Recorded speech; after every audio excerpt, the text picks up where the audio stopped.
My husband and I share a secret.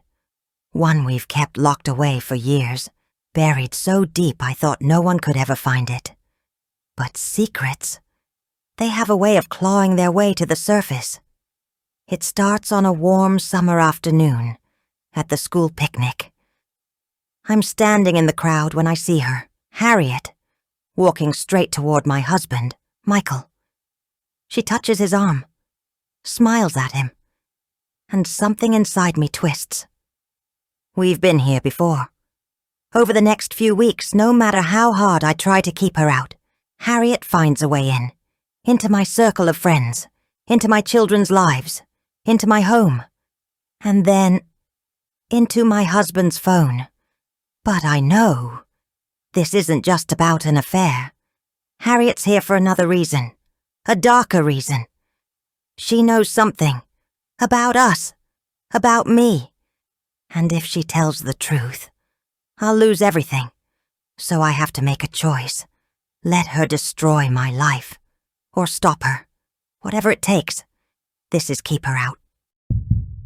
Prologue.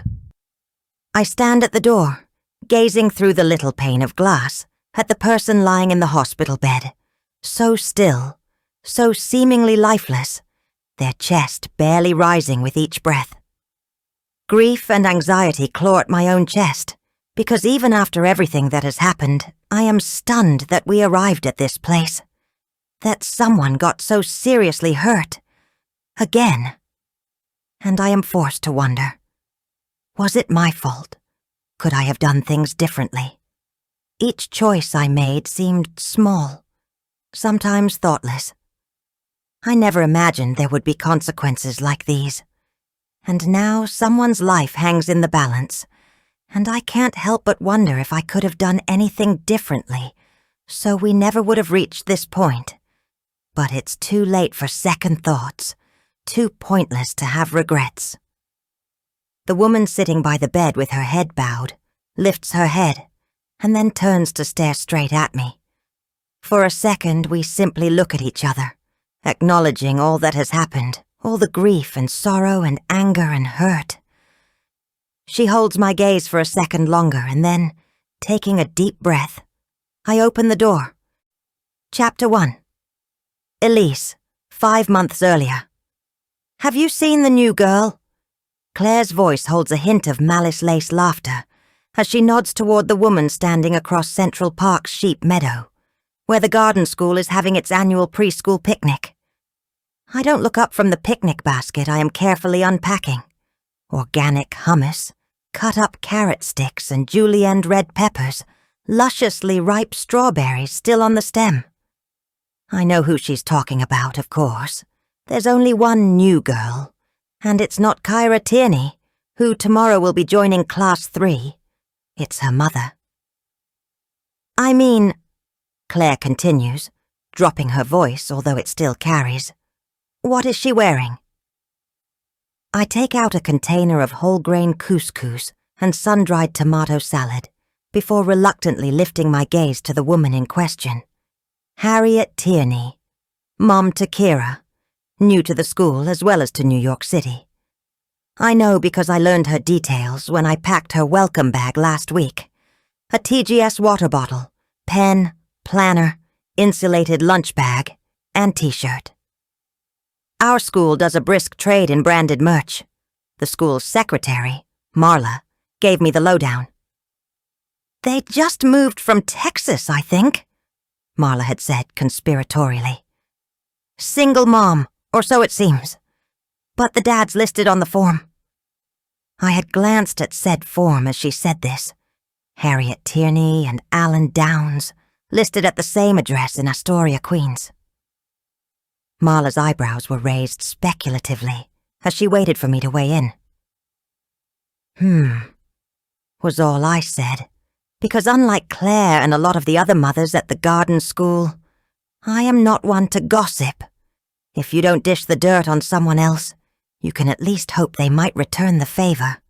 Now I narrow my eyes as I catch sight of Harriet, because already I know it has to be Harriet, standing across the picnic blanket-scattered meadow. Most of the mothers present are wearing the accepted mom uniform of expensive separates in neutral shades. Tunic tops and capris, linen maxi skirts with peasant blouses or tailored tanks, the occasional boho dress. I'm wearing a Cara shirt dress in cream eyelet, understated and feminine, expensive without being ridiculously so.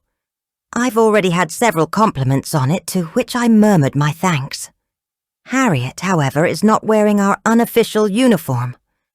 Everything about her, from her dyed red hair in two messy Princess Leia-like bunches on top of her head, to the baggy bright purple overalls in wrinkled linen she's wearing over a cropped tank top that shows several inches of pale waist, is different and, frankly, out of place in this crowd. Admittedly, on paper, the garden school should attract parents like Harriet. Only 30 years old, run out of a brownstone in Gramercy Park that was bequeathed by its eccentric female founder.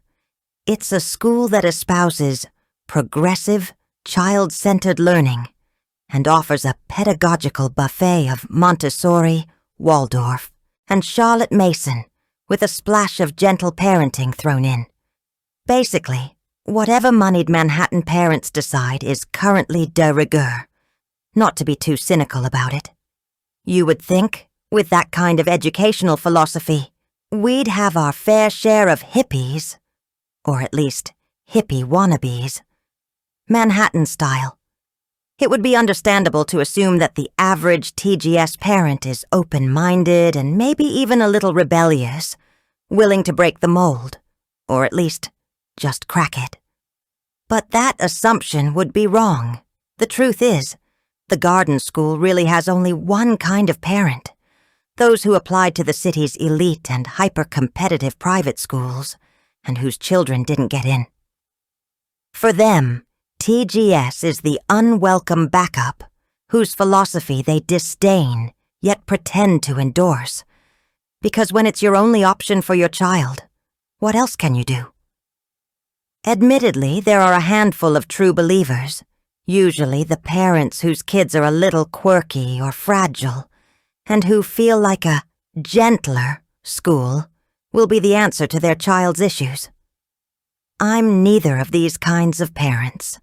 I'm too pragmatic to pin all my hopes on a school as a way to change my child, and I have no intention of sending my sons to one of the elite schools that turn boys into pompous Wall Street windbags. Not until 9th grade, anyway. It's a compromise my husband Michael and I have reached. TGS till 7th grade, and then to his alma mater, a sporty boarding school in Connecticut.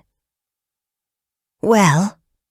Claire asks, impatient for me to dish some dirt, although she should know me better than that. I never trash-talk anyone. She's got a fun, funky style, I say diplomatically, without any innuendo or snark. I like it. Claire lets out a huff of disbelief. She looks like a bag lady. How old do you think she is, 40? I glance at Harriet again, standing on the edge of the meadow, her chin tilted upward and her arms folded as she watches everyone, with a slight smirk on her face. Like she thinks we're all ridiculous. And maybe we are, at least a little bit. I'm self-aware enough to realize there's more than a whiff of pretentiousness about this whole scene. Amanda Jenkins, whose daughter is in Class 6, has a cashmere picnic blanket spread across the trash-strewn grass. This is Central Park, after all, and you can't cross a stretch of lawn without encountering at least one broken bottle.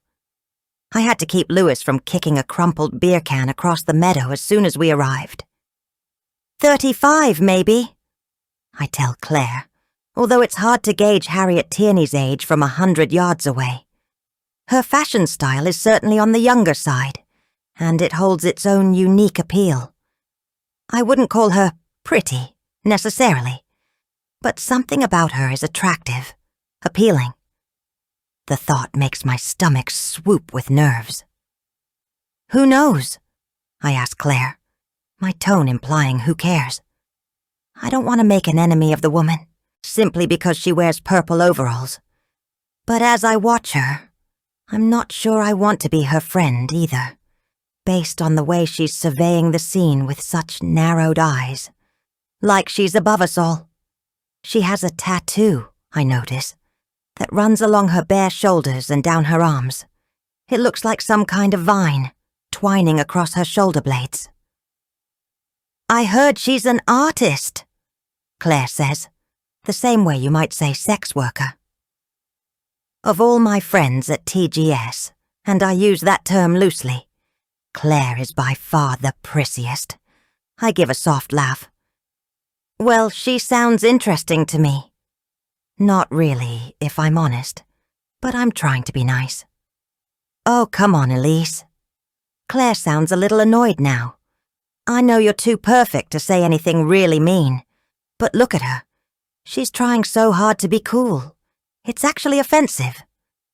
As I glance again at Harriet Tierney, I silently acknowledge that Claire might have a point. There is something about her, even from all the way across the meadow, that feels brash and in your face, like she's thumbing her nose or even sticking up her middle finger to all of us. There's a tension to her, maybe even an anger, as she stands so apart, like she doesn't want to be here, which is annoying because she obviously chose to come. Where's Kira? I asked Claire, looking around for Harriet's daughter. I saw her from a distance back in the spring, when she came for her admissions testing. I recall a small, fine-boned little girl with lots of dark hair and big chocolate brown eyes. A sweetheart. Claire shrugs, indifferent. I don't know. I move my gaze around the meadow, past clusters of parents spread out on picnic blankets and camp chairs, some who are sneakily passing around Chardonnay, decanted into Nalgene water bottles, despite the no-alcohol policy in the park. The headmistress, Eleanor Weil, is standing nearby, dressed for work in tailored trousers and a pearl-pink blouse, a sweater thrown over her shoulders even though it's nearing 90 degrees. She's talking to the chair of the board of directors, who clearly came from work and is sweating through his shirt, his suit jacket hooked on one finger and slung across his shoulder. Some Class 2 boys are playing soccer badly nearby, and a couple of girls are attempting hopscotch, although, without any chalk or markers. Other kids are careening around without a care, and a handful are sitting quietly by their parents, munching on their organic snacks. My son Lewis is running around with some of the other Class 3 boys, and his twin Luke is sitting next to me on the picnic blanket, immersed in his manga. I don't see Kira anywhere. Who's Kira's buddy in Class 3? I ask, and Claire looks at me, completely blank. She's not even on the Parent-Teacher Association, so she wouldn't know these things, nor would she care. As chair of the PTA for the last 2 years, I should, and do. I frown, biting my lip, as I think through the 6 other girls in Class 3. Chloe, I finally say triumphantly, and Claire just shakes her head. I start looking around for Chloe, but her mother Kim is an ER doctor who works insane hours, and I don't see her anywhere. She might not even be here. I glance down at Luke and nudge him gently with my foot. Luke, honey, why don't you find Kira, the new girl? I think she'd like a friend. My son blinks slowly up at me from behind his Coke bottle glasses, saying nothing. But I know what he's thinking, that he's enjoying his comic, and he doesn't want to go find a girl. But I also know he'll do it, for me. Lukey, I say softly, and nudge him again. With a sigh, he clambers up and looks around the meadow, blinking slowly. I feel Claire's silence like a palpable thing. So often people feel the need to comment about Luke. How kind or sensitive or intelligent he is, which sounds like a compliment. But the subtext is always weird. Luke and Lewis are fraternal twins, born at 36 weeks. Lewis came out bawling at a healthy 5.5 pounds, while Luke emerged blue, barely breathing, and just scraping 3 pounds. There was no medical reason for the difference in their appearances. The OB, one of the best in the city, could only tell us with a shrug that sometimes that's just the way it is with twins. The result has been that Luke has myriad minor health issues, lots of doctor appointments, and is small, shy, and yes, a little quirky. Lewis, however, is the spitting image of his father, dark-haired, brawny, charming, and athletic, and fiercely protective of his twin, which is sweet, as well as a relief.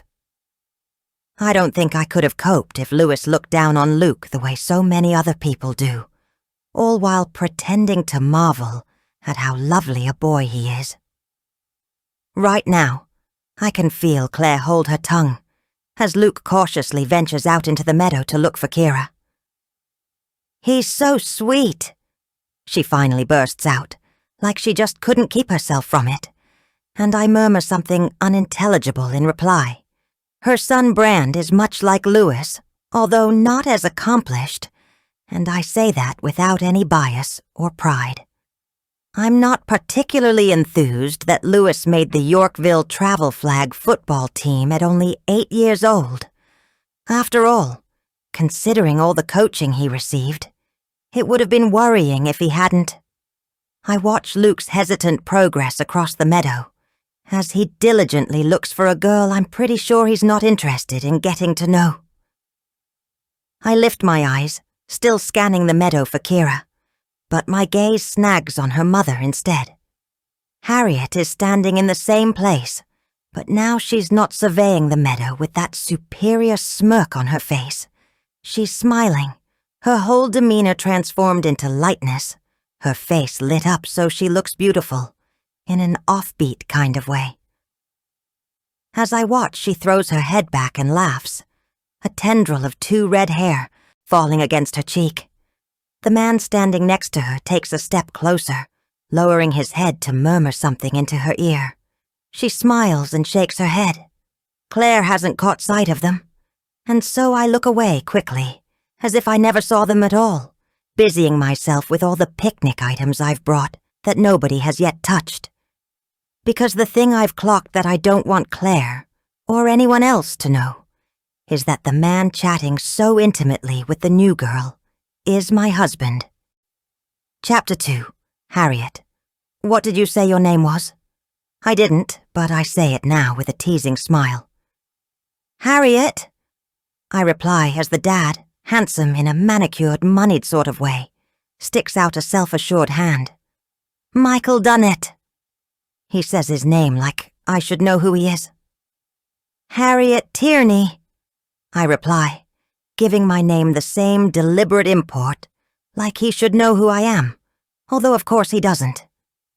For a second, as he takes my hand, he looks confused by my tone, but then he laughs and gives it as firm a shake as I would expect, flashing a full set of straight white teeth.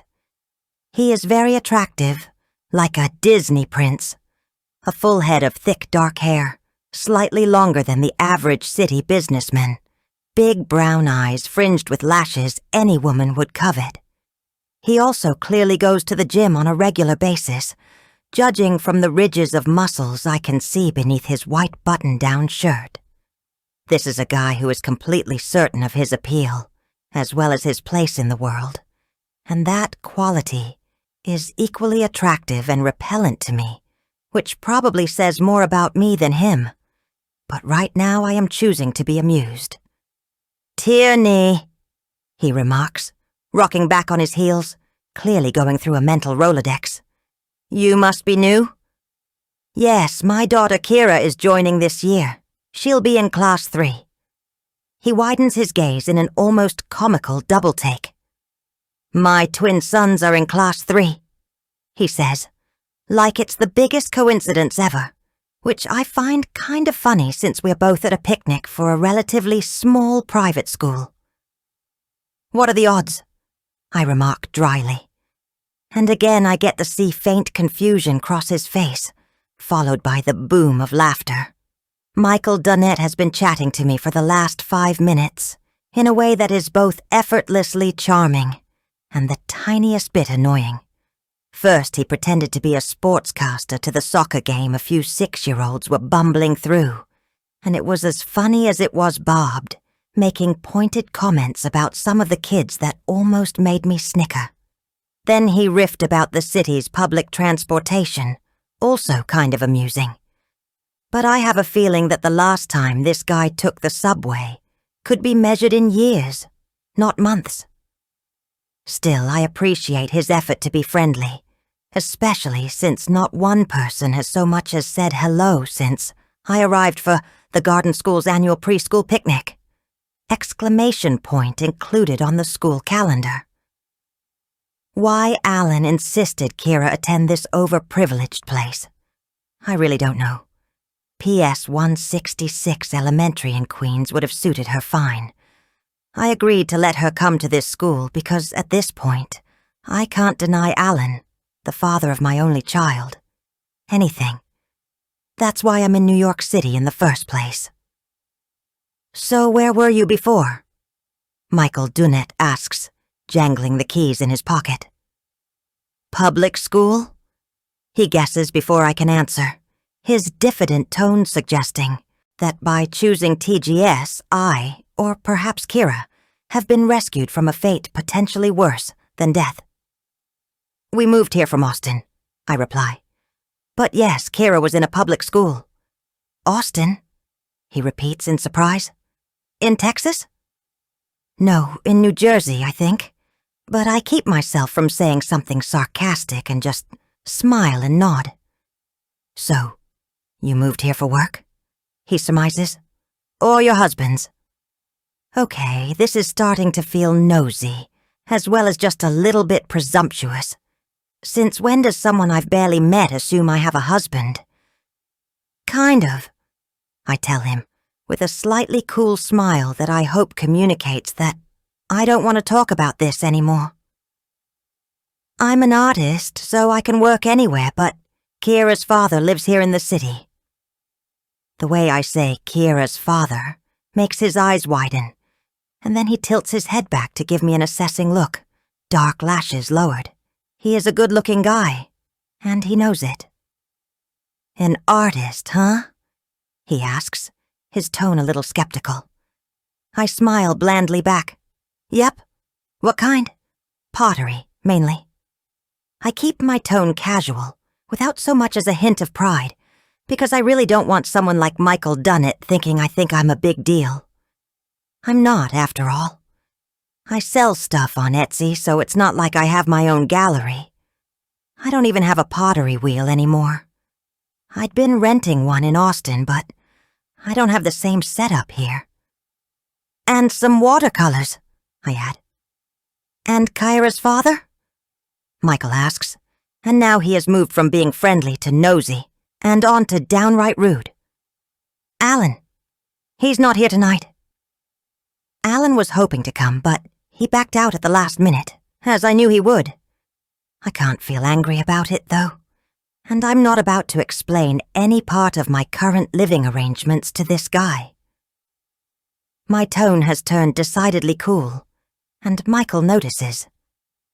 Sorry, Michael says, hanging his head in a deliberately abashed way that I suspect he thinks is charming, and I have to admit, it is. I'm being nosy, he adds, before he peeks up at me to gauge my reaction. I smile and say nothing, and a gleam comes into his eyes that I recognize. I've officially become a challenge. I ignore the flicker of pleasure this gives me and focus on remaining aloof. Michael Dunnett lifts his head, shifts back a little, widening his stance. So, what do you think of the city? He asks, with another jangle of his keys. I've lived here before, I tell him, a long time ago, but I've always appreciated the buzz. Where are you living now? Astoria. His eyes widen a fraction, and I feel like I might as well have said Mars. I've always liked Queens, he tells me, and I almost laugh. I wonder if he's ever even been to Queens, except when driving through it. Great Greek food, he adds, and now I really do have to try not to roll my eyes. I'm being a little mean about this guy. I know I am. Unfortunately, my default setting tends to be somewhat snarky, although I do try to temper it with humor. It's a defense mechanism, born from years of living on my own and having to fend off all kinds of people. From do-gooding mums at the playground who inform me in strident tones that Kira said a naughty word, to landlords who like to be a little too handsy, to everyone in between who eyes me askance because I'm a single mum who likes to look and be a little different. I've come across guys like Michael Dunnett, entitled while insisting they're enlightened, plenty of times before. I waitressed at a swanky cocktail bar in Chicago for 9 months, and guys like him were a dime a dozen, raising their hands from their whiskey shots in an I'm innocent gesture as they tell me how they marched for me too. Still, Michael Dunnett is a fellow parent, and I told Alan I would try. With the garden school, with this new life in New York, with Kyra having a dad for the first time in her life. Right now, it all feels like a lot of effort, but I am going to do my best to make a life here both for me and my daughter, however I can. We like the area, I tell him diplomatically. Where do you live? He grimaces, like he knows he's being predictable. Upper East Side, 72nd and 5th one of the most expensive addresses in the entire city. I nod, smile. Great. There seems to be nothing more to say. I scan the meadow for Kira, who was quietly accepting, if not particularly enthused, about coming, as she tends to be about so many things. Her placid nature is simultaneously a blessing and a worry. When I can raise a giggle from her, or even a smile, I feel a sense of both triumph and relief. Now I see her on the edge of the meadow by some trees, listening to a small, serious-looking boy with dark hair and glasses. They seem to be having an intense discussion, or at least he is. Kira looks as alert but blandly expressionless as ever. Still, I'm glad she's talking to another kid. It definitely wasn't a given. That's my son, Michael says, tracking my gaze. Luke and Lewis. He looks around and then nods, satisfied, as he points to some boys playing frisbee on the other side of the meadow. That's my other one, he says with more than a touch of pride, as the tallest boy in the group, tanned and dark-haired like his father, gracefully leaps and catches the frisbee one-handed. Named for their grandfathers, Lewis for mine, Luke for my wife's. I glance back at Luke, so small and thin. He looks closer to 6 rather than the 8 years old he has to be, considering he's going into 3rd grade. The 2 boys are twins, but completely different, and I wonder how that dynamic plays out in the Dunnett family. And that's your daughter, I'm guessing? Michael asks, pointing to Kira. I nod. Yes, that's Kira. She looks like a sweetheart. I'm not sure how to take this, so I don't say anything. Michael glances at me, looking amused. You like to keep your counsel, it seems. It doesn't come out like a jibe, for which I am grateful. I've lived on my own a long time, I tell him. A concession. Sorry. I don't mean to be rude. He raises his eyebrows. Single mom? It's a guess, but there's an interest there too. An avidity that I've heard before. I force a smile. Sort of. It's complicated? He chuckles. Now that sounds like a story. It is, I agree, and he chuckles again before holding up his hands, palms facing me, in surrender. Okay. I get it. No more nosy questions. He lowers his hands, holding one out for me to shake. Nice to meet you, Ms. Tierney. Now I feel like a jerk, but also still the tiniest bit annoyed, as well as irritatingly attracted, by his oh-so-smooth manner. I take his hand with reluctance, noting the way his fingers close with certainty over mine before he slides his hand back. "Nice to meet you," I say. Michael nods, considering, and then takes out a business card. "Just in case," he says as he hands it to me, and I can't help but wonder, in case of what? But I take it because it would be rude not to, and I'm a little curious too. I wonder what he does for a living. Investment banker? Hedge fund manager? Something like that. He starts to turn away, only to stop as a woman walks straight toward us. There is something bizarrely arresting about her. She has a quiet confidence that is understated and elegant, and she's moving across the meadow like she's on a catwalk, but without any look-at-me showiness. For a second, I feel almost blinded by her beauty, until I blink and realize she's actually quite normal-looking. Brown hair, hazel eyes, an unremarkable, even-featured face. No supermodel here, but what is compelling is her sense of containment and self-possession. She moves like a ballet dancer, and she holds herself like someone alert and completely in control. She's expertly and subtly made up. Her natural look makeup probably took an hour to put on. But I clock the eyeliner, the neutral lip, the expensive mascara. Her chestnut brown hair falls in perfectly styled waves just past her shoulders, not a hair out of place. Her nails sport a discreet French manicure, and she's wearing a flowing dress in white eyelet that accentuates her tiny waist, her toned arms. How much work does it take to look so perfect? It's probably her full-time job. I wonder if something of my cynicism shows on my face, because when she smiles at me, her eyes narrow. With a jolt, I realize this woman seems like she doesn't like me, and we haven't even spoken. "You must be Harriet." Her voice matches everything else about her. Quiet, calm, rich, sure. "Indeed I am," I reply lightly. I have no idea how she knows my name. "And you are—" She holds out one manicured hand. "Elise Dunnett." "My better half," Michael jokes, and slides an arm around his wife's waist. She leans into him briefly, her hand still extended, her unblinking gaze on me never wavering.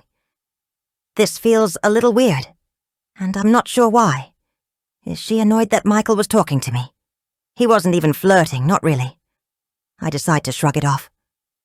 "Nice to meet you," I say, and take her hand, which is small and slender and cool. "I'm Harriet Tierney." "Yes, I know," she says, and then smiles. "Your daughter Kira is joining Class 3. I made the welcome bag you'll receive tomorrow." "Thank you," I reply after a startled pause. I didn't even know the school did welcome bags, and it's a little unnerving to have a stranger know stuff about me. She laughs, a carefully calibrated tinkling sound. "Every new family gets one, with all the TGS merch. Wear it with pride. Or else." I can't actually tell if she's being serious or not, but then she smiles ruefully, and I decide I might like her, despite her air of glossy perfection.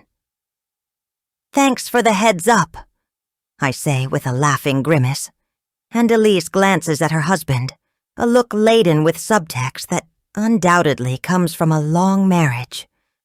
I'm not sure what that subtext is, but I feel like she wants this conversation to be over, and so I decide to end it. "I think I might get some food," I announce, although we didn't bring any. I told Kira that nobody packs picnics for these things, only to discover everyone had brought an array of gourmet offerings, and I promised her pizza afterward. "Great," Elise says firmly, and it sounds like goodbye. I walk away first, with purpose, like I'm going somewhere, although all I'm doing is wandering across the meadow, past clusters of couples and families who are all eating expensive-looking food from glass containers. No Tupperware or plastic wrap for this crowd. Clearly and definitely no pizza. I glance at Kira, and I see she's drifted away from Luke, and so I decide now is a good time to go. Hey. I speak lightly as I walk up to her and put a hand on her shoulder. Ready to hit the road? She shrugs. Sure. Did you have a nice time? I ask as we leave the meadow without saying goodbye to anyone. It's my default question, even though I'm pretty sure she didn't. Did you talk to any of the girls in your class? No. She doesn't sound broken up about the fact. Sometimes I worry about her, that she's spent too much time with me. She's not like other girls, gravitating toward giggling groups, heads bent together as they gossip about nothing much. Instead, Kira has watched me battle bills, and a dying parent, and aggressive landlords, and sudden moves necessitated by events I can't explain to an 8-year-old. She's going into 3rd grade, and she's already been in 6 different schools. I tell myself that that's not necessarily a bad thing, that Kira has life experience. Most coddled kids don't get these days before they're 18, if then. She's resilient, but occasionally I worry. I fear I've messed her up more than she can handle. Part of the reason for this move was to give her some stability. A good school, time to get to know her father, a few years at least in the same place, if I can manage it. Pizza? I say now, all chirpy, and she smiles and nods, her brown eyes, so like Alan's, lightening to gold. I love this girl, even if I've messed her up.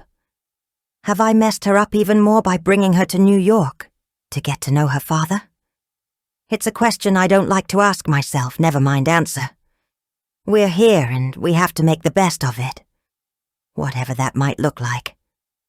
We start walking out of the park, and as we reach the edge, I glance back, scanning the meadow.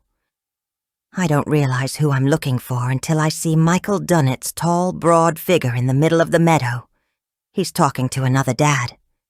Even though I'm all the way over on the side, he catches my gaze, raises a hand in salute. I smile back instinctively, raising my hand, only to freeze when I see Elise watching me with a narrowed gaze. Quickly, I drop my hand and turn around. I keep walking, and I don't look back again. Chapter 3. Elise. Neither Michael nor I speak as we head back across the meadow toward the picnic blanket where Luke now sits, morosely munching on some red peppers. I'm not going to ask Michael why he was talking to Harriet Tierney, or what they were laughing about together. I don't really want to know, and he'd brush off such a question, as he always does when I dare to ask, which admittedly is rare. We've learned the art, and importance, of not talking about things. It's what makes our marriage work. Michael saunters along, hands in his pockets, save for when he waves at various parents he knows, calling out a, "Hey, good to see you," in a jovial tone, almost like he's the host of the picnic instead of just another parent. It's how he always operates. Genial but in control, assured without being obnoxious about it. It's what drew me to him when we first met, at an art gallery showing in the city. I was serving hors d'oeuvres, and he was buying something expensive. I never looked back, never could, even if maybe I should have. But everything is fine, I tell myself now. Absolutely fine, even if it doesn't feel like it. And I know that's because of me. I take a quick, steadying breath, let it out silently, and smile at my son. "Hey, Lukey." My voice is warm, sure. "How about some couscous salad?" I reach for the glass container and a paper plate. "It's your favorite." It isn't, but I know he won't object. A tension is bracketing my shoulder blades, lodging itself in a knot at the base of my neck. This is not a big deal. I tell myself. So Michael chatted with the new mom at school. So she threw her head back and laughed, and he stepped closer. So we've been here before, many times. I will not let it be a big deal. I fill a plate of food for Luke and then one for Louis, even though he's still out playing frisbee with some boys in his class. Then I fill Michael's plate and hand it to him. He's mid-chat with another dad nearby, but he gives me a quick smile of thanks as he takes the food. I reach for my own plate and serve myself a precise tablespoon of couscous salad, 2 red peppers, 2 carrots, a teaspoon of hummus, and a single strawberry. I see Luke watching me, and I smile. "Yummy?" I ask, and he nods, even though he hasn't touched his food. A few minutes later, Louis comes over, throwing himself down on the blanket, nearly knocking over the salad. "Here you go, honey," I say, and hand him his plate. He crunches into a carrot as Michael finally sits down and joins us. "This all looks super delicious," he says warmly, his gaze lingering on mine. "Thanks, honey." I smile and nod. I know his appreciation is genuine, and it is a needed balm. For a few seconds, I simply let myself enjoy the moment. My little family, all together in the sunshine. Out of the corner of my eye, I catch a flash of purple. Harriet and Kira are leaving the picnic. I see her lift her hand in a wave, and with a jolt, I realize she is waving at Michael, and he is waving back. I stare at her for another second until she drops her hand, and then I smile at Luke, determined to forget I saw that telling little exchange. The boys pick at their food, leaving all their salad and most of their vegetables, before Louis goes tearing off to join the boys, and Luke reaches for his manga again. Michael strolls around, chatting with various parents, and while I know I should probably make the rounds too, right now I just want to sit and enjoy the silence and the sunshine. It doesn't last long. "So, what did you think of her?" Claire joins me, holding a paper cup full of what I'm pretty sure is white wine. "Harriet!" I'm not going to pretend not to know who she is talking about. "I didn't talk to her very much."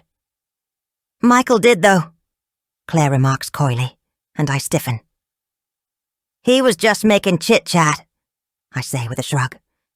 I glance at her, smiling, my eyebrows raised. "She's just another mom, Claire. Who cares?" "She's the only new parent in Class 3, Claire points out, "and we're losing 3 kids in that class already." "I know. One boy is going to St. Andrews, one of the most competitive private boys' schools in the city. The parents made a sizable donation to the school last year. Another boy is going to public school, and one of the girls is moving out to Connecticut."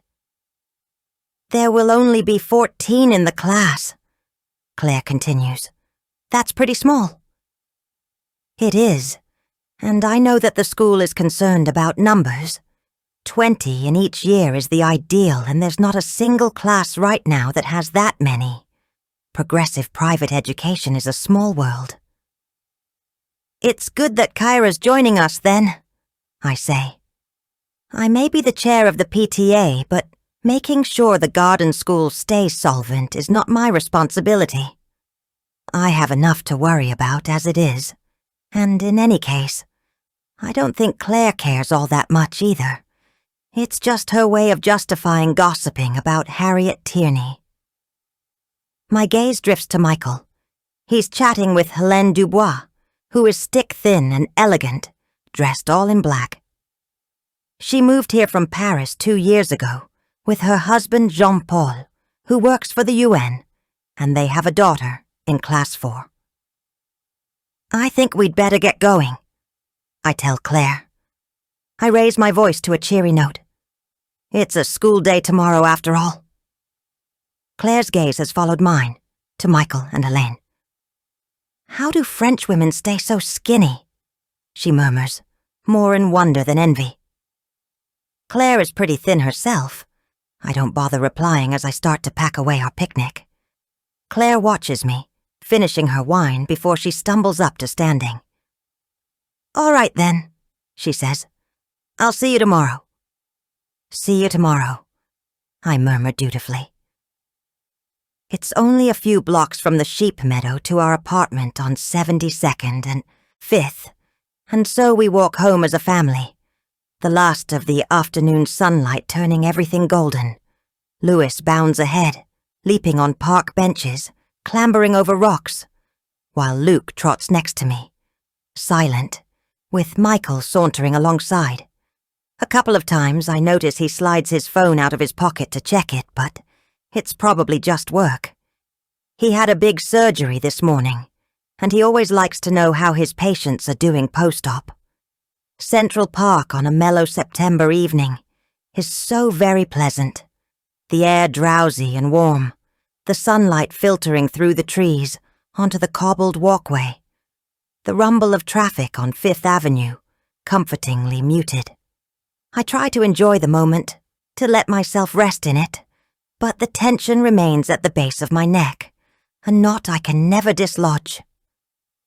"That was fun," Michael says to no one in particular, as we turn out of the park onto 72nd.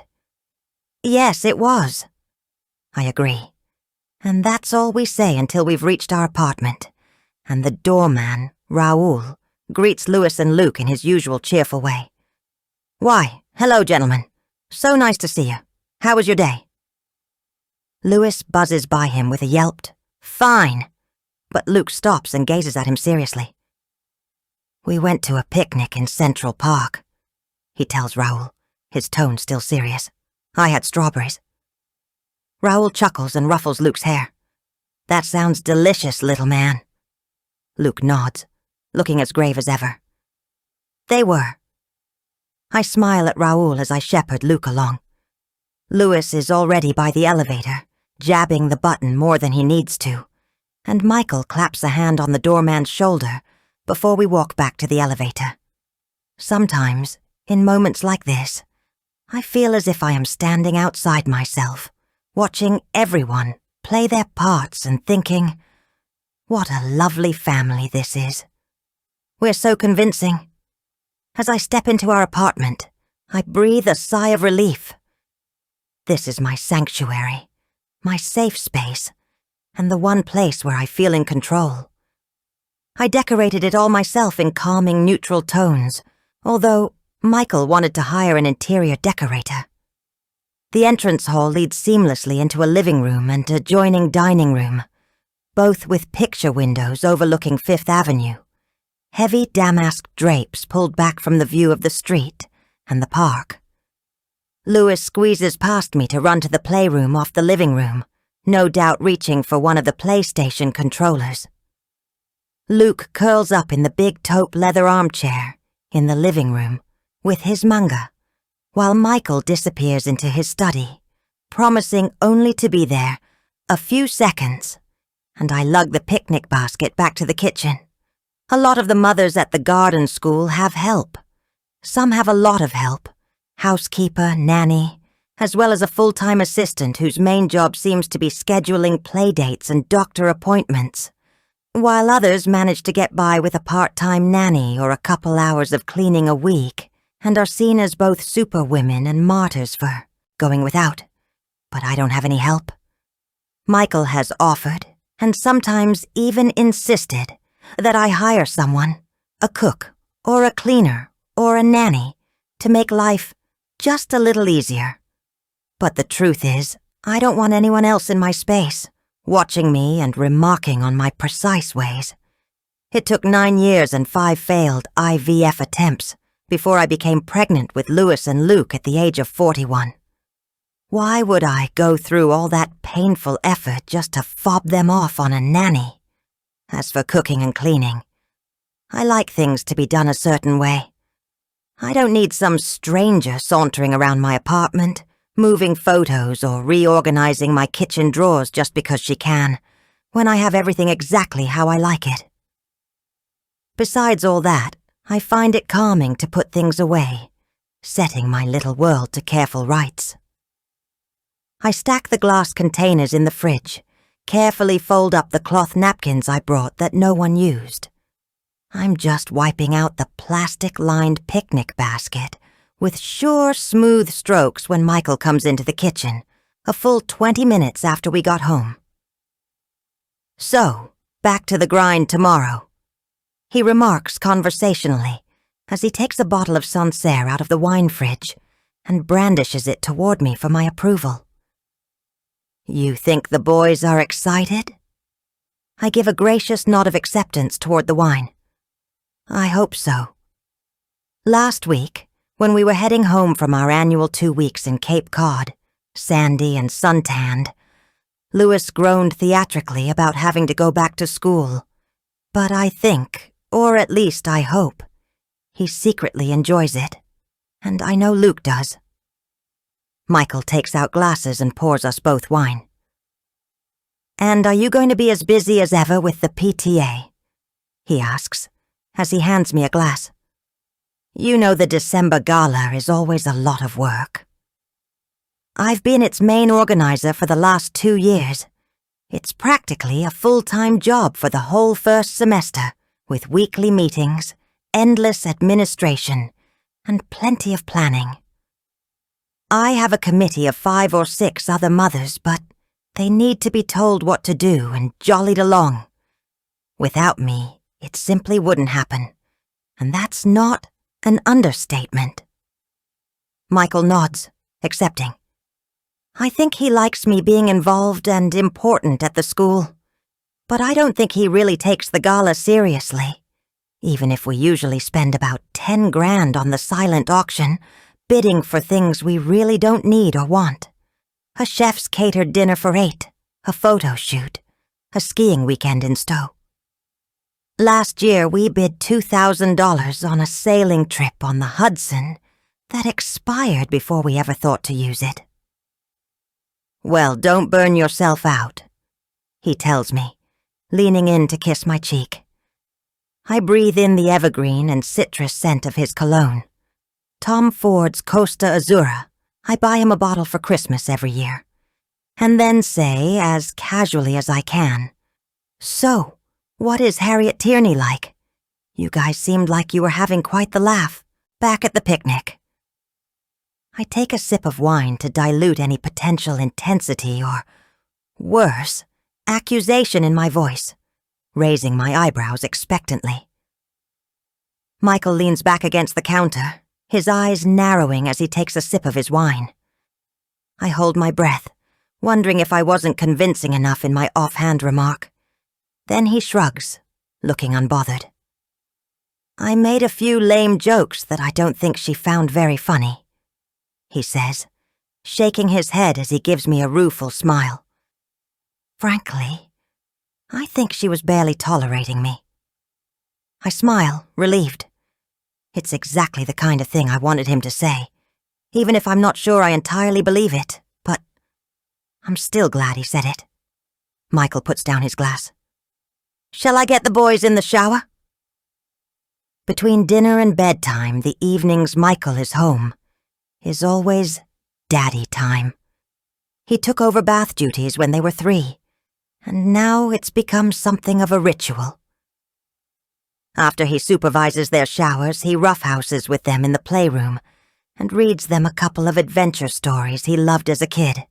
They adore it all, and I appreciate the break. "Sure," I say, and turn away. "I'll finish up here." There's nothing to finish up, but I wipe the counters for a second time as Michael heads into the hallway, and I hear him whistle. "All right, you 2 tigers, time for a wash," he sings out, and then there are shrieks and squeals as he undoubtedly starts tickling them.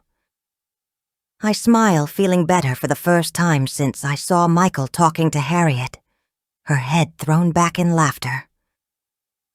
I was being paranoid, I tell myself. It's such an easy trap for me to fall into when I know all too well what signs to look for. I reach for my wine and take a sip, just as I hear a buzz from the counter where Michael left his phone. Almost reluctantly, I turn it over so I can read the message that has flashed up on the home screen. It's from a number I don't recognize, and I can only read the first few words of the text. "Hi, Michael. This is Harriet Tierney." It was so... I stare at the message, wishing I could swipe to read the rest.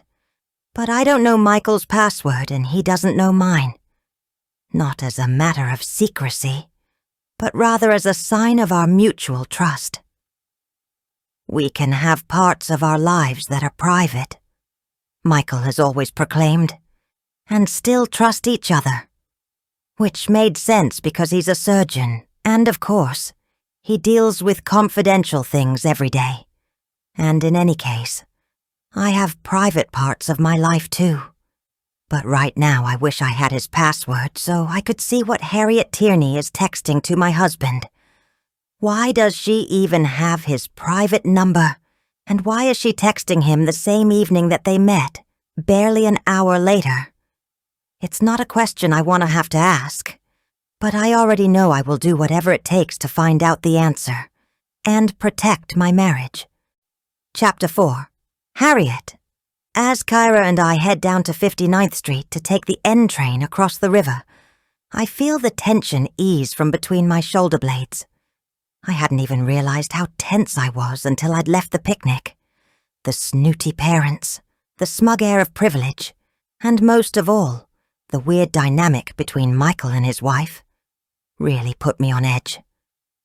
I can't even say why they make me uneasy, but I am determined to steer clear of them as best as I can.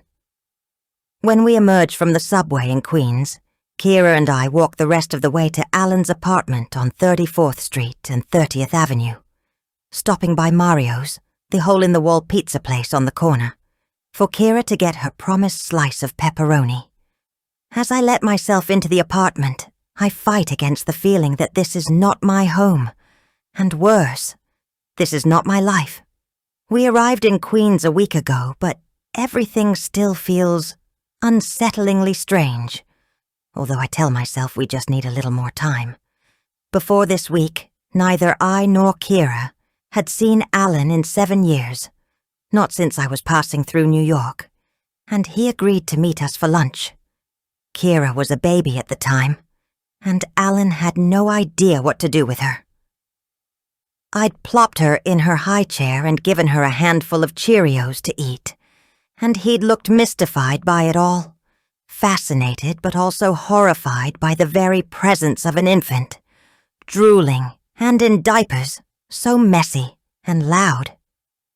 He didn't engage with her at all, except to ask questions as if she was some sort of scientific specimen. Does she cry very much? Can she form words? I'd answered dutifully, a little humorously, and at one point I'd joked that maybe he'd like to hold her. Alan had drawn back, stammering something about how he wouldn't know how. When I'd told him I'd been joking, he'd looked relieved rather than offended. And yet now we're living with him, so he can get to know the daughter he never asked for, and Kira can get to know him. I second-guessed myself 1,000 times, wondering if this was the right decision, if it would be too hard for Kira, or if Alan's best intention would peter out after a few days. So far, the verdict is still out. While he does try with her, it's half-hearted at best, and for the last week, they've interacted with each other like polite strangers. Still, I know I need to give it time, for Alan's sake as well as our daughter's. Alan's apartment is the upper half of a tiny duplex. It has a cramped front hall, 2 small bedrooms, a narrow kitchen, and a living room that looks over the street. Kira and I share the second bedroom. It barely fits 2 twins and a dresser. But we're both used to sharing small spaces.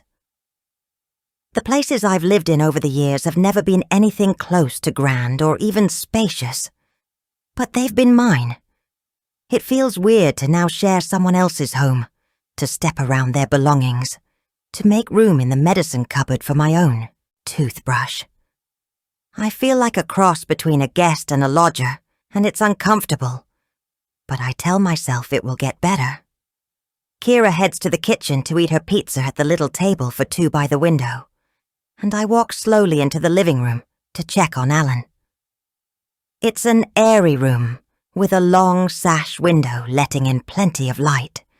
There's an upright piano against one wall and an old sofa against the other. The bookcases are full of tattered paperbacks and sheet music is piled on an old armchair by the window. Alan is lying on the sofa, a book open face down on his chest, his glasses pushed up onto his forehead. His eyes flutter open as he sees me, and he smiles. "How was it?" I open my mouth to say something somewhat snarky about a picnic where people had cashmere blankets and designer clothes, but then I change my mind. It was... I can't make myself say fun, even though I know that's what Alan wants to hear. "All right." He smiles faintly, a knowing look in his tired brown eyes. "That's not what you really think, Hats." He's the only person who has ever called me Hats, and when he started back with it after 7 years of not seeing each other, it felt disconcerting as well as weirdly welcoming, reminding me that we still share something. Kira, even if it doesn't always feel like we do. "You know me too well," I quip, so clearly a joke, because the truth is, no matter what we share, Alan doesn't know me at all.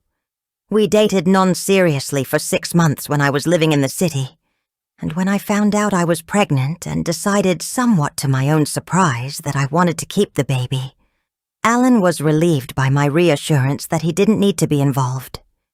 He made some fairly half-hearted offers to visit once I moved to California, which never happened, and to his credit, considering he never wanted a child, he wrote a couple of letters. Rambling missives about music and philosophy that Kira might read when she's older. He also sent money, but only sporadically, so I could never depend on it, not that I wanted to. And then, a month ago, he called, explaining his situation, asking me to move here, offering to pay the tuition for the garden school so Kira could have a good education and he could get to know her while he had the chance. Faced with a creeping sense of guilt that I'd denied her a father figure, as well as a sense of responsibility to Alan, not to mention few alternatives at the time, I agreed. A week later, I'm trying not to spend too much time wondering whether I made the right choice. I made it, and we're here, and now I've got to make it work. "Have you eaten?" I ask Alan, and he shakes his head, still smiling, his eyes crinkled at the corners. He's only 58, but he looks older now. His dark hair faded to a wispy grey, his thin face scored with deep lines, although his hazel eyes still light up with the wry humor I remember. 7 years. Ago, though, at least in my memory. He seemed far more vibrant a presence, a jazz musician who eked out a living playing in piano bars and making the odd recording. A couple of years ago, he received an inheritance from his parents that allows him to keep this apartment and pay for the garden school, but he's certainly not rich. "I can make you something," I continue. I stoop down to pick up a crumpled blanket from the floor, and then fold it, draping it over the back of a chair. "Soup or a salad?" "I'm all right. Alan, I'm all right." He speaks more firmly, and then he closes his eyes. He doesn't want me to take care of him, I know, and I don't particularly want to either. But it's an impulse I find I can't resist, even though it's so unlike me. I've always valued my independence, but I feel like I'm giving it away now. I leave Alan to his book, or really, his nap, and go into the kitchen to make myself a cup of instant soup, even though I'm not that hungry. Kira is nibbling her piece of pizza, staring out the window at the view of dumpsters behind the building. I take a deep breath, let it out. I lived in the city for over a year, back when Alan and I were together. I was 33, teaching pottery classes at a community center in Brooklyn and waiting tables in my spare time. I had a handful of arty friends, a tiny studio apartment in Greenpoint that resembled a closet, and all things considered it felt like a pretty good life. Until I got pregnant and realized, as rootless as I'd chosen to be, I actually wanted a child, and I could not afford to have one in Manhattan. Or really, maybe anywhere. So I left the city, moved in with my parents for a few months before I'd saved enough to head to California when Kira was 6 months old, and never looked back. Unfortunately, all these years on, I can't exactly pick up the remnants of my former life in the city and make something of them. I've lost touch with those old friends, as I have with so many people, and these days, paying jobs in community centers are depressingly rare. Alan insisted he'd pay all our expenses, but I've always made my own money, no matter how little, and I don't want that to change. He can pay for the garden school tuition because that's his dream, not mine. But I want to pay our own bills for as long as we're here. And the truth is, I don't know how long that will be. Neither does he, although when we spoke on the phone he said he hoped he'd be able to see Kira through the garden school, which ends after 6th grade. I turn to Kira. "You should have a shower," I tell her. "Have you picked out your clothes for tomorrow?" When we first arrived, Alan gave me his credit card and insisted I buy a whole new wardrobe for Kira. I bought 2 pairs of jeans and 2 t-shirts from Target, and felt like that might have been too much. But the truth was, she really did need some new outfits for school. "Yeah, I already did," she tells me. "How are you feeling about tomorrow?" I ask seriously, and Kyra shrugs. "Okay." "The kids seem nice enough," I offer, although I don't really know. "What about that boy you were talking to with the glasses, Luke?" She presses her lips together, glancing down, her focus on peeling a pepperoni off her pizza. "He was okay." Everything is okay to Kira. Sometimes it unsettles me, how much she takes in her silent stride. I've always wanted any child of mine to develop resilience, but sometimes I do wonder if Kira has too much of it, or at least seems like she does. The truth is, I don't know how she feels about anything, and I'm afraid of what she might be hiding. 8 years old is young to be so private, but at the same time I don't want to press her too much, and so this time, like so many others, I let it go.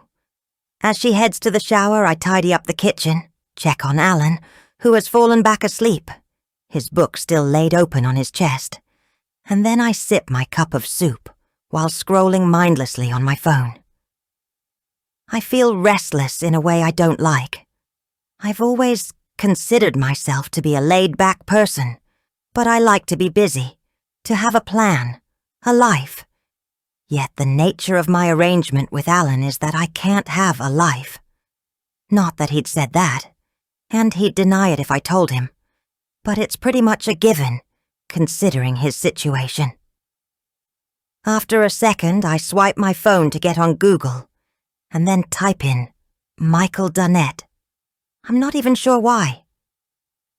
Maybe because he's the only person I've talked to since moving back here. A surprising number of links come up, and I start to understand why Michael Dunnett said his name like he expected me to know it. Apparently he's kind of a big deal. He's been on podcasts and interviewed on TV, and he's even done a TED Talk. I can't figure what makes him such an expert on anything until I click on a link for NYU Langone Health and discover he's a neurosurgeon. I swipe to read his bio, see the toothy picture of him giving the camera a decidedly direct stare. His biography is full of accolades, detailing his cutting-edge research and pioneering surgery. I swipe a few more times, scanning various praiseworthy paragraphs. I study his photo, the glint in his brown eyes, the warm smile. He really is an attractive man, and even just looking at his photo has something flaring to life inside of me that I quickly quash. I recall how when I'd spoken to him, he'd sounded assured, but not smarmy. If I hadn't felt so tense, being at that picnic, I would have enjoyed talking to him, even upped the banter a little. But then I remember Elise, and I think it was probably a good idea I didn't. From the bathroom in the hall, I hear the shower go on. I check on Alan again and see he's still sleeping.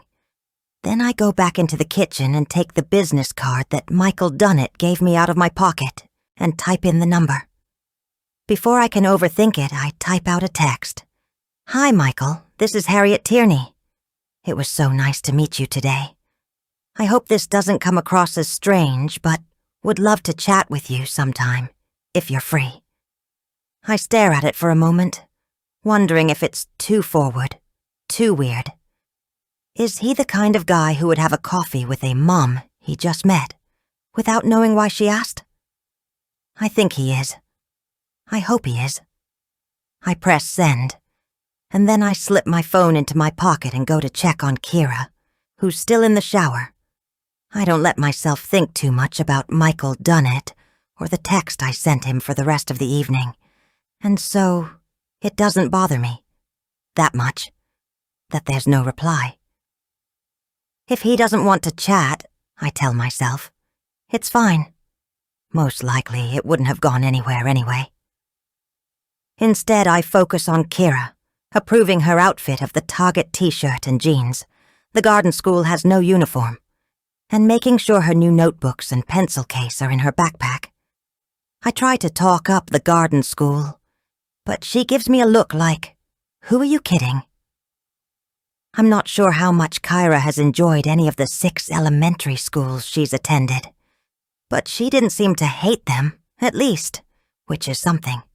After she's gone to bed, I head back to the living room, where Alan is now sitting up, his glasses perched on the end of his beaky nose, reading his book. "Kira asleep?" he asks, as I sit in the armchair opposite, tucking my legs under me. "Not yet." I pause. "You could go say goodnight to her, if you wanted." He nods soberly. "I should. That's why we're here, isn't it?" I do my best to keep my voice gentle, although I feel impatient with his dithering. "For you to spend time with her? Get to know her a little more? It's what you said you wanted, Alan, and I want it too." "I know." He sighs and lays down his book. "I should have realized it would be difficult," he remarks sadly, "to start a relationship with an 8-year-old. "Not that difficult," I tell him quietly. This isn't the first time in the last week that we've had this kind of conversation, and I want to be patient, but I also know there's only so much time. "She's a pretty easygoing kid, Alan. I'm sure she'd be happy for you to say goodnight." He nods again, and then glances up at the ceiling, his glasses sliding up his nose. "I know. It's just..." His breath comes out in a wavery rush. "I've never been good with kids. I've never been around them." "I know." Which was why, 8 years ago, I told him he didn't have to have any responsibility for the baby I was bringing into the world. At least it was part of the reason why. I wait, not saying anything more, and after a few moments, Alan rises from the sofa with a creak of joints. He walks slowly to the bedroom, and I listen to the low rumble of his voice.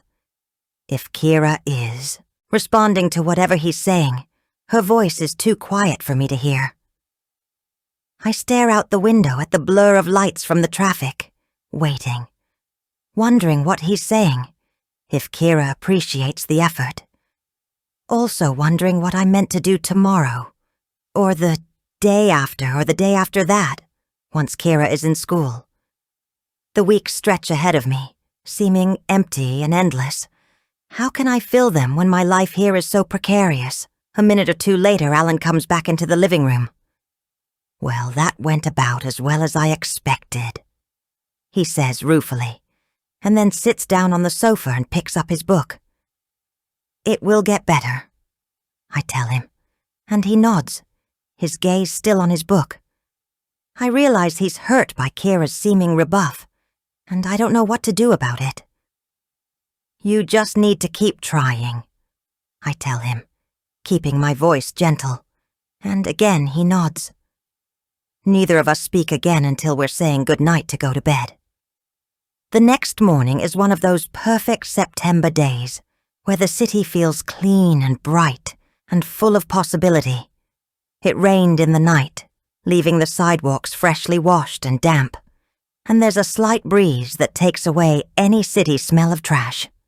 The garden school starts at 8, and Kira and I leave at 7:15 to give us plenty of time to get across to Manhattan and then downtown to the brownstone in Gramercy Park, where the school is housed, with a modern addition built out back. One thing I do like about the school is how homey it feels. The classrooms are all in what would have been the townhouse's bedrooms, once upon a time, and the dining hall still feels like a dining room, with family-style seating and oil paintings on the walls. The school is small enough, only 113 students, that it doesn't feel overwhelming, although there is a fair crowd of parents, mostly moms, as well as a few nannies, outside the building as Kira and I walk up to it. It feels a little bit like a fashion show, with all the mothers decked out either in designer outfits or what looks like very expensive color-coordinated workout gear. Instinctively, I look for Elise, the one mother I met, and I am relieved when I don't see her. There are a few curious glances my way, and I know I stand out in my Doc Martens, patchwork jeans, and ribbed tank top, my hair in a messy bun with plenty of wisps to frame my face because it isn't really long enough to be held back. I don't mind so much about the speculative looks. In fact, some perverse part of me almost enjoys them. I am not like these women. I never will be, and I'm glad I won't, and that they all know it. Okay. I stand in front of Kira by the steps to the school, where the headmistress, whom I've only met once, is graciously welcoming the students in, greeting them all by name. Elise Dunnett was right about the merch. There are a lot of TGS backpacks, lunchboxes, and insulated coffee cups that parents are proudly holding. You ready for this? I ask my daughter, resting my hands lightly on her shoulders as I smile down at her.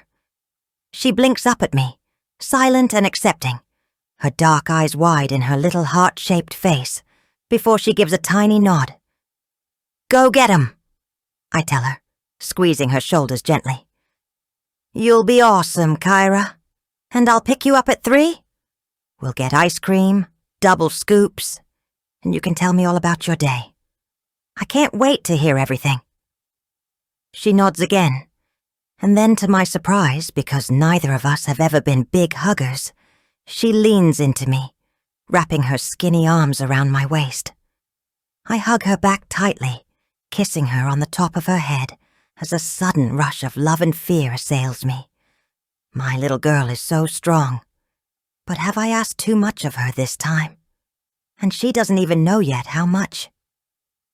You're going to be great, sweetheart, I whisper against her hair, and then I step back, unwrapping her arms from my waist, and give her a gentle push toward the stairs.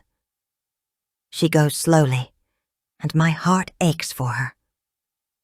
I want this school to be amazing for her, even if I'm not sure it will be. Still, I hope. She's only just disappeared inside when I feel a tap on my shoulder, and I tense in surprise. Then turn. Elise Dunnett is standing there, looking as mesmerizingly elegant as ever as she smiles at me, dressed in a pair of ankle-skimming white jeans and a cream silk blouse. A pair of designer-looking sunglasses are perched on her forehead, holding back her waves of chestnut brown hair. Hey, Harriet, she says, her expression friendly but alert, assessing.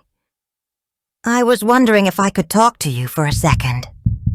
Chapter 5. Elise. For a second, Harriet looks like a deer trapped in headlights as she stares at me, eyes wide and lips parted, clearly startled by my approach. All around us, mothers are chatting, laughing, exchanging horror stories or humble brags about their summer vacations. I ignore their curious sideways glances as they watch me saying hello to the mom, who is just a little too different from the rest of us. Admittedly, Harriet Tierney does stand out in this crowd. Her clothes are rumpled, her hair an unruly mess, and she isn't wearing a scrap of makeup. I almost envy her ability to be so unconcerned about what other people think. But maybe her lack of effort is its own kind of arrogance and attitude. She doesn't need to conform the way we all do, and that causes me an unsettling pang of something like envy.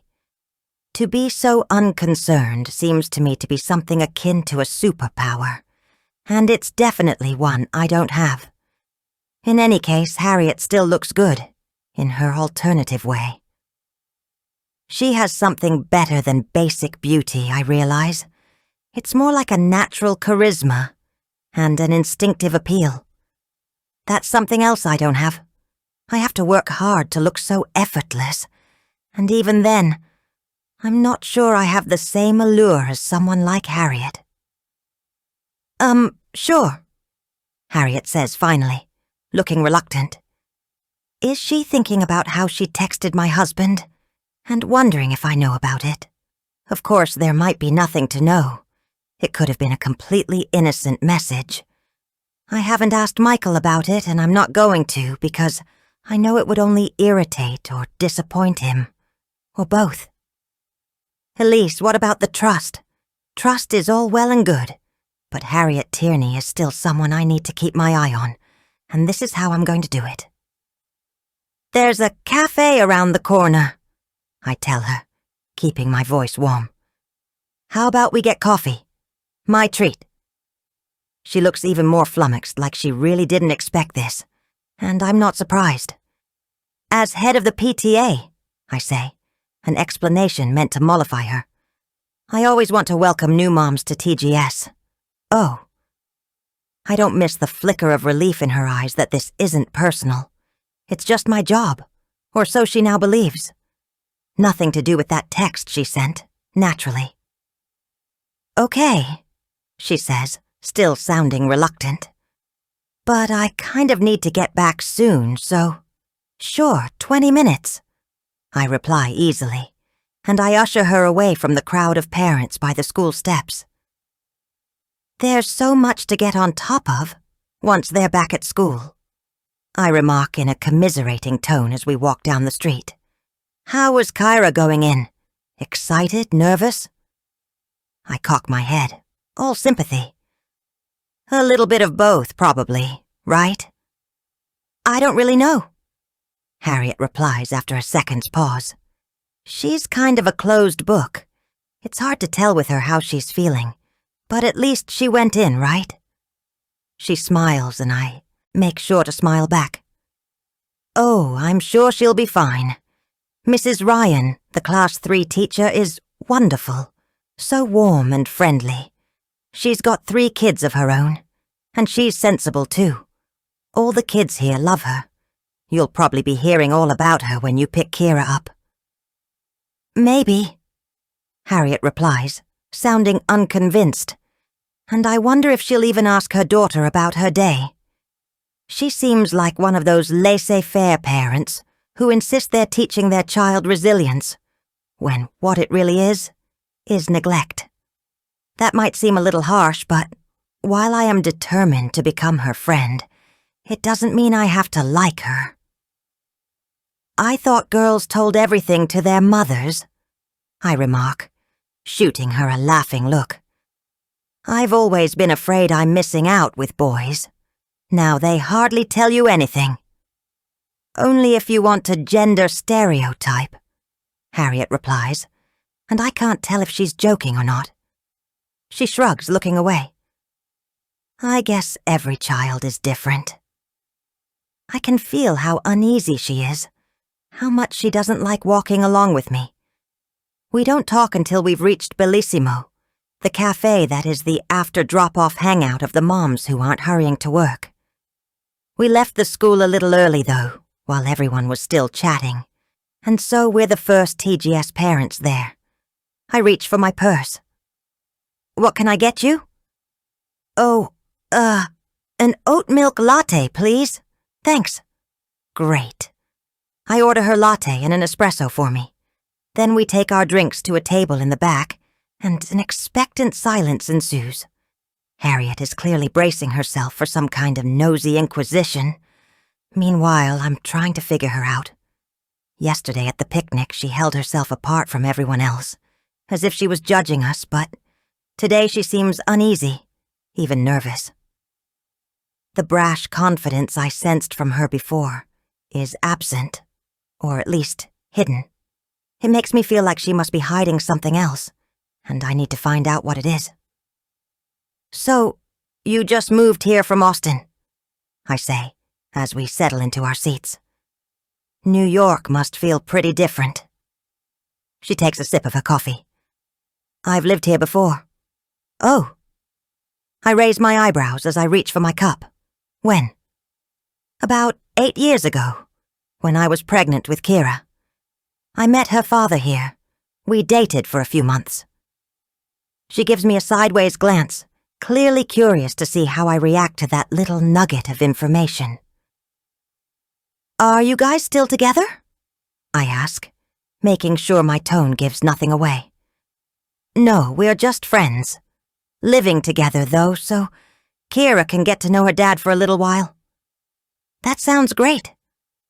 I can tell she's expecting some kind of judgment on her living situation from me, and so I just widen my smile.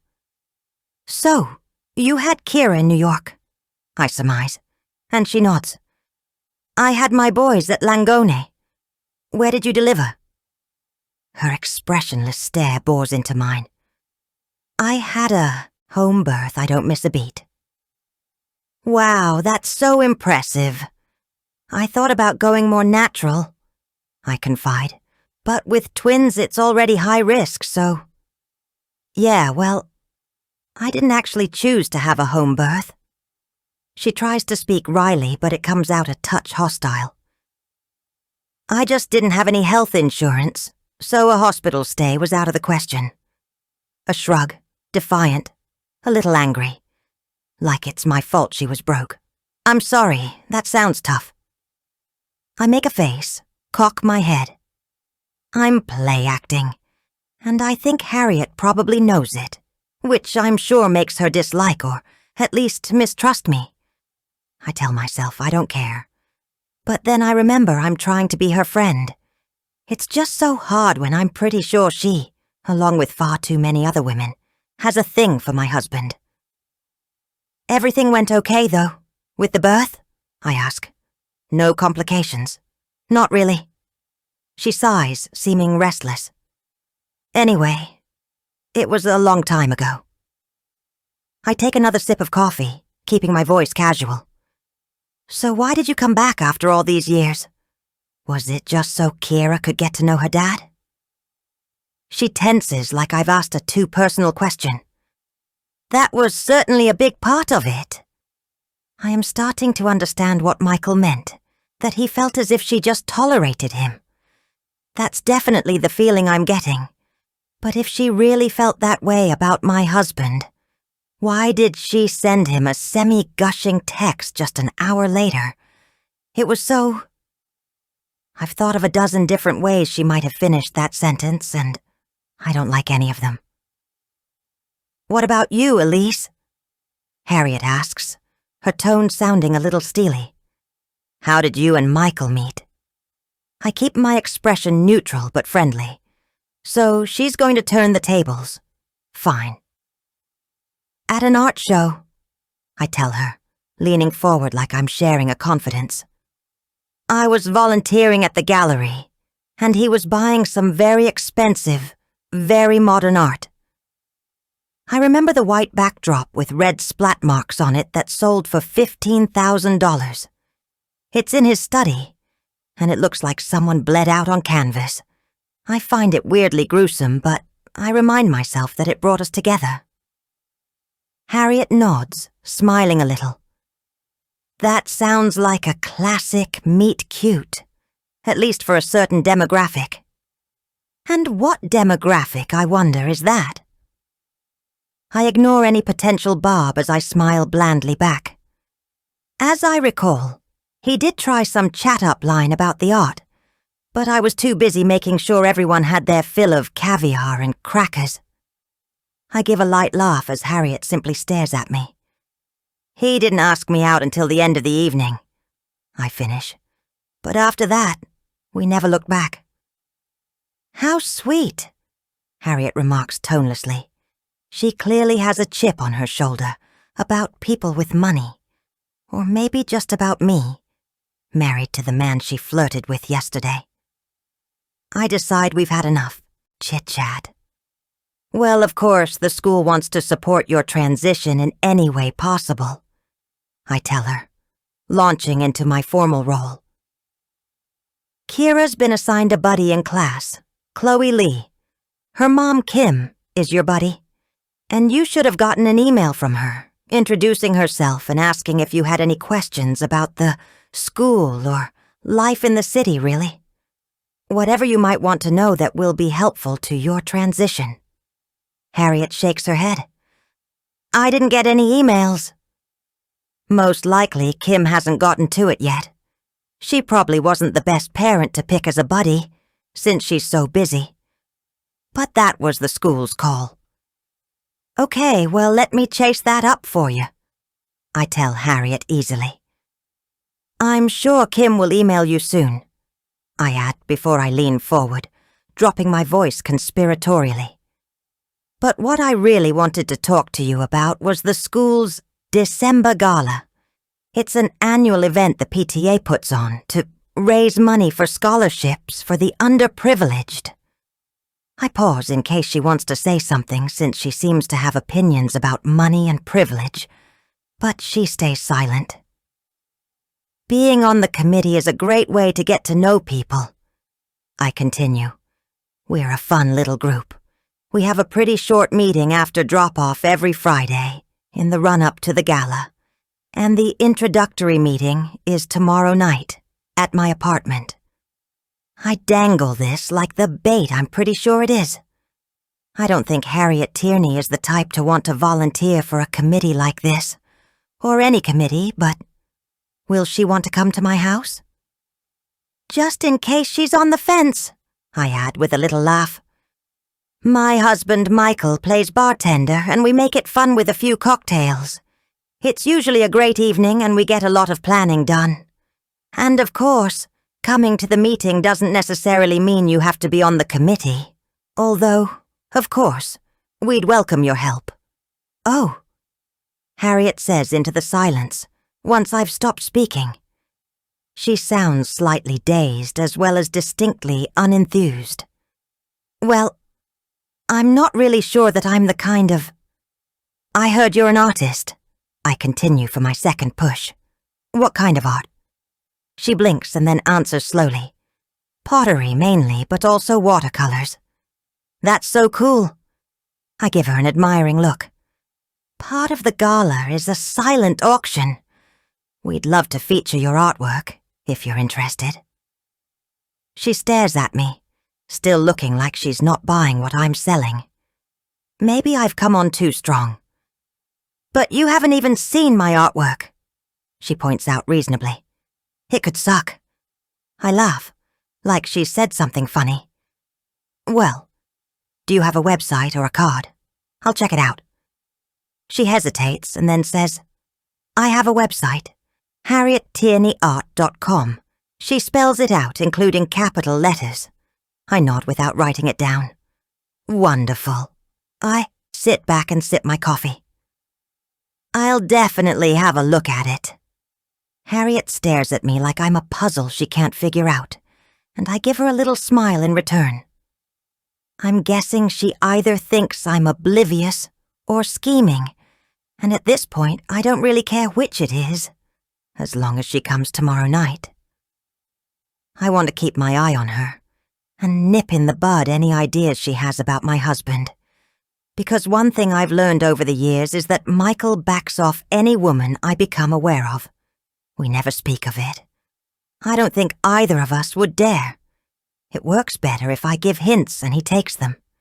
And so, tomorrow night, he'll figure it out and then he'll leave Harriet Tierney alone. I hope. So, I say, do you want to come tomorrow night? No pressure, but I really think it will be fun. Another hesitation. She looks like she really wants to refuse, like she's going to, but then to my relief, she relents. Okay, sure, she says, like it's a concession to me. And then she seems to realize how that might come across as rude, and she manages a small smile. Thank you for thinking of me. Of course. I feel relieved, as well as a little worried. Am I crazy? Inviting this woman to my house, toward my husband. And yet I know from experience that it's always better to have an eye on a woman Michael finds attractive.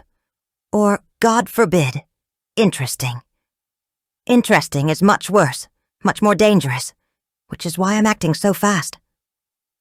So, you said you had to get back? I ask as I reach for my purse. Are you working on something? Some art? I've just got things to do. She tries for a laugh but doesn't quite manage it. You know how it is when you move. There are always a million boxes to unpack. I agree. How's it going? You live in Astoria, as I recall? Yes. Her eyes narrow in something like suspicion, and I give her a blithe look as I explain. I saw your address when I did your welcome bag. Did you get it this morning, by the way? No, I didn't. I nod in swift understanding. You need to go to the new parents' coffee morning. Did you hear about that? Kim should have emailed her about it, but oh well. TGS runs on parent volunteers and many aren't as diligent or dedicated as I am. They give them out there. She tilts her head. Well, I came for coffee with you. I give a theatrical wince. Oh, I'm sorry. I really should have thought of that. I glance at my watch with a thoughtful frown. You could still make the last 20 minutes or so if you left now. I'm good, she says as she pushes up from the table with an apologetic grimace. I'm really sorry to leave like this, but I do need to get back. I smile sunnily. Of course, no problem. And I'll see you tomorrow night? She nods, and I fling out a hand to keep her from going. Do you mind giving me your phone number? Then I can text you my address? Once again she hesitates, and I feel like shaking her by the shoulders. You can text my husband, but you can't give me your number? I keep my smile in place, and after another second's pause, she tells me her number and I put it into my phone. Thanks, Harriet, I tell her in the warm tone I've used all morning. It feels exhausting. See you tomorrow, and I hope Kira has a great first day today. Thanks, she says, and for a second she looks regretful, like she wishes she'd been friendlier. I almost think she's going to say something, but then she just gives a little shake of her head and walks out of the cafe quickly, without looking back. I watch her go. I am not going to let Harriet Tierney, the wannabe hippie who thinks she's so above us all, become dangerous. Chapter 6. Harriet. I leave the cafe feeling unsettled, as well as a little guilty. Maybe I should have been friendlier, but just about the last thing I expected was for Elise Dunette to ask me out to coffee, and then invite me onto some stupid committee. As if I would ever do that, and yet it seems like I agreed. At least for the introductory meeting, and cocktails courtesy of Michael, who still hasn't texted me back. Did he not want me to call him? He certainly seemed like he did when he gave me his card. I suppose I'll see him tomorrow night so I can talk to him then, although I would have preferred to do so in a more private setting. I can't shake the feeling that I was getting a very weird vibe from Elise, though. Her friendliness definitely didn't seem genuine, and I can't decide if it was because she's just one of those people who is fake with everyone, or that she really doesn't like me. Did Michael tell her I texted him? I can't imagine that happening, and even if he did, it's not like I texted anything inappropriate. I'm a new parent, interested in getting to know other parents. Is that such a big deal? Still, Elise seemed like she had a bone to pick with me. But if she felt threatened, surely she wouldn't have invited me to her home. I really can't figure her out. I wasn't lying when I told her I needed to get back, though. It's now past 8:30, and I've been gone for an hour and a half. By the time I get back to Astoria, it will be over 2 hours. I don't want to leave Alan for too long. As I let myself into the apartment, I hear a few sultry bars of jazz, and I smile, because if Alan is playing the piano, that means it's probably a good day. I recognize that, I tell him as I come into the living room. He's sitting at the piano, dressed in an untucked blue button-down shirt, the sleeves rolled up past his bony wrists, and very faded, baggy jeans. He grins at me, his hands resting on the keys, and for a second I remember just how much we liked each other, back what feels like 1,000,000 years ago. How much fun we had, and how lovely he was. Artist? He asks. I roll my eyes good-naturedly. Nina Simone. Song? I pretend to think, tapping my chin, enjoying the moment. I put a spell on you. He leans back on the piano stool, looking satisfied. You remember? He says, a statement of fact. It was a song we danced to back in the day, long and slow, after I'd listened to his set and the piano bar started to close up shop around us. Stools on top of the bar, the air smelling of old beer and stale cigarette smoke. It had been surprisingly and intensely romantic. Of course I remember, Alan, I say gently. It remains a poignant memory, bittersweet now with the passage of years. I won't ever forget. I walk past him into the living room and face the window, unsettled by remembering how we danced, and how even now I feel a pang of longing for what once was. I stare out the window for a little while longer, and then I say, You haven't asked about Kyra. He gives a little sigh. I'm sorry. I should have. How was she? Going into school? I don't really know, to be honest. I turn to face him, smiling wryly. Maybe you could come with me when I pick her up, ask what kind of day she's had. I told her we'd get ice cream. It could be fun. He looks torn, like he wants to refuse and knows he shouldn't, and I shake my head slowly. Isn't that why we're here, Alan? At least part of the reason why we're here? For a second, annoyance sparks in his eyes. That's the entire reason you're here, Harriet, he tells me firmly, an end to the discussion we haven't yet had. And yes, I'll come with you to pick up Kira. I nod, knowing I should feel satisfied, but there's so much more I could, and should, say.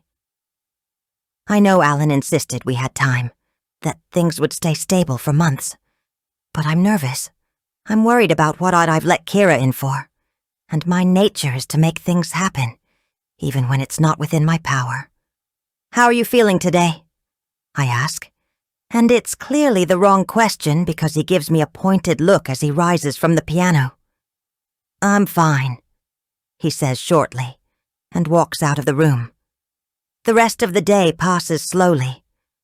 I lug our laundry to the laundromat 3 blocks away and sit in a plastic chair, staring into space, while I wait for the cycle to finish. Then I wait for another 40 minutes for the clothes to dry, before I lug them all back to put them away. Alan is back to playing the piano, a comforting sound, and I make us ham and cheese sandwiches for lunch, which he picks at, before I clear the dishes and brew some coffee. He suggests we play a game of Scrabble, which we used to do back in the day, and glad for the distraction, I get out the old, battered box. One day in, and I'm already going a little stir-crazy, although I'm afraid I might look back on a day like this with sentimental nostalgia. Just like an old married couple, he tells me with a teasing smile as he painstakingly arranges his letters on the rack, and I feel a sudden rush of pity and sorrow, because we are not an old married couple. Our relationship was casual and convenient for us both, for as long as it lasted. Alan had made it clear that he wasn't interested in anything serious and permanent, and I hadn't been either, because I'd never wanted that kind of life, to be tied down to a place or a man. 8 years on, none of that has changed, even if Alan's perspective has. And yet, for a second, I wish things were different, that we were, and that is an unsettling feeling. Hats? Alan asks gently, as I stare down at my tiles. What are you thinking? Nothing important, I tell him. I am not about to go into my own complicated emotions when I don't even want to feel them myself. I tell myself I'm not interested in revisiting, much less rewriting, our history. That's not why I came back, even if I've felt a few unsettling pangs. Who goes first? I ask instead, pitching my voice bright. We have to pick a letter from the bag, remember? He reaches for the bag, and I hand it to him. I shouldn't have said that, he says quietly, as he roots around inside it for a tile. I know we aren't an old married couple. Before I can reply, he adds, I really appreciate you moving back here. I hope you know how much. I do, I say at last, and although there's so much I could say, I can't make myself say it.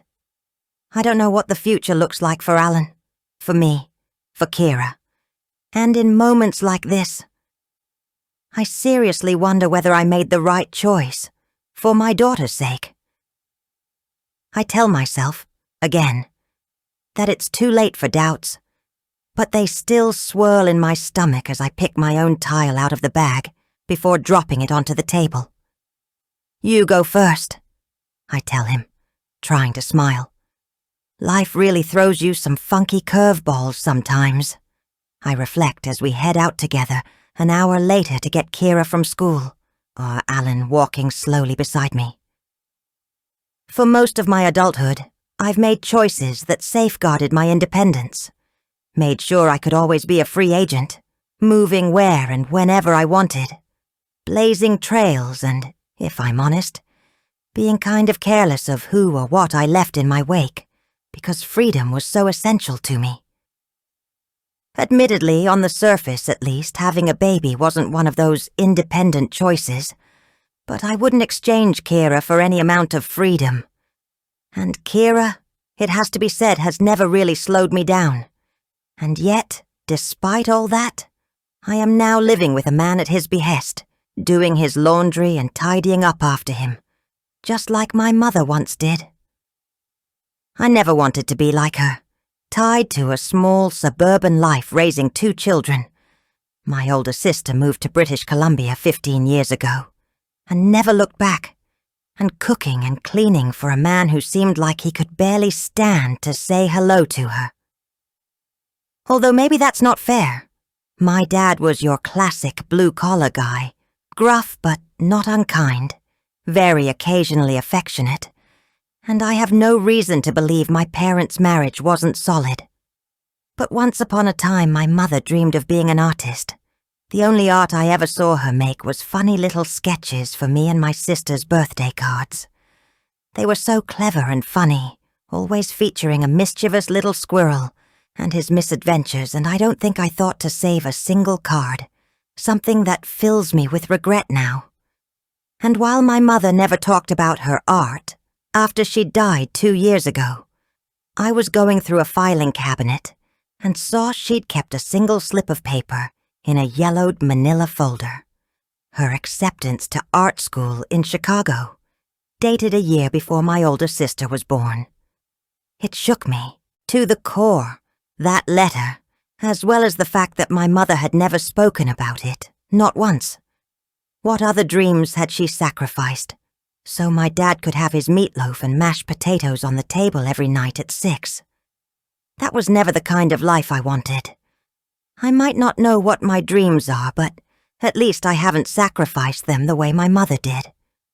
That's been the guiding principle of my life, and yet, here I am, tied to a kitchen and an apartment that isn't even my own. But, I remind myself, it's worth it for Kira's sake. I hope. I glance at Alan, who is looking particularly dapper.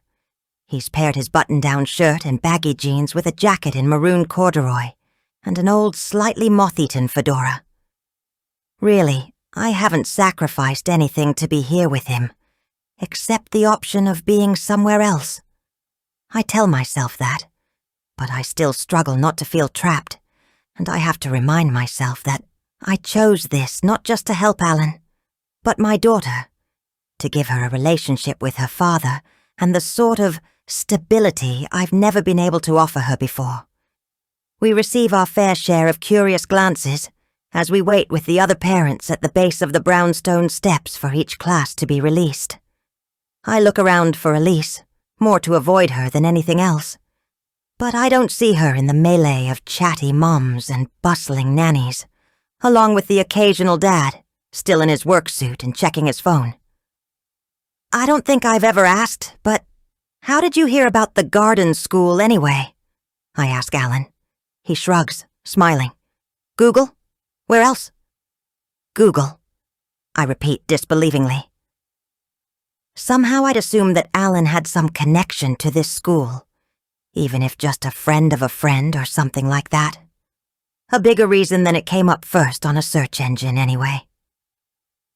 They have a very nice website, he tells me, and I like their progressive ethos, and I wanted to give something to Kira that would last. The garden school's tuition is $45,000 a year. If Alan had given that money to Kira instead, I think it would have lasted a tad longer than the education she's going to get for who knows how long. I don't say any of this, though, because Alan's offer was generous, and he was adamant about it. Besides that, I was not in a position to refuse. My temporary teaching job had ended, and I was struggling to pay the rent on my studio apartment in Austin. As much as I might question the wisdom of accepting it, Alan's offer came at a good time. For all three of us. The doors to the school open, and the first few kindergarteners come out, clinging to their teachers' hands and blinking like moles, so shy and uncertain. Parents snap photos and coo delightedly as they sweep their children into their arms and then down the sidewalk. Then it's Class 1, looking just that little bit older, and Class 2, clearly old hands at this whole school thing, swaggering down the steps like they own the world. Parents continue to peel off, and children's giddy laughter echoes through the street. It's a classically heartwarming scene, heightened by the golden tones of the sunlight streaming through the leaves of the trees that arch above. I glance at Alan, who is looking interested, but also somewhat bemused by everything, as this is surely something he's never experienced before. He's also looking a little tired, his thin shoulders rounded and starting to slump, and I feel a surge of affectionate protectiveness for him. I put my hand on his arm and am about to tell him we can take a taxi back. But before I can, Kira comes out of the school, and his whole expression transforms as he beams at her in sudden delight. "Kira!" he calls, and she swivels, searching for whoever called her name, clearly surprised when she sees it is Alan. She walks toward us, her backpack slung over her shoulder, her hair falling out of the neat ponytail. I put it in this morning so a few dark brown strands, the same color as Alan's once upon a time, frame her face. "Hey, kiddo." Alan greets her, giving her ponytail a gentle tug. "How was your big day?" She smiles up at him, shyly pleased. "It was really good. I like my teacher, Mrs. Ryan. She's so nice." "Good teachers make all the difference," Alan proclaims solemnly. "What do you say we celebrate with ice cream?" "Okay." Kira's smile deepens as she flushes with pleasure, and I watch, more than a little gobsmacked, as they fall into step with one another, heading down the street. In the week since we've been in New York, Alan has had no more than a handful of stilted conversations with our daughter. He's clearly making more of an effort now, and I realize I forgot just how charming he can be, in that offbeat, whimsical way when he chooses to, and Kyra clearly had a good day, which is great, and yet, as pleased as I am about all that, and I am, I can't quite suppress the unsettling little flicker of jealousy I feel as Kira and Alan walk in, lockstep together, leaving me behind. I hurry to catch them up, and as I walk away from the garden school, I feel someone's gaze on me, and turn around.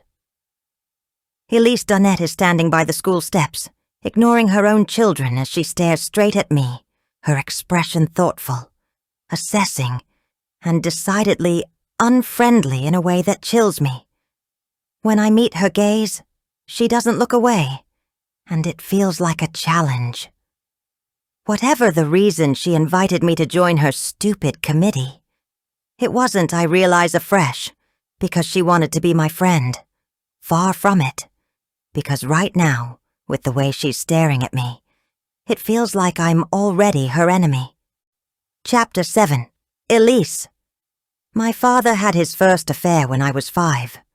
At least I think that was the first one. I can't be sure. It was the first one I learned about, at any rate. I discovered it accidentally when I was playing at a friend's house, and I overheard her mother talking on the phone in her bedroom, her voice low and laced with laughter. My friend suggested we eavesdrop on the line and, giggling, we snuck into the kitchen and, holding our breaths, picked up the phone to listen in. When I realized the other voice on the line was my father's, I let out a startled and hopeful, "Daddy?" My 5-year-old brain couldn't make sense of it. Why would my father, a lawyer who worked in Philadelphia, be talking to my friend's mother, a stay-at-home mom who lived an hour outside the city? How did they even know each other? My father was a busy man. He never did the school run, never knew the other parents, never even cared about any of that. At 5, I think I understood that, even if I couldn't articulate it. I don't remember how my father, or my friend's mother, handled that surprised, childish daddy. Somehow they fobbed me off because I didn't think too much of it afterward, although I was surprised when my father picked me up from the play date, rather than my mother, who usually did all the driving to doctor's appointments and play dates, ballet and tap, the endless to and fro of family life. When he picked me up, my father was all jocular joviality at the door, calling me princess and sweeping me up in his arms. I remember the scratchy wool of his overcoat, the leathery smell of his cologne. His cheek was cold from the outside as he pressed it to mine. It was only when we were driving home that he mentioned the call. By that time, I'd already forgotten about it. "Listen, princess," he had said, giving me a sideways glance. "That telephone call you overheard?" I remember he wagged a finger at me, playfully scolding, his eyes sparkling, although I saw a certain sternness about the set of his mouth. Naughty little princess, eavesdropping on people's conversations. I had dropped my gaze, ashamed, and he had continued. "Don't worry, darling, I'm not angry. But let's not mention it to Mommy, all right? Because Mrs. Danielson and I were planning her birthday surprise, and I wouldn't want you to spoil it." "What birthday surprise?" I had asked eagerly, and my father shook his head. "That's for me to know and you to find out, and Mommy too, of course. but not today. A pause before his expression had turned serious in a way that made me feel grown up, but also, a little afraid. All right? I had nodded meekly, not trusting myself to speak, desperate not to disappoint my beloved father. We never spoke of it again, and there was no birthday surprise, none that I remember anyway. It wasn't until much later, maybe when I was 12 or so, that I connected the many dots, because of course that wasn't the only time my father asked me not to spoil a surprise. My childhood was littered with moments like that one with the phone call. Too many to remember. Not that I want to, but I've kept every single one of his secrets all these years. I don't know why I'm thinking about all that now as I get ready for the gala meeting. I've spent most of the day cleaning the dining and living rooms, polishing and dusting, filling them with fresh flowers and arranging wasabi and candied almonds in little dishes, even though hardly anyone eats at these things. I've lined up the liquor bottles on our drinks tray, with the ingredients of several fun cocktails written out in careful calligraphy, for Michael to mix. He'll breeze in here 10 minutes before the start of the meeting, and be the man of the hour, shaking the cocktail mixer like it's a maraca, and charming the socks, and who knows what else, off every flattered mother in the place. I press my lips together as I carefully snip a curling brown leaf off a white rose in the bouquet I bought from the florist on 5th Avenue. That's why I'm thinking about my father, and that phone call I overheard when I was 5, because Michael reminds me so much of him, and at times I still feel like that hopeful, frightened 5-year-old girl, confused about what is really going on, wanting to keep the secret, and yet afraid to know the truth. Luke and Lewis have been fed and bathed and are already in their pajamas, their hair damp, cheeks pink and scrubbed, both of them sprawled in the playroom. They seem to have settled well into Class 3, which is a blessing. Mrs. Ryan really is a lovely teacher who I think might get Luke, and I know I never need to worry about Lewis. He collects friends like a planet pulling its many moons into its orbit. Half the boys in the class trail after him eagerly, while the girls adore him from afar. He's just like Michael that way, but the lovely thing about Lewis is that he doesn't know it, yet. I intend to keep it that way for as long as I can. I dread the day when that masculine arrogance hits hard, with the accompanying knowing grin, the gleam in the eye, the casual saunter. My father possessed them all, and so does Michael, but he manages to pull off humility like the award-winning act it is for someone so innately confident. Still, I appreciate the effort. I peek my head into the playroom before I go to get changed, smiling at the sight of my boys sharing a beanbag and poring over a Guinness Book of World Records together. That is so gross, Lewis chortles delightedly, pointing to a photo on the page, while Luke just smiles and nods. My heart expands with the kind of love that feels like fear, because I'm so afraid of disrupting this moment, of letting this fragile happiness slip away from me. Neither of them sees me, and I decide to leave them to it. In my bedroom, I study the 3 different outfits I laid out on the bed earlier, considering which image I want to project tonight. The safest option is the tailored trousers in taupe silk, paired with a gauzy, slightly see-through tank top in ivory. Understated with a hint of sexy, and in the neutral palette I usually prefer. The next outfit is a little more fun, a sweeping maxi dress in mauve, cinched at the waist so it doesn't look like a purple sack, with some intricate sparkly beadwork on the hem and sleeves and matching mauve slingbacks.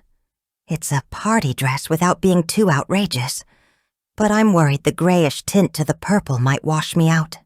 I need to look good tonight. And not just good, but fabulous. Which brings me to the third outfit, which is one I've never worn before. I bought it on a reckless whim a couple of years ago, when I was seized by a sudden urge to be someone different. Michael had been away at a conference in San Francisco, and he'd only texted once, which sent me into a tailspin of doubt and paranoia. Sometimes it's hard to know which is which. It's a fire engine red pantsuit with flared legs and a halter neck that hugs my top half without dipping too low, paired with Louboutin red stiletto sandals that I've also never worn. It would be quite the daring look for me, and one I don't normally go for. I much prefer understated outfits, elegant without shouting about it. But tonight, I finger the red pantsuit, tempted. I want to be the kind of woman who wears an outfit like this, with unapologetic defiance, a screw you to every sneering doubter. A woman, I think, suddenly, like Harriet. But if I wear it, people will certainly remark on it. There will be compliments, but also a curiosity about why I decided to wear something so sensational to what is essentially a school meeting. Although, to be fair, all the women tonight will be thinking hard about what they want to wear. Michael's bartending for them, after all. But this isn't my usual style, and people will clock it and wonder why. And what, I wonder, will Harriet wear? Already, I can picture her in some sloppy combo, like what she wore to the school run yesterday. Patchwork jeans and a tank top that showed her sweat patches, both of which she wore with a careless confidence that is, I fear, more attractive than my carefully curated ensembles. I imagine her rocking up to my apartment in a similar outfit, looking careless, even slovenly, and then me opening the door in my fabulous red pantsuit. In that scenario, I already know I am the one who will look and feel ridiculous, and worse, pathetic. Trying too hard is far more revealing than not trying enough. My mind made up, I put the dress and the pantsuit back in my closet. I slip on the taupe trousers and the gauzy top, and I even put on a lace camisole underneath, so it's not at all outrageous. This is the kind of simple and sophisticated ensemble everyone will expect me to wear. It will get some compliments, but they will be, mostly, genuine, and everyone will forget about it later. But what will Harriet Tierney think? I tell myself I don't care. But the truth is, I don't want to care, but I do.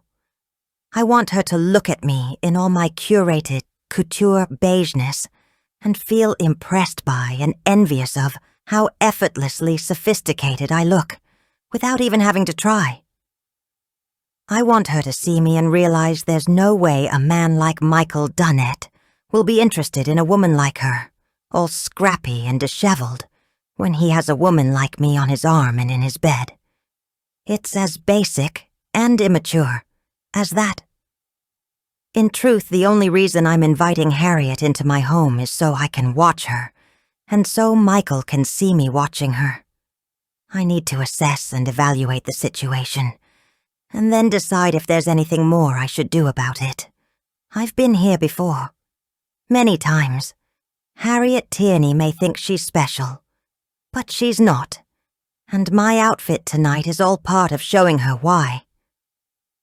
I get dressed, and then I tidy up the bedroom, straightening the cream duvet, plumping the satin pillows, my equanimity restored with each comforting little action.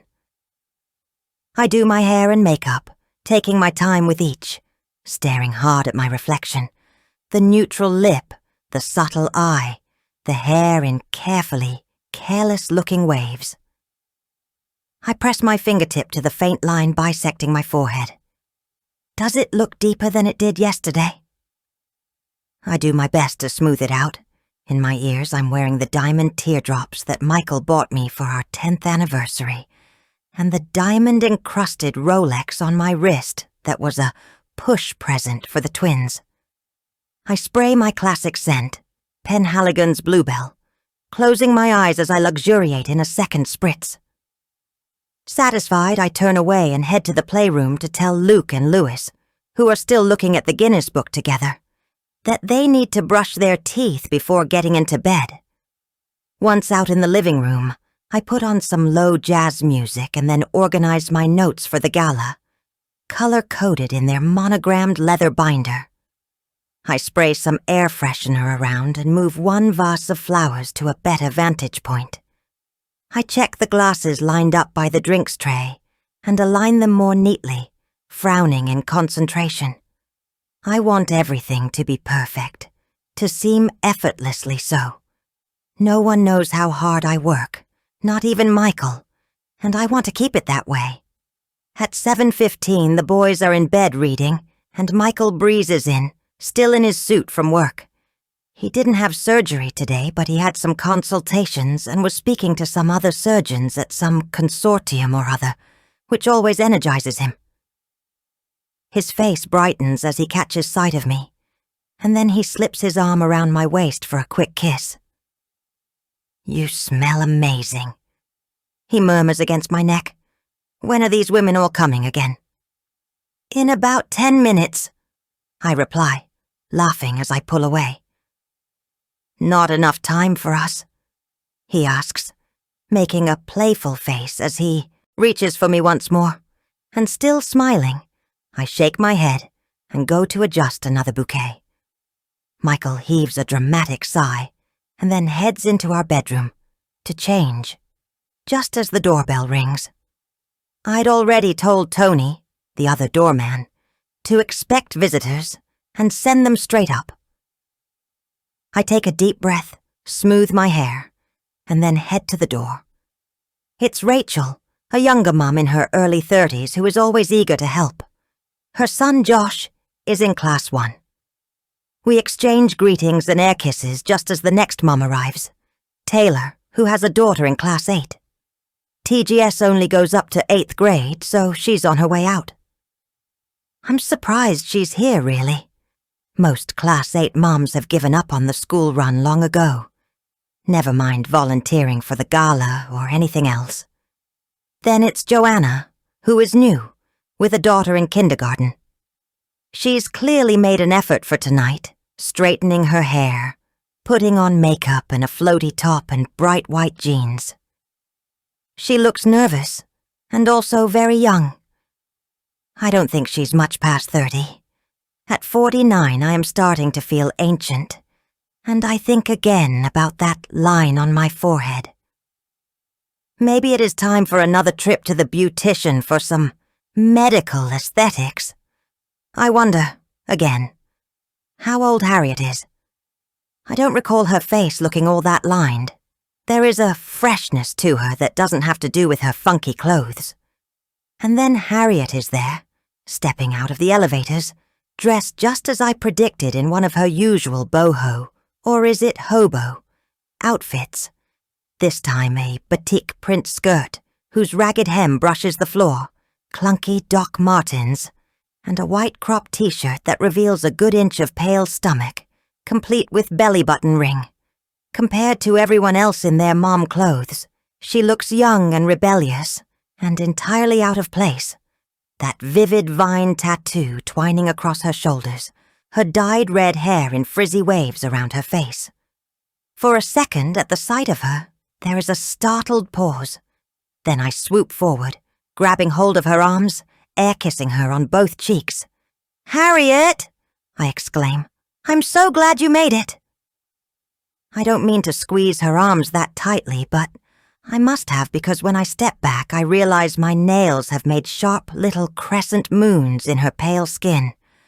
She rubs one while grimacing ruefully before she raises her head and gives me such a coolly appraising look that I feel completely jolted. It's a look that says, as clearly as if she shouted it, that she knows my game, and she's already playing it. She holds my stare as her lips curve in a small, knowing smile that tells me not only that, but she'll beat me at it. I'm still processing that when Michael strolls into the front hall. He's rolling up the sleeves of his crisp blue button-down shirt when he looks up and his whole face brightens as he catches sight of the little group of women still standing by the door. One in particular.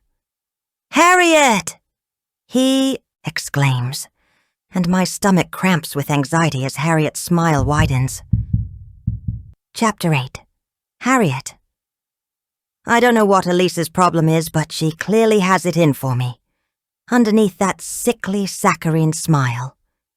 I think she might have drawn blood when she squeezed my arms. I decide to ignore her in all her couture glory, as I turn to Michael with a smile that's warmer than any I've given him before. "Nice to see you, Michael," I say, while the 3 other women, none of whom I know, silently goggle at this exchange. Or at least that's what it feels like. In reality, one of them murmurs something unintelligible, another tells Elise she looks fabulous, and the third strolls into the apartment like it's her own. Maybe I'm reading too much into everything. Elise's look and the painful squeeze, Michael's welcome, the other women who feel hostile, even if they aren't. 2 days into the garden school, and I'm not sure how to take any of it. Yesterday, Kira chatted happily to Alan about her first day, how nice Mrs. Ryan is, and how the classroom is so cool. It has a reading area with a sofa and a beanbag and a roof that they call the porch. There is a pet hamster and a clownfish, and each kid gets a turn to take them home on the weekend. The lunch food was the best she'd ever had, and there was a snack break where they got Rice Krispie treats for free. Alan lapped it all up, nodding and smiling, clearly feeling he'd made a good decision in insisting Kira go to what was, so obviously, the best school in the world. I was trying to feel that way too, because how could I not? Kira has never talked so much about a school. She's never seemed so enthusiastic about anything. This morning she was up before I was to get dressed and pack her backpack, and she skipped into school without a backward glance, a marked change from the usual accepting trudge. I was happy as well as relieved that Kira was adjusting so well, and it certainly validated my decision to move in with Alan. And yet, I was ashamed to admit it, even to myself, but there was a mean little part of me that resented Kira's easy adjustment to a world I knew I would never belong to. I feel anxious about being part of this world, even on its periphery. And what about when we have to leave it, which we will, by the very nature of my and Alan's arrangement? Although, according to Alan, that won't be for several years. If things go the way he thinks they will, Kira will be able to stay at the school through 8th grade, even if right now I can't imagine what that will look or feel like. Still, despite all those worries, I am doing my best to be glad that Kira has settled in so well, and more importantly, that she and Alan have started to develop a bond, which was exactly what I wanted. It's like a flip has been switched and the light just came on. Alan told me last night, after we'd been to get ice cream, had dinner and she'd gone to bed. For both of us. He'd broken out a bottle of wine to celebrate, and we sipped a decent Pinot Noir, watching the traffic slide by on 15th Street. I don't know what I was afraid of, he added, like he'd cracked the conundrum of parenting with a double scoop of Rocky Road. And maybe he had. I couldn't bring myself to say anything remotely snarky, though, especially when Alan leaned over and touched my hand. "Thank you, Harriet," he said, his voice thrumming with quiet sincerity. "Thank you for moving here to be with me. Thank you for letting me have a relationship with Kira when I was a complete absentee father for 8 years." He shook his head with rueful regret. If only I'd known. "Sometimes it takes time to know," I replied, a philosophical truth reduced to pithiness. "The point is, we're here now, and so are you." And that was definitely a good thing. Yes. He nodded in heartfelt agreement, and I felt compelled to continue. "Alan." Already he had started to tense. "It doesn't have to be this way," I told him quietly. "I'm here. I can help. If you could just—" "No." His voice was soft but final. "This has been a good day, Hats. Let's not ruin it." I shook my head slowly.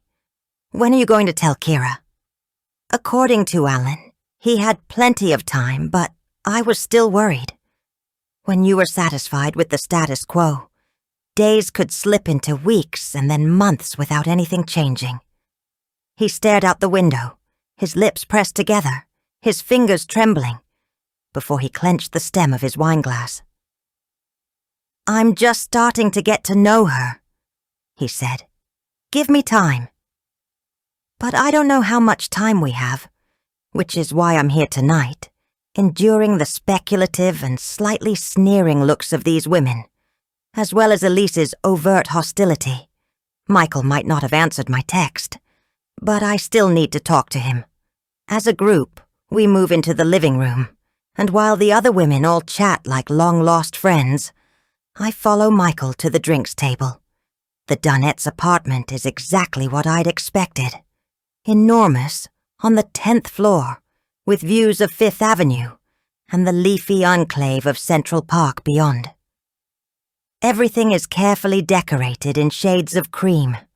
The artwork matches the furniture, which matches the carpet, with the occasional offbeat piece thrown in to keep it from seeming too much like an upscale IKEA. It's the kind of place that has uplighting for the artwork and a statement piece for the dining room table, which looks like it was carved out of a single piece of mahogany. Everything screams tastefully expensive, with mere hints of personality. "So, what would you like to try?" Michael asks, as he hands me a little menu written out in calligraphy that I bet Elise did herself. He shrugged off his suit jacket and rolled up the sleeves of his crisp blue shirt, and I have to admit he looks incredibly attractive. He must be well into his 40s, but the smile lines by. His eyes suit him, as do the streaks of silver by his temples. "The Cranberry Cosmo," he asks. "The Vesper Martini or the South Seas Sling?" I'm more of a Bud Light and cheap wine kind of girl, but I study the menu like it matters. I'm feeling weirdly nervous that Michael hasn't mentioned the text I sent him. All I did was ask to chat, but his friendly cocktail shtick makes me feel like he's forgotten about it, or maybe even that he's gaslighting me. Maybe the fact that I texted is embarrassing to him, which makes it even more embarrassing to me. I already know I don't want to be the one to mention it first. "I'll have the Cranberry Cosmo," I finally say, putting down the little menu, and he starts reaching for bottles. I glance behind me, and although Elise is chatting to another, younger mom, I still feel her hostile gaze tracking my every move. All right, so she thinks I'm flirting with her husband. Well, maybe I will, at least by her absurd standards. My arms are still hurting. I take a step closer to Michael. "So, did you pay for medical school by bartending?" I ask, smiling, and he smiles back, shaking his head in time with the cocktail shaker which he handles with an assured and over-the-top flourish. "Nope, I'm much more boring than that. Dear old Dad paid for it all." "Some people get all the luck." I speak without rancor, matching his whimsical tone. "I know it can certainly feel that way," he replies seriously. "But trust me, I don't take my privilege for granted." Says every person ever who doesn't appreciate just how privileged they are. I think Riley. Well, that certainly makes me feel a lot better about being saddled with 50 grand of debt, I quip, and he laughs, a genuine shout of amusement that has Elise's head whipping around. I feel like telling her to chill out, or at least show her there's nothing to worry about by walking away from the husband she's so fiercely protective of. But some contrary part of me decides to do the opposite. Maybe it's because Michael's easy charm actually works, but I'm enjoying talking to him, and so I take a step closer instead, and from the corner of my eye, I see Elise's face tighten. Why am I doing this? I wonder, as I cock my head and smile at Michael. I'm not flirting, not exactly, but I know it's annoying Elise and I usually don't try to upset people. But something about her gets under my skin. I might dislike her now, but she disliked me first. Here you go, Michael says, handing me the cranberry Cosmo garnished with a twist of orange. He glances over my head to the other women. Who's next, ladies? I move off, sipping my cocktail, which admittedly tastes delicious, trying not to feel stung by how quickly he moved on to the next woman. That's the nature of charming guys, I remind myself, but I wish he'd mentioned my text. The other women drift toward the drinks area, which leaves me in an unexpected face-off with Elise. I wasn't sure you'd be able to make it, she remarks, cocking her head to one side as she studies me. Her face is flawless, the makeup subtle and expertly applied, her hair in perfect chocolate brown waves that rest on her shoulders. Oh. I raise my eyebrows in both curiosity and challenge. Why not? Her lips twitch in something like a smile as she shrugs, her gauzy tank top starting to slide off one toned shoulder. I thought about dressing up for tonight, but I could never pull off anything close to the kind of look these women have. And the truth is, I don't want to. Still, some part of me wishes I didn't feel quite so sloppy right now. Oh, I don't know, Elise replies thoughtfully. You just didn't seem very interested when we spoke before. I thought maybe you'd be a no-show. I'm not interested, I think. But again, that contrary part of me rears its ugly head. Why should Elise pigeonhole me, and in such a sneering way? Well, I'm usually too busy for this kind of thing, I tell her. But lucky for you, I've got some free time on my hands right now, and I'm so excited to get involved.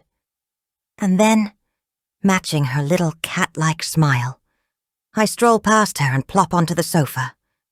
A drop of ruby-red cranberry Cosmo spills onto the white silk upholstery, and I try to rub it away with my thumb, but only succeed in smearing it further in, which I do feel bad about.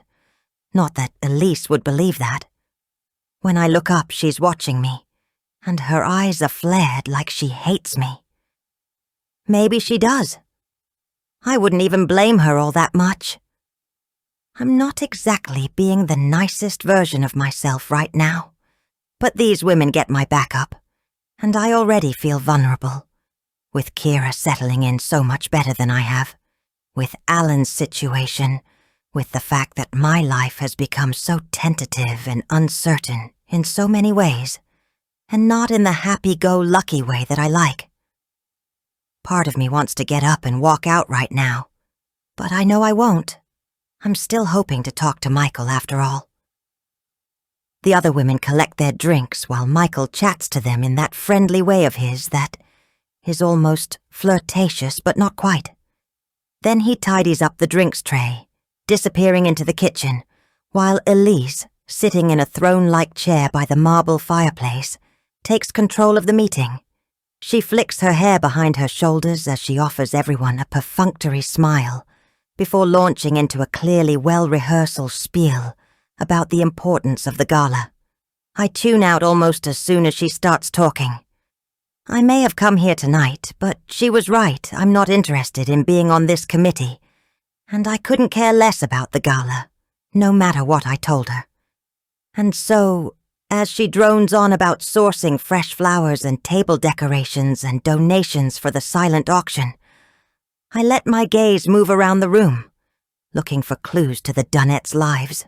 There aren't any, though.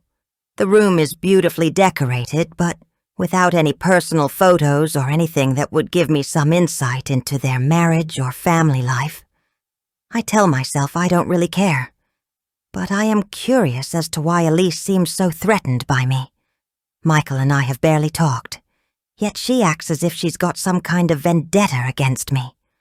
All through her spiel, I can tell she is pointedly ignoring me, meeting everyone's eye but mine, talking about everyone else's potential contributions, while skipping over anything I might bring to this little group, even though she was the one who invited me.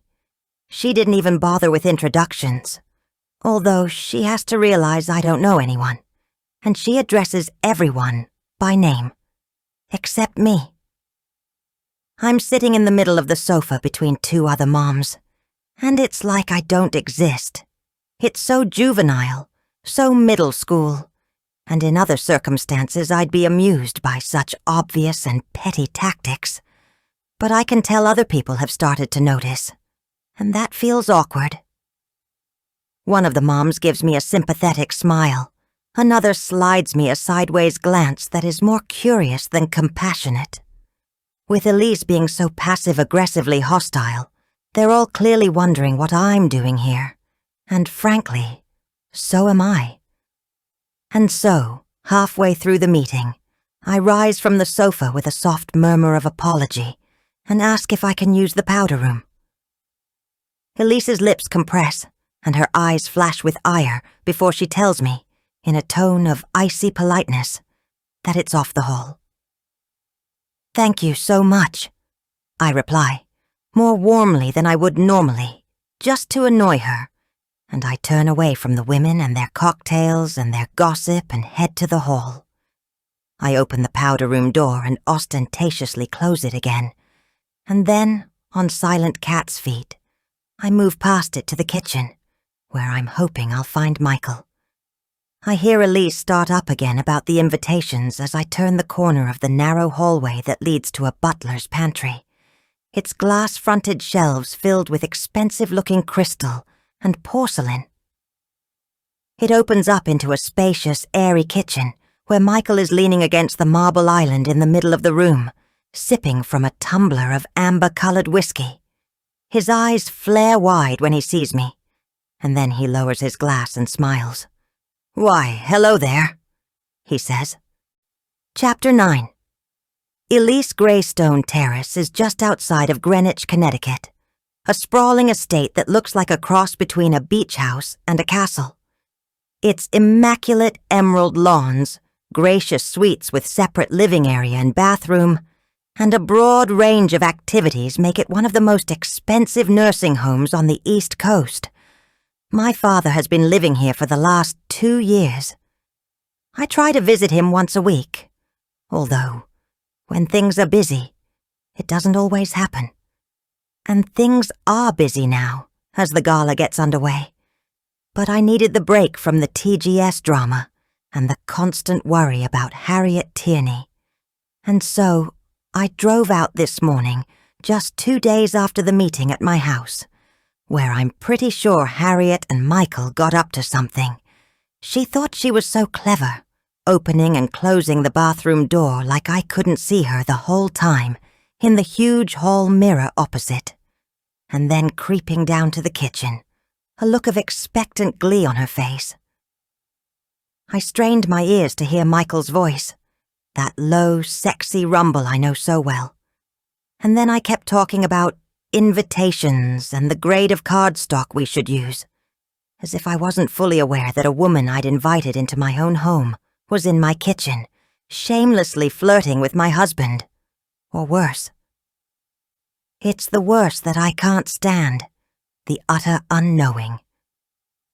I've been here so many times before, and I've never been able to ask Michael outright about any of them. First, because I don't want to know, and second, because I couldn't bear it if he lied to me the way my father lied to my mother. I've been the keeper of secrets for most of my life. First my father's, and now my husband's. Except Michael doesn't even know I'm keeping them.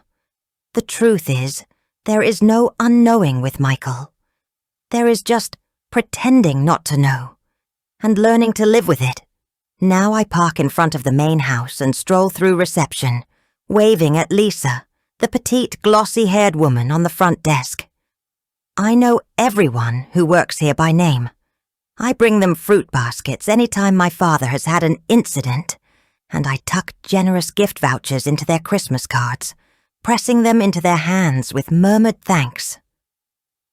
It's the kind of stuff my mum should be doing, but as far as I know, she doesn't.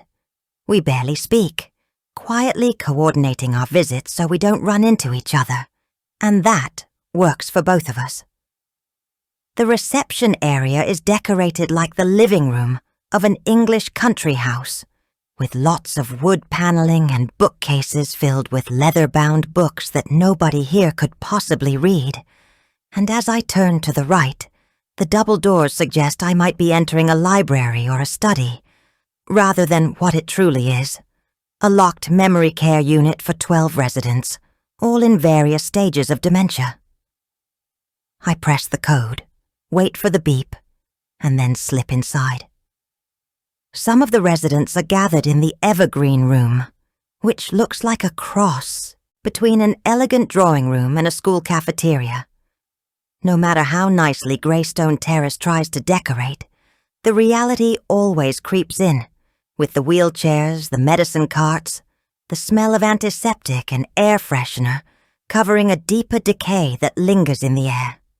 My father is in his private suite, sitting in a wing-back armchair by the window, dressed immaculately in a three-piece suit, just as he used to wear every day for work.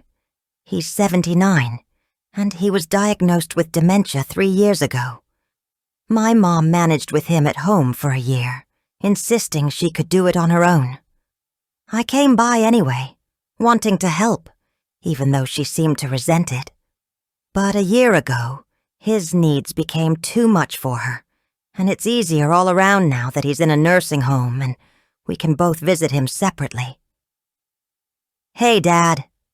I stoop to kiss his wrinkled cheek as he smiles delightedly at me. "Princess, I was hoping you would come by." "Were you?" I smile and sit across from him.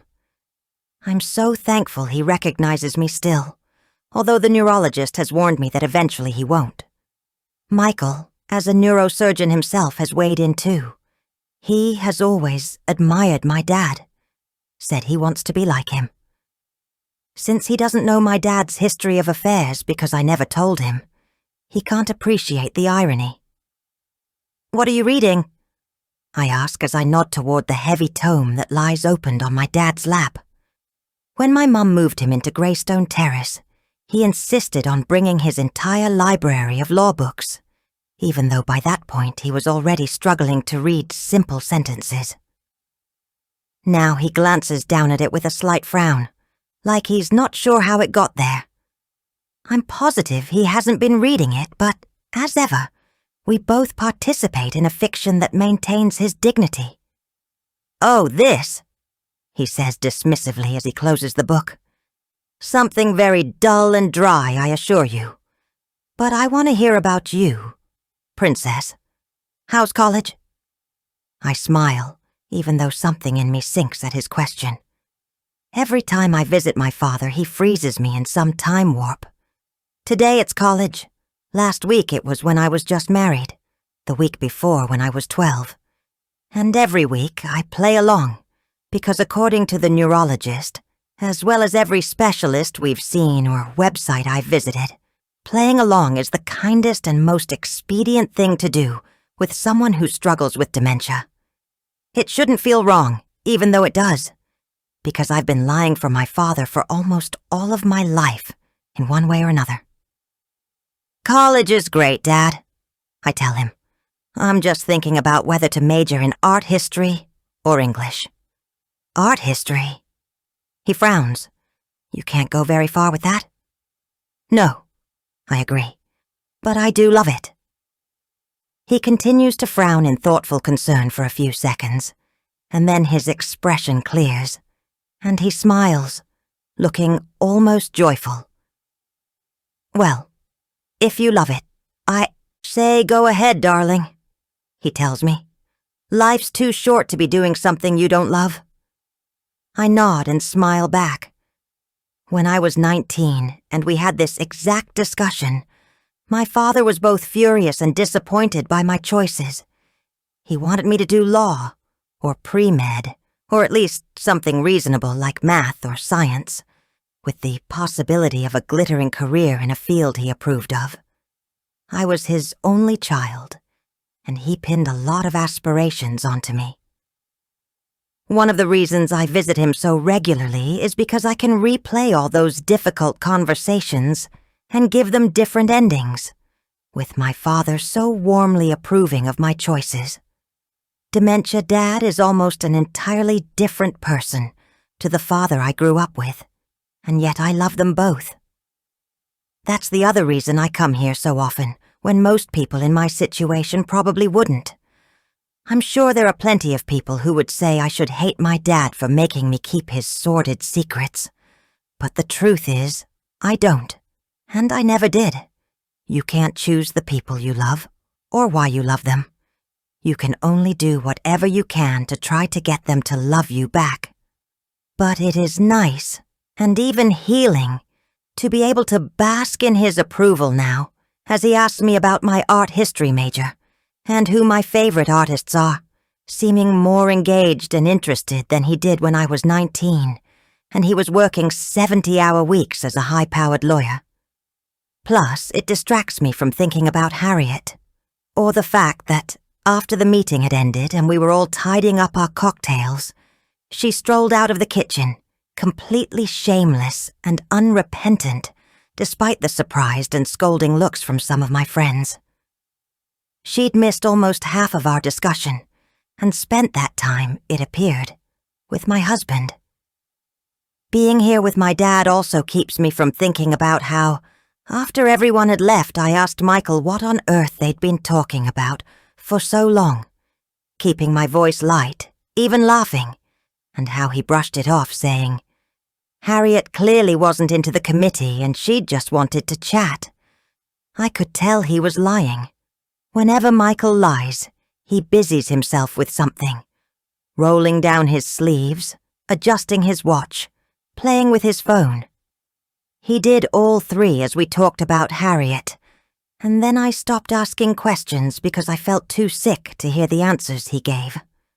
That night I lay in bed, staring at the ceiling, feeling leaden inside, because I knew where this was going, and I didn't think there was anything I could do to stop it.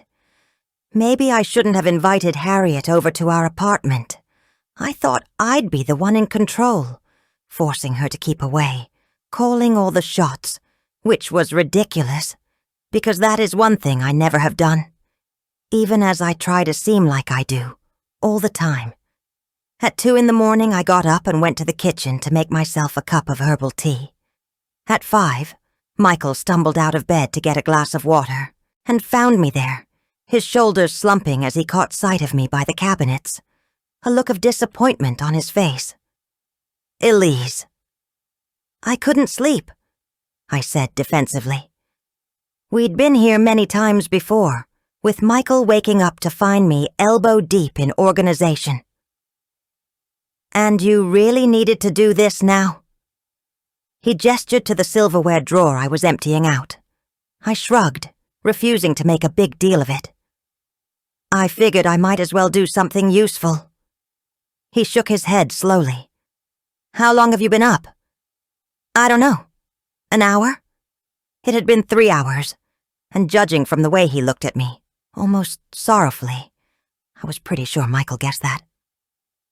Come back to bed, he said softly. Please. I hesitated, reluctant, even though part of me wanted to hurl myself into his arms, let him lead me back to bed, and curl into the comforting warmth of his body. But there was silverware all over the counter, and crumbs in the drawer. In a minute, I said, and he sighed before turning around and going back to bed alone. I ended up not going back at all. By the time I'd finished with the drawers, it was time to get the boys up anyway, and Michael was in the shower. I talked to my dad for another hour, first about college majors and art, and then, when he gets tired and a little fretful, about the weather, which sometimes feels like the safest subject we can discuss. Afterwards, we take a stroll outside on the manicured lawn, walking slowly along the carefully weeded flower beds. It's September. but it still feels like summer, the air balmy. By 1 o'clock, my dad's tired and ready for his lunch, so I escort him into the dining room and sit him by himself, although Jennifer and Nancy, 2 residents of the memory care unit, immediately join him. Even in his old age, my dad is quite the handsome charmer, with a full head of white hair and those twinkling hazel eyes. Some things, I reflect as I kiss him goodbye, never change. I drive straight to the garden school for pickup, parking in a garage around the corner. Louis and Luke will be thrilled to have a ride home since we usually walk as far as I can make them before taking the bus. Michael doesn't understand why we don't drive, since we have a car and a dedicated parking space under our building, and sometimes I don't either, except that the bus is such a simple pleasure for children, even if my boys have long since outgrown the novelty of climbing the steps or paying for a ticket. The sky is a hazy blue, the breeze that tickles me warm and comforting. As I stroll up to the knot of parents gathered in front of the school steps, I look instinctively for Harriet. She's there again with the old guy whom I assume is Kira's dad. It's no wonder Harriet is interested in my husband, when her child's father could be mistaken for her grandfather. Today he's dressed in a t-shirt, corduroy blazer, and dirty faded jeans that bag around his hips. Harriet is similarly attired in her usual Doc Martens, the purple overalls from the picnic, and a tank top that shows off her vine tattoos again. She's left her hair loose, and it frizzes out from her face in a bright artificial red halo. If Michael is interested in her, I tell myself, it has to be just for the novelty. The thought isn't very reassuring. As I turn my gaze to the opening doors, my heart lurches, because coming out with the rest of Class 3 is none other than Louis and Kira, together. They're not holding hands or anything like that, but it feels as if they might as well be. Their heads are close, and they're both giggling. It would be heartwarming, as well as encouraging, since Louis has never been friends with a girl before, if it wasn't Harriet's daughter. Did Harriet put her up to this? Is she trying to get close to Michael through our children? I tell myself I'm being paranoid, but as Louis bowls toward me, still grinning, the first words out of his mouth are, "Can Kira come over?" Louis has never had a girl over for a play date, not even in preschool. What is going on? The suspicion that Harriet is behind this hardens inside me, and my dislike of her burns even hotter. It's one thing for Harriet Tierney to want my husband, another my children.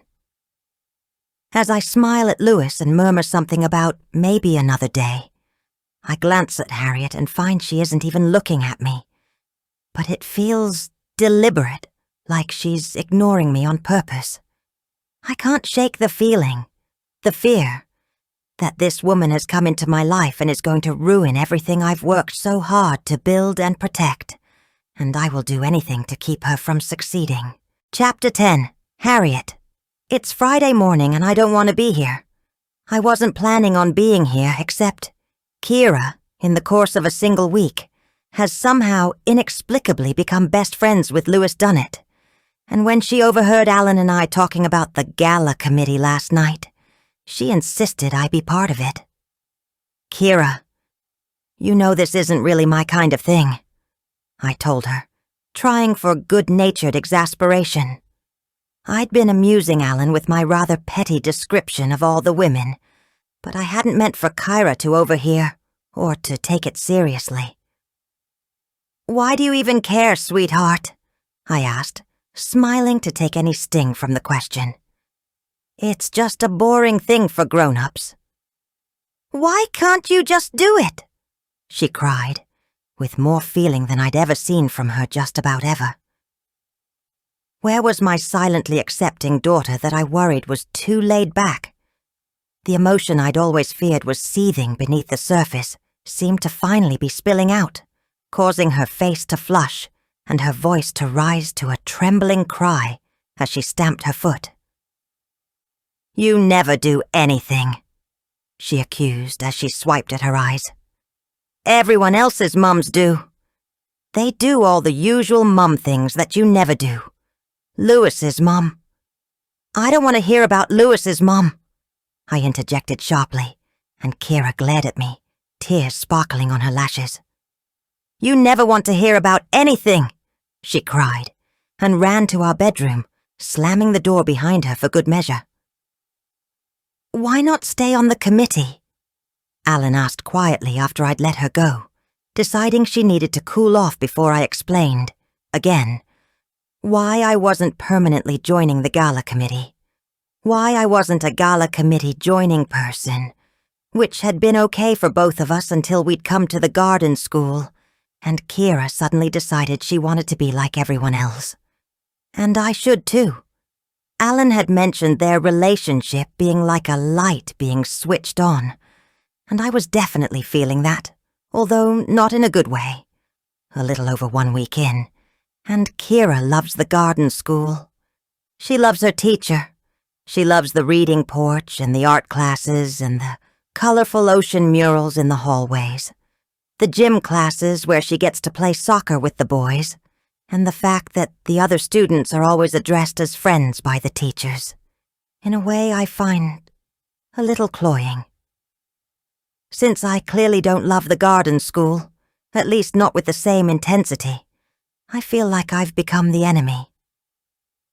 "It might be nice to be involved," Alan continued gently, his eyebrows raised. "Both for Kira's sake and your own. You could make some friends." I thought of Elise and the other women at that stupid meeting. They were not going to become my friends. And then I thought of my conversation with Michael, his friendly interest and what it could mean. When we'd been alone in the kitchen, he'd been so much more open, asking me questions, listening to me intently. I'd felt heard in a way I hadn't for a long time, and so I'd ended up saying way more than I'd meant to, and he'd even given me a hug. It had all felt wonderfully promising in a way I craved in both body and soul, more for my own sake than was probably right or comfortable. "Alan, I have other obligations," I told him meaningfully, doing my best to keep my voice gentle. "Other priorities." "You don't," he replied quietly, and once again, in the blink of an eye, we were at this impasse. It felt like we'd never be able to navigate it, and all because of his stubbornness over something so important, which both aggravates me and breaks my heart. I care about Alan, maybe more than I ever meant to, and I also care about how his choices affect our daughter. "If you want Kira to have a relationship with her father," I told him, "maybe you should do something about it." He closed his eyes, his way of ending a conversation. "Not like that." Neither of us spoke again for at least 10 minutes, and when we did, it was about what we needed to pick up at the grocery store. When I went to tuck Kira in a little while later, she refused to speak to me, hunching her shoulders as she rolled over so her back was facing me. Gazing at her tucked-up knees and bowed head, it occurred to me then that joining this committee was pretty much the very first thing my little girl had ever asked of me. I'd dragged her here, there, and everywhere for her whole life, plopping her into strange schools, making her live in crappy apartments and room shares, always moving on for one reason or another, with the result being that while I held on to my precious freedom, she never got to feel settled. It didn't make sense why she wanted me to join this committee, but I suspected it was because she wanted me to be like all the other moms, and more specifically, like Elise Dunnett, the ultimate mom, with her elegant beige wear, her organic snacks and calm smile, and perfect hair. While I couldn't promise my daughter I could be like that, I could be on this committee. It was a small enough sacrifice to make, but I'm certainly not expecting any friends from it. And so here I am, not even 2 weeks after school has started, walking into the foyer of the garden school drop-off, already feeling uneasy. The woman at the reception desk gives me a beady look down her narrow nose. "May I help you?" She sniffs. I try for a friendly smile, determined to remain undaunted. "I'm here for the gala committee meeting." Her gaze sweeps me from head to toe, her lips pinching together. "You are?" "Harriet Tierney. My daughter Kira is in class 3. Another sweep of my person, and then she gestures to a little machine perched on the desktop. "You can sign in there. All visitors must wear a name tag." "Thank you," I murmur, feeling chastened like I did something wrong. I type in my name and the machine spits out a name tag, and then the woman at the desk informs me that the meeting is in the art room, as if I should know where that is. I take a breath, summon a smile. "We're new this year," I tell her pleasantly, "so could you point me in the right direction?" The woman sniffs again, and then silently points down the hall that extends from the original building to a glass atrium they've built out back. The double doors at the end. "Thank you," I murmur with a little too much sweetness, and then I turn on my heel and head down the hall. I feel a creeping sense of dread as I walk toward the doors. The end of the meeting at Elise's last week was awkward, to say the least.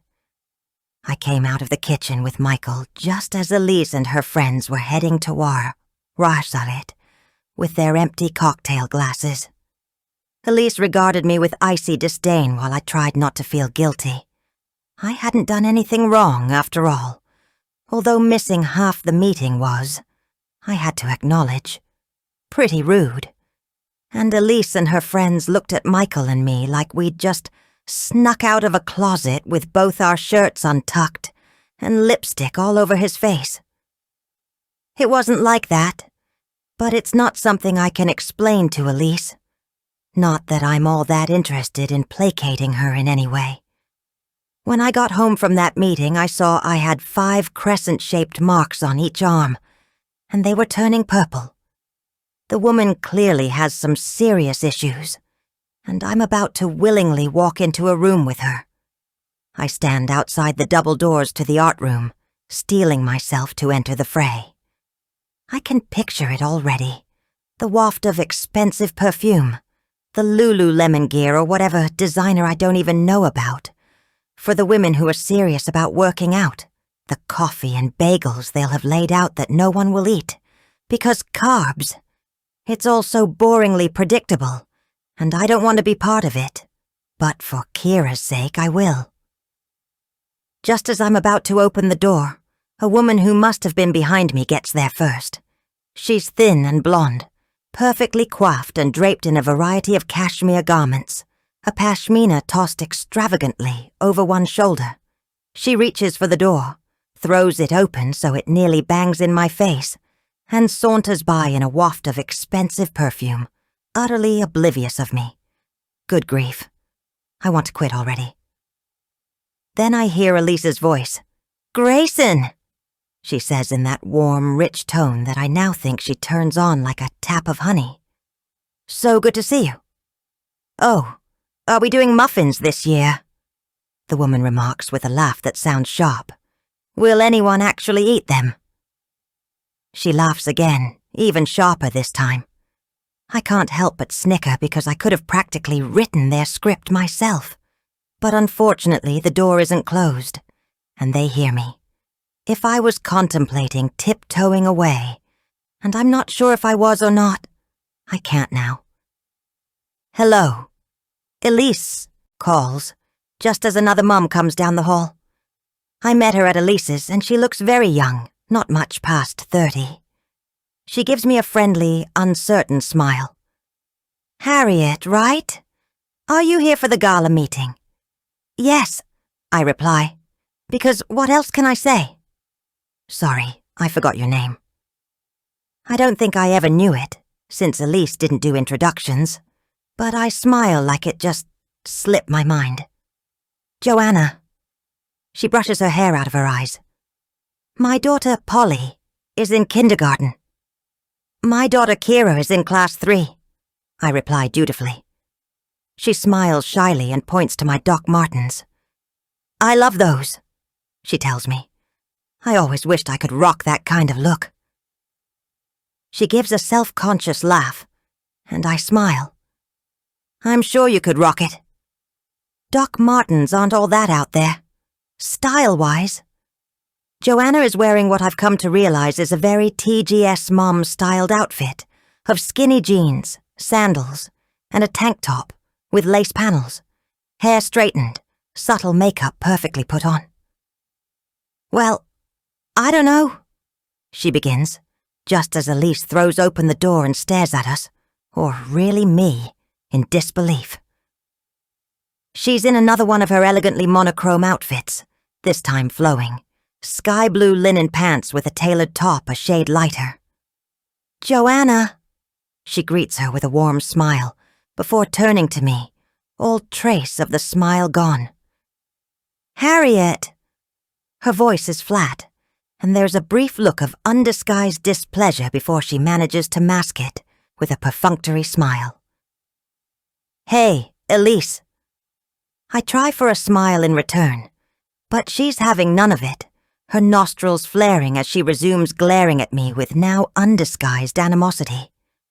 Joanna has already walked into the art room, which is lovely and airy, with skylights that let in the sunshine and colorful child-created artwork hanging from clips strung along the walls. In another scenario, I'd enjoy strolling around and looking at everything.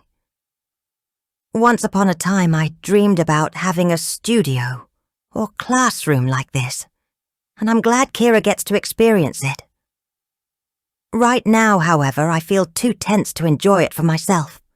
Muffins and coffee are set up on one of the high work tables, and the women from the meeting at Elise's apartment, as well as the newly arrived Grayson, are all standing around, glancing between Elise and me, clearly hoping for something to go down. I try to sidle past Elise, who is blocking the door, but she takes a menacing step toward me, keeping me out. Why? She hisses, her voice low. Are you here? Even though I've been feeling her animosity for a while, the undiluted hatred in her voice still manages to surprise me with its sheer venom. All right. Maybe I flirted with her husband a tiny bit, just to annoy her. But it was hardly anything crazy, and this level of aggression is weird. I'm here for the gala committee meeting, I reply evenly, holding her malevolent stare. Of course. She shakes her head a swift back and forth. Even though you skipped half of the last meeting, hiding out in the kitchen with my husband? Her voice is a poisonous hiss. I don't break her furious gaze. I'm sorry about that, but I wasn't feeling well. I don't feel too guilty for the admittedly blatant lie. I don't need to explain myself to Elise, even if Michael is her husband. If anything, he should do the explaining. Although, to be fair, I asked him not to say any specifics just yet. Yeah, right, she sneers, shaking her head again.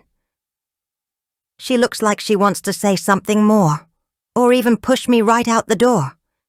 But then I see the unwelcome realization dawn in her eyes that we are on the cusp of making a serious scene, and that is something I'm pretty sure Elise Dunnett never wants to do. For a second, we simply stare at each other, and then she takes a steadying breath, tucks her hair behind her ears, and turns back to the other women. All right, ladies, she says in that warm, rich voice I recognize. Shall we make a start? I would admire how quickly she was able to restore her composure if I didn't dislike her so much. I glance at the other women, who have avidly been watching this little scene unfold. They might not have heard what Elise said in such a furious whisper, but they definitely got the gist of it.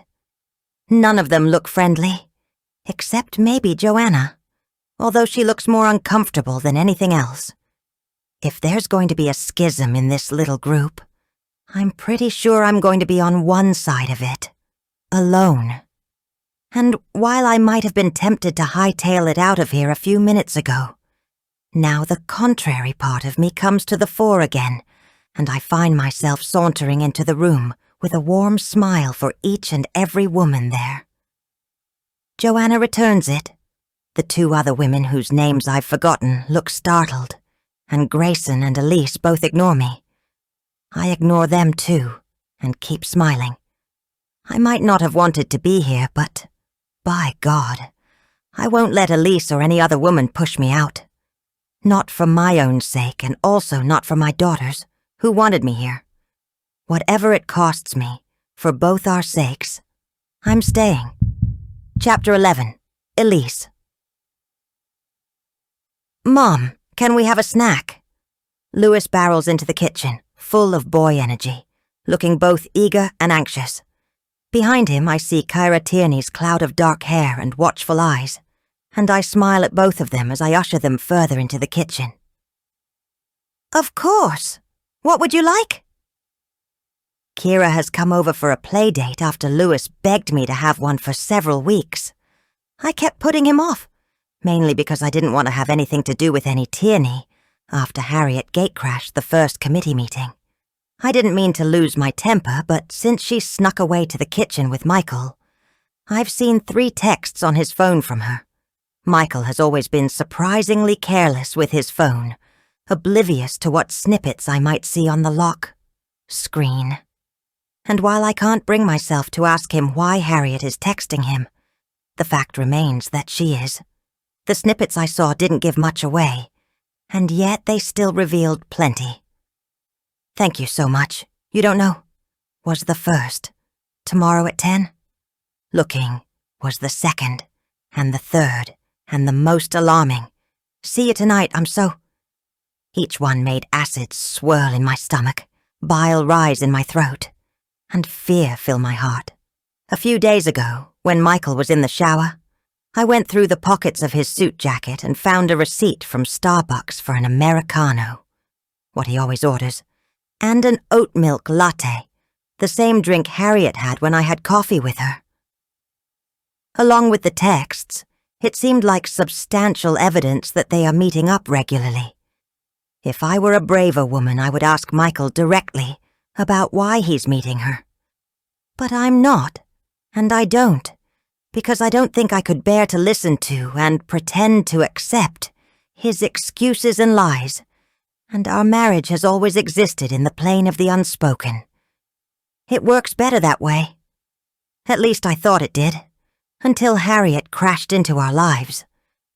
Now Louis and Kira hop up onto the stools by the breakfast bar, while I get out some bran muffins I baked that morning and then start slicing some strawberries to go with them. Kira tracks my every movement with her dark, liquid gaze, and I offer her a friendly smile. Her friendship with my son is as unexpected as it is unwelcome, although I'm not about to blame a child for the sins of her mother, even if I am still suspicious that Harriet might have had something to do with it all. It would be a lot less awkward all round if Louis and Kira weren't friends. And, in reality, I have no idea why they are, if not for Harriet's machinations. According to Louis, Kira is good at soccer, beating all the boys when they played at recess, and this made her a queen, in my son's eyes. She's also amenable to anything he suggests. They've been playing FIFA on the PlayStation all afternoon, something I'm pretty sure most girls in Class 3 would not be willing to do. If she wasn't Harriet's daughter, I'd be thrilled for Louis, glad he's made friends with a girl. As it is, I have to keep myself from trying to pump Kira for information about her mother. We've had 4 gala committee meetings so far, and Harriet has been annoyingly vocal at each and every one of them, offering suggestions with that slight smirk on her face that makes me suspect she thinks we're all ridiculous, and she enjoys baiting us with whatever absurdly provocative thing she suggests next. She certainly thinks our ideas, or really, my ideas, are ridiculous. First, it was the invitations. I brought various templates to discuss with everyone, and she dismissed them all. "Why make it look so plain?" she demanded, flicking her fingers at the heavy cream cardstock edged in gilt that we've used for the last 2 years. "Every fancy invitation has the exact same style, and it's so boring. Maybe we should break the mold, go for something different, in the same way TGS is meant to be a different kind of school." She spoke the words like a challenge, her eyebrows raised as she glanced around at each of us, daring us to object. "I think it's more classic than plain," I replied, striving to keep my voice level, even light, although, in truth, I felt like throttling her, and not about the stupid cardstock. People are paying $250 for a ticket. They want something elegant, something they can trust. Harriet's eyes narrowed at my unwitting emphasis, and then she shook her head. "They want something different," she stressed, her gaze clashing with mine, her voice rising in a way that made everyone shift in their seats. "Something they can have ownership in, feel a part of."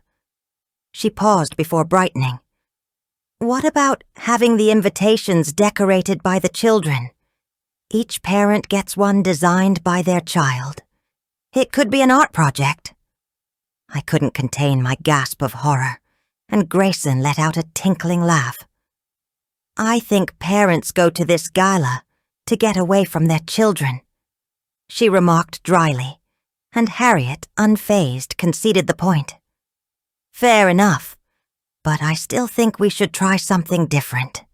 TGS is supposed to be different from all the other private schools, but with this," she nodded towards the invitation, "it just looks like their poor cousin." Biting my lips, I managed to suppress the sharp retort I longed to make. This wasn't the way we conducted our meetings. In the past, I would suggest something, Grayson would second it, and everyone else would murmur their approval. Job done, but not now. "We could go with a fun theme, make the whole gala around it," Harriet suggested. "Go really crazy and have it be a costume party, even—" "No one." Grayson cut across her, her rich TV presenter's voice laced with laughter. "Wants to wear costumes. This is an opportunity for people to look and feel fabulous, not totter around in some ridiculous and uncomfortable get-up." She smiled at everyone, as if accepting their adulation. Grayson was a news anchor for a minor cable network, and she showed up at these things mainly so she could pose as the local celebrity. She has never been interested in doing any work, just feeling important, and that was pretty much by her own admission. "Fair enough," Harriet replied with a breezy smile, still unfazed. "No costumes, but a fun theme?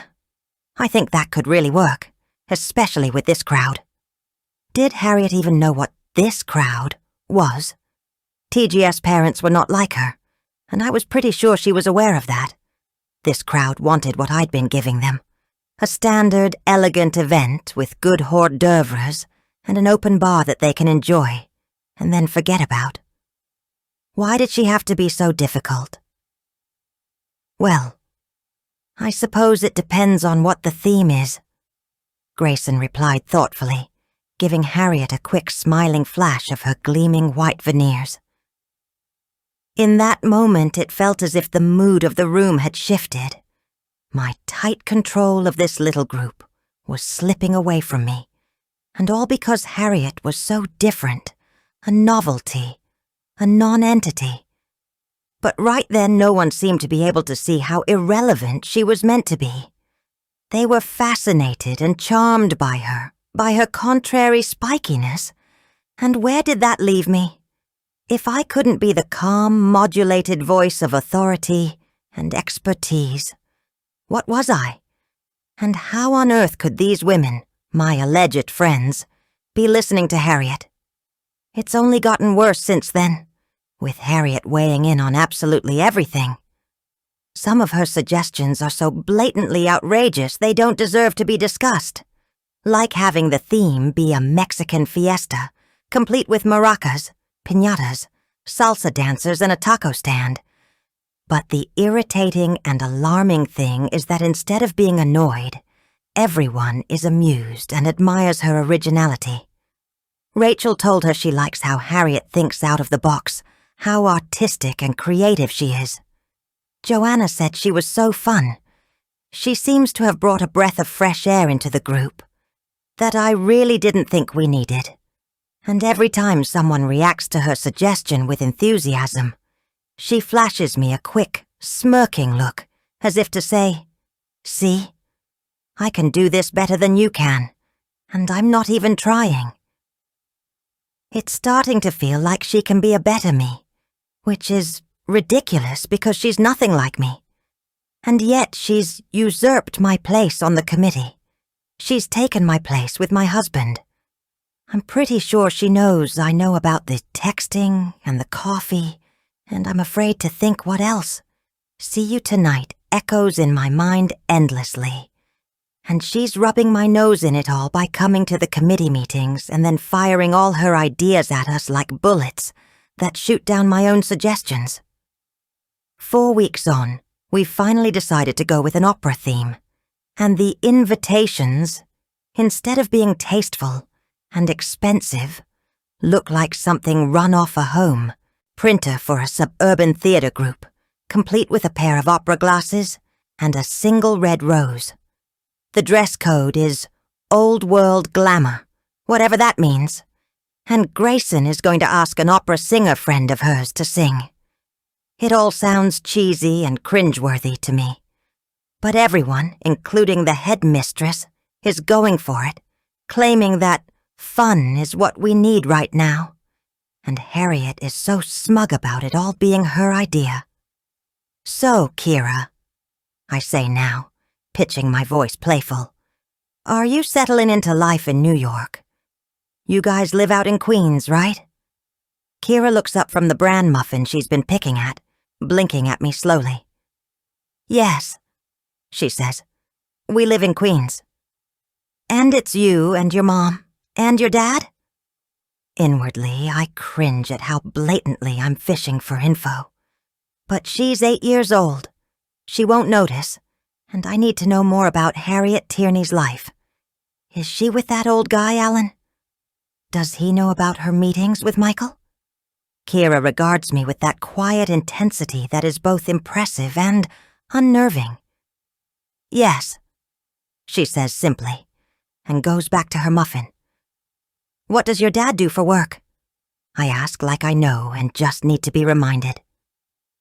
Kira glances up, looking uncertain. "I don't think he works. He's home a lot," she says after a moment. She picks a crumb off the muffin and nibbles it. I wonder if he's retired. He looks old enough to be. Are he and Harriet together? They obviously live together, but she just moved here from Austin, and when I've seen them at the school run, they've both looked separate somehow. All of it makes me uneasy, but I refrain from asking any more questions. The last thing I want is Kira getting suspicious of me. Louis and Kira head back to the playroom, having eaten all their strawberries and barely touched their bran muffins, and then Luke drifts in, looking forlorn. I ruffle his hair as I smile down at him. "Hey, Lukey, do you want a snack?" He shrugs and I start slicing more strawberries. "You could play with Kira and Louis," I suggest, and he shakes his head. "I don't like Kira." I still in my slicing as I stare at my son, a new unease, along with a curiosity, creeping along my spine. He sounds so certain. "You don't?" I keep my voice light. "Why don't you like her?" Luke just shakes his head and I know I won't get another word out of him. But it does make me wonder. Why would Luke dislike someone as quiet and seemingly easygoing as Kira Tierney? He usually likes everyone. I don't have time to think about it, though, because just as Luke has finished his snack, Michael comes in, early from work, calling out to his boys, so both Lewis and Luke come running. I head out into the hallway just in time to see Kira drift through, and then quite suddenly, gape at him, so clearly shocked by his presence. Michael smiles at her, his self-assured bonhomie slipping for a second at the look of undisguised vitriol twisting Kira's features so unlike anything I've seen from her before. "Why?" she asks, her voice shaking. "Were you shouting at my dad?" I'm processing this question when Michael tries to smile, looking distinctly unnerved. "Kira, honey." He lets out a little laugh that wobbles falsely. "I wasn't shouting." "Yes, you were," Kira insists. "And he was shouting back. And he asked you to leave." Her voice trembles. "I didn't know you were Lewis's dad." My stunned brain is finally catching up. Michael must have gone to Harriet's apartment, and Alan asked him to leave. They were both shouting. What was he doing there? Nausea swirls in my stomach and spots dance before my eyes. I've always had my fears, but as much as I worried, I know in this moment that I never considered them true certainties. I always told myself I was being paranoid, managed to convince myself there was a chance that I was, because my past history with my father's cheating has skewed my judgment, colored my thinking. But now the evidence is obvious and overwhelming, pointed out to me by a child. Michael is having an affair with Harriet Tierney, and I'm just trying to figure out what I am going to do about it when the doorbell rings. Chapter 12. Harriet Michael answers the door, surprising me, as I'd been bracing myself for another unpleasant encounter with Elise. I was expecting him to be at work, which would have been easier all around considering how we left things the other night. But I do my best to give him a smile. He smiles back, but it seems unhappy, and I feel a strange squeeze around my heart. Over the last few weeks, I've come to depend on Michael. Just a little bit. I've tried not to, but ever since I cornered him in the kitchen, he's become not quite a friend, no, but maybe something better, or at least more important. Our coffees have been the highlight of my week. His nightly texts lift my spirits. When he asks me how I am, his gaze so warm and caring, I feel something blossom inside me. In this strange half-life I'm living, Michael is something close to an anchor. The only one I have. "Hi, Michael," I begin. "Harriet!" He cuts me off and then stands aside to give me a view of the scene. All three children crowded in the hallway, the boys looking confused and Kira seeming near tears, which is so unlike her. Elise stands in the doorway to the kitchen, her face pale, her eyes huge, her slender arms wrapped around her waist like she's holding herself together. She seems too dazed to give me her usual cool glare, but I have a feeling she will any second now. I've walked into the middle of something, and I have no idea what it is. "Hey!" I greet them all lightly as I look around at the unhappy crew. "What's going on?" Maybe that isn't a question I should have asked, but Elise is the only one who answers. She lifts her gaze to pin me with the glare I was expecting. "That's what I'd love to know," she chokes out, and then whirls around and stalks back into the kitchen. I glance at Michael, a question in my eyes, and he shakes his head wearily. I have never seen him anything other than completely assured, no matter what the situation, but right now, he looks both exhausted and terribly sad. I glance at Kira, who angrily wipes tears from her eyes. Lewis is staring at the ground, and Luke is watching the whole scene with a wary stillness. "Kira, honey?" I press gently. "What's up?" Like Michael, she just shakes her head and then storms past me to get her backpack, fumbling with the straps as she slings it on her shoulder. "Kira!" Lewis says, sounding disappointed. I thought we were playing FIFA. Luke slips past him, disappearing into the apartment. I have to go, Kira says flatly, and after a second, Lewis nods disconsolately and follows his brother. I turn to Michael, who is still looking dejected, his hands plunged into the pockets of his suit pants. Michael? I try for a slightly playful note. Why is everyone looking like someone died? Why don't you talk to Kira? He says heavily. I'll catch up with you later. And then he walks out of the foyer, leaving me alone with my daughter in the Dunnets' front hall. I put my hand on her shoulder to anchor her in place, and I feel her tremble beneath my fingers. Kira. She shrugs my hand away. Let's just go home. Okay. I feel bad for leaving without saying goodbye. But they're the ones that abandoned us first, and it's probably better if we just go. So we do. Neither of us speak until we're on the 5th Avenue bus, heading downtown to 59th Street, where we can get the subway to Queens. Kira? I ask gently. You want to talk me through what happened back there? She shakes her head and I sigh. I have no idea what's going on.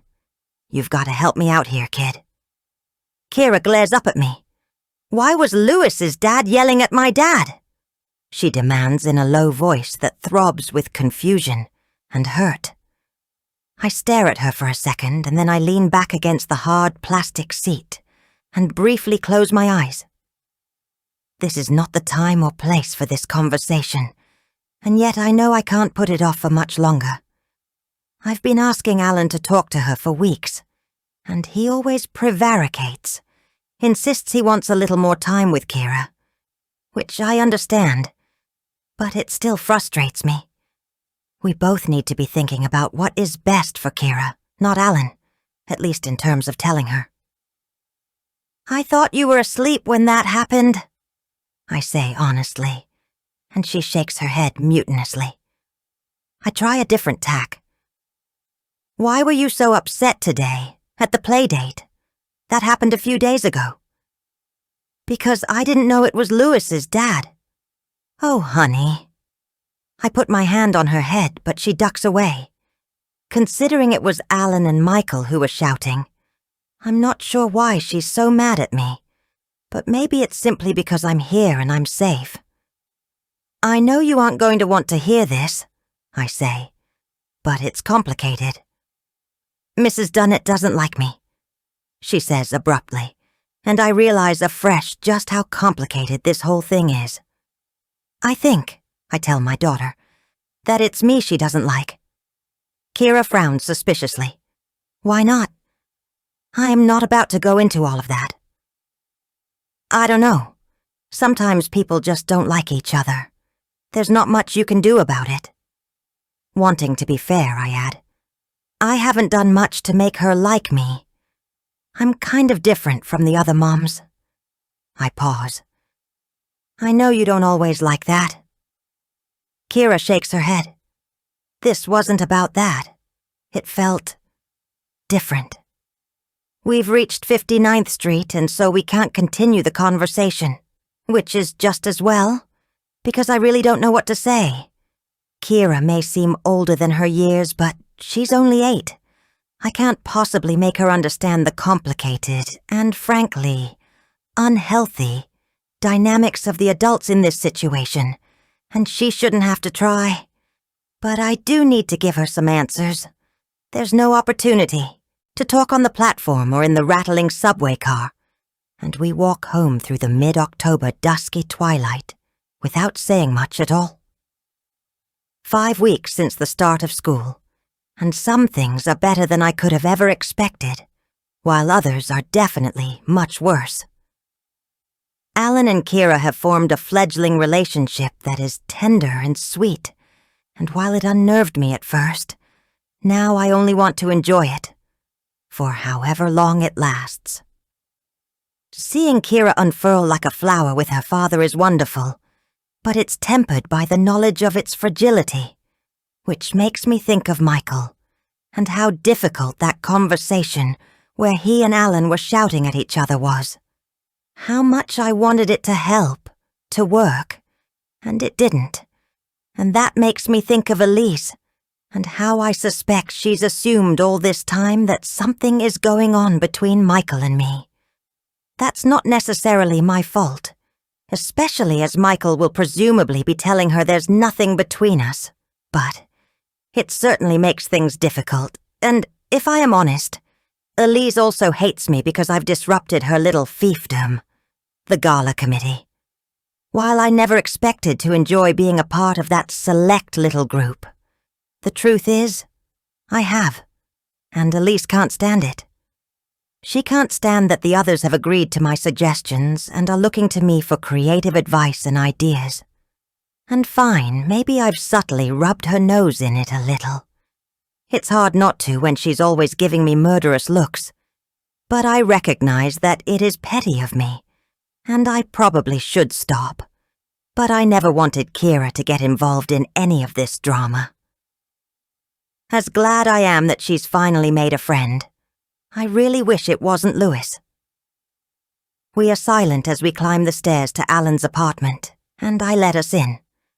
Alan has barely spoken to me since Michael came over, although he's still as warm as ever with Kira. Did I think she wouldn't notice the tension between us? Did I think all the seismic ripples in our adult lives wouldn't be felt by her, affect her?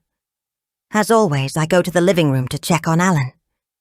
He's lying on the sofa, slack-jawed in sleep, a little drool trickling out of the corner of his mouth. With his eyes closed and his face in repose, he looks even older than he does awake, with a pasty pallor. His hands, clasped on his chest, skeletally thin, his hair so wispy and turning white.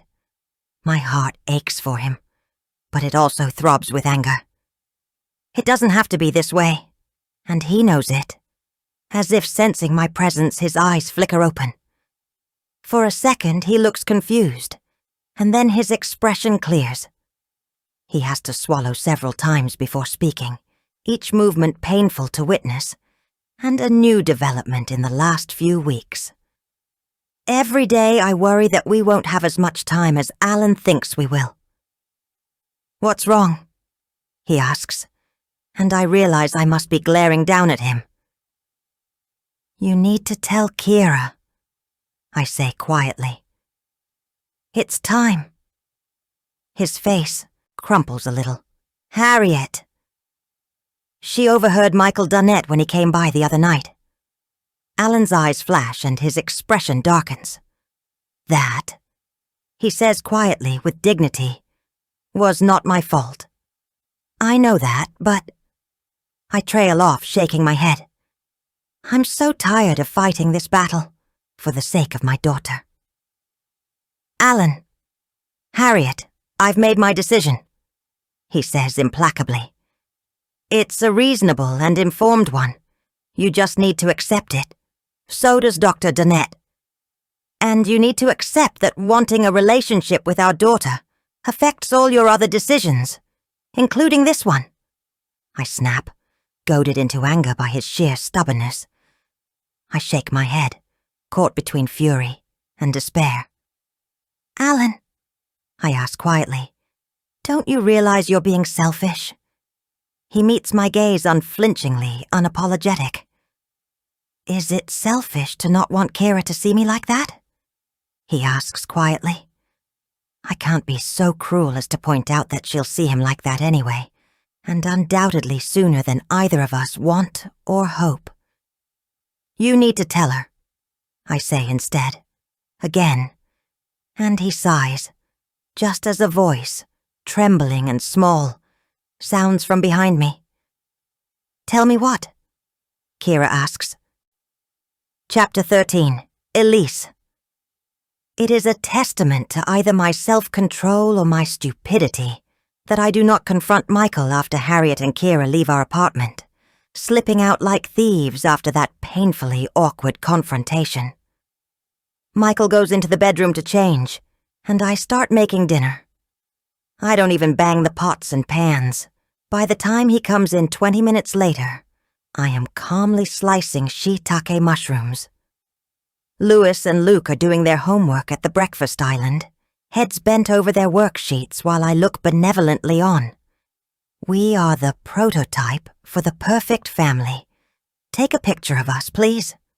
Michael stands in the doorway of the kitchen, observing us all with a slight slump to his shoulders like it's too much to take in, like he knows it's fake. But if it looks real, it can be real, can it? I have worked so hard to make this real, and it is. "Glass of wine?" he asks, already going to the mini wine fridge to get a new bottle. We opened one yesterday, but I guess it's already been finished. I keep slicing. "Sure, thanks, that would be lovely." To my credit, my voice is relaxed. Out of the corner of my eye, I see Luke look up, watching us avidly. Louis is frowning down at his homework. Neither of them has asked me anything about what happened back in the hallway, when Kyra flipped out and we just left her and Harriet standing there. Clearly they've learnt from the best, a thought that makes my stomach cramp with dread. I don't want them to grow up like I did, and yet I already know I'm not strong enough to stop it. The difference, I tell myself, is that I am a loving, present mother in a way mine never was. Michael takes a corkscrew, opens the wine and pours 2 glasses, all with careful, deliberate movements, like he's moving in slow motion. Neither of us speak. When he hands me my glass, I murmur my thanks without looking at him. We've been here before, of course, too many times. Harriet Tierney may be the most obvious, or at least the most recent, but there have been other women. Helene Dubois, the stick-thin Frenchwoman, for a time after she first moved and apparently needed friends. Miss James, the first-grade teacher, barely out of college, at a parent-teacher event. I can still hear her girlish giggles, the way she batted away Michael's hand as she exclaimed he was too funny. Even Grayson Wells, whom I pretend to be friends with, drunk at last year's gala, discovered in an alcove weeping into my husband's arms. Each time I pretended not to notice. Each time we got through it, even if the flirting and the murmured words and the low laughter all crawled under my skin, into my brain. Even if I know I will never forget, no matter how much I pretend that I have. We move on. But now the children are involved, with Louis and Luke having stood there goggle-eyed while Kira melted down, and I realize I need to reconsider my tactics. If pretending hurts Louis and Luke, then maybe I have to finally face the reality of my philandering husband and call him on it. Whatever the fallout, the prospect is utterly terrifying. "Dinner will be ready in about 20 minutes, I tell Michael as I add the mushrooms to the pan. "Risotto. Great," Michael murmurs. He's already drifting toward the hall, his back to me. I'll just check a few things in my study. I picture him texting Harriet, wanting to get their stories straight as I stir the mushrooms. "Mom?" Luke's voice is quiet, coming from behind me. I turn around. "Yes, honey." He blinks at me solemnly.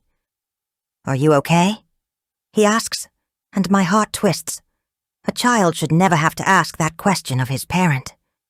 "I'm fine, Lukey," I tell him. I reach over to stroke his silky hair, letting it slide through my fingers. I'm absolutely fine. For the sake of my children, I have to be. Incredibly, or not, 3 weeks go by, and Michael and I don't talk about Harriet once. I stay almost completely silent in our gala meetings as they continue with their tacky opera theme. Harriet suggests giving every female guest a pair of polyester opera gloves as a party favor. It's like she's planning for a bachelorette party on Staten Island, for heaven's sake. Not a $250 ticket event in Manhattan, for parents who expect something elegant and elite. She has no idea about class, and yet, amazingly, The others are going for it. They think it's fun. They say it's time to try something different, that life's too short, that we need new energy. I smile and nod and try not to fume. I am not going to let Harriet Tierney realize just how much she gets to me, even if she already knows. I can at least keep up the pretense, if only to myself. And so the weeks pass as we send out the invitations, arrange the party favors, receive the silent auction items, including box seats at the Met Opera, courtesy of a friend of Grayson's. Harriet is painting some backdrops for the event, which is being held on the rooftop terrace of the Gramercy Park Hotel, which recently reopened. I had a tour of the refurbished space back in September, and it certainly doesn't need any painted backdrops like we're putting on a school play in the sports hall. I don't say this, however, because everyone else thinks it's so fun. Doing something different, being a little quirky. I know it's all a little kitsch. Grayson tells me one Friday morning in early November, when we get to the art room before everyone else. I've brought coffees for everyone except Harriet, because I couldn't bring myself to be big enough to order her an oat milk latte. Not when I know she's having them with my husband. But I did feel the old event was getting kind of stale. Grayson continues in her rich TV presenter's voice. People are tired of the same old, aren't they? Gilt edge to everything, tinkling music, champagne. It's so boring. I've been to a dozen events like that in the last month. Leave it to Grayson to make this about her and her oh-so-hectic social life. I give a non-committal shrug. You might be right. Grayson laughs, the sound slightly tinged with malice. She really gets your nose out of joint, doesn't she? She remarks, and I stiffen at her comment. I thought I had been hiding my reaction to Harriet better than that. Who? I ask, even though we both know it's a dumb question. Grayson doesn't even bother to clarify. She's like the anti-you, she muses. So rebellious, it's a little cliched. I mean, those tattoos. A little much, don't you think? Like she's trying too hard to be alternative. I don't reply, because I never gossip, but a part of me is desperate to descend to Grayson's level and tear apart Harriet Tierney. Is that what bothers you? Grayson continues in her musing way. Because she's so different. I know she's taken over a little bit, but you're still in charge, Elise. You always will be. A two-bit act like Harriet Tierney doesn't have anything on you. If only my husband agreed, I think. But of course, don't say. If Grayson thinks I'm just annoyed about Harriet taking over the committee, fine. I won't disabuse her of that notion. It's better that than the truth. That Harriet Tierney is involved with my husband. Early the following week, I drive to Connecticut to visit my father. Crossing the Tappan Zee Bridge over the Hudson River, seeing it sparkle deep blue far beneath me, always releases something in me. A rush of relief that I am leaving my New York City life behind. The tension of all the things left unsaid, the strain of simply being me, the mother who has it all together, whom everyone at the garden school looks up to, whether they acknowledge it or not. Grayson really didn't have it right the other day. I realized with a jolt, at least not completely. Part of me is glad Harriet has more or less taken over the gala committee. Yes, it's annoying that it's her, but it means I get a break from having to do everything perfectly. Or at least, seem like I am. Which is basically the same thing, just far more exhausting. The farther I get from the city, the more I relax. I let the worries and fears about my family, my marriage, my life, slip away. When I'm with my dad, I get to just be me, a daughter, a child. I know it's not entirely healthy, and that really it's just more pretending, but I still crave his approval and admiration, just the way I did when I was little. Princess! He greets me with the usual delight as I walk into his suite, only to check myself when I see my mother sitting on a stool near his chair. She looks as primly collected as ever, dressed in a twin set and navy blue slacks, her hands folded in her lap. I try to recall when I last saw her, and realize it had to have been in the summer, when we went out to her house in Greenwich for a barbecue. The conversation painfully stilted the whole time. Mom. I try to inject an enthusiasm into my voice I don't feel as I walk over to kiss her cool cheek. She murmurs an unenthusiastic greeting back. There is no real reason for my mother and I not to get along. We never had a fight or a falling out or anything resembling conflict. And yet, for as long as I can remember, a coolness has existed between us that neither of us have made any effort to thaw. Since my dad got dementia, it became easier for us to visit him in turns, so we don't have to see each other. My mom usually visits on Mondays. I visit on Thursdays. Today is Tuesday, so there's no reason for either of us to be here. I wasn't expecting you to be here today, I say, trying not to make it sound like the accusation it really is.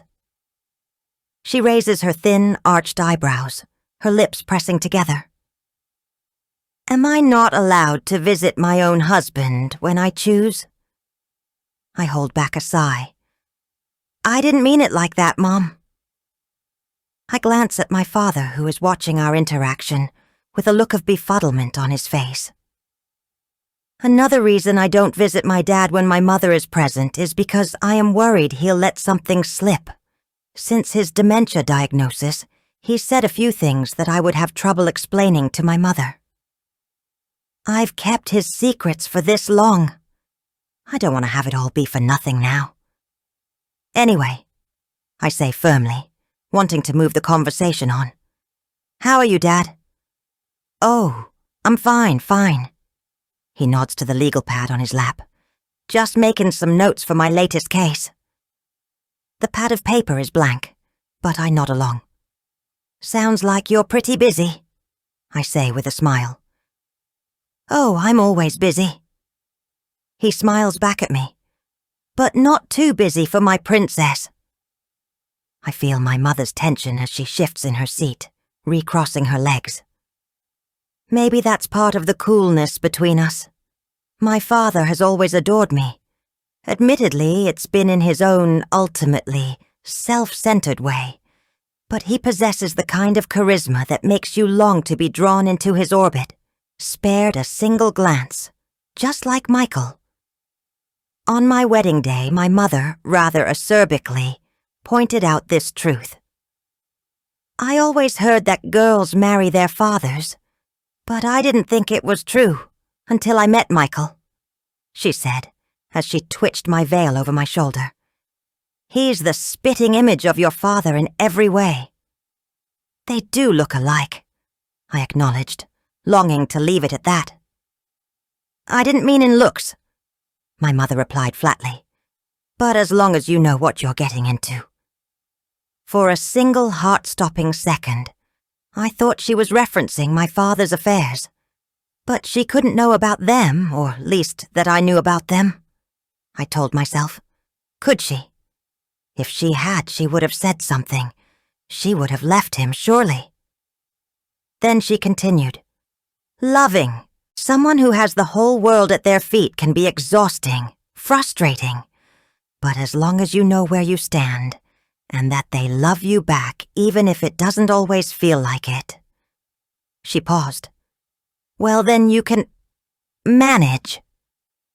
There was too much in that statement for me to untangle, especially when I was moments from walking down the aisle to promise the rest of a life to a man my mother was basically saying would disappoint and even hurt me.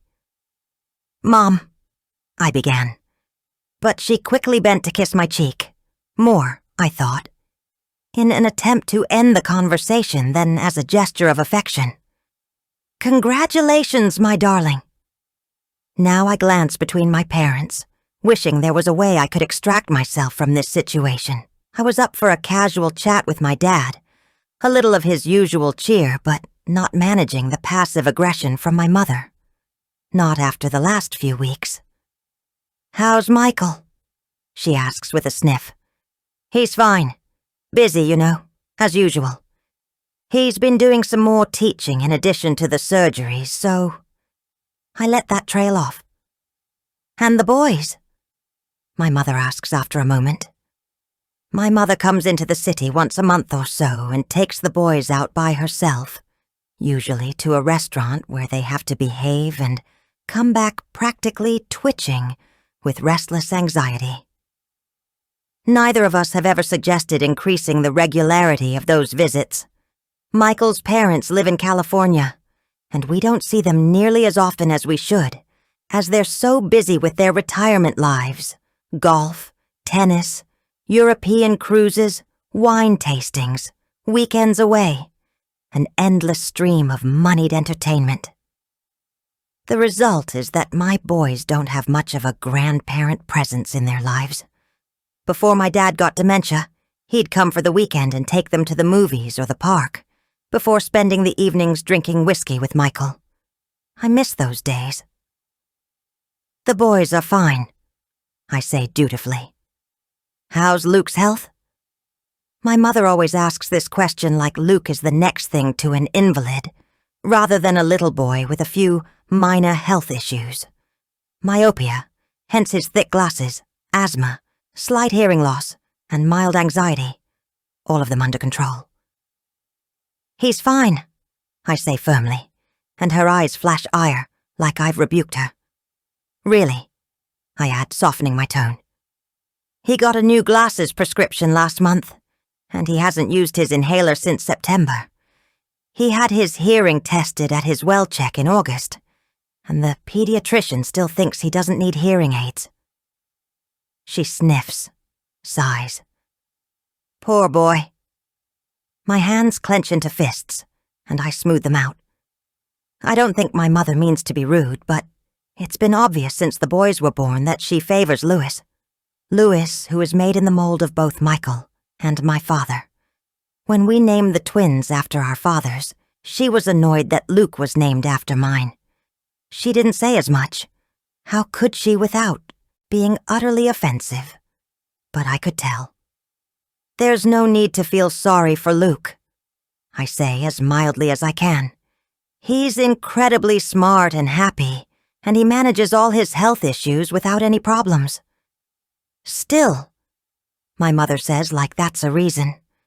"It has to be hard, especially when he'll always be compared to Louis." Anger flashes through me in a hot white streak. "No one needs to compare Luke to Louis," I say, even though since they're twins, it's an understandable assumption to make. "And certainly not you." My mother holds up her hands in a parody of surrender. "Elise, I'm just stating the obvious," she says. "Louis will have it easy in life just as Michael does, just as your father did, with Luke as Louis's twin. It has to be difficult for the boy." I'm empathizing. I don't reply, although a retort springs easily to my lips, that if this is my mother's empathy, I don't want it. I've spent a lifetime protecting her feelings by keeping my father's secrets, although, if I'm honest, I didn't do it for my mother's sake. I did it for mine. My mother's words rattle around in my brain as I head back into the city a short while later. I didn't stay for lunch, since my mother made it clear she wanted the time alone with my dad. I was getting a headache anyway, as well as battling that sense of despair I always feel when I interact with my mother. Somehow, she makes me feel like I'm doing something wrong, even when I'm simply sitting there silently. I've spent my whole life trying to be good enough, to be perfect, all the while knowing my mother won't even consider me mediocre. And my father, no matter that I'm his darling girl, won't really care. But I keep thinking about how my mother said Louis has it easy in life and Michael too. I've made life easy for my husband, I know. I've smoothed his path in 1,000 different ways. not least of all with his relationships with other women. I did it for my own sake, my own sanity. But now I wonder. In the last 3 weeks, I know he's kept talking to Harriet. Once I overheard him talking in his study, his voice low and heartfelt. I know how difficult it is, Harriet, but please trust me. I walked away quickly, not wanting to hear any more, my stomach swirling with nausea and dread. Louis and Luke have picked up on the tension. I'm sure of it. Luke keeps watching me like he's worried about me, and Louis has been quieter than usual. His friendship with Kira seems to have cooled, maybe because of the awkwardness when she yelled at Michael. Louis didn't ask about it, but he certainly noticed. In any case, I haven't had her over again, which is a relief. I certainly could do without another run-in with Harriet at pickup. Seeing her at the gala committee every Friday is bad enough. It's hard not to let my frustration slip out, although I am trying my best to treat her like everyone else. In any case, it's clear from her smirk that she looks down on me. I picture her and Michael laughing about me together, and it makes me want to scream. Clearly I'm not holding it together as much I want to be, because even Luke, dear little Luke, has asked me if I'm okay almost every day. He's so anxious, and it tears at me, because he's far too young to carry that kind of worry. My impulse is to do better, be better, for the sake of my children. But as I drive back into the city, I think about my own parents, my mother's sourness, the life she's lived of feeling second best, and that's without even knowing about the affairs. Although, maybe she suspects, because as a woman scorned, I know how hard it is not to, and I wonder if I'm not the one who needs to do better, be better. Maybe for Luke and Louis's sake as well as my own, it's Michael, and the only way for him to know that is for me to tell him. Maybe some secrets aren't meant to be kept. Chapter 14. Harriet. In the end, I took pity on Alan. While he stared in abject dismay at Kira, who had just asked us what we needed to tell her, I filled in the tense silence with a blatant lie. Just about this weekend, honey. Alan can't take you to the zoo like we discussed. Kira's gaze swung to me suspiciously, and I could tell she didn't believe me. We hadn't even talked about going to the zoo as a definite, just as a possibility if the weather was nice and if Alan was up for it. I thought she was going to argue, but thankfully she didn't, and the moment, like a storm cloud hovering over us, passed. "Thank you, Harriet," Alan said quietly once Kira was in her room, having flounced there in a way she never used to. "This can't go on," I warned him. "I mean it this time, Alan. She needs to know." He nodded soberly. "I thought it would be easier to tell her once I knew her better, once we liked each other. I should have realized it would only get harder. As I should have, I thought. All of this would have been far easier before Kira cared about Alan, but the depth of her feeling and how quickly it happened took me by surprise. From that first day when Alan picked her up from school, Kira has shown him a warmth and affection that she doesn't always show me anymore. At night, she sits on the sofa with him while he reads his book, and sometimes even rests her head on his shoulder. He's teaching her to play chess, and she holds hands with him as she skips down the sidewalk. It's like she had a dad button that has now been pushed, and it's turned her into a whole new person, a little girl who giggles and snuggles and hugs. It's nice, but it's also weird to watch it all happen so fast. I wasn't prepared for it, for what it meant, and I'm still trying to recalibrate our lives with this new relationship, right smack in the middle of it all. And now we face having some very painful conversations with a little girl who has surely had enough upheaval and uncertainty in her short life. When Alan was settled back on the sofa, I went into the kitchen and called Michael. I knew I shouldn't have, considering how things had played out back at his apartment. But I needed to talk to him, to know how he felt. And I confess I'd become a little bit addicted to hearing his voice, its thrum of kindly certainty steadying me in a way I craved. "Harriet!" He sounded tired as soon as he answered my call. "I'm sorry about earlier," I said quickly, rushing in with the explanations, even though I was only just putting the pieces together myself. "Kyra overheard us talking the other night. I thought she'd been asleep, but she must have crept out and seen you." "I figured," Michael replied wearily. "I suppose we should have expected it." He paused.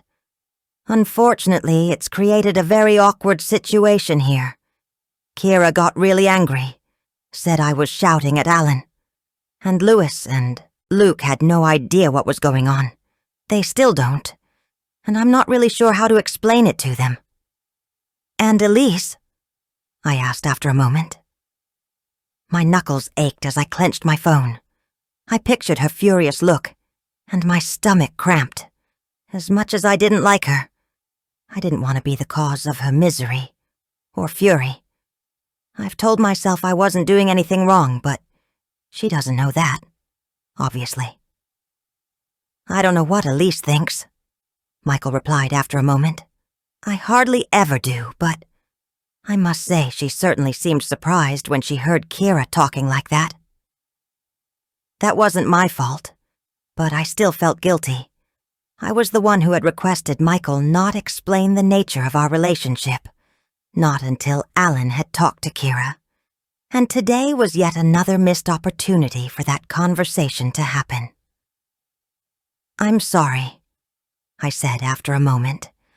"I really do appreciate your help and understanding. I'm sorry if it's making things more difficult for you." My voice caught, and I could tell Michael heard it. "Oh, Harriet," he said, his tone softening. "Don't worry about me or Elise. You have enough to be dealing with. Just focus on your own family." And so, over the next few weeks, that is what I try to do. I take Kyra to school every day, and I make sure to keep our conversations light and easy. We point out houses we like. We study the ads on the subway and make silly jokes about them. After I drop Kyra off, I hurry back to check on Alan, work on some gala prep, which has ended up taking up a lot more time than I expected. But I've found, to my own surprise, that I enjoy it. I'm painting some backdrops, a pair of crimson curtains where people can get their picture taken, as well as a small watercolor of Central Park, all smeary purples and greens, for the silent auction. It's fun to have different projects to work on, to feel like I am doing something productive after months of just kicking around since my last job ended in June. Alan and I spend some time together too, if he feels energetic enough for a walk around the block, a game of Scrabble, a bowl of soup. It's slow and easy, and we chat like old friends in a way that feels both familiar and strange, painful and sweet. I remember how much I liked him, his wry sense of humor, the careful way he has of considering things. We work well together, in a way I never expected, and it tears me apart that this time is going to be so fleeting. It's now been 2 months since we moved in with him, and even though he said it could be years before any further symptoms manifested themselves, I'm starting to notice some changes, even though I don't want to. He tires more easily. His hand shakes when he reaches for a Scrabble tile or a spoon, and when he speaks, sometimes a little drool collects at the corner of his mouth before dripping onto his shirt. Small things, but each one hurts, and I wonder if Kyra has noticed them too. This is all going so much faster than I thought it would, and it scares me, because I'm not sure I'm ready to handle any of it. Never mind Kyra, who is far too young to be dealing with this. We really do need to have that conversation, And yet somehow the weeks slip past. The leaves curl and fall from the trees. Autumn drifts into winter and we don't. Maintaining the status quo is always so much easier. And Kyra isn't asking questions. She's still happy enough to go to school. But she's quieter. And her and Lewis's friendship seems to have cooled. And I'm afraid it's because of me. Because of us. Elise and Michael, me and Alan, and the complicated dynamics I never intended to create.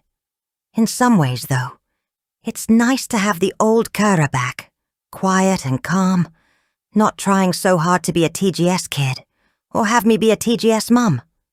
Besides, life has gotten even busier as the gala approaches.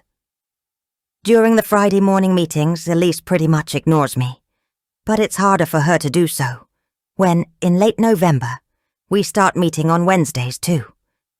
Elise is still in charge, and she's the one with the checklists and invoices, the one who calls the hotel, and the caterer, and the photographer, moves all the chess pieces on the board.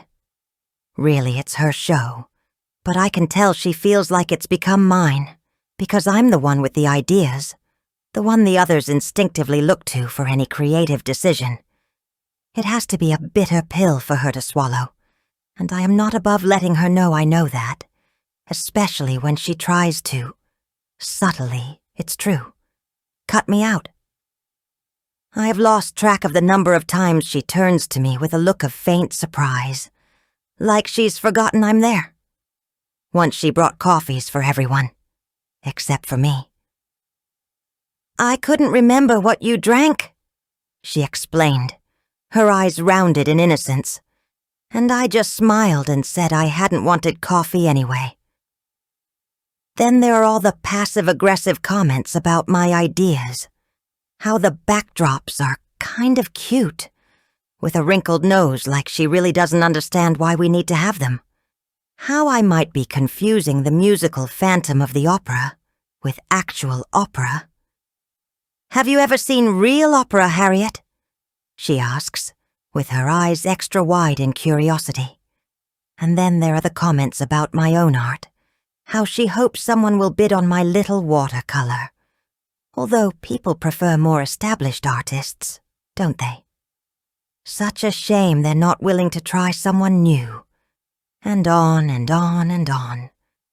I take it all on the chin, with a flinty smile. But I can't keep a little snark from slipping through on occasion. I'm only human after all. And after a while, so many digs will draw blood. Fortunately, the 2 weeks before the gala are so busy that there's no time to feed our pointless little feud. It's all hands on deck, nearly every day, first cataloging the auction gifts and wrapping items that were donated or really dumped at reception into glorious gift baskets and bags. It turns out I am a dab hand at tying a nice, big, even bow, something I think annoys Elise. We're in constant competition with each other, and even if it's not a game I chose to play, it's one I can't help but want to win. By Thanksgiving, when the gala is just over a week away, things are mostly under control. The auction items labeled and displayed, the party favors in little gold cord-handled bags, the opera singer booked, the caterers signed off on the menu and serving. I've even bought a fabulous dress from a consignment store for the occasion. Alan is hoping to go, depending on how he feels. He's got a tux in eggplant-colored velvet that is perfect. His downstairs neighbor Barbara has offered to babysit Kira. It's nice to have Kira at home for the week of Thanksgiving. We have no other plans but to be quiet by ourselves. But she has definitely started to notice things more, too. How much Alan sleeps. How his hands shake when he reaches for anything. At breakfast, his spoon shook so much as he raised it to his lips that there was nothing on it by the time it reached his mouth. And then, the night before she goes back to school, we wake up to the terrible, startling sound of Alan sobbing wildly in the middle of the night. I scramble out of bed, while Kyra whimpers in distress and run to Alan. He's sitting up in bed, his hair wild, his face in a rictus of shocked agony, as he sobs like his heart is breaking. Maybe it is. All I can do is take him into my arms. I haven't hugged him since we moved in, and the feel of him is both familiar and strange. I remember the wiriness of his body, but he's so painfully thin now. He feels frail, fragile, and it turns me tender, an ache of something between love and pity lodging itself under my breastbone. "Alan," I murmur, stroking his hair as he continues to sob. "Alan." I see Kira's pale face peeking around the doorway, and gently I shake my head at her. She doesn't need to see this. She creeps away as I continue to hold her father, murmuring to him as if he is a child, my heart filled with grief and a strange kind of love that takes me by surprise. Poor dear Alan. Eventually, after what feels like far too long, he subsides. Before I can ask him anything, he falls asleep in my arms, his thin body slumping against me, and gently I kiss his forehead. A deep sorrow sweeps through me as I hold him and nearly drags me under. This is only the very beginning, and it's all going to get so much worse. I thought I was strong enough, but maybe I'm not. And even if I am, Kira surely isn't. She's too young to witness this, to understand, to have to understand. For the first time, I seriously question the wisdom of coming here at all, of going down this long and painful road together. My reasons seemed so sound at the start, and even now I can't regret the time Kira has had getting to know her father. But what does the future hold, and how will either of us cope? I came here for the sake of my daughter, but what if being here hurts her more than I could have ever imagined? But should have. Chapter 15. Elise, I smooth the dress over my hips as I study myself critically in the full-length mirror of my walk-in closet. It's the night of the gala, and I need to look better than I ever have in my life. The $3,000 Pamela Roland gown I bought from Bergdorf Goodman helps at least. It's an obviously couture piece made of shimmering cream chiffon, with diamante sequins sewn into the fabric, so I glitter when I move. It hugs my figure, dipping to show a hint of cleavage, cinched at the waist, flaring out about my ankles with a thigh-high split that shows a golden slice of leg with every step. Understated, but very sexy. I picture Harriet in whatever second-hand get-up she'll come in, and I smile. This time, I'm going to win. It hasn't been easy these last few weeks. I know Michael talks to her almost every day. It's amazing how arrogance makes people indiscreet. He leaves his study door open, his phone on the hall table, the receipts for coffees crumpled in his pocket. It's like he wants to be found out, or maybe he just wants me to know. Maybe he's so sure I won't say anything, because I never have before. After I came back from my father's right before Thanksgiving, I was determined to speak to him. I felt almost giddy with the power of it, even though I knew I didn't really have any power. Whatever conversation we had would invariably end with me begging him to stay. I knew that before I said a word, and yet for my children's sake, as well as my own, I was willing to do it. And then I didn't. At school pickup, Louis flew down the steps and barreled into me, his expression thunderous, his eyes shiny with held-back tears. I held his thin shoulders, hugging him to me, shocked because Louis never cried. He barely emoted at all, except when he scored a soccer goal, or we were having chocolate mousse pie for dessert, a rare treat. "Louis, honey." I pulled him to me, ruffling his hair. "What happened?" He shook his head against my stomach, sniffing loudly, and then said, "Can we just go home?" I glanced up to look for Luke, who was walking steadily toward me, his expression grimly composed. Should I talk to Mrs. Ryan? I glanced around at the other parents who were watching this little scene unfold with both sympathy and bemusement. Louis was charmed. Whatever was upsetting him had to be small. The reminder steadied me. I didn't need to talk to his teacher. It was only when we were walking back to the parking garage, Luke's hand slipping into mine as Louis marched determinedly ahead, that I learned something about what had happened. "It's Kyra," Luke confided solemnly, and I turned to look at him. "Kira. She's not friends with Louis anymore, and she told him so. Said she didn't want to play with him ever again."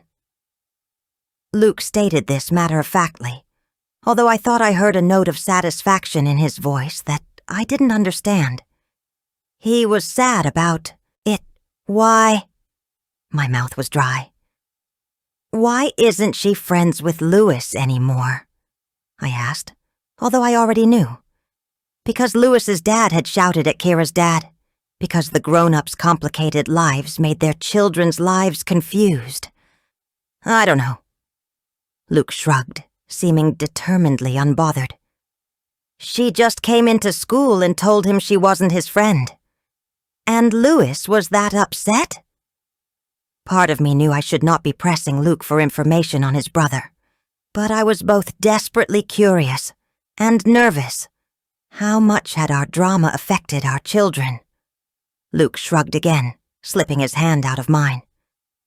"I don't know," he said, and for him it was clearly the end of the conversation.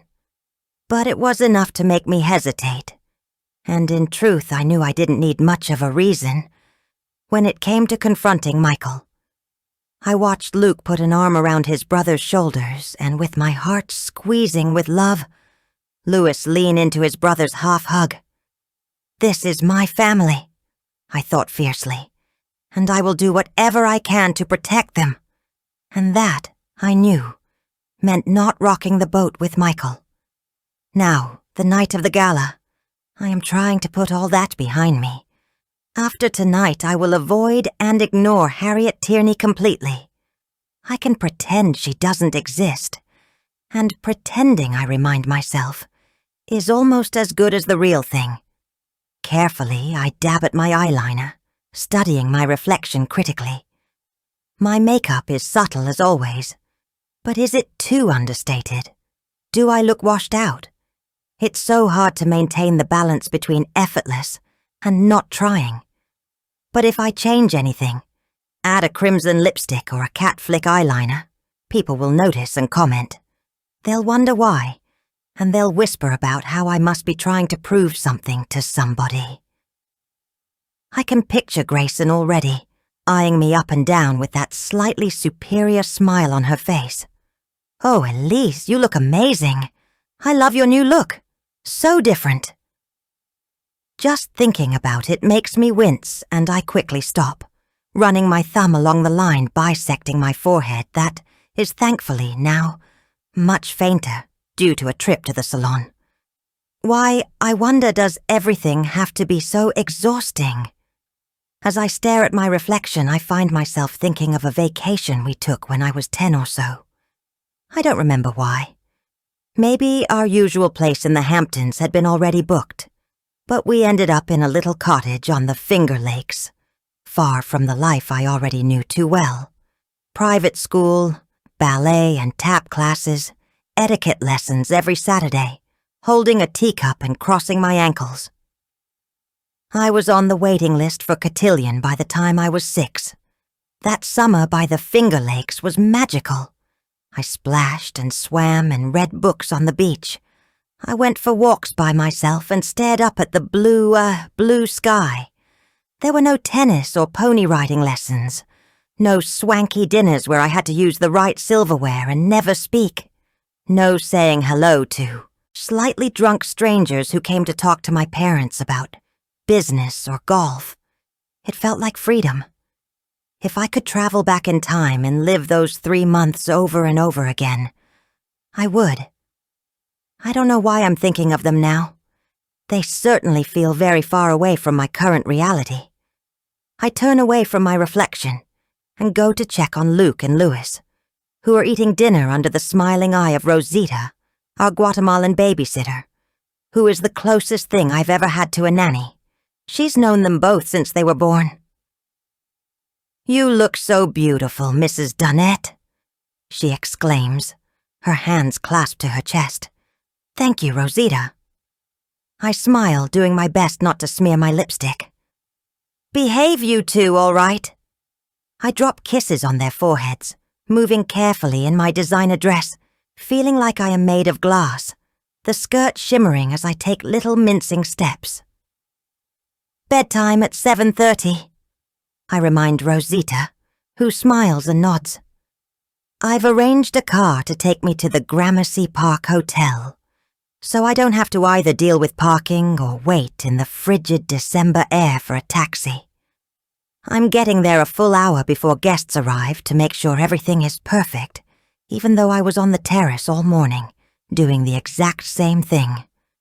Grayson came for about 10 minutes. Harriet didn't come at all. Her ideas might be fun, but she doesn't do the hard graft, that's for sure. I'm not surprised. As I step into the hotel, a porter's eyes widen, and I feel vindicated. I look good. In addition to the dress, I've added all my understated bling. My usual Rolex, with a few diamond bangles, diamond teardrop earrings, and a matching teardrop pendant. Nothing too garish, but there's no question that they're all real stones. My high heels click across the floor as I give the concierge a quick smile. "Everything is ready upstairs, Mrs. Dunnett," he informs me, his tone deferential, and I nod. "Thank you, Louise." I feel like the lady of the manor, and it bolsters my confidence. I step through the elevator doors to the rooftop terrace, wincing slightly at the backdrop Harriet has made behind the check-in table. It's nicely done, I'll admit that. But the swirling script promising "a night at the opera" still feels very middle school to me. I do my best to ignore it as I check the guest list. Of the 72 families at TGS, 46 are coming. Last year, only 42 came, so I suppose Harriet can claim a win there. Maybe the opera theme does appeal to a certain demographic.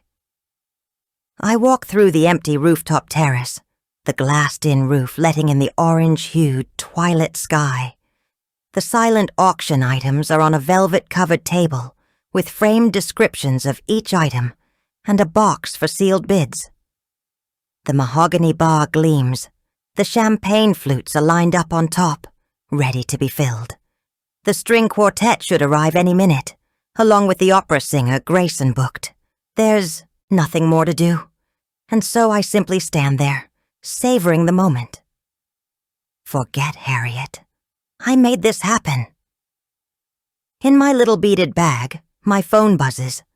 I take it out and see it's from Michael. "Running a little late. Be there by 8. The gala starts at 7. He knows how important this evening is to me, to us. I asked him to come early, and he agreed. I take a breath, let it out slowly. I will not let myself be annoyed. I don't have time to, anyway, because the quartet is arriving. And then the opera singer, everyone wanting to know where they should set up. By the time I show them where to go, the rest of the committee members, minus Harriet, surprise, are arriving, exclaiming over how beautiful everything looks, telling me I'm a star. I lap it up, I admit it. I need this. It might be shameful, but I am unapologetic. "And that dress," Grayson exclaims, her gaze roving every sequin. "That's not something you just had in the back of your closet." She laughs, and I tense. There's a criticism in there somewhere, I know. She probably yanked her Yves Saint Laurent gown from the back of hers. "Thank you," I murmur, as if she's paid me a compliment. I turn to see who else is arriving, just as Grayson asks me where Michael is. "Work as usual," I reply with a shrug, and her eyebrows rise. I thought maybe he was helping with the gala. Her lips curve cat-like, and I realize she must know something that I do not, because I saw him downstairs at the bar with Harriet Tierney.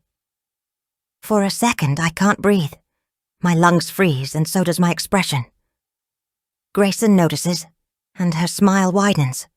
Why, I wonder, are people so catty, so horrible?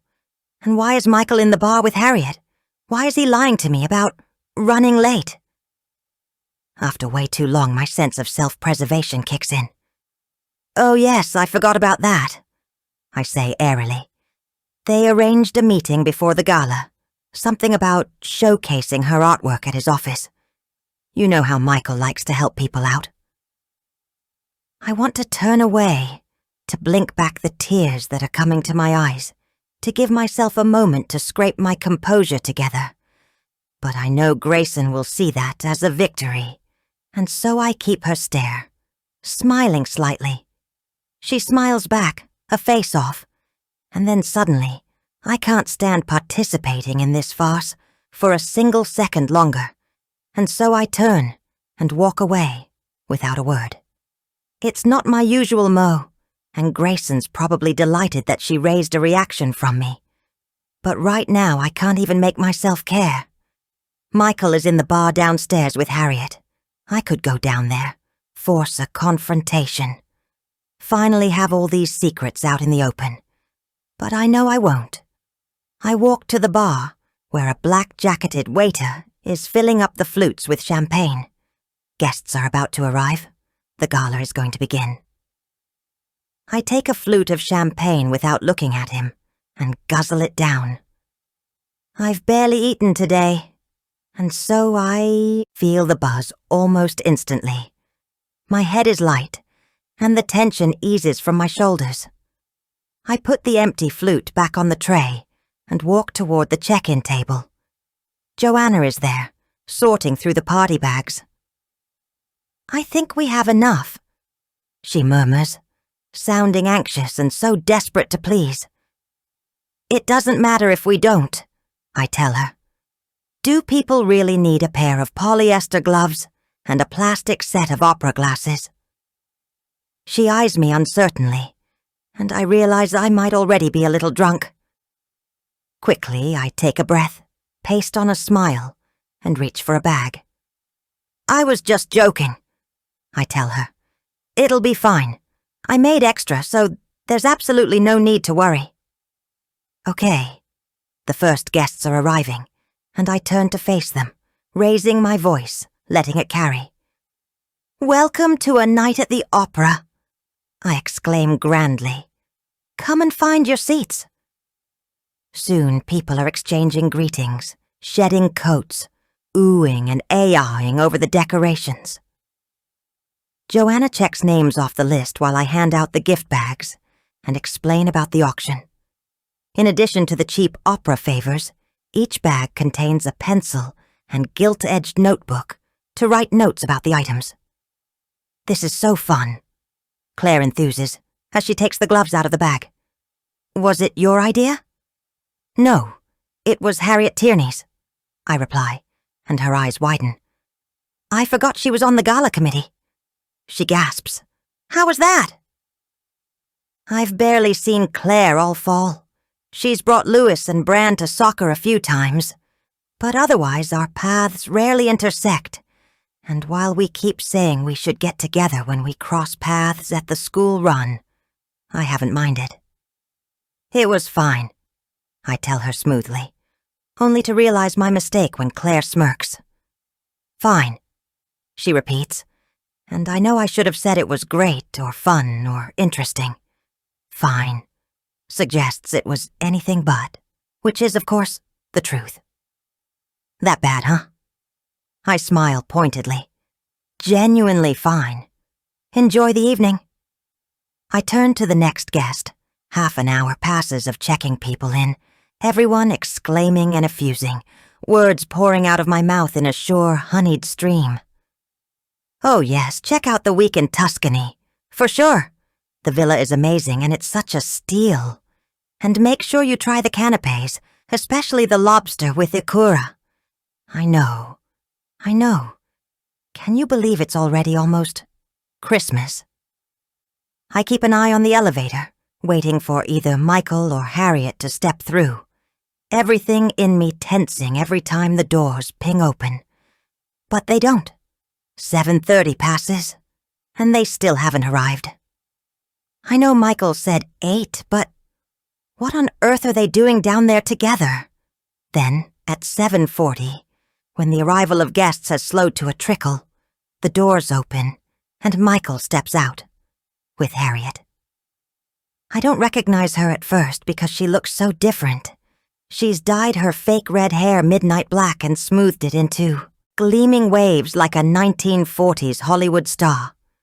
The dress matches the look, fire engine red velvet, pouring over her figure, with a deep V and a thigh-high slit, a fake fur tossed over her shoulders, and white silk opera gloves reaching past her elbows.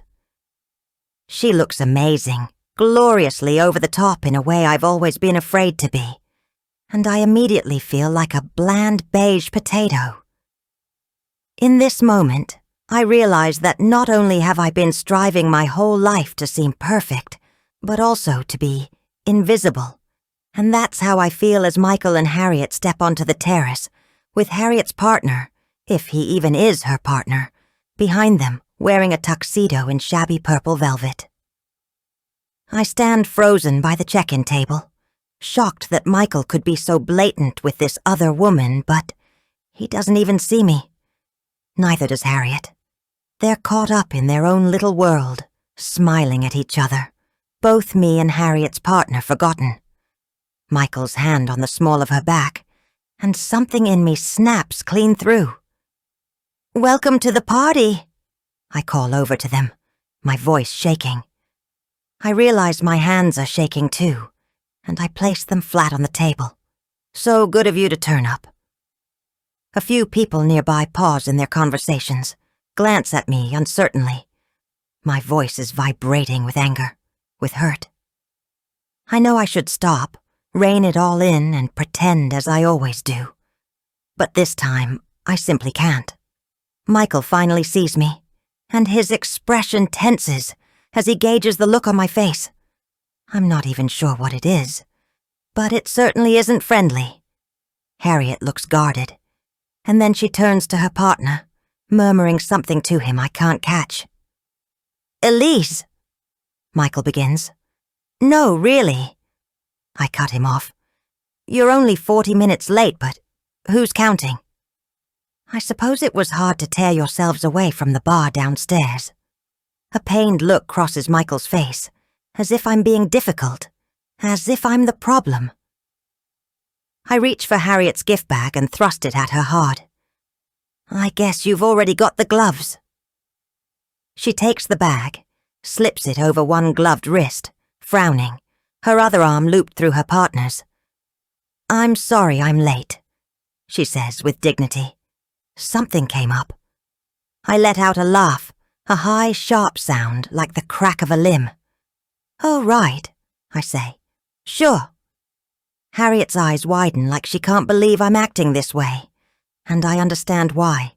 Because I can't believe I'm acting this way. This is not how I operate. This is not who I am. And right now, everyone is watching me melt down, and there is nothing I can do to stop it. Abruptly, I stride away from the little group, stalking through the terrace without meeting anyone's eye. My cheeks are burning, and my stomach swirls with nausea. I realize I might vomit. At the bar, I reach blindly for another flute of champagne and toss it down, even though I know that the last thing I need is more alcohol. There are little dishes of candied almonds on the bar. I filled them myself, and I reach for one, practically throwing it into my mouth, knowing I need something to absorb the alcohol. But I hurl it too viciously, and it catches in the back of my throat. For a second, I think I'm okay. I try to swallow, then double over as the almond sticks, and I keep struggling to swallow, hating the fact that I'm now drawing even more attention to myself. People are starting to stare. But I realized with horror, I can't choke it down. It's another second before I realize not only can I not choke it down, but I am actually choking. I can't breathe, and I am making garbled, gasping sounds, my hands clawing at my throat, my eyes streaming as I struggle for air. This can't be happening. I am both shocked, as well as terrified. How can it be possible that I might actually choke to death, with everyone around me simply standing and watching, doing nothing? I can't see anyone's faces, but I feel their stares. I hear the low ripple of their concerned murmurs, and I think, do something. Help me. And then someone finally does. I feel arms around me, and then one fist wrapped around another is pressed in, and then up toward my ribcage, hard enough to hurt. Someone is giving me the Heimlich, and it isn't until I hear her voice, telling me not to panic, that I realize who it is. Harriet. The one person I can't stand to help me. Instinctively, I start to struggle, trying to wrench my way out of her grasp. Where is Michael? Why isn't he running to my rescue? Why do I have to suffer this indignity after everything else? Elise, stop fighting me, she says in a low voice, her arms still holding me as I struggle and flail. I'm trying to help you. I want to tell her I don't need her help, but of course I can't. I can't speak. I can't breathe. Again she pushes into my ribcage, her body pressed hard against my back, and I wince, my head going fuzzy and light, my chest aching, my whole middle throbbing. Why do you always fight everything? She demands, her voice a hiss in my ear that only I can hear. Even this. Honestly, you deserve. You are so aggravating. She thrusts again, and pain blazes through me. Everything hurts, and I'm still choking. Time feels as if it has both slowed down and sped up. I can't see anything but the dazzle of the chandeliers above me, 1,000 glittering lights hurting my eyes, and I realize my vision must be tunneling. I might actually be about to die, and in Harriet Tierney's arms, of all places. And then, amazingly, Harriet gives me one more savage abdominal thrust, and the almond shoots out of my throat. I suck in a huge breath as I start to cough and wheeze, collapsing into her arms before she guides me onto the floor, so I am on my hands and knees. Are you okay? She asks gruffly, sounding annoyed. But I can't speak because I'm coughing so much, and absolutely everyone is staring. She might have just saved my life, but part of me hates her now more than ever. Did she have to push so hard? I know I have never looked so weak or felt so pathetic as I do right now, on my hands and knees on the floor, my gown rucked up over my legs, dribbling onto the parquet. Harriet puts a hand on my shoulder and, like a sulky child, I shrug it off. She mutters something under her breath as I wipe my streaming eyes and try to get my breathing under control. People are venturing nearer, with murmurs and whispers.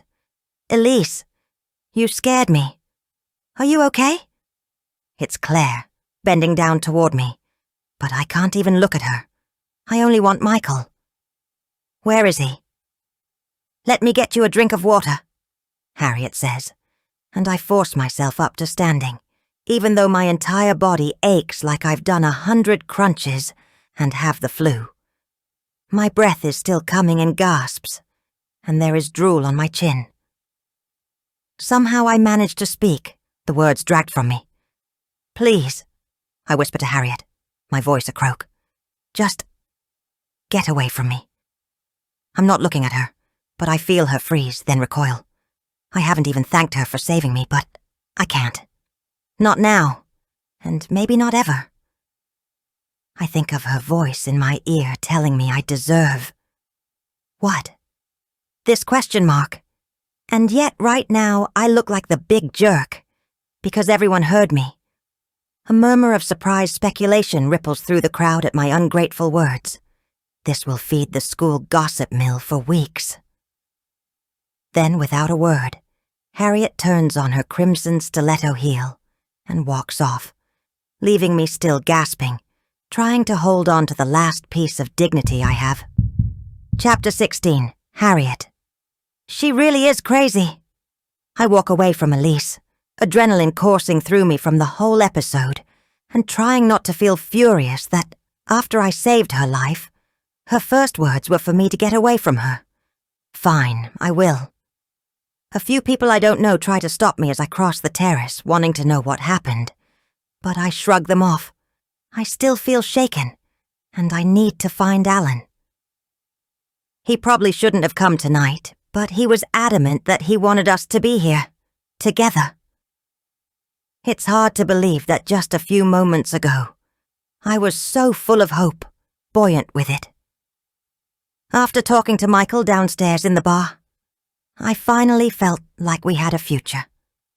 After months of battling every step, it felt like possibility was hovering on the horizon. Then Elise had to go and have a hissy fit before nearly choking to death. I have struggled not to feel guilty for my part in whatever dysfunctional relationship Michael clearly has with his wife. The last time we had coffee, about a week ago, we ended up talking about Elise. Admittedly, I was the one to bring her up. I asked him if she minded how often we met, and he'd given a funny little grimace. I don't know if she does or not, he said with a wince.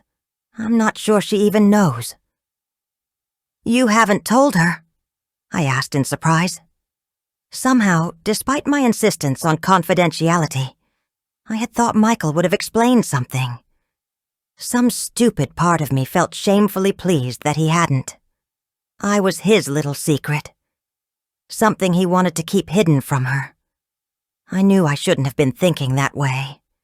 And I was trying not to, but when life was hard and lonely, the longing crept in. Once I'd got to know him, I discovered that Michael was funny and kind and a terrific listener. He has a way of looking at me. His chocolate gaze so warm, his attention so arrested, that when I'm with him I feel as if I am basking in a bright light. When he speaks, his voice is a low thrum of sincerity that hums right through me. If I've been enjoying our coffees more than he has, well, I know it doesn't mean anything, and so it can't actually hurt anyone, right?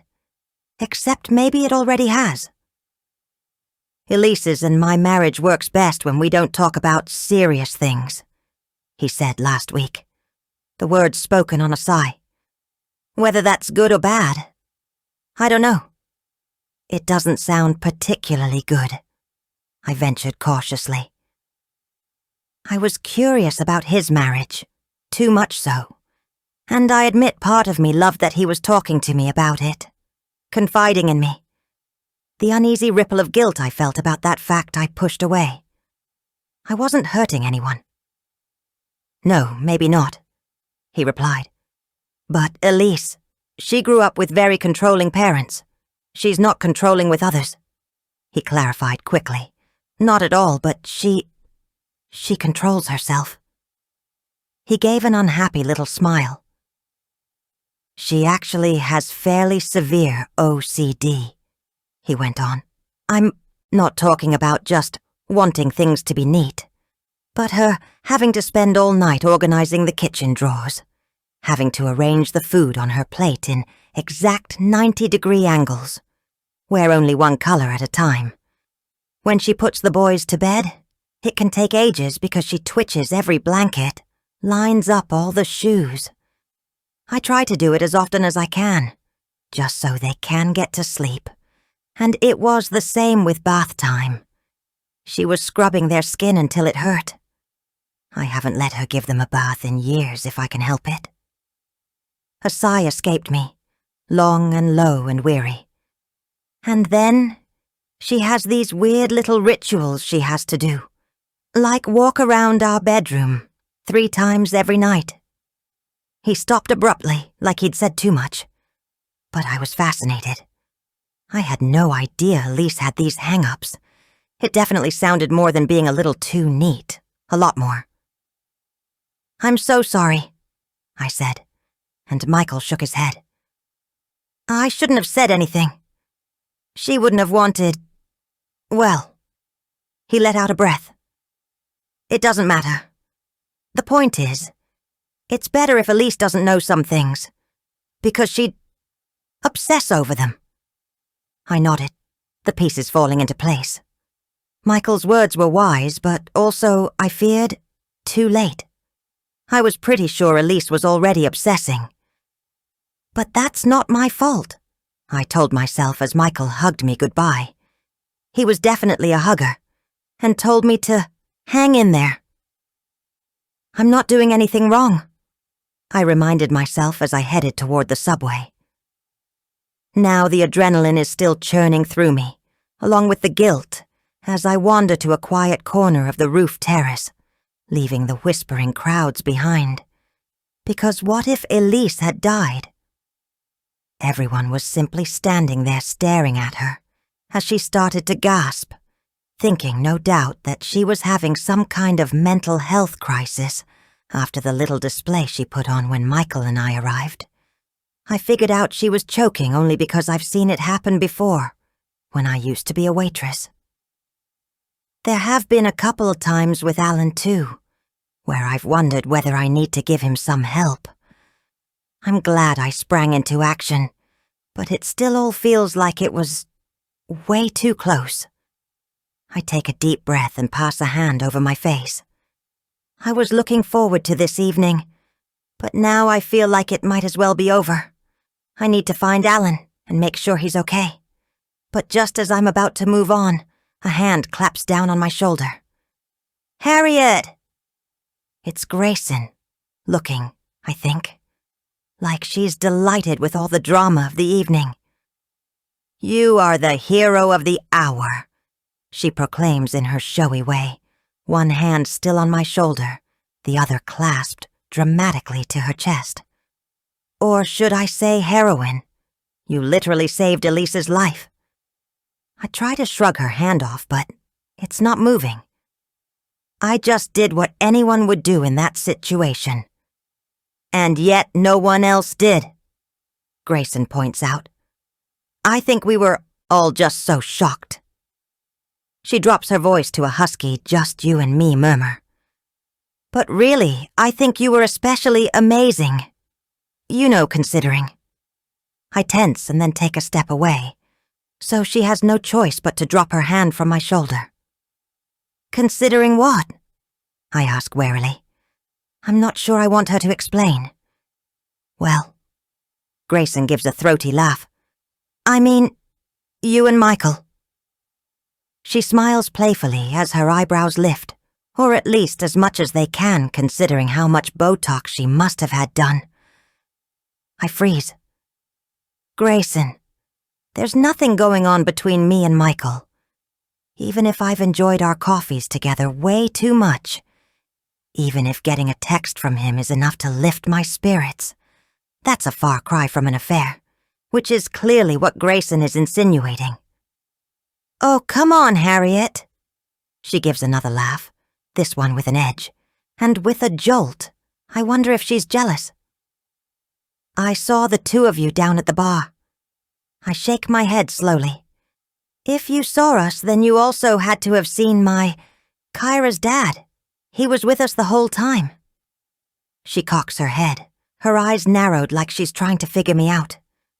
"No. I saw you and Michael, getting cozy at the bar. Kira's dad wasn't anywhere in the picture." She lets out a huff. "I'm assuming her dad is the old guy who sometimes comes with you to pick up?" "His name is Alan," I tell her stiffly. Whoa, okay. She holds up both hands in the age-old gesture of someone who is being obnoxious, but pretending that they're not. I shake my head again. I am starting to feel panicked because while I suspected Elise might be feeling threatened by my relationship with Michael, I had no idea the whole school was gossiping about it. That is definitely not something I want. Grayson, whatever fires you're trying to stoke, I tell her earnestly, please don't. My relationship with Michael is not what you think it is, and Elise almost died back there.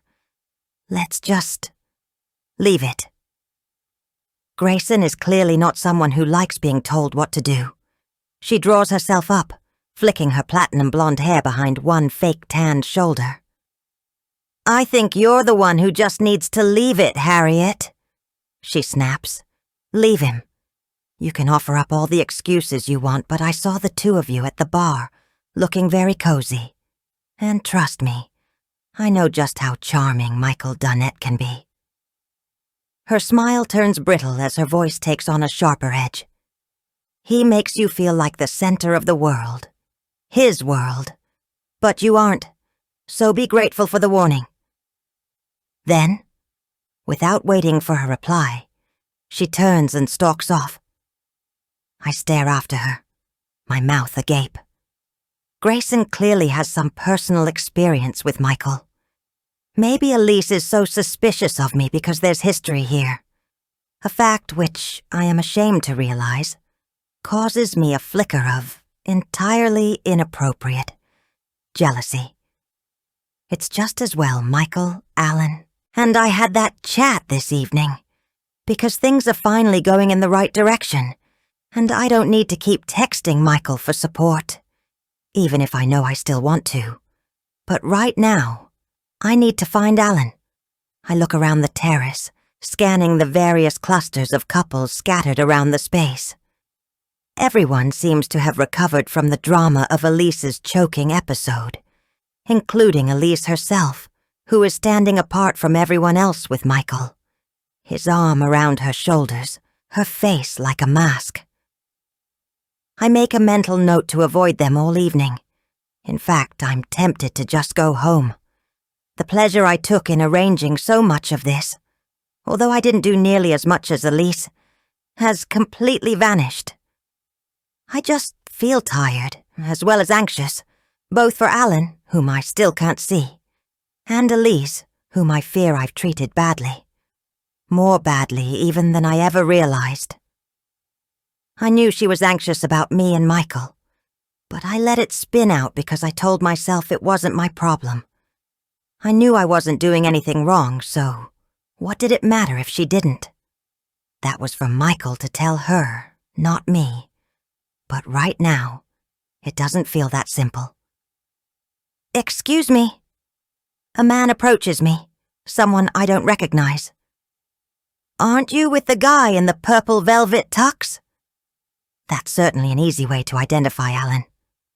Yes, I say, panic fluttering beneath my breastbone as I catch the frown of concern on the man's face. Well, I don't know if he's had too much to drink or what, but he's passed out in one of the stalls of the men's bathroom. What? I stare at the man in shock while he gives an apologetic grimace.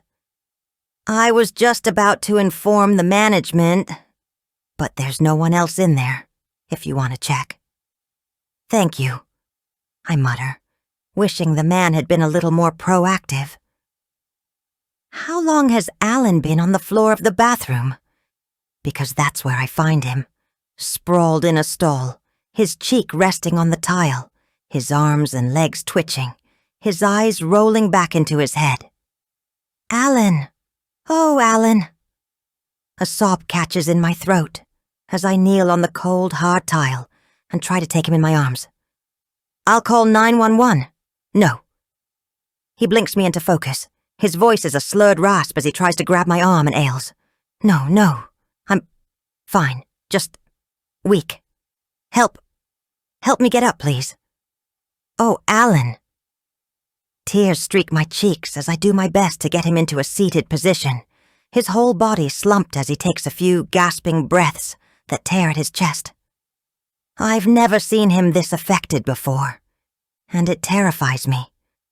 I knew he was getting worse, but I didn't think it would get this bad so quickly. Right now, that feels like the most dangerous kind of naivete. I knew what the stats were, I'd researched it all before I'd agreed to come. And yet still, I'd been determined to believe we'd have time. No matter what I've been trying to convince myself, I'm not ready for this. Not remotely. I'm so sorry, he gasps out. Alan. My voice chokes. You don't need to be sorry. He gives me a look so full of sorrow that I have to hold in another sob. Let's go home, I tell him as I put my arms around him. That's the only place I want to be right now. He rests his head on my arm, and for a second we just sit there, breathing, being. His painfully drawn breaths start to settle down, which fills me with relief. But it's also so unbearably sad, knowing things will only get worse. Even so, as we sit quietly, there's a strange peace in it as well, at least in this moment, and I let myself rest in that. Brief as it surely will be. Just a few minutes later, I'm helping Alan to stand when I hear a scream from the terrace, a high-pitched shriek that seems to go on and sends the hairs on the back of my neck standing straight up. Alan tenses in my arms, gives me a look of silent concern. Already I know something terrible has happened. Chapter 17. Elise Clare is hovering near me as Harriet stalks off, but I can't look at her. I can't look at anyone, even as I feel all their speculative stares like needles burrowing into my skin. I wipe my chin, feel my hair, which is clearly a disheveled mess. Joanna comes up to me and silently hands me a glass of water, and for that, I'm grateful. Elise. Finally, Michael is here, his arms outstretched, a look of concern etched on his features. People said you were choking. What happened? Where were you? I demand in a low rasp. My voice still sounds funny, and my whole body throbs. I feel like crumpling into a heap, but I force myself to stand erect. Michael drops his arms, his look of concern morphing into one of uneasy guilt.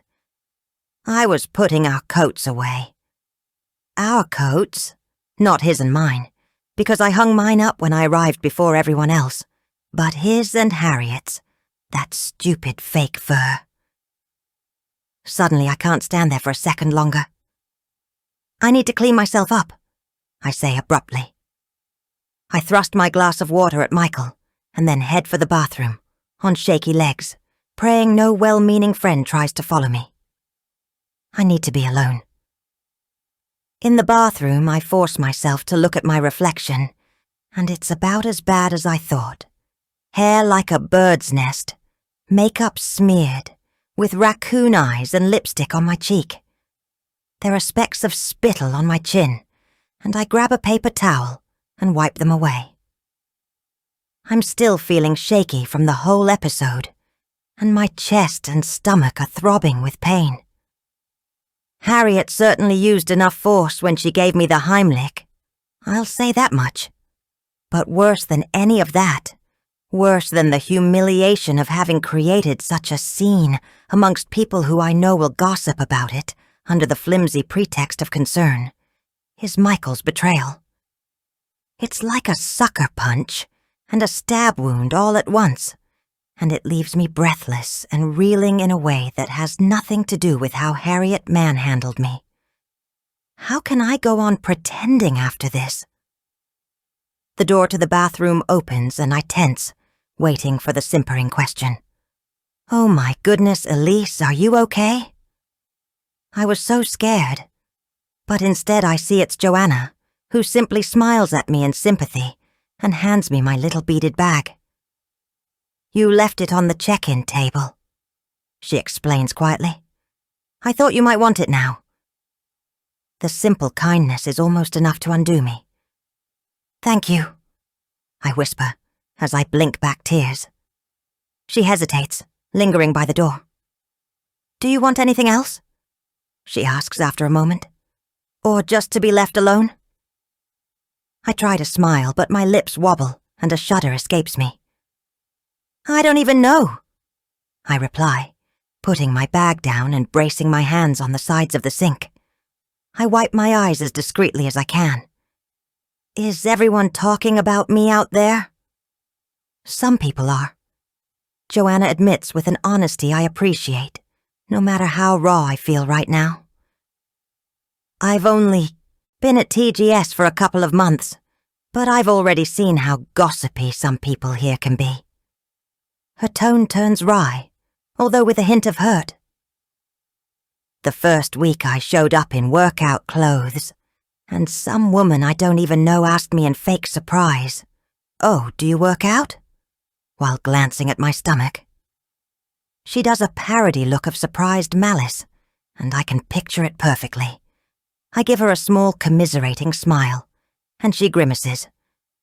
I know I'm still carrying some baby weight. Sorry. She shakes her head. I didn't mean to make this about me. I guess that's the nature of a small school, I say. I straighten and reach for my bag, taking out my compact lipstick, mascara, brush. I don't know, Joanna says slowly. I don't think it's just about the smallness. This place seems kind of toxic to me. We might try public school after this year. Oh, Joanna. I turn to her, surprised and disappointed because she seems like a genuinely nice person. I'm really sorry, she shrugs. Hey, we'll save a lot of money. I thought when we signed up, the school would be a kind of community for us. People would be behind the progressive ethos, you know? The gentle, child-centered style of learning. But they all seem secretly bitter about it. It's not the vibe we were looking for. Well, pretty much all the parents here wanted to get into the elite, academically competitive schools, I explain, gazing at my reflection as I widen my eyes and carefully brush some mascara on each lash. I think very few people actually believe in what the garden school is trying to do, unfortunately. And the ones who do, stay away from all the gossipy functions like this one. Which is a shame, Joanna says. It feels like a few people have poisoned the whole place. I stare at my reflection, wondering if she is including me in that assessment. I make sure never to gossip, but maybe I'm still part of the problem. I'm certainly living in the TGS fishbowl, concerned with how everyone perceives me. Anyway, she says on a sigh, I'm sorry for what happened back there. I'm not sure if she's talking about the choking or the scene before, and so I don't reply. But then Joanna clarifies. Harriet seems like a decent person, she says quietly. I don't think she'd do anything, sneaky, from what I know of her. I think Joanna means it kindly. But it's like salt in my gaping wound right now. I don't need someone defending Harriet Tierney to me. Carefully, I insert the mascara wand back into the tube. Thank you for your concern, I say a little stiffly, and then I wish I hadn't been so snooty, because Joanna looks hurt. She was, I know, only trying to be kind. I hope you feel better, she says quietly. And then she slips out of the bathroom, the door whispering shut behind her. A weary sigh escapes me. I should have handled that better. I could use a friend, a real friend, but I'm not sure I need one who's going to defend Harriet's actions to me. I spend a few more minutes repairing my makeup and hair, and then I face my reflection squarely, ignoring the pain still throbbing through my middle. Willing myself to assemble that glossy shield of perfection that has helped me my whole life.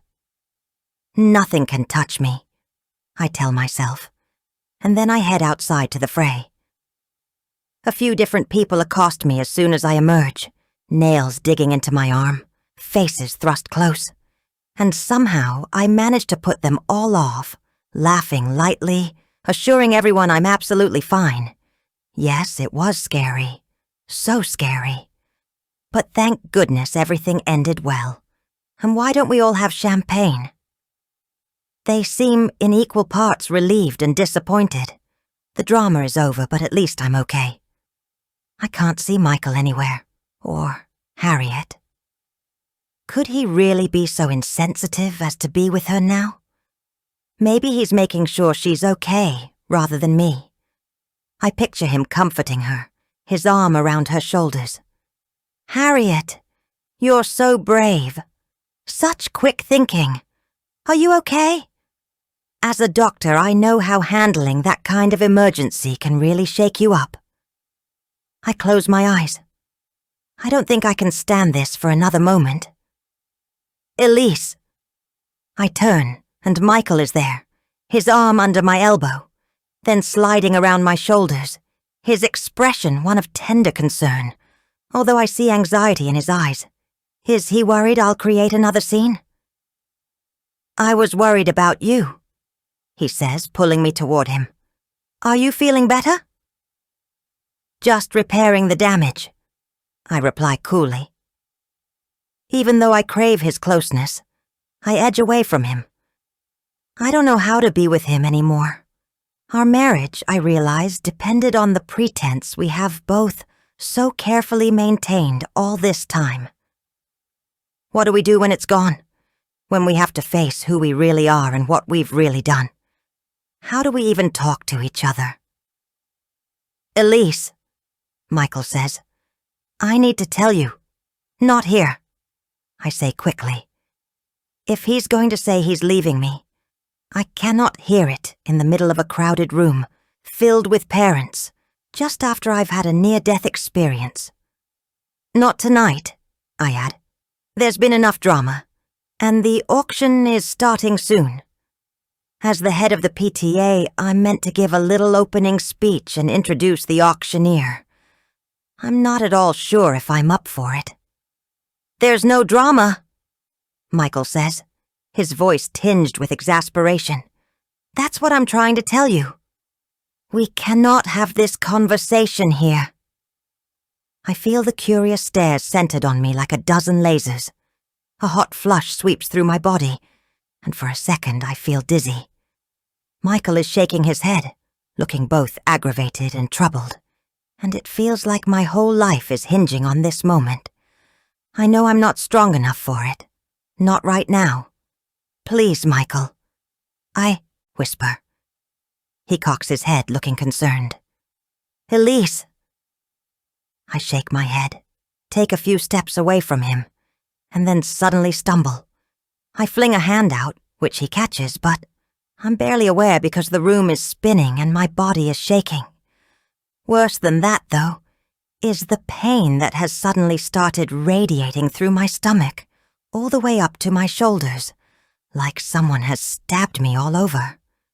I gasp, and then suddenly I double over, retching helplessly, the action taking me by surprise. I have no idea what is going on, only that I am in the grip of something so powerful it feels like I am outside my body, and yet at the same time very much in it, transfixed by a pain so severe it nearly blinds me. Distantly, I feel Michael's arm around me, hear people's concerned cries. I continue to retch, helplessly, over and over again, my vomit now streaked with blood.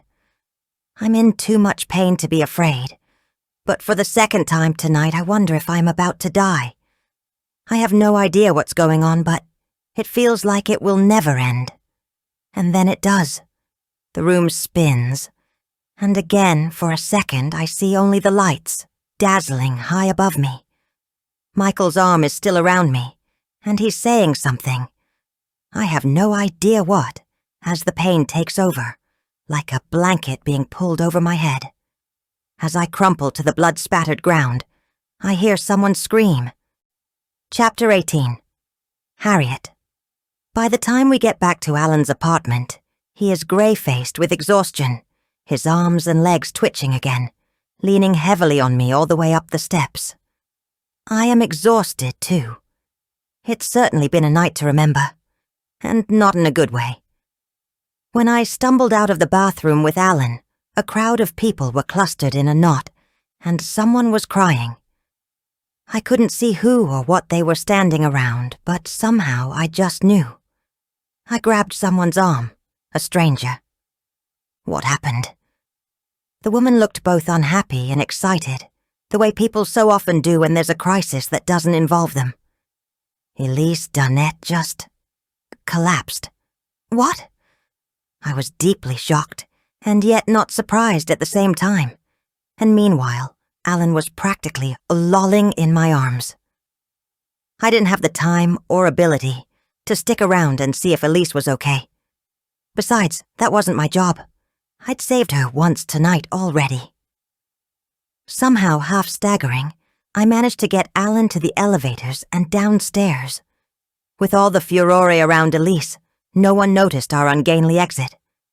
By the time we were crawling into a taxi, the paramedics had arrived. I had no idea if it was just to play it safe or if Elise was really unwell, and at that point I didn't have the headspace to think about it, or, if I'm honest, even care. And now we're home, and I settle Alan in bed before I find Barbara, our neighbor, in the living room, reading a magazine. As I greet her, Kara comes out of our bedroom, narrow-eyed with suspicion. "Why are you home so early?" she demands. "It's not that early," I say quickly. "After 9. You should be asleep, Kara." She just shrugs. "The silent auction was starting," I explain, "and we can't afford to bid on anything, so we left." "Where's Alan?" She hasn't yet moved to calling him Dad, although I think she wants to. "He's just in his bedroom. Go back to bed, Kyra, please." I temper my tired voice with a smile. "I'll be in a minute to say goodnight." Kira continues looking at me in suspicion, while Barbara, whom I don't really know, hauls herself up from the armchair. Finally, after a tension-laden few seconds, Kira disappears in her room. "Sorry about that," I tell Barbara. "Thanks for watching her." "She's a sweetheart." It reminds me of what Michael said back at the picnic, what feels like 1,000,000 years ago. "Is everything okay?" Barbara asks with a frown, looking concerned. "Alan hasn't seemed like himself lately. He's just tired." Alan hasn't told anyone. Not his neighbor, not his daughter. The burden of me knowing feels too heavy to carry right now. But thanks again. My words sound like more of a goodbye than I meant them to be, but I'm so very tired. Barbara seems to understand, because she smiles and squeezes my hand, which almost makes me cry. "You've been good for Alan," she tells me. "He was alone for too long. You take care of yourself." I nod and sniff. After Barbara goes, I start toward Kira, but then I check myself because I can't answer her questions until I've talked to Alan.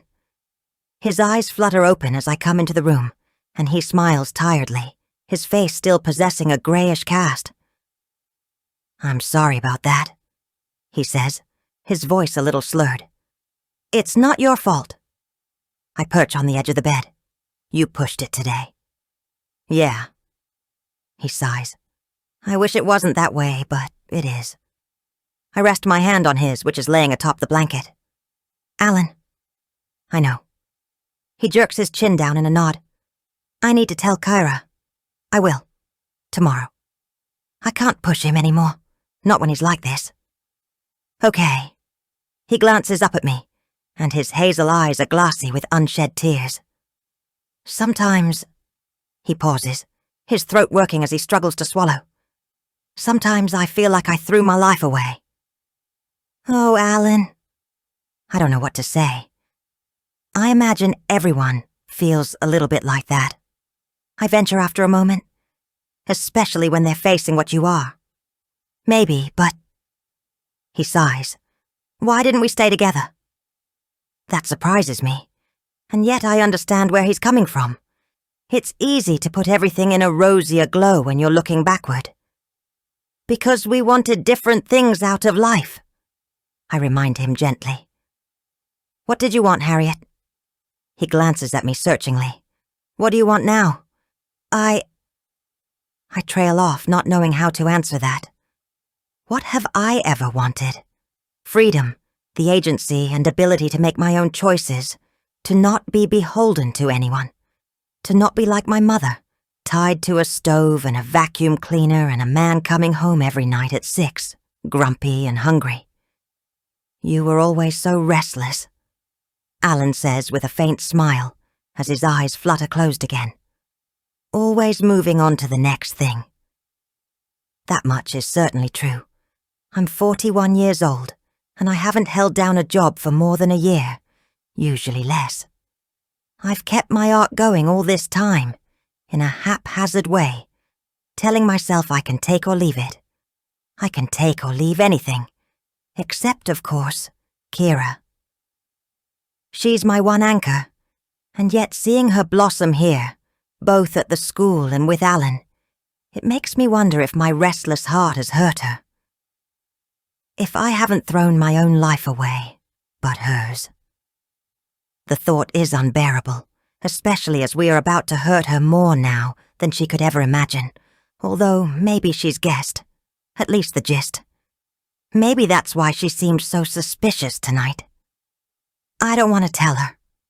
Alan whispers, I wish I'd asked you to stay with me, back when you told me you were pregnant. I wish we'd been a family then. And not just now. His fingers clutch at mine. I know that's not what you wanted back then. I know that, but... I know, I say softly. But the important thing is, we're a family now. His fingers tighten around mine as he gazes at me with a naked yearning. Are we?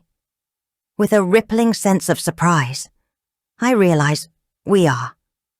The last few months have been difficult in so many ways, but they've also been sweet. And somehow I've fallen in love with Alan again, gently and quietly, without even realizing it. It's a love that is touched by pity and sorrow, but a love all the same. And so I lean forward and brush my lips across his. I haven't kissed him since before I found I was pregnant. His lips now are papery and dry, and a small sigh escapes him, a sound of sorrow as well as peace. My heart aches with grief and regret, although I know Alan is right. It wasn't what I wanted back then. It's only that now I wish it was. I kiss Alan's forehead, and then I lean back. He's already falling asleep, and I pull the covers over his bony shoulders. I cup his cheek with my hand, and then I get up and walk out of the room to find Kira. When I go into our bedroom, I find, somewhat to my relief, that she's curled up on her side, already asleep. Our conversation can wait till tomorrow, even though I am already dreading it. Gently I stroke her hair, kiss her cheek. My brave girl, facing so much, and even more than she knows. As quietly as I can, I peel off my evening gown, tossing it in the corner of the room, the last remnant of an evening that did not go at all according to plan. Then I take a quick shower to wash out the hairspray that cemented my hair into dyed black waves before I pull on some pajamas. It isn't until I'm in the kitchen drinking a glass of water that I think to check my phone. There are dozens of messages on the gala committee text chat. OMG, OMG. Touch and go? Seriously, that's what they said. Michael will update the school tomorrow. My stomach drops. Touch and go? Is Elise's life in danger? Somehow I hadn't realized it was anything that serious. Quickly I scroll through the messages, trying to get the gist of what happened. Apparently, while Alan and I were in the bathroom, Elise collapsed, vomiting blood. She hadn't regained consciousness by the time the paramedics arrived. Slowly I lower the phone, my stomach churning. Is it a coincidence that she collapsed after I gave her the Heimlich? Are the two related? I thought I saved her life. But what if I actually endangered it? What if I've killed her? Chapter 19. Elise. I wake slowly, blinking in bright light, feeling as if I am floating outside my body. I can't feel anything. In the distance, I hear the beep of a monitor, and I recognize, dimly, that I must be in a hospital. I still feel completely disconnected from my body. I'm not even sure I can turn my head. I know this should terrify me, but all I can summon is a mild curiosity.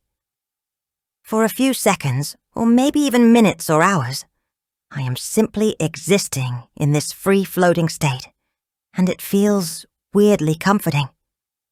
Then reality crashes in. A touch on my hand, Michael's face swimming into my vision. He looks terrible, unshaven, anxious, eyes bloodshot. Briefly, this gives me something almost like a frisson of pleasure, followed by a cold stab of fear. He must be really worried about me, I think. This is followed by, I must be in really bad shape. Elise. I can't open my mouth to reply. I feel like I don't even know where my mouth is. Am I paralyzed? Am I dead? Why can't I move anything? Elise. You're awake. The lilt of uncertainty is replaced by assurance as Michael takes on his neurosurgeon's voice. You're at Langone, in the ICU. He touches my hand again. You had a gastric perforation, Elise, otherwise known as a stomach rupture. Uncharacteristically, his assured doctor's voice wavers. We were really worried there, for a couple of hours. But they've done surgery to repair the hole, and you're going to be okay.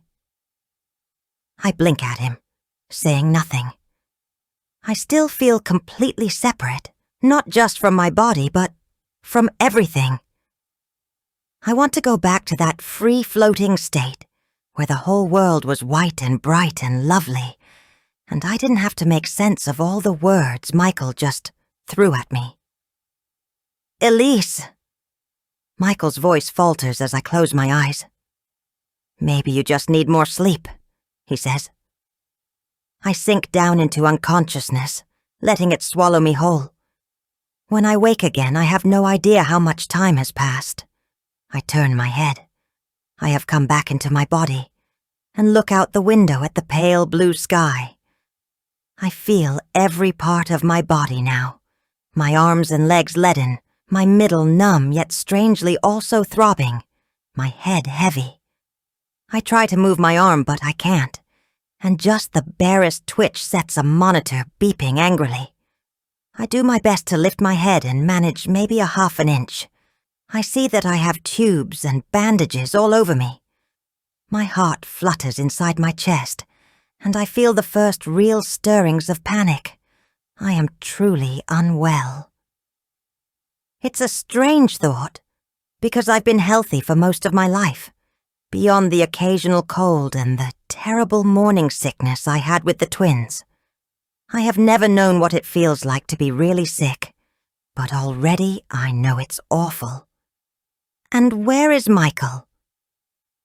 The room is empty as the wintry sun slants through the window. Then I hear voices from outside the door, which is ajar. I strain to make them out. Michael's low rumble and then a woman's voice. I tense because I recognize that voice, the stridency of the tone, and I cannot believe she is here. Harriet. Harriet has come to the hospital to talk to Michael. Unless I'm hallucinating. I must be, I tell myself. If I'm in the ICU, like Michael said, they wouldn't allow non-family members. She couldn't be able to just waltz in here. But does that mean Michael invited her, accompanied her? Is he out there comforting her rather than his own wife? I'm sorry, Michael says, his voice tired but firm. Then he slips inside my room and closes the door. Elise. I hear relief in his voice, but also a hint of anxiety. And I know why. He's worried I heard him out there with Harriet.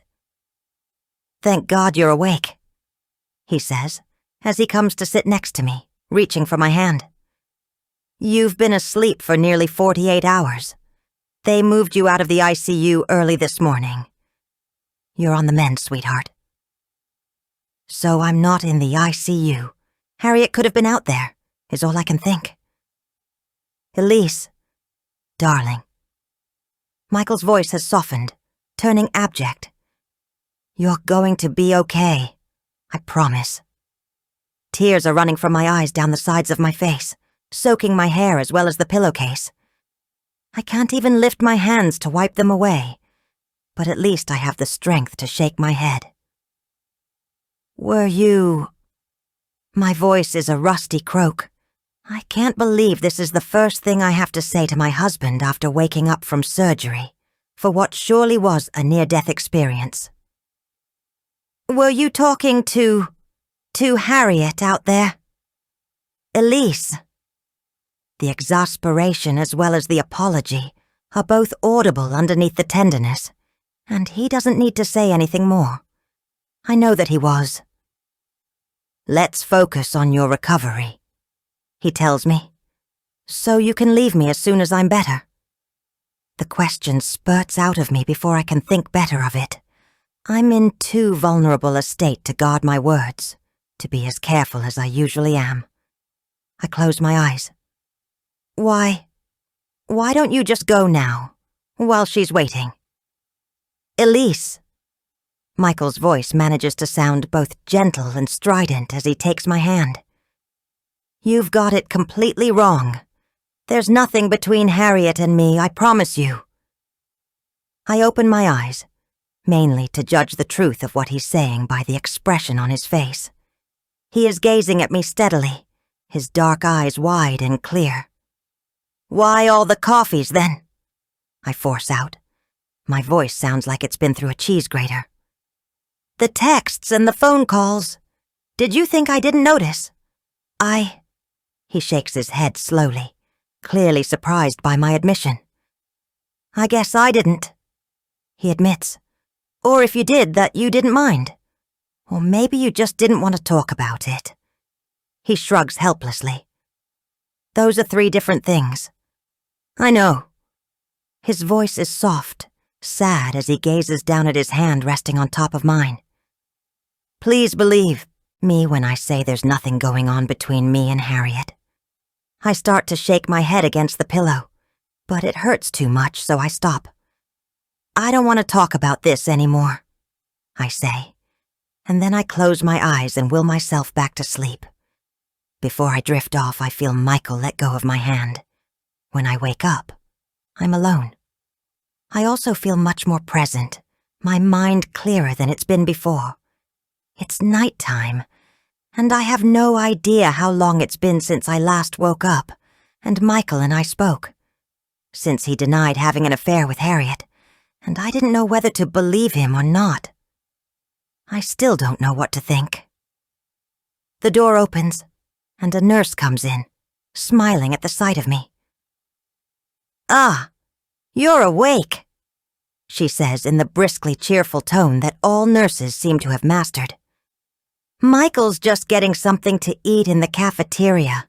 He's been by your bedside almost this whole time, very devoted. She has the admiring and slightly envious tone of someone who has been relentlessly charmed by my husband. Of course, he knows his way around this hospital, she adds, because this is Langona, and Michael operates here. How long have I been in the hospital? I ask, and she frowns in thought. Well, let's see.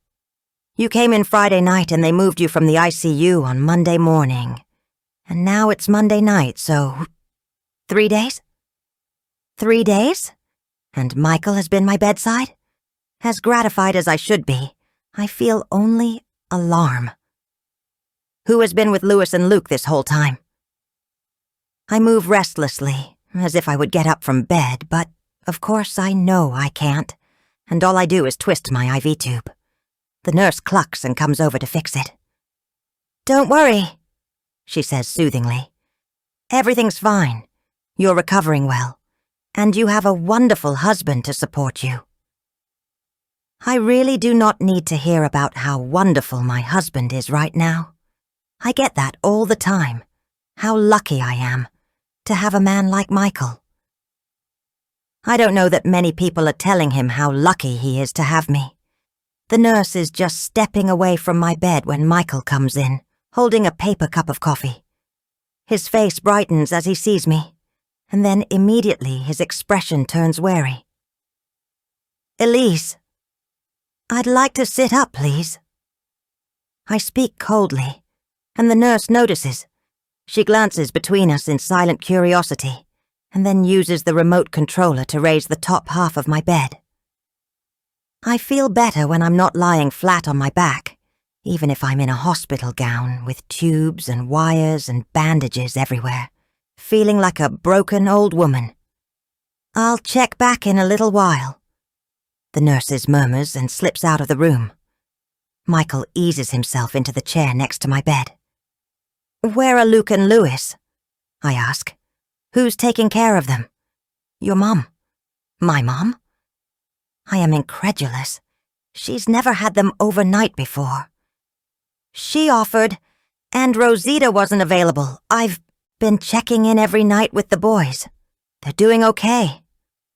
I nod slowly, although I still struggle to imagine my mother managing my home life for 3 hours. Never mind 3 days. "How are you feeling?" Michael asks. He's gone back to being tender. "I don't know." My stomach hurts, a low throbbing pain that I suspect would be much worse, but I'm probably dosed up to the gills on pain meds. And I'm so tired with a deep exhaustion, both mental and physical, that makes doing anything, even thinking, an impossible challenge. "You said?" I am struggling to remember. "Did you say I had a stomach rupture?" He nods. I lean my head back against the pillow. "From Harriet giving me the Heimlich," I surmise slowly. Michael doesn't answer, and I open my eyes. "Right?" "Well, probably," he admits with obvious reluctance. "But if she hadn't, Elise, you would have choked to death." "How would you know? You weren't even there." Even in my exhaustion, I can't keep the edge from my voice. "You were putting away Harriet's fake fur," I remind him. He presses his lips together, looking both annoyed and guilty. "Yes, I was," he admits. "But can you please believe me when I tell you nothing was going on between us?" "Why should I?" I retort, but I sound weary. I'm too tired to have this overdue confrontation now, and yet I make myself keep going in a way I never have let myself before. Coffee dates, phone calls, texts.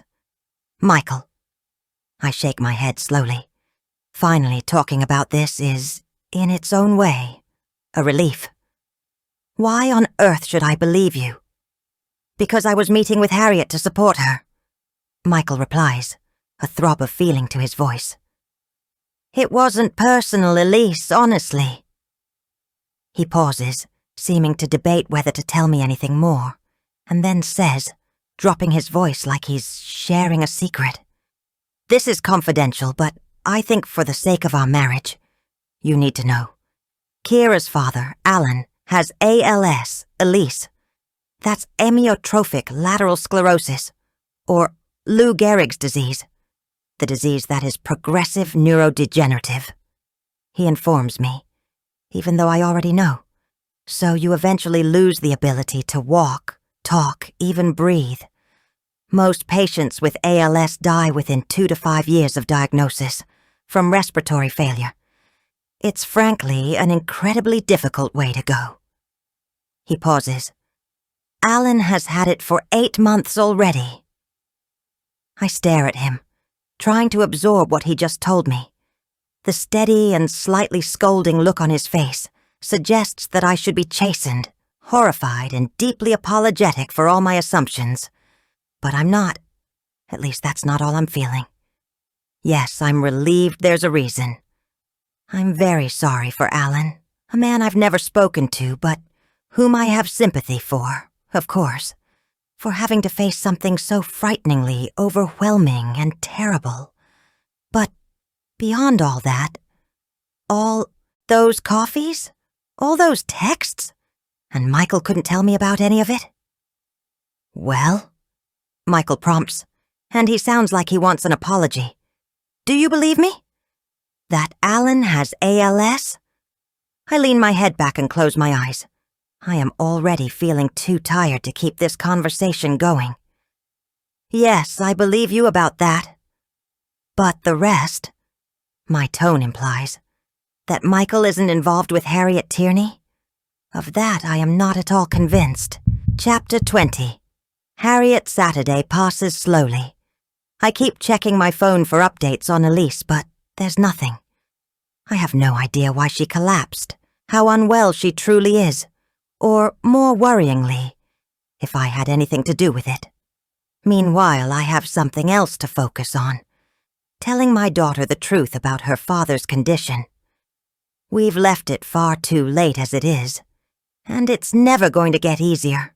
And so, on Saturday morning, I make pancakes, and while Kira is pouring maple syrup over hers, Alan tells her the truth. Kira, honey, I have something to tell you.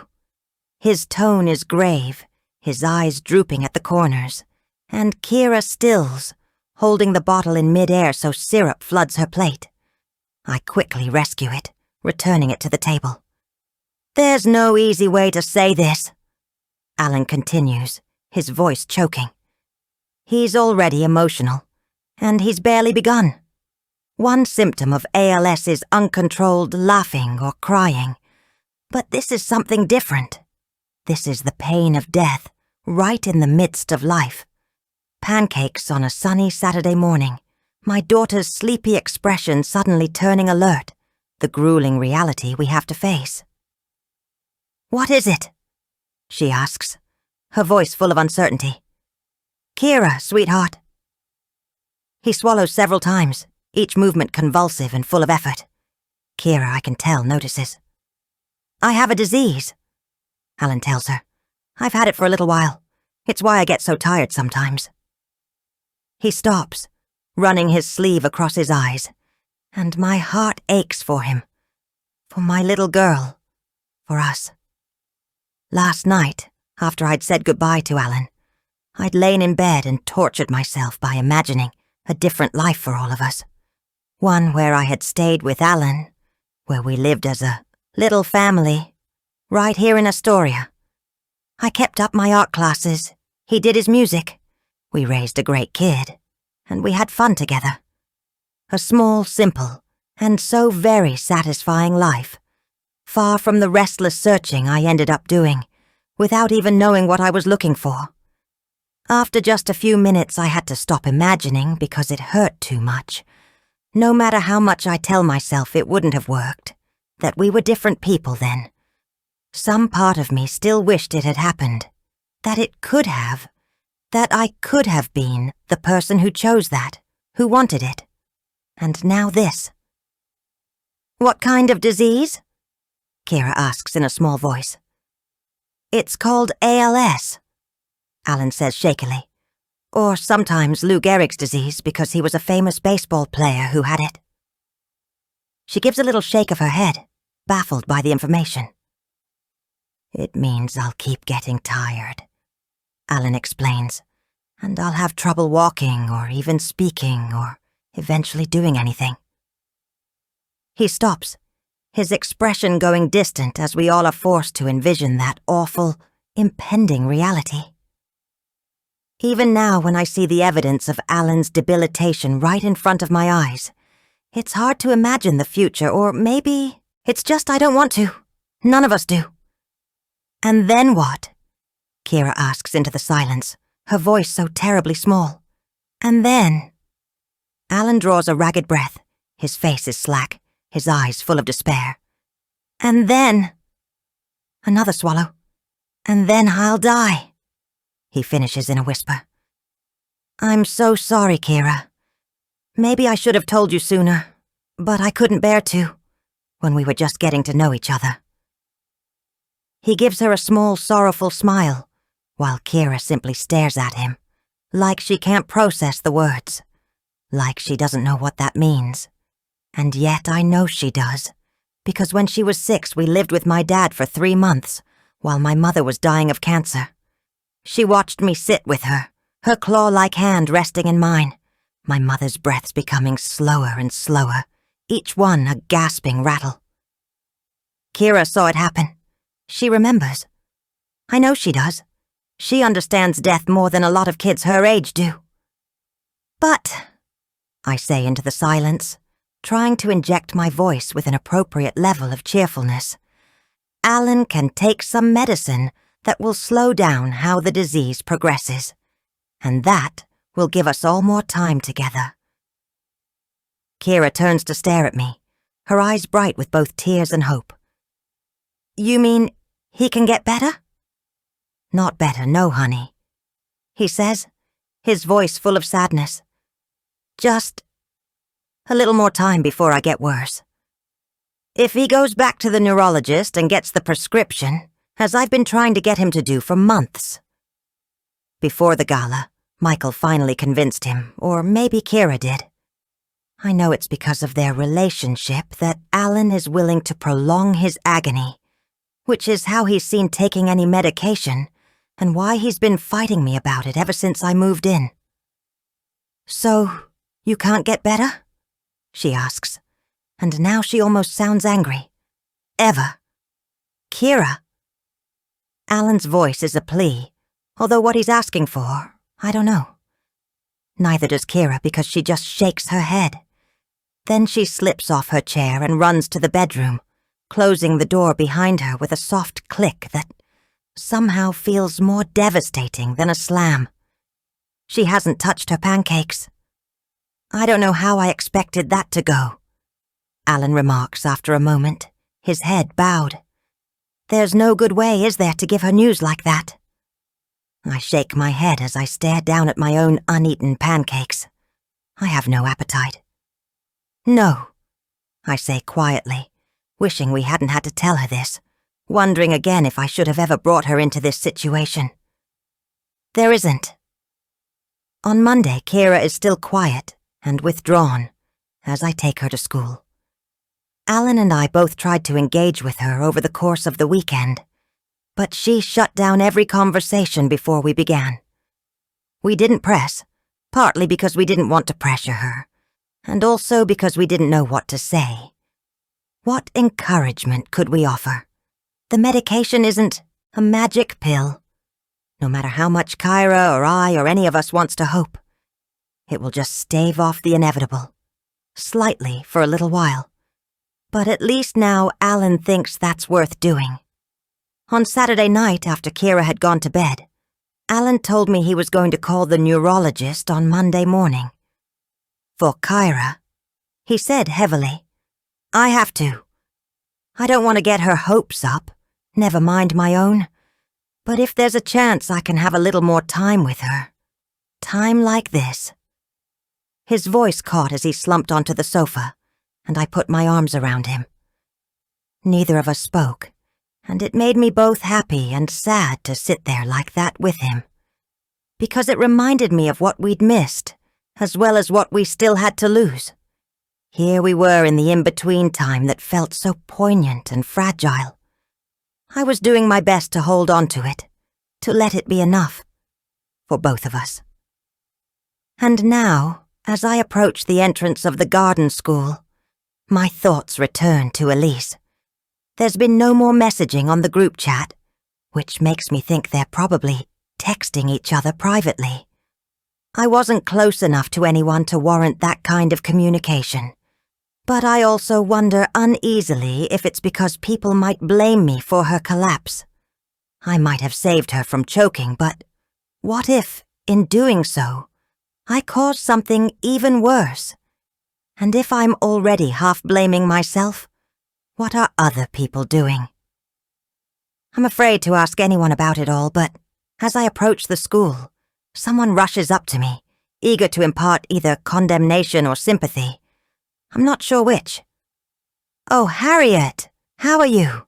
Isn't it awful? I don't even know this woman, and for a second I simply stare at her, afraid to ask what is so awful. Dear heaven, I hope Elise Donnette hasn't died. Yes, I stutter uncertainly. I mean, I haven't actually heard what. Elise just got out of ICU this morning. She had to have emergency surgery. For the last 24 hours, they weren't sure she would survive.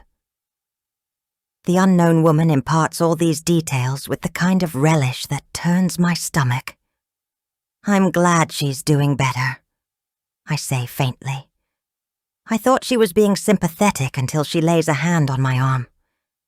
I hope you don't feel guilty, she says in the sort of voice that suggests I should. No one blames you, of course. You were only trying to help, and she was choking. Right, I whisper. I feel my face start to burn. Has everyone been talking about me? Right, I say again, and pull my arm away. Well, I need to get Kira in, so I take a few stumbling steps away, my mind whirling. I say goodbye to Kira in a blur, giving her a hug, because while she doesn't even know about what's happened to Elise, I know she's thinking about Alan. I don't even know who to think about. As I walk away from the school, I text Michael. I heard about Elise. I'm so sorry. Is she okay? I slide my phone into my pocket as I stride away, desperate to avoid any more conversation or gossip. I meant to go home. I don't want to leave Alan for too long, but on the way to the subway, Michael texts me back. Thanks. It's been intense. I've basically lived at Langone since Friday, but she's doing better now. Langone is only a few blocks away. I need to know how Elise is, and whether she or Michael blames me.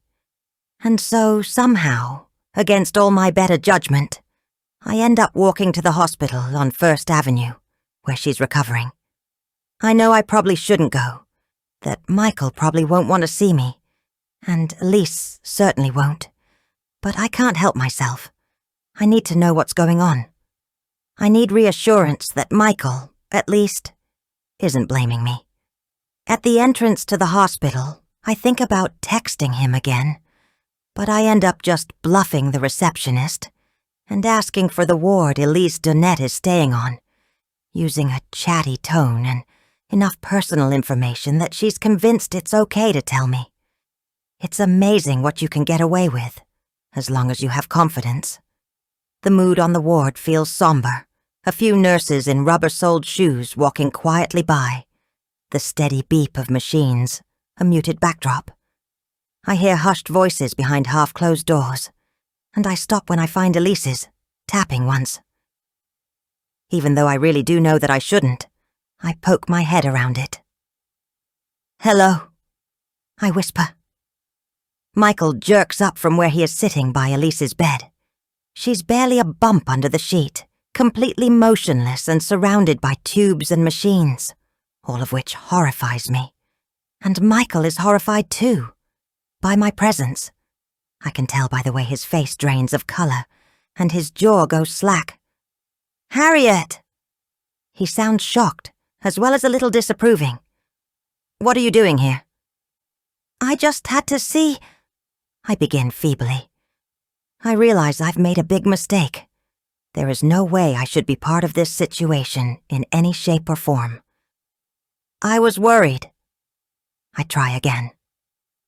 Michael takes me by the elbow and steers me out of Elise's room, so I feel like a little kid being disciplined.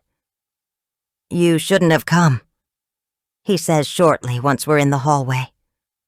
I'm sorry, Harriet, but this is not the kind of complication I need right now, and Elise doesn't need it either for that matter. Michael. He's never talked to me like this before. When we've met for coffee, when I've told him how hard it's been with Alan, how afraid I am, he's always been warm, sympathetic, reassuring, his hand resting on mine, his dark-eyed gaze so steady and kind. Now he seems almost like a different person, and it both hurts and embarrasses me, because if I thought, in some dim corner of my mind, that we had any kind of connection, I realized I was very much wrong. I was completely deluded. "I'm sorry," I say finally. "I was just worried. I thought maybe I'd done something." "Administering an abdominal thrust probably did cause the gastric perforation," he confirms shortly in a doctor's voice. "It's a risk of the procedure, but you saved her from choking, so—" He sighs, raking a hand through his hair. "This isn't about you, Harriet." "I know that." I jerk back as a hot flush rises to my cheeks. "Of course I know that. I was just concerned." "Look." Michael's tone turns weary as he rubs his hand over his face. "I appreciate that you've been going through something, and, as a doctor, I've wanted to support you in that, but—" He pauses, seeming to weigh his words. "I think now, really, all that needs to stop. I'm not Alan's doctor or neurologist, and it wouldn't be right if I was. I think we need to just not meet anymore." I flinch, I can't help it, and he reaches out and catches my hand. "Harriet, I'm sorry. I wanted to be supportive." Was that all it was? I whisper, and then hate myself for having to ask. Of course that's all it was. I knew that all along. "All I mean is," I clarify hastily, wishing I wasn't having to fight back tears. "I thought you were my friend, and I could really use a friend, Michael." I sound like I'm begging. I am begging. I sniff, wipe my eyes. I can't even look at him. I've humiliated myself more than I can bear to think about, simply because I feel so vulnerable right now, in so many ways. "I am your friend, Harriet," Michael says in the tone of someone who is simply trying to be kind. "Of course I am. But Elise has misread our relationship completely, and I can't let that continue. I never meant to hurt her." He swallows hard before shaking his head, resolute. "I'm sorry, but I think it's better if we don't meet up anymore. And also, if you stop texting me." Which makes me sound like I was stalking him, when it was pretty much the opposite. "You texted me too," I flash back before I can help it. He checked in every night. "How's your day been?" I could practically hear the warmth in his voice through the text. I'd reply. He'd ask more questions. I wasn't nagging him the way he's making it sound now. "This wasn't completely one-sided, Michael." A nurse walks by, glancing at us in disapproving curiosity, and Michael's eyes flash with irritation. We're causing a scene, and I'm making it sound like what I didn't want it to. Some kind of sordid affair. "He practices here, I recall. People will recognize him and wonder who I am, what we are whispering about. No wonder he's annoyed." "I don't know what you thought this was, Harriet," he states coolly, "but I assure you I was only acting in a professional capacity." "But you weren't a professional," I cry. "You said that yourself. You're not Alan's doctor. Harriet." He looks properly angry, and I realize I need to stop. This is going nowhere.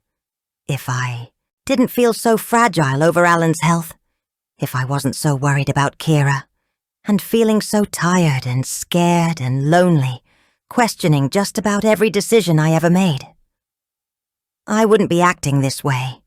It's not at all like me. It's not how I operate, how I think. Where is my independence, my freedom, now? Yet somehow, I can't stop. "I'm just saying," I tell him in a choked voice. "You enjoyed my company. I know you did." He looks pained as well as pitying. And finally, I close my mouth. I wipe my eyes, wishing I had the composure to explain that I feel vulnerable now, that this isn't even about Michael. At least, not as much as I'm acting like it is. "Look," he says quietly, taking a step back from me. "I can recommend other doctors. I feel flat now, and I am definitely not going to prolong this painful conversation any longer. Of course, I reply woodenly. I don't trust myself to say anything else, because God knows I've said enough already. I'm sorry, I say stiffly. I'm sorry too, Michael says, and his tone is formal. I like you, Harriet, and I appreciate you have a hard row to hoe.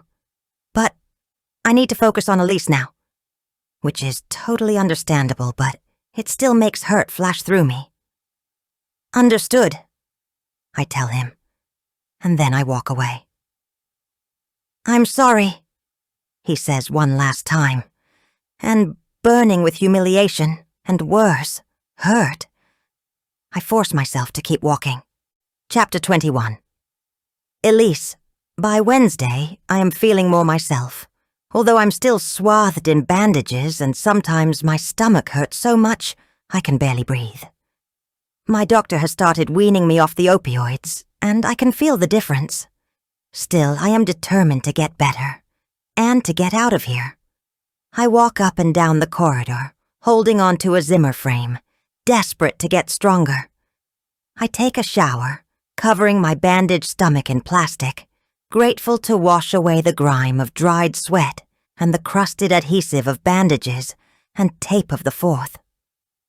I sit in the chair in my room, trying to stay as upright as I can, and look outside at the bleak, wintry cityscape. Michael has gone back to work, at my suggestion. I can't have him hanging over me all the time, not when I need to consider our future. He may be insistent that he hasn't had an affair with Harriet, but it still feels like there's a gaping hole in the middle of our marriage, and I don't know how to move around it, and I don't have the mental or physical energy to think about it. I have to focus on getting better, so I can return to my life and, more importantly, my children. My mother might be taking care of the boys, but her patience is paper thin, and the thought of her patronizing Luke, calling him sickly or worse, is enough to have me asking when I can be discharged. Maybe Friday. My doctor, a smiling woman in her mid-40s, tells me when she stops by on her rounds on Wednesday afternoon. But you'll have to take it easy for quite a few weeks. Abdominal surgery isn't a walk in the park. No, I agree, and then find myself asking, so do you think the rupture was caused by me being given the Heimlich? I keep my tone casual, innocent, but I know what I'm really asking. Is this Harriet's fault? Certainly that sort of pressure to your stomach could cause trauma. The doctor replies carefully, clearly not wanting to assign blame. Although gastric perforation from an abdominal thrust is fairly unusual. I didn't perform your surgery, so I can't be sure of all the ins and outs of what caused it, but I'm sure they're running tests to rule out anything else. Like what? I scoff mentally. I'm given the Heimlich, and it's just a coincidence that I collapse less than an hour later? I don't think so. Harriet is the reason I'm in here. And yes, she might have saved my life, but what if she pressed harder than she needed to? It felt like she was pressing pretty hard when I was struggling against her. And what about what she hissed in my ear? You deserve. Was some part of her, maybe a subconscious part, looking for a way to punish me, to get revenge? Maybe she didn't even realize she was doing it, but I think she used more force than necessary. I've always known she hasn't liked me. Everyone has known it. And when Claire visits me the next morning, these nebulous suspicions are further cemented into my psyche. You look amazing, all things considered, she tells me, air-kissing my cheek a good 3 inches away from my face, before glancing around the room, looking for somewhere to put down her designer handbag. I don't want to touch you, she lets out a nervous laugh. All those bandages and things. It looks worse than it is. I try to smile. I'm glad to see someone other than Michael, but the thinness of my friendship with Claire, who is meant to be one of my closest friends, feels painfully obvious to both of us when it's put to the test like this. At least she visited, I think, but I'm pretty sure it's for the potential gossip as much as out of concern, and for once I feel like breaking my own rules and giving it to her. "Have you seen Harriet?" I ask as Claire settles in the chair next to my bed, and her eyes gleam. "She's been at drop-off and pick-up the last few days," she confirms. "Not really talking to anyone, though, but then I can't blame her." I raise my eyebrows. Why not? Claire gives me a conspiratorial smile. "Well, everyone blames her for what happened to you, of course." "They do." This gives me a guilty little dart of satisfaction. I admit. Harriet is finally getting some comeuppance. "Well, come on," Claire says, rolling her eyes a little. "After, you know." She pauses, clearly waiting to see to how I react to mention of what happened before the choking incident. "Does everyone think she and Michael have something going on?" I ask bluntly. I can tell Claire is surprised. Neither of us is used to this kind of honesty. "Well, I mean," she shrugs, instantly uneasy. "I don't know. Do you?"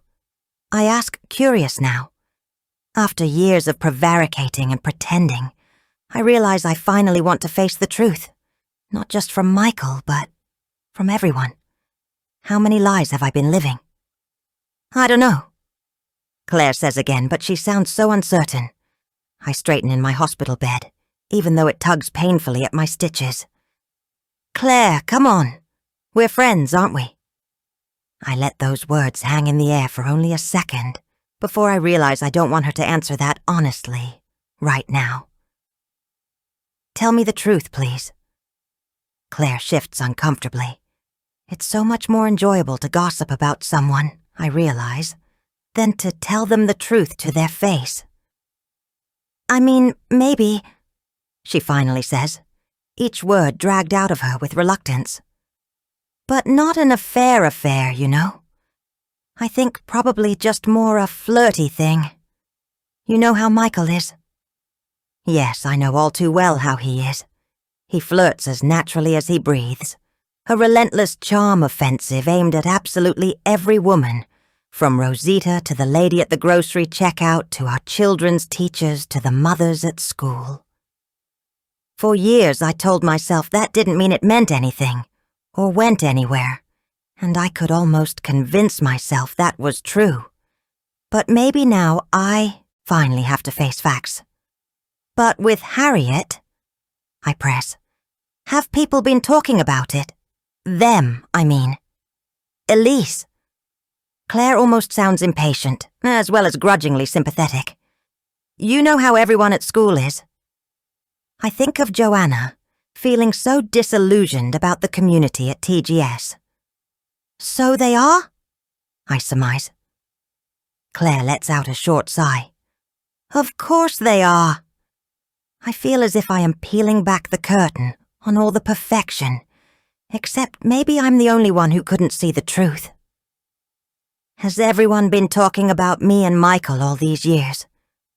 I thought I was fooling people, but maybe I was only fooling myself. On some level, I think I knew that all along.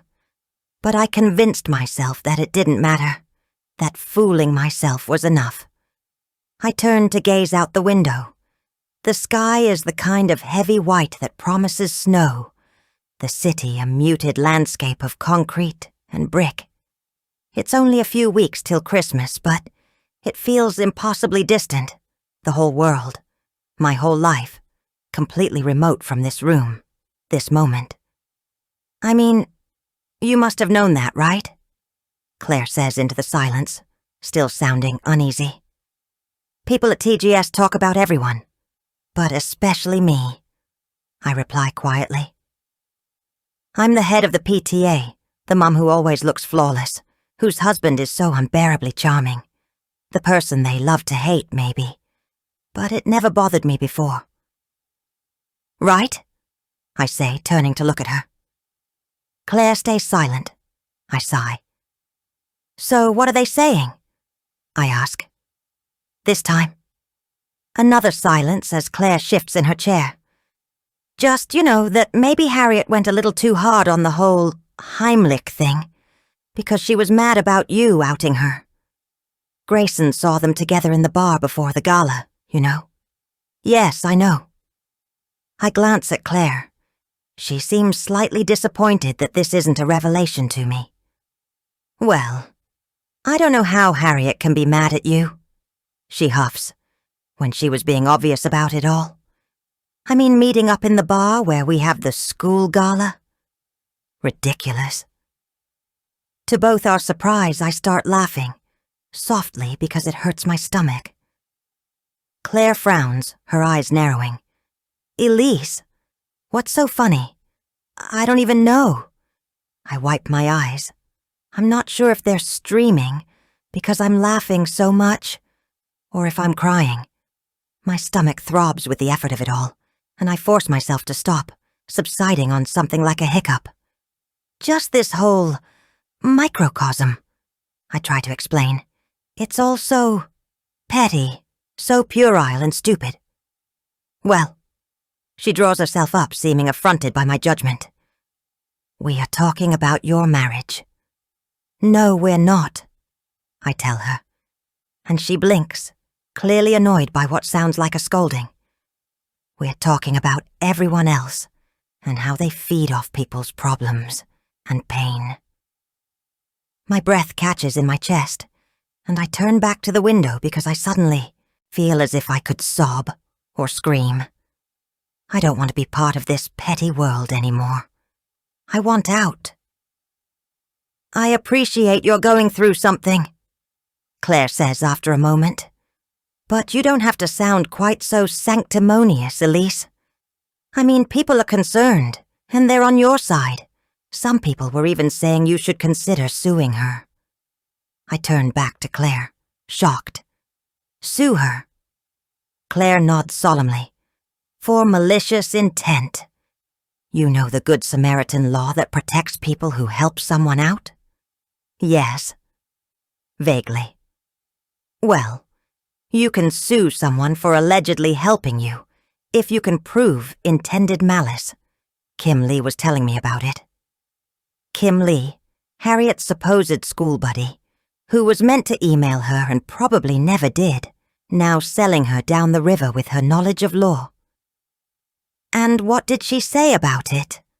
I ask, curious now, and Claire leans forward, her eyes gleaming once more. Harriet could be sued for gross negligence. If you proved malicious intent, and, obviously you could, then she'd be liable to pay damages. Your medical costs, at a minimum, plus the emotional damage.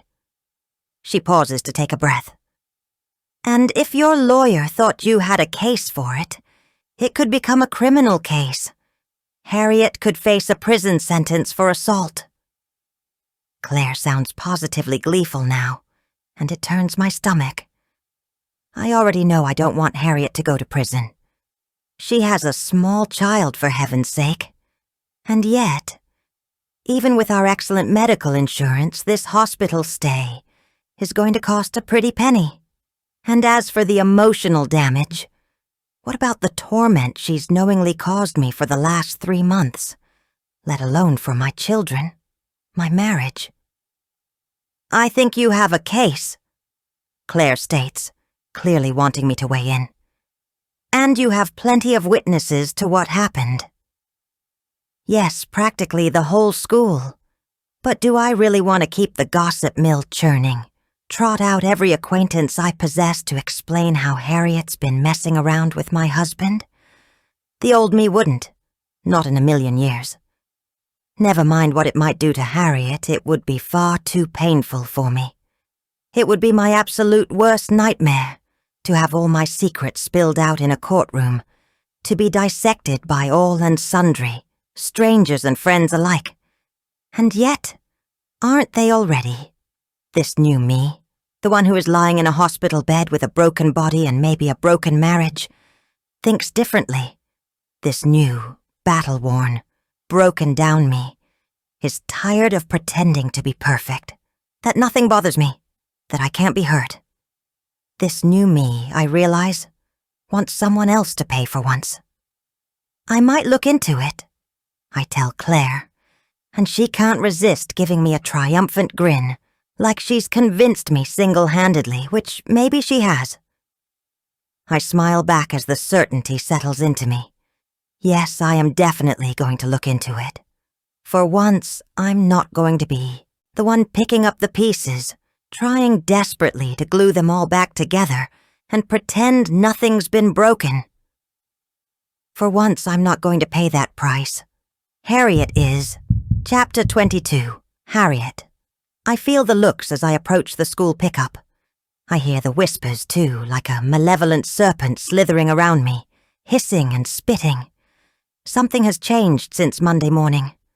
I've sensed it growing every day when I've dropped off Kira in the morning, picked her up in the afternoon. I'm not friends with these people, so I don't stay to chat. But the air feels poisoned. Somehow, in this whole thing with Elise, I've become the bad guy. I do my best not to let it bother me. I don't care about these other mothers, I tell myself. I never liked them anyway, and they probably knew that, which is why they now seem so eager to gather like vultures, to feast on the carrion of what happened at that stupid gala. I have other things to worry about, like getting Alan the medication he needs. He called his neurologist on Monday, but he had trouble speaking, his voice giving out as he struggled to swallow, and I ended up taking over the call while he looked on miserably. The neurologist can't see us till Friday, which feels like forever when I really want Alan to start on these meds. But I tell myself to be patient. A few days won't matter, even if every second seems precious. How many months did Alan already waste, refusing the medication that could slow his decline? I don't want to waste another moment. Thursday afternoon is the worst. I stand alone as I wait for the school doors to open, but every so often someone throws a glance my way before turning back to their friends and furiously whispering. They're so obvious. It's pathetic. I wonder guiltily if somehow they've found out that I went to see Michael at the hospital. The memory of that conversation causes me to cringe in shame and humiliation every time I think of it, which is far too often. How could I have been so desperate? It's like I took every principle I had and threw them out the window. My only consolation is I have no intention of texting or even seeing Michael ever again, if I can help it. Last night I looked up a support group for carers of people with ALS. There's one that meets uptown, at the Lou Gehrig Center at the Neurological Institute of New York. I don't need Michael, I realize. There are plenty of other people who can give me, and Alan, the support we need. I hunch into my coat as an icy December wind funnels down the street. When are they going to open the doors so I can get Kira and bust out of here? Then I feel a light touch on my shoulder, and I turn to see Joanna, perhaps the only person here I dare to call something close to a friend. Hey. I can't quite make myself smile.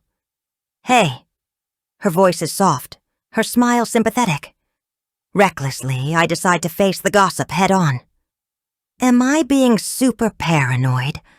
I ask with a crooked smile. Or is everyone here talking about me? Joanna winces.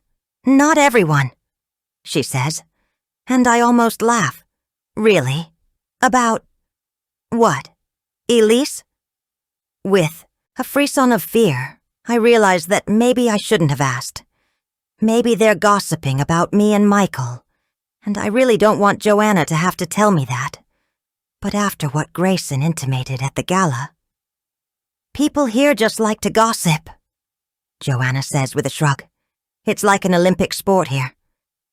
Tell me about it, I reply feelingly. I glance at the doors of the school, which are still closed. Joanna. I hesitate. Are people blaming me for what happened to Elise? Her stomach rupture? Again with the wince, a poker face Joanne does not have. I don't know, she demurs. Seriously, I say. Are they? I can't understand it. Yes, the Heimlich might have caused Elise's stomach rupture. I can't argue with that. But blaming me? What else was I supposed to do? Watch her choke to death, along with everyone else who was simply standing there staring as she fought to breathe, clutching at her throat. Kind of, Joanna says, looking uncomfortable. I mean, I try not to listen to all that. As kind as she's being, I feel like grabbing her shoulders and shaking her. But what are they saying? I demand. I mean, I saved Elise's life. What was I supposed to do? Well, now she looks uncomfortable, like she'd rather have her teeth pulled than tell me whatever is coming next. Joanna, they're saying you might have done it on purpose, she finally confesses in a low-voiced rush. Hurt her, I mean. What? Now I'm the one just standing and staring. What does that even mean? Joanna shifts from foot to foot, throwing a glance toward the school doors like she wishes she could will them to open. Like, maybe you thrust too hard on purpose, because you know you guys have history. For a few seconds, I can't speak. Can these mothers, these strangers who have never even known me, think something so evil of me? I glance around and see that many of the moms are studiously not looking at me, even though I'm sure their ears are well and truly pricked. I feel sick with anger that they could think something so terrible of me, and sick with shame, like I did something wrong, even though I know I didn't. Did I? Are these women really going to make me second-guess myself? Sorry, Joanna murmurs, looking wretched. Thanks for telling me. I turn away from her, feeling numb. I can't talk anymore. I can barely think.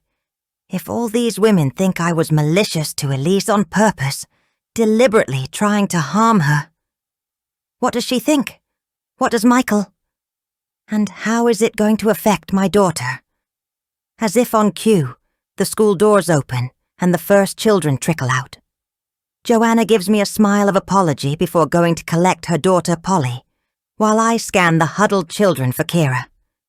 Then I see her, standing apart from the other children, her face an expressionless mask. My heart lurches, and I realize I've become accustomed to her new self, the animated little girl who holds my hand and tells me about her day. This Kira, the one who slopes toward me without a word, is the daughter I remember from before, the one I'm used to, the one I worry about. Hey. I ruffle her hair as I try to smile. How was your day? Kira just shrugs, and we start walking down the street. I know her friendship with Lewis isn't as strong, and that's probably my fault, thanks to the shouting match Michael and Alan had when Alan insisted he didn't want to take those damn drugs. But she'd seemed to be settling in well to the class. Why does it feel like things have changed? Or am I just being paranoid because everyone was giving me the cold shoulder while I waited? You want to tell me about your day? I ask lightly, and Kira shakes her head. Unease needles me. Kira, tell me one good thing that happened today. She glances at me for a moment, her expression veiled, and then she says flatly, Luke and Lewis left early with their grandmother. Ouch! And that was a good thing? I ask, doing my best to keep my voice light. Kira shrugs. I'm not friends with them anymore. Not with Lewis? You guys seem so close. She shrugs again, looking away. I decide there's no point in pressing. We have other stuff to be dealing with. And so, as I walk away from the garden school, I let myself feel only relief as I leave that poisoned world behind. Back at our apartment, Alan is in the living room, waiting for Kira. He rested for most of the day in order to be present and alert for her. "Look what I have," he tells her, brandishing a puzzle box. It's a 1,000-piece jigsaw of a 17-piece orchestra, a little complex for an 8-year-old, but Kyra's face lights up. "Can we do it together?" she asks hopefully, her heart in her eyes. She so clearly wants to spend every moment she can with her dad. "Of course," Alan replies with a grin that is crooked, because part of his face is now drooping, although we all pretend not to notice. They set up on the kitchen table while I make dinner, and the scene is so cozily domestic that I feel a rush of gratitude that we can have this at all, even as part of me is shaking my head at myself. This is what I resisted for so long. Standing at the stove, my family at the table waiting for me to feed them. At one point, it was anathema to me. I picture my mom stooped over the gas burner, my dad cracking open a beer. Was it really so bad? Do I have any tangible proof, besides that letter of acceptance to art school, that my mother was unhappy with what she'd chosen? I feel like I don't know anything anymore, and I decide it doesn't matter, because that was the past, and this is the present. All I need to do now is enjoy this time together, and make sure Alan gets his meds. I smile at Kira and Alan, their heads bent over the scattered pieces of the puzzle. "First," Alan says, and I try not to notice how slurred his speech sounds, "we need to get all the straight edges to make the frame. Can you help me find the straight edges, Kira?" "Is this one?" Kira asks eagerly, and Alan beams at her. "Yes, clever girl. Clever girl." The words come laboriously, but at least they come. As I turn back to the stove, I find I have to wipe my eyes. On Friday morning, Alan and I are seated in front of his neurologist, Dr. Baylor, as he gives us news I suspected but still don't want to hear. "Look, I have to be honest with you," he says. "If you'd started these medications 8 or even 6 months ago, when you first had your diagnosis, I'd be more encouraging. Not a good start, but I still smile, waiting for more." Alan already looks defeated, his shoulders slumped, his gaze downcast. "Riluzole can slow down the disease's progression," the doctor continues, "but it can't reverse it, or the accompanying symptoms. So, obviously, the more symptoms you have, and the more progression that has been made." He grimaces in apology. "It's a one-way road, and you've come down it a fair bit since I last saw you, with the slurred speech, the loss of muscle control, the trouble swallowing." He trails off as Alan simply stares at him, abject. "There's no going back, as you know, and some studies show that the farther down the road you are, the harder it becomes to slow the progression. Most of these medications are for patients in the earliest stages of the disease." I have to bite my lip to keep from saying something unhelpful.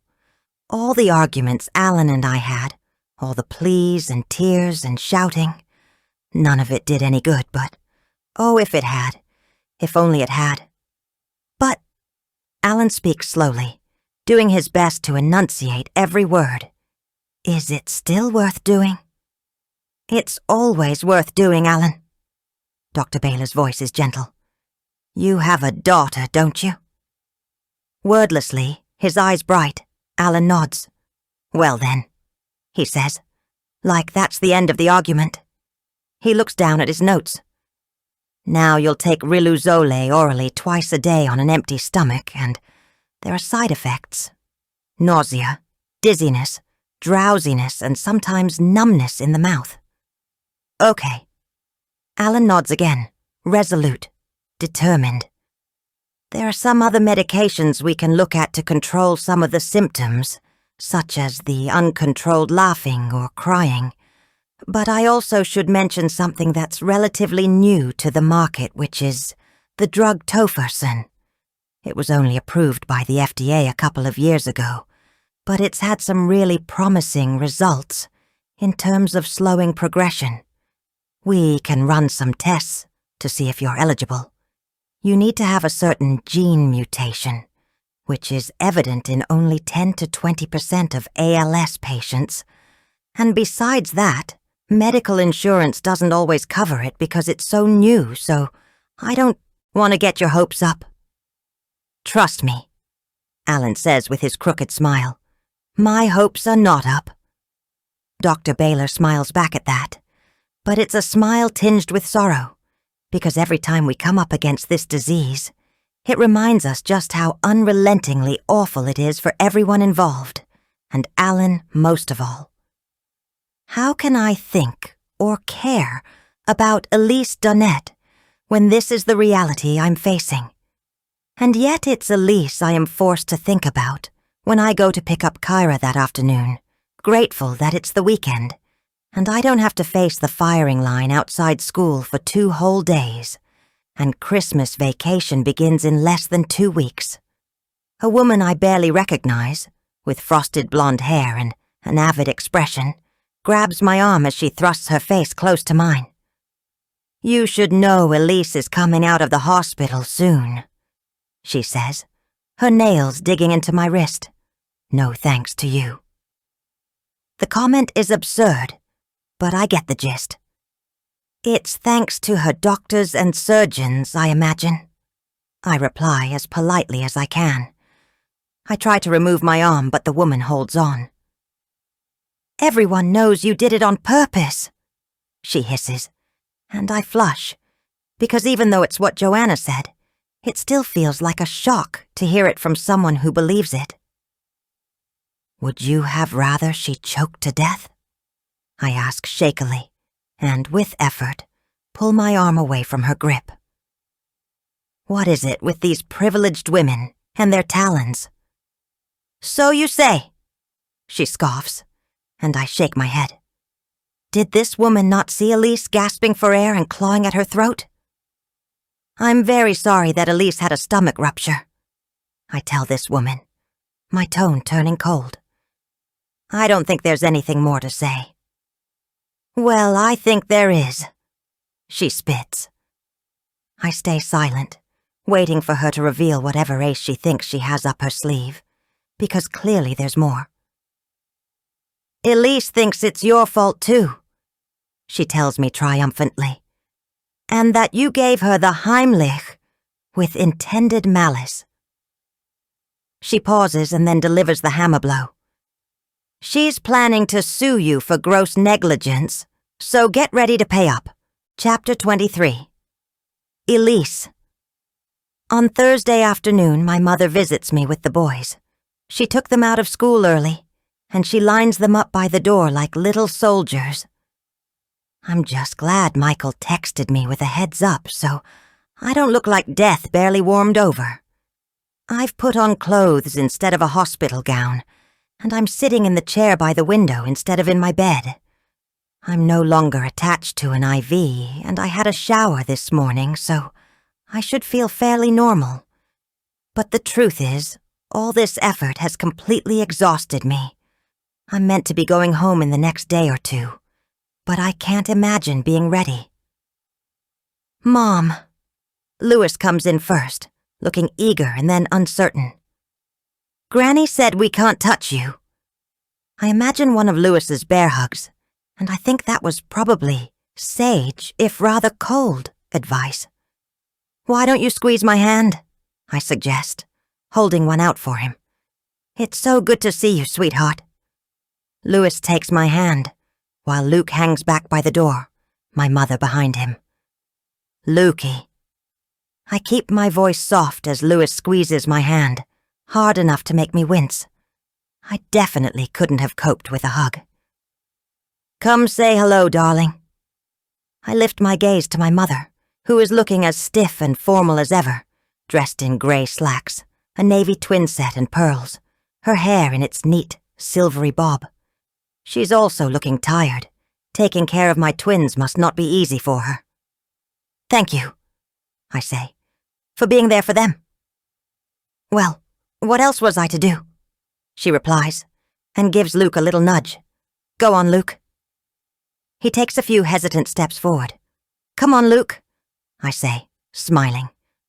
I'm not made of glass. Even if I feel like it. Slowly he comes forward and takes my other hand. I smile at my two boys, my heart overflowing with love for them. They mean more to me than anything, more even than Michael. I push away the nebulous fears about my marriage as I focus on my children. Dad said they had to operate on your stomach, Lewis says, glancing curiously at my middle. Did your guts spill out? He sounds like he kind of hopes they did. Well, a little bit, I suppose. During the surgery, maybe. I try to laugh, but it sounds brittle. I'd expect an 8-year-old boy to be curious about such things, but I don't particularly like imagining it. I slip my hand from Luke's to run my fingers through his silky hair. How's school? Mrs. Ryan was cross with everyone. Lewis states matter-of-factly. She yelled. Luke looks away. She did? That doesn't sound like their teacher. How come? Lewis shrugs, his lower lip thrust out. Because Kira cried in class. Kira? I really don't want to think about Kira or her mother, but it seems I don't have a choice. Why was she upset? I don't know, Lewis replies, and now he's looking away. Mrs. Ryan yelled at everyone and said we had to be nice to her. He deepens his pout. But I am nice to her. She's the one who wasn't nice to me. Why, I wonder, is my son's teacher telling their class to be nice to the daughter of the woman who landed me in here? Shouldn't she be telling them to be nice to Lewis and Luke, whose mother nearly died? Well, I'm sure what Mrs. Ryan meant was that we should all be nice to everyone, I say as diplomatically as I can. The thought creeps into my mind that suing someone isn't exactly nice. And if I do end up suing Harriet for deliberate assault, will it affect my boys? Who will need to be nice to whom then? We chat for a little while longer, and then they both get bored, and my mother turns on the TV to a kids' channel, while the boys curl up on my bed, instantly, absorbed, and my mother sits down across from me. You're looking better than I thought you would, she says, which, if I'm generous, is her way of giving a compliment. This whole thing has been, I shake my head, exhausting. I expect so. We are silent for a few moments, and it amazes me that it feels like there is nothing more to say. There never has been. My relationship with my mother has been defined by silence. And then, just like with Claire, I decide I've had enough of silence, of not speaking because it's easier simply not to say the hard or important things. I glance at the boys who are watching the TV, utterly rapt. I'm considering, I tell my mother quietly, suing Harriet Tierney. My mother frowns as she fingers her pearl necklace. Who? Has Michael not even mentioned her name? I can't decide if that's a good thing or not. Did he deliberately keep Harriet out of it? Or did it not matter to him? The woman, I tell my mother, who caused my gastric rupture. Her frown deepens. You mean the one who saved you from choking? She used more force than necessary. I glance again at Lewis and Luke. Are they listening? I don't think so, but I lower my voice further anyway. And I think she had a reason. My mother has decided to be clueless. A reason!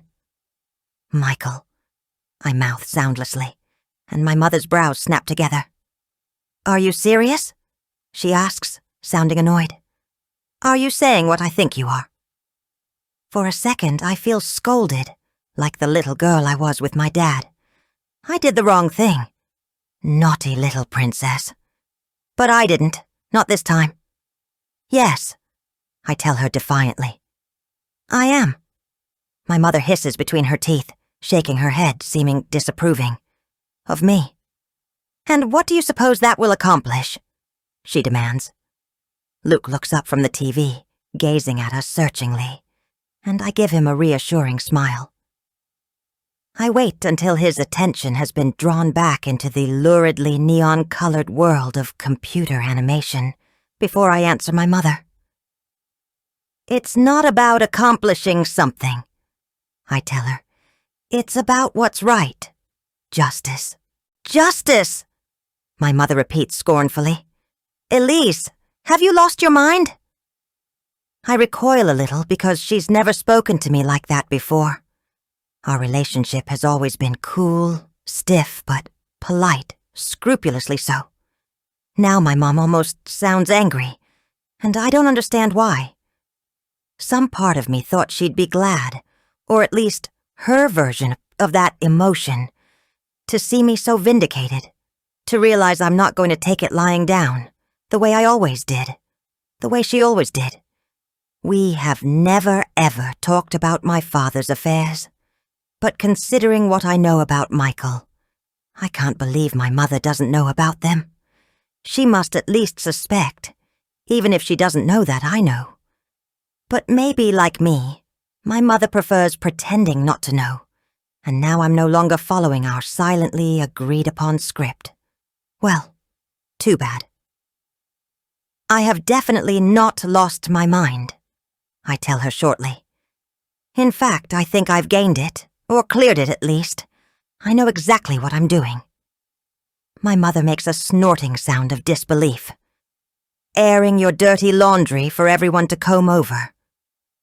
It's not my dirty laundry, I inform her, and a silence, tense and laden, ensues. Neither of us is willing to break it. Finally, my mother stirs, rising from her chair. On your head, so be it, she says, and then gestures to the boys to get off the bed. But think about the boys. If you don't care about Michael, or yourself, do you really want them drawn into all this? Drawn into all what? Lewis asks. I glance at the TV and see that a commercial has come on. Luke is watching us both with a narrowed, anxious expression, and I wonder how long they've been listening. For the first time since Claire swept in with all her ideas and accusations, I am doubting myself. Maybe this isn't a good idea, and yet I can't stand the thought of Harriet having everything she wants, my husband and getting away with hurting me. Why am I the mean one in this scenario? It's time to go, my mother tells my children, and I ache to be with them, to be the one taking them home, making them dinner, cuddling with them at bedtime, their soft, warm bodies pressed against mine. It's been less than a week, but I feel I've been in the antiseptic, halogen-lit hospital forever, alone. I love you both so, so much, I tell them, gesturing for a hug. Luke embraces me gingerly, but Lewis's hug is harder, and I can't keep from wincing. Lewis, my mother scolds. Not so hard. She jerks him back, her face set into discontented lines. She's angry about what I'm thinking of doing, and she's taking it out on the boys. So much, I think wearily, is wrong about this situation, about my life, and I don't know if suing Harriet Tierney is the right answer, but I don't have any other ones. I tell my boys I love them once more, and then I watch them go, yanked along by my mother, yearning to be out there with them, instead of stuck alone in here with my spiraling thoughts and my aching body. On Monday afternoon, I go home. Michael picks me up, all cheerful optimism and easy charm for the nurses. He even brought flowers. Not for me, for them. It's a nice touch, especially from a surgeon. Surgeons are notorious for dismissing their inferiors. But it still makes me grit my teeth that he didn't bring any for me. We don't talk about Harriet. We don't talk about anything besides the mechanics of getting me into the car he hired and then home. And that is plenty hard enough. Walking up and down the hospital corridor a few times a day, I quickly discover, was no preparation for heading out into the real world. It's been 10 days since I had surgery, but it feels like an eon. A nurse pushes me in a wheelchair to the front of the hospital, but then I walk outside into the freezing air, feeling like an old woman, bent over, hobbling. My hand on my side, Michael trailing behind me, not quite touching me. Maybe not quite wanting to. Or maybe I'm the one who doesn't want him to. "The boys are so excited to see you," he says once we're in the car, speeding uptown. I nod, looking out the window. It seems like neither of us know how to be with one another anymore. Back in the apartment, my mother has the boys dressed in button-down shirts and khakis, like they're going to church. The apartment is spotless, smelling of lemon polish, and later when I go to look, there are half a dozen upscale ready meals in the fridge. I cannot fault her. She leaves me quickly, with one last forbidding glance, and I know she is willing me to drop the idea of a lawsuit. I thank her again for staying, and pretend I don't notice how she's glaring. "Your mom was a real trooper," Michael tells me as the boys go back to the playroom, and I head to the kitchen to make some tea. I have to close my eyes against the dull ache radiating through my middle. It's only been an hour since I had my last dose of pain meds, but I crave more already. Hopefully, I won't get an addiction to OxyContin out of this whole debacle on top of everything else. "She did everything," he continues. "Laundry, cooking, cleaning. Honestly, she was a superstar." I do my best to ignore the slightly recriminating tone in his voice, like I wasn't grateful enough to my mother when it's taking all my energy simply to remain upright. "She's always been a hard worker," I remark in agreement. All through my school years, my uniform was perfectly pressed, my room clean, the house spotless. Like me, my mother eschewed household help and did it all herself, but I have come to realize that a well-vacuumed bedroom carpet does not take the place of a mother's affection or love. "Let me do that," Michael says as I reach for the kettle. I let him take it, moving stiffly over to a bar stool to sit down. "It's going to take a while to get back to normal," he tells me. You shouldn't overdo it. I watch him fill the kettle, his back to me, his dark head bent over the kitchen sink. I know this man so well. I've loved him fiercely, devotedly, silently, for 20 years, and it's always felt like a weakness, like the worst way I can be wounded, and I've let myself be wounded, time and time again. Whether that is on me or Michael, I don't know, but one thing this whole experience has shown me is that things need to change, but most importantly, I do. "I want to talk to a lawyer," I tell Michael. He stills, his back to me, before he slowly turns around. "What? Elise, why?" His face is pale, and he looks shaken, and for a second, feeling almost amused, I wonder if he thinks I'm talking about a divorce. Then I wonder if some part of me is talking about a divorce. But no, not yet anyway. "Because I have reason to believe Harriet Tierney assaulted me when she gave me the Heimlich." Michael's jaw drops. "What?" He sounds completely incredulous. "It's called intended malice," I inform him, "and I want to talk to a lawyer about suing her." Suing Elise. He thrusts his hands out toward me in dramatic supplication. "Come on, that's crazy." I smile coldly. "Is it? My doctor told me that most people don't have their stomach ruptured from an abdominal thrust, Michael. She used more force than necessary because she doesn't like me.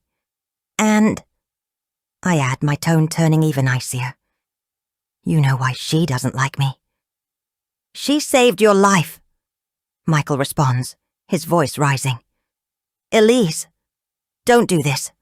Harriet has enough to deal with surely with Alan's disease." And how will this affect Kira?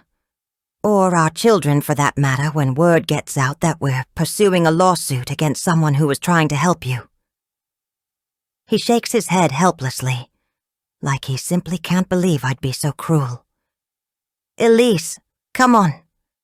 You must see that this is a really terrible idea. Don't do it. And even though his words have stung me like needles, putting holes in all my certainties, I find myself digging in all the more, because I'm the one who always backs down, who apologizes and tries to make everything better, and this time, I'm not going to. Still, I strive for a measured tone as I tell him, that may be so, but I want to talk to a personal injury lawyer, find out my options. I pause as I level him with a stare, one hand pressing my side, which aches abominably. And if you loved me at all, I throw at him, my voice starting to shake, you'd support me, and not her. I don't wait for Michael to reply before I add my ultimatum, my voice shaking. And if you want to save our marriage, Michael, you will. Chapter 24. Harriet. All week, my mind seethes with anxiety about the lawsuit I'm scared Elise Dunnett is going to hit me with. Every morning and afternoon on the school run, I brace myself for the stares and glares, the murmurs and whispers, all which never seem to abate. Although, maybe I'm just paranoid. I'm half expecting Elise to march toward me and serve me some papers. Or is that kind of thing only on Law and Order? But she's not there, even though I've heard from Joanna that she was discharged. A Latina woman has been picking the boys up every day and hurries them away. When Kira is at school, I Google all the terms that woman threw at me. I discovered from Joanna that her name is Claire, and try to sift through the endless information on the internet. What I find is not comforting. I can be sued for gross negligence, which means that I did not use slight care when I was giving Elise the Heimlich. More concerningly, if she can prove I acted with intended malice, I could be facing a criminal conviction, which could mean a prison sentence. The Good Samaritan law in the state of New York, I am assured on the state's Department of Health website, is to protect you. But the examples given are about calling 911 for drug overdoses, not potentially manhandling someone you have a personal history with, to the extent that she ended up needing emergency surgery. It's not looking good. It's not feeling good. Because the last thing I want to do is trouble Alan with any of this. He's finally on Riluzole, although we haven't seen any positive changes, just the side effects of dizziness, drowsiness, and swelling in his hands and feet. Next week, we should hear back if he's eligible to take tofersen, after they've examined the results of some genetic testing. After that, if he is, we'll have to battle the insurance company to get it covered. One thing Elise might not have realized, that if she's hoping for some payout, I barely have a dime to my name. But if she just wants my name dragged through the mud, or to see me in jail, I'm afraid she might never let this go. It feels like she has a vendetta, and there's nothing I can do about it. And that's what scares me. I try to focus on other things, better things, while waiting the whole time to be slammed with the news that I'm being sued. I don't hear anything from Elise or her lawyers, thankfully. But Kira and I buy a Christmas tree from the bodega on the corner and drag it all the way up to our apartment on the 3rd floor. Alan watches, sleepily swathed in a blanket, as we manage to cram its trunk into a bucket of sand to keep it upright, and then decorate it with a box of plastic ornaments from Target. I cut out a star from a cardboard cereal box and cover it in tin foil, and I lift Kira up to put it on top of the tree, while Alan cheers. It's all so painfully sweet, and I can't bear to think what Christmas might be like next year. What Alan will be like, whether he'll even be here with us. I push all those fears away and try to focus on the present. The three of us together, for now. Because in so many ways I don't know what the future holds. For any of us. On Saturday, I take the train out to Morristown, New Jersey, with Kyra to see my dad. I feel a little guilty that I haven't seen him since I moved in with Alan. But my dad and I have never had a close relationship. It's not that we don't get along, just that we have absolutely nothing in common. He's a tough-talking, salt-of-the-earth blue-collar guy. When I was in my teens, pink-haired and rebellious, he had no idea what to do with me. And when I took out huge student loans to go to art college, he was beyond baffled. This is a man who paid for his first car in cash, and who didn't take out a credit card until he was in his 40s. Every choice I've made since then has confused him. Moving around so much, having a baby on my own, not getting married, never holding down a real job. The 3 months I spent at home when my mom had cancer should have made us closer. But grief can have a way of pulling people apart. After my mom died, my dad and I lost touch without even meaning to, without trying. Beyond the occasional email or phone call, we haven't communicated with each other since the funeral 2 years ago. And I don't even know what's compelling me to visit now, except the fact that I'm afraid, and I have no one to talk to because I can't worry Alan with this. And it's close to Christmas, which makes me think of what little family I have. It's only an hour on the train from New York, and then Kira and I walk the half-mile to my childhood home, a tall, narrow colonial with a front porch on Clinton Street, near the town green. In the 40 years since my parents bought it, Morristown has become gentrified, and the house is now in an upscale area instead of too close to the wrong side of the tracks of my childhood, with many of the homes having been bought by millennial professionals. There are a lot of expensive bikes locked onto front porches and BMWs parked in the street. I wonder how my dad feels about it all. He's 68 and still working as an electrician, and his house is the saddest-looking one, with a sagging porch and a battered 20-year-old Chevrolet van in the driveway. As I mount the steps, Kira slips her hand into mine. When we lived here for a few months 2 years ago, she went to the local elementary school, the same one I did, and shared a bedroom with me. I don't remember how much she got along with, or even talked to, my dad. I don't remember much about that time besides the blur of my mother's bedside, endless brown plastic bottles of pills, and a smell of antiseptic and death. I knock on the front door, and then, after a few seconds' wait, listen to the creak of floorboards as my father comes to the door, unbolts it, and then throws it open. "Harriet!" He doesn't quite smile, but almost. "And Kyra, haven't you grown big?" Now he does smile, and Kira grins back uncertainly. Kyra's grown big, but my father has grown old.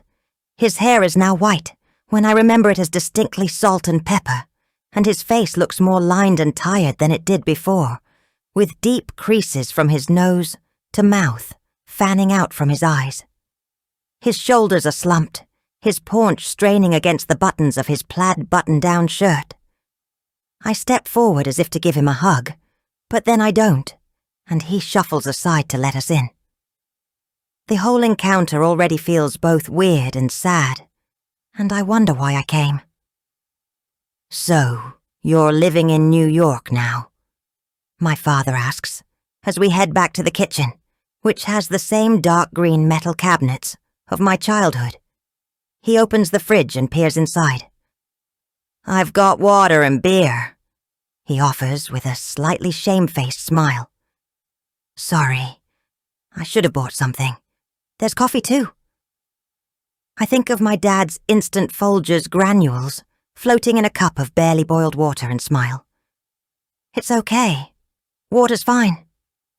I squeeze Kira's hand gently, a reassurance. My dad fills 2 glasses from the tap and hands them to us, and then we all head into the living room, which is as small and dark as I remember, with a sagging plaid sofa and a lazy boy recliner by the window that I always think of when I picture my dad. He sinks into it now, his hands hanging loosely between his knees. Kira and I sit on the sofa. "We're out in Astoria," I tell my dad. "Living with Alan, Kara's father."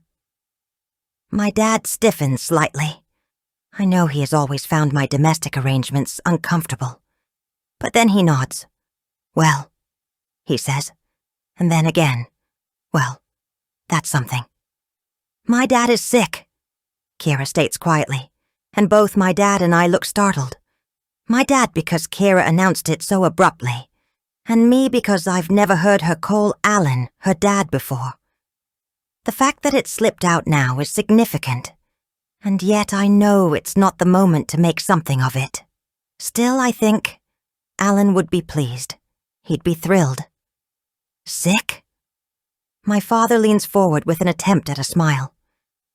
"Has he got the flu or something, honey?" She shakes her head, and I put my hand on her shoulder.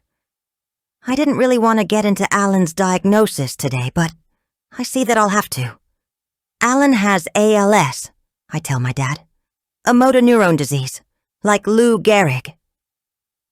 For a second, my father looks confused, and then understanding dawns. "Lou Geh? That one? Oh, geez." He shakes his head as he rubs his jaw. "I'm sorry." "Thanks." I glance at Kira. "I think there might be some books in my bedroom," I tell her. "Some fairy tales. They all have color names. The red book, the blue book, the green book. Do you want to go see if you can find them?"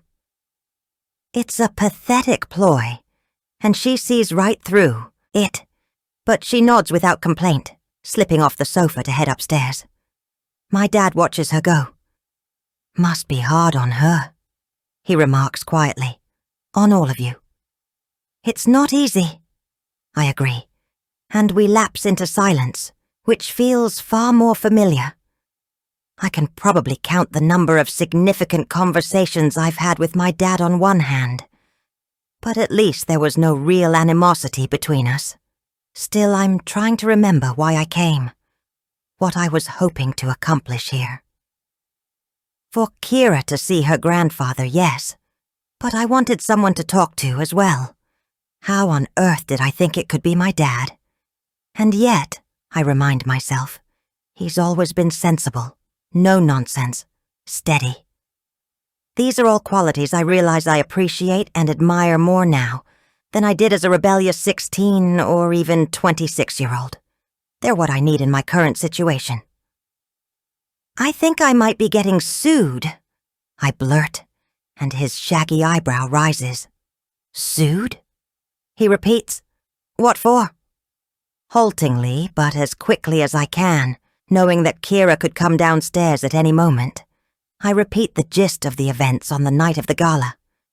My father listens attentively, his arthritic fingers steepled together.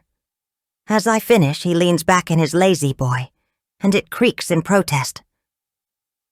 "I think you must be protected by the Good Samaritan law," he says, frowning. "Well, I'd hope so, but someone told me she's going to try to prove that I did it with intended malice." His frown deepens. "But why would you?" I sigh. "Because she thought I was having an affair with her husband. I wasn't," I add quickly, just in case my dad thinks my morals are that questionable. "He's a neurosurgeon, and we were meeting up to talk about Alan. He offered some emotional support, but his wife became suspicious. And he didn't tell her what was going on?" "I don't know," I admit. "It didn't seem like he did. Their marriage is kind of weird. They don't talk about a lot of stuff. Probably similar to my own parents' marriage, but I feel like theirs worked, at least on some level, and maybe Michael's and Elise's doesn't. Whether my mom ever resented my dad for giving up her art school dreams, I'll probably never know. But the woman I remember smiled a lot. Something else I didn't appreciate as a sullen teenager, I realize. Is it age or experience that changes and challenges your perspective? Probably both. Well, my dad scratches his jaw. How can there be intended malice if it was all in her head? I shift uncomfortably in my seat, because the more I've gone over the last few months in my mind, the more I have to reluctantly accept that it wasn't entirely in Elise's head. No, Michael and I were never having an affair, but I felt something for him, as much as it shames me to admit it, even just to myself. We weren't exactly friends, I tell my dad. I annoyed her, I guess. And she annoyed me, too, because it was so obvious she had something against me. And pretty much everyone at Kyra's new school knew it. Okay, but plenty of people get annoyed by each other. My dad points out so very reasonably. But there was never anything going on between you and her husband? I hesitate, only for a millisecond, because there wasn't, and yet I think of that scene I made back at the hospital, the way I looked forward to our meetings and the hurt I felt when Michael said they had to stop. Nothing physical, I tell my dad, hating to have to be this honest. But I think I might have depended on him a little too much. I was lonely, and the stuff with Alan felt overwhelming. He was refusing to take any medication and I shake my head. I don't know. I didn't think I was doing anything wrong, but now I'm starting to second-guess myself. My dad is silent for a long moment. Do you think she has a case? He finally asks. I'm afraid she might make one, I admit, because she hates me so much, and she's rich and well-connected, and I'm not. I feel like she could make this into a whole big thing, just because she can. My father offers me a crooked smile. She sounds like a peach. I try for a laugh. Yeah, well, when I first met her, I thought, very briefly, that we could be friends. I recall that moment back at the picnic when I saw a glimpse of Elise's wry humor, a sense that she could stand back and laugh at herself if she was given the chance. Maybe I didn't give it to her. Looking back, I recognize I was prickly from the start, and over the ensuing months, I didn't exactly go out of my way to be friendly. Far from it. I just never expected it would end up like this. Anyway, I tell my dad, I'm just not sure what to do. I haven't been notified or served or what have you yet, but I feel like I'm just waiting for the axe to fall. Again, my dad is silent. He nods slowly, looking down at his hands, and then he rubs his jaw once more. I feel like he's about to say something momentous, but I have no idea what it is. I've been thinking about selling this place, he finally tells me, moving into one of those retirement condos down the way. You have? I'm not sure where this is going. He keeps nodding, not quite looking at me. Yeah, there are some places up Route 202 that aren't so bad. Little one-bedroom apartments. They've got central air at any rate. He lets out a half-hearted laugh. And this place? Well, the mortgage is paid off and it should fetch over $600,000. So that's something. Wow. I still don't know what he's trying to tell me. Enough, my dad tells me, looking me straight in the eye as a small, determined smile quirks his mouth. To hire a damn good lawyer, should it come to that. Chapter 25. Elise Michael isn't talking to me. After I gave him the ultimatum about supporting me in the lawsuit, he went very quiet, his jaw bunched, and then he turned and walked out of the kitchen without saying another word. I rushed to the sink, leaning over it because I was genuinely afraid I might vomit, which wouldn't do my stitches any good. In the 20 years of our marriage, I had never, I realized, stood up to Michael before. Ultimatums were not part of my vocabulary or my mindset, and yet I'd just given a pretty huge one. Part of me wanted to run after him and take it all back, but I didn't, and I was proud of myself for staying strong. I spent the rest of the afternoon in bed resting, and at some point, Luke crawled in with me, and we watched something mindless on Nickelodeon for a while, my arm around his thin shoulders. Michael heated up one of the meals my mom had brought in, and I forced myself to the dining room table, even though I wanted nothing more than the oblivion of an OxyContin and sleep. After dinner, Michael gave the boys a bath, and I conked out. I didn't hear him come to bed or get up in the morning. By the time I woke up, he was gone, and Rosita had taken the boys to school. The next few days passed in the same way. I wanted to get stronger, but there was something so comforting about staying in bed and simply letting the world slip by, unnoticed. I didn't have to deal with anything, and I mostly didn't let myself think. But the idea of a lawsuit, the fact that I'd threatened it, hung over me as much as it might have hung over Harriet. Had she known about it? At some point, I'd have to show Michael I was serious, and act. I also had to deal with the dozens of texts I'd received from various well-meaning friends from TGS, although many of them I suspected just wanted the gossip. How was I feeling? Could they order something off Uber Eats for me? Could they have Lewis over for a play date? No one offered to have Luke, something that stung. I'd known he always had trouble making friends, and while it didn't seem to bother him, it bothered me, especially when it was made so obvious by the lack of invitations. For the most part, I ignored the texts. I could always apologize later and say I'd been too tired to reply, but I really couldn't cope with all the questions, the relentless demand for news on how I was, when I'd be back, what I thought about everything, meaning Harriet. But by Friday, I decide I have to do something. Michael and I have been stiffly polite to each other all week, but we haven't talked about anything important, and certainly not the lawsuit. He probably hopes I'll drop it, that I only mentioned it in a fit of pique. It's time to show him I'm serious. So, on Friday, after the boys have gone to school and Michael to work, I shower and dress, 2 things I've barely done all week, and sit at the kitchen island with my laptop in front of me.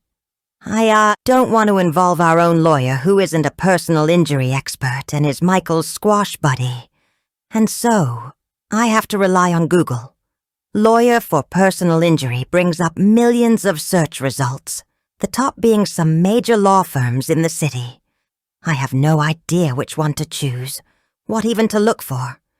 Just getting this far is scaring me a little, because it is starting to feel like a long and painfully public road to go down.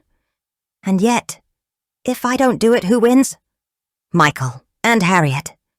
In that order, I realize, because this whole thing is far more about Michael and me than it is about Harriet, although obviously she has something to do with it. I trawl through the results until I settle on one that I like, because it isn't one of the big offices that seem to operate like a steamroller, and it's run by a woman. I like the look of her, not the stereotypical sharp-nailed blonde in a tight-fitting power suit. Instead, Jennifer Stevens, PA, is short and dumpy, dressed in a pale pink blouse and grey slacks, but her smile is assured, and I see steel in her eyes. Before I can overthink it or lose my nerve, I call the office and make an appointment for that very afternoon. It's been so easy, and yet it still feels impossible. I dress with care, taking an age to get myself into a pair of camel-colored wool slacks and a turtleneck sweater in cream cashmere. Everything hurts. Raising my arms above my head forces me to slump on the edge of my bed and simply breathe for several minutes. Harriet Tierney did this to me, I remind myself. Harriet and Michael.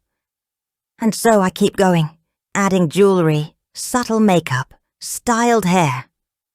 I am still pretty sure I look like death warmed up, but at least a high-end version of it. I practically limp downstairs, curved into myself because my stomach muscles feel like they're on fire. Raoul is on duty, and he hurries toward me as soon as he sees me. I must really look bad, I reflect, as he slips his arm under my elbow. Mrs. Dunnett, do you need a taxi? Or your car pulled up? Let me call someone for you. A taxi is fine, Raoul. Thank you, I murmur. There's no way I can drive. You sit, he insists, guiding me to a cushioned chair by the doorman's desk. Wait here while I find you a taxi. I give him a limpidly grateful smile. Thank you. A few minutes later, Raoul is helping me into the back of a taxi. Climbing in is a real effort, and then I am speeding toward Midtown, wondering what on earth I am doing. But I am still determined to do it. Jennifer Stevens' office is on the 8th floor of a nondescript building in Midtown, and I only wait a few minutes before I'm called in. Its only selling point is a window overlooking the American Girl doll store. But I tell myself I didn't want something glitzy. I know firsthand how quickly the shiny gilt can flake off, mine included. Elise Dunnett? Jennifer Stevens' manner is no nonsense, and she reaches across her desk to give me a firm handshake. Nice to meet you. And you. Please sit down. I move gingerly to a chair, wincing as I sit down, and she notices. You've been injured? Gastric perforation. Stomach rupture. I give her a direct look, although inside I am trembling with nerves. I'm here because I have reason to believe that the woman who gave me the Heimlich when I was choking used more force than necessary, because of our problematic history. The so-called life-saving maneuver is what caused the rupture. Jennifer sits down, meeting my gaze unflinchingly. That's quite an accusation. I feel rebuked, but I try not to show it. I know it is. The Good Samaritan law, she continues without missing a beat, is a robust legal protection for anyone who comes to another's aid. Okay, now I really feel rebuked. I know that too, I tell her. I didn't come here on a whim. Trust me. All right. She lays her hands flat on her desk. Tell me what you know. And so I do, haltingly at first, and then with growing conviction. I explain about Harriet's and my history, her meetings with Michael, the texts, the coffee receipts, the way she liked to rub my nose in it all. I tell her how they met in the bar before the gala, and how I lost my temper right before I choked. I tell her how Harriet grabbed me, told me I was aggravating, how she said, "You deserve," and then didn't finish her sentence. In my head it all sounded like a strong case, but Jennifer remains expressionless, listening mostly in silence, interrupting once or twice only to clarify points. By the time I finish, I have no idea what she thinks about anything I've said. She remains silent for a long moment, long enough that I start to fidget, and my stomach starts to pulse with pain. I should have taken another OxyContin before I came here. If she was the one who had the stomach rupture, she says at last, I think I'd understand it more. What is that supposed to mean? I press one hand to my side, trying not to wince from the pain. Jennifer Stevens notices. Look, she says, you've obviously been through a really hard time, and based on what you've told me, it might be that this woman acted with some malice, whether unconscious or not, but proving it in court will be difficult. She holds up a hand to forestall a potential protest, although, in truth, I don't have any. I thought personal injury lawyers took on just about every case, but it feels like she's about to let me down, and I wasn't expecting it. I'm not saying, she continues, that I won't take your case. Far from it." She pauses. "But jurors tend to look favorably on someone who comes to another person's rescue. They're imagining themselves in that situation, and how much courage it takes to do the right thing. But if she was having an affair with my husband," I begin hurt, spiking my words. So far, no one has been on my side. Not my mother, not my husband, not even my lawyer. Why am I feeling like the bad guy when I'm the only person in this scenario who didn't do anything wrong? "And that's the million-dollar question," Jennifer Stevens tells me with a nod. "Was she? If you can prove she was, then it's a totally different story. But if it's just a couple of coffee receipts and your suspicions..." She trails off and I feel my cheeks heat. She is making me sound and feel unhinged. "The other factor," she continues as I struggle to form a reply, "is whether you want this all aired in public.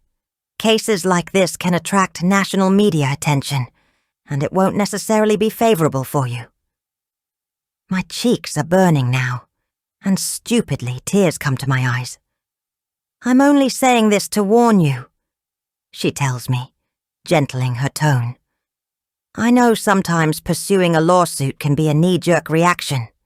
You're hurting, and you want someone else to hurt as well, and I completely understand that, and if this woman did hurt you deliberately, for whatever reason, that's something that should be pursued. But it can be a difficult and painful path, and you just need to make sure it's worth it." She cocks her head. "Sometimes these cases can be settled out of court, if it's just a matter of money. I don't care about the money, and I very much doubt Harriet Tierney has much anyway." As I stare miserably at my would-be lawyer, I realize that Jennifer Stevens is right. This was a knee-jerk reaction, and it wasn't about Harriet, but Michael. This was my way of showing him that I was serious, that he couldn't keep flirting, and who knows what else while I stood by and suffered and smiled. Was I ever really thinking about going through with it? Right now, I seriously doubt it, and I feel humiliated, as well as relieved. I think Jennifer Stevens sees both emotions on my face because she smiles and reaches over to pat my hand. "Why don't you think about it?" she suggests. "You know how to reach me." I nod and murmur my thanks as I rise stiffly from my chair. All I want now is an OxyContin and a nap. But as I walk carefully out of the law office, my hand pressed to my side, I already know how I'm going to play this. I'm not ready to give in yet, as I'm sure Michael expects me to, so he can go on his merry way, never changing, always hurting me. I may have decided not to sue Harriet Tierney, but Michael doesn't need to know that. Not yet. As far as he's concerned, it's full steam ahead, no matter what the cost. Chapter 26, Harriet. My dad's offer to help with the lawsuit nearly brings me to tears. I wasn't expecting it, and the truth is, I know I don't deserve it. Sitting on that lumpy old sofa, looking at the earnest determination on his craggy, kindly face, I have the same strange, swirling sensation I had with Alan, when for a few painfully poignant seconds, I imagine a what-if that would change my whole life. What if I'd accepted my dad for who he was, and really, who he wasn't, and stuck around more, both before and after my mum's cancer diagnosis? What if I'd made sure Kira got to know him so they had an actual relationship? What if I'd realized long before now that just because my parents' lives seemed small, didn't mean they were wrong? The questions race through me as my dad continues to smile at me. "Well?" he says. "What do you say? Do you know any good lawyers?" "Oh, Dad." I am touched, but I already know I can't take his money. "I can't let you do that. This house is your retirement fund." He frowns. "I've got a good pension, Harriet. This house is your inheritance." What? I'd assumed, without even thinking about it at all, that I wouldn't inherit anything from my parents. I'm so used to a hand-to-mouth existence that I can't imagine it any other way. And it's not like I was a devoted daughter. "I want to provide for you," he continues, his voice rising with insistence. "And my granddaughter. Let me do this. What else can I do but accept?" "Thank you," I tell him humbly. "But I really hope, Dad, that it doesn't come to that." "Well, I do too, of course," he replies gruffly. "But this woman sounds like a real piece of work." "Yeah." The truth is, I don't know what to think about Elise Dunnett. Yes, she was catty and rude to me all fall, but I never once tried to make things easier for her. I knew she felt threatened by my friendship with Michael, and I never bothered to explain it. Considering she's thinking of slapping me with a lawsuit now, I don't know why I feel like maybe I was a little to blame for the way everything happened. Did I push too hard when I was doing my best to save her life? Not consciously or deliberately, but if I'm honest, maybe? Because she was struggling against me even in that, and everything about her has annoyed me. So yes, maybe I thrust upward into her ribs with a little more force than necessary. If I did, it was the same kind of instinct as slamming a door. You don't think it could kill somebody, but whether I'd be willing to admit any of that while on the witness stand? No, probably not. "Thanks, Dad," I say again. "I really mean that." My dad nods, almost brusquely. He never did well with emotion.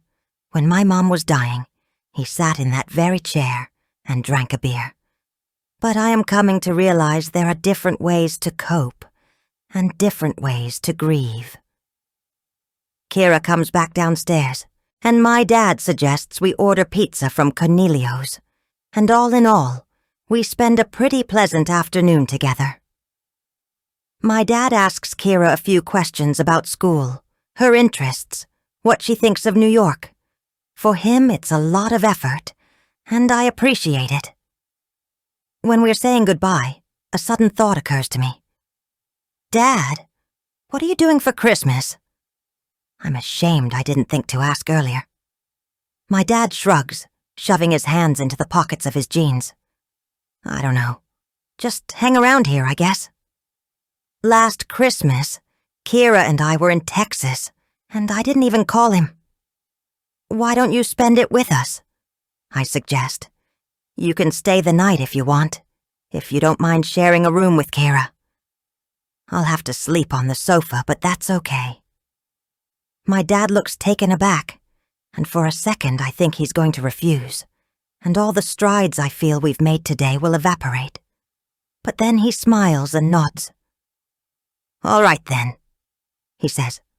"Thanks." We hug goodbye, and the familiar smell of him, Old Spice aftershave and peppermints, gives me a weird wave of nostalgia. As we walk back toward the train station, Kira glances up at me. "There weren't any books in your room," she says seriously. "Weren't there?" I try for a laugh. Maybe my dad got rid of them. I reach for her hand, but she slips away, walking a few steps ahead of me. With a ripple of unease, I wonder if it's intentional. Is she mad about me asking her to go upstairs for a little while? Or is this something deeper? Maybe she blames me for the way parents are ignoring me at school, because of the whole gala affair. I haven't talked to her about it because I don't want to make it a bigger deal than it is. But maybe that's the wrong call, since it seems as if everyone else is making it so. I hate the thought that the petty problems between Elise and me are affecting my daughter. But what can I do about it? I feel helpless in this situation in so many ways. Maybe Kira does too. On Monday, I am doing my usual trick of arriving the very second the school doors open and leaving the second after, to avoid the usual barrage of glares and whispers.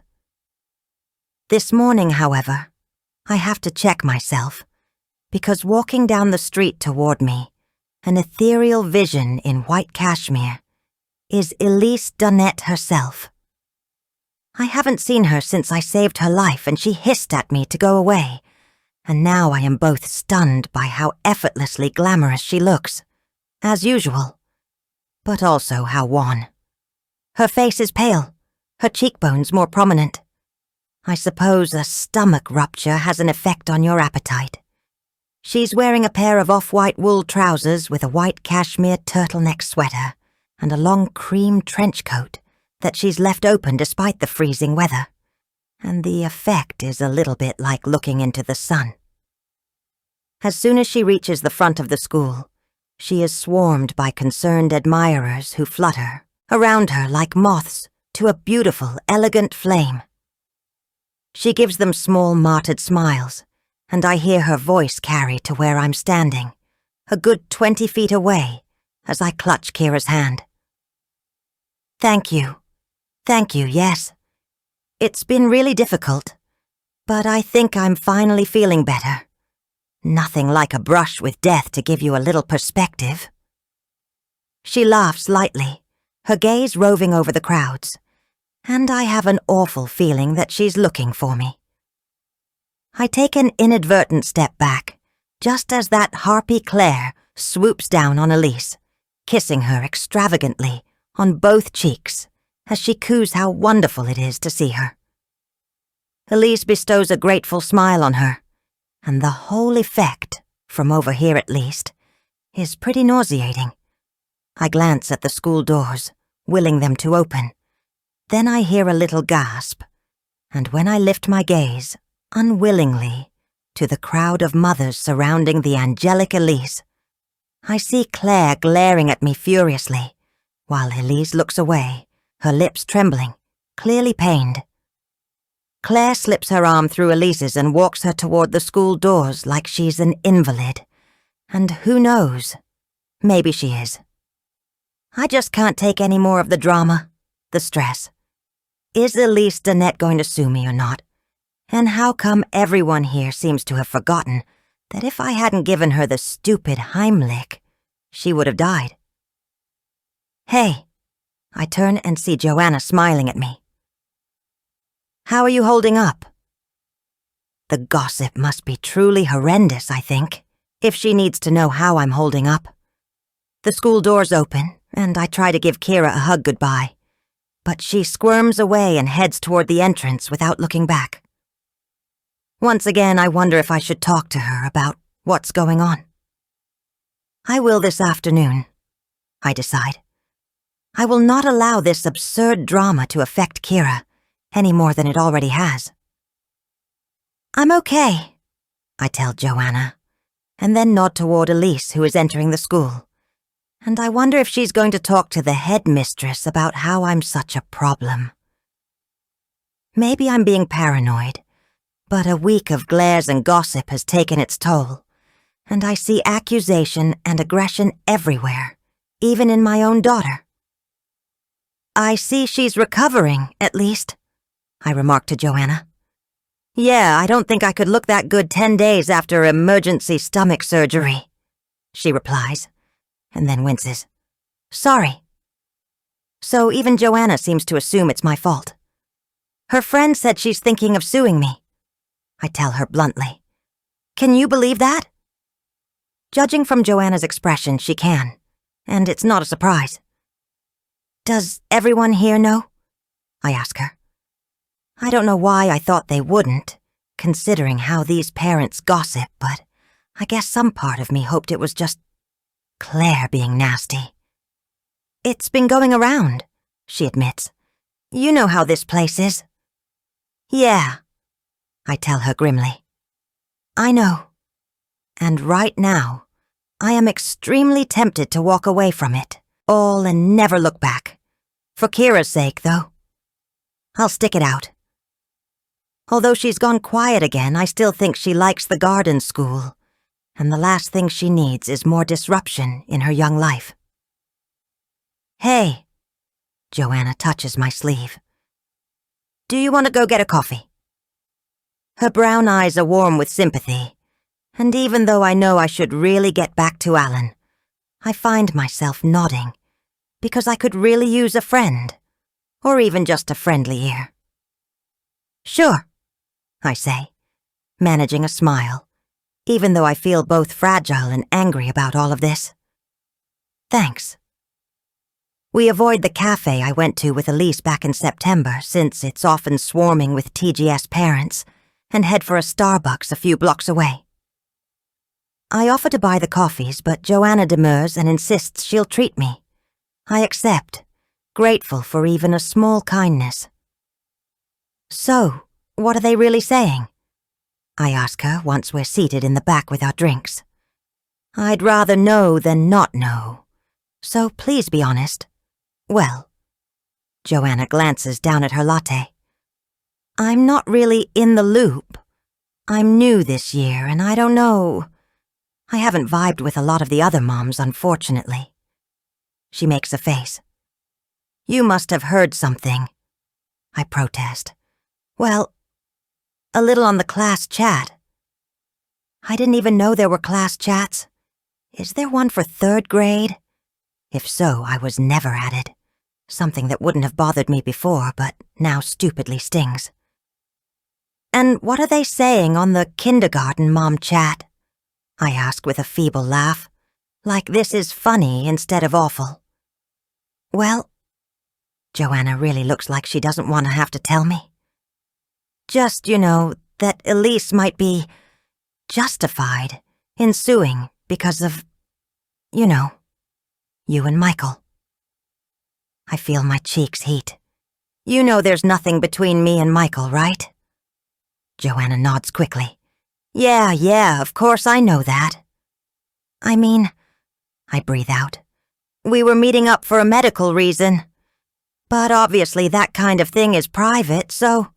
Right. She's still nodding. Absolutely.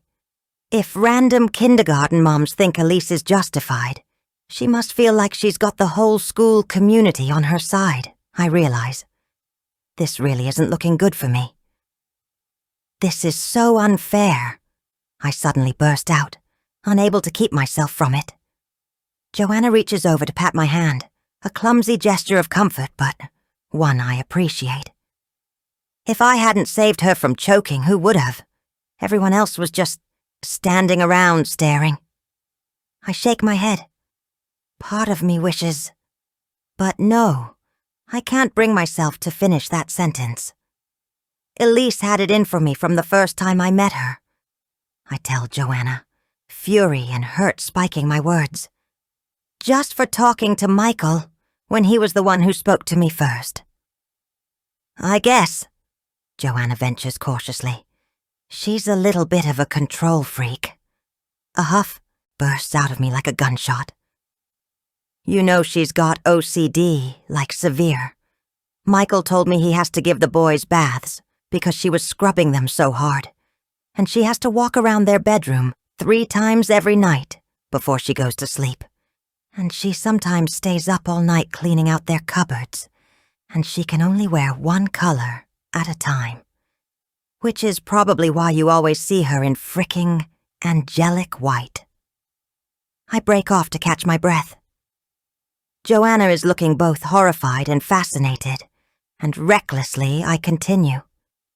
She does a lot of other weird stuff, too. Michael once wanted her to have therapy for it, but she won't go. I shake my head. She's got some serious problems, and now she's offloading them onto me with this ridiculous lawsuit. I stop then, belatedly realizing that maybe I shouldn't have said all that. Over our last coffee in Starbucks, Michael seemed to have regretted telling me. And now I've blabbed his secrets, which I have a sinking feeling would absolutely appall him. Sorry, I finish on a sigh.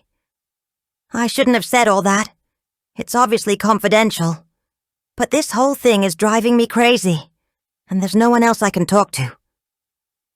I give her a shamefaced smile, along with an apologetic shrug. I know I shouldn't have said anything about Elise's OCD. Joanna smiles as she pats my hand, seeming serenely, and maybe smugly, confident. Does hearing a juicy secret naturally give someone a thrilling kind of power? I wonder as I watch her. "Don't worry," she assures me. "I won't say a word." She leans forward, dropping her voice to a conspiratorial whisper. "You can trust me." Chapter 27. Elise. My first foray back to the hallowed halls of the garden school goes as I expected. I am both celebrated and corseted, treated like a heroine coming back from the wars, battle-scarred but beautiful. It's satisfying to have so many hugs and heartfelt murmurs of well wishes. At least, it would be, if I truly believed them. As I stood there with my saintly smile, dressed all in white like some sort of modern-day Mother Teresa, part of me wondered if, in another scenario, these smiling, sympathetic women would be tearing me apart. What if I were in Harriet's shoes?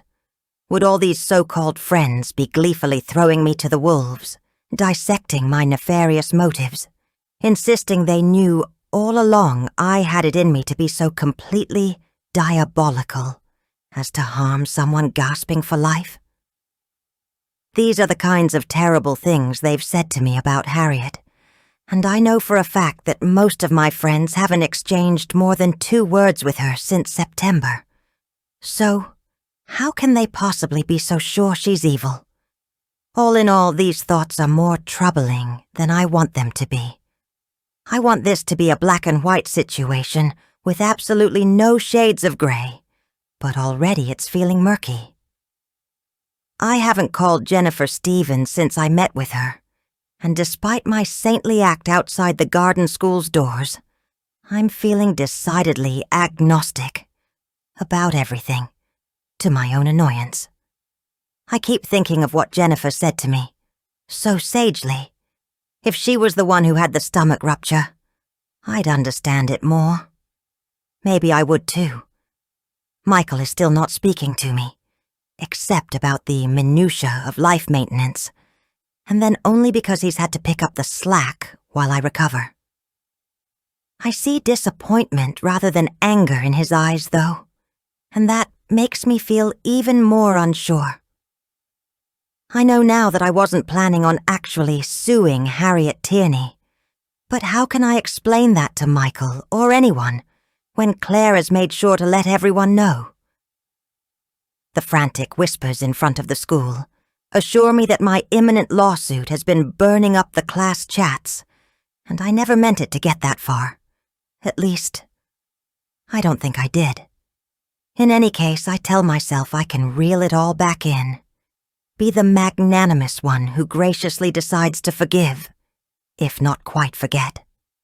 On Wednesday, 2 days after I've reappeared on the TGS scene, I'm just starting to murmur something along those lines to somebody when Claire comes to me, her face wreathed in friendly concern.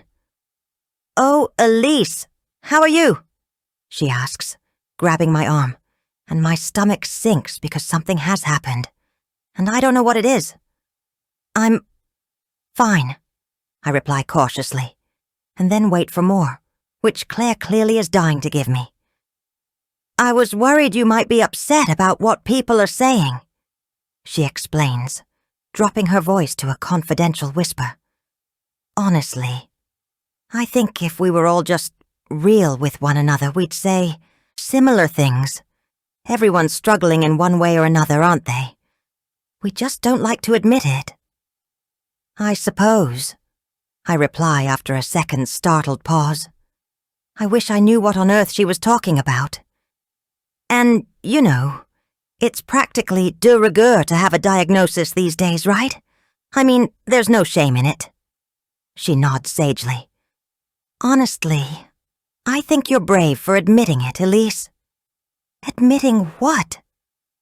I stare at her, feeling both annoyed and, more alarmingly, scared, because she's so clearly enjoying this. "I'm not actually sure what I've admitted," I tell her with a light laugh. "Care to clue me in?"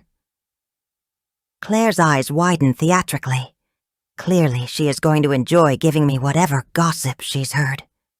You mean you haven't heard? Obviously not. I can't hide the edge to my voice. Oh, wow. She shakes her head slowly, milking the moment. Well, people have been saying, I guess it's gotten around, that you have OCD, like severely. Michael wanted you to be institutionalized. Institutionalized? For a second, I can barely breathe.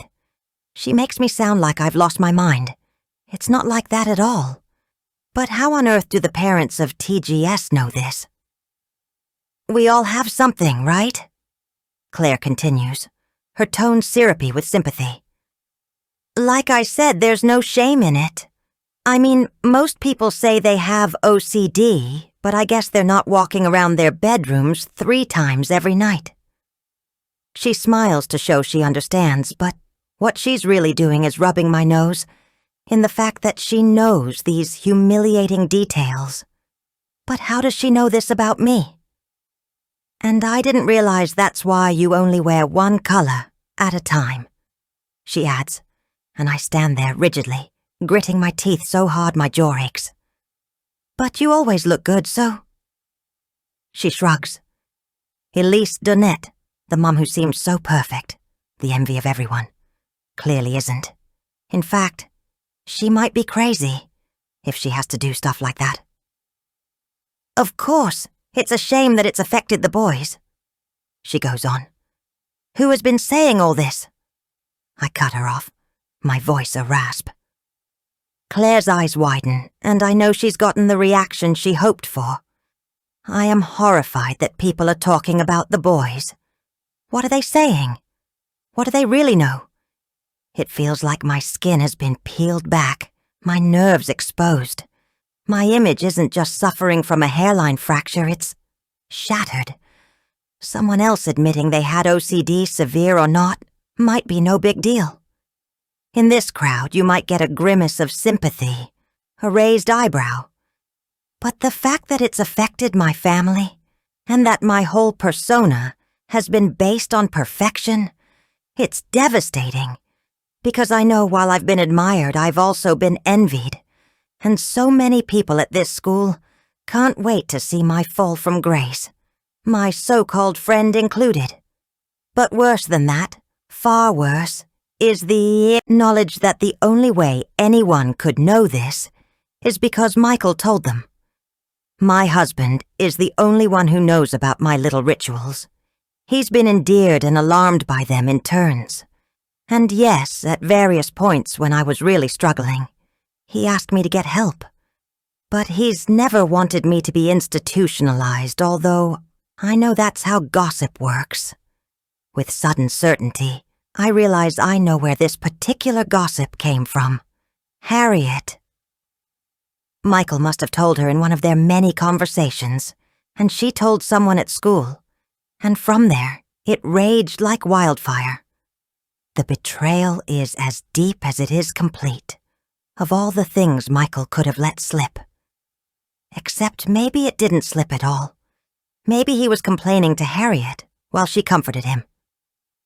The prospect is enough to make bile rise in my throat. Elise, are you okay? Claire asks, and I realize I am just standing there, my jaw working as I stare into space. I'm fine, I tell her abruptly. Obviously, I'd rather my personal business wasn't being gossiped about by every mother in the school, but... I turn to give her a frosty smile. At least you're enjoying it, right? Claire's sympathetic smile falters. Elise, I'm just concerned, she begins, and I shake my head. I am so done with all this. No, you're not, I tell her. You're loving this. You could at least be honest enough to admit that. Claire draws herself up, indignant. Elise. I don't bother to stick around for whatever pathetic protest she's going to make. I don't think I can stand her, or anyone at this school, for another second. I stride down the street, faster than I should be walking considering I still have stitches, trying my best to be oblivious to the whispers in my wake. When I turn the corner of the block, I fumble for my phone and then swipe to call. "Elise?" Michael asks, sounding concerned. "We need to talk," I say flatly, and then I disconnect the call. By the time I make it back to our apartment, I'm feeling calmer, or at least numb. Michael texted to say he was coming home, and I walk around the perimeter of the living room carpet 3 times to get my breathing under control. My OCD started when I was around 8 or so.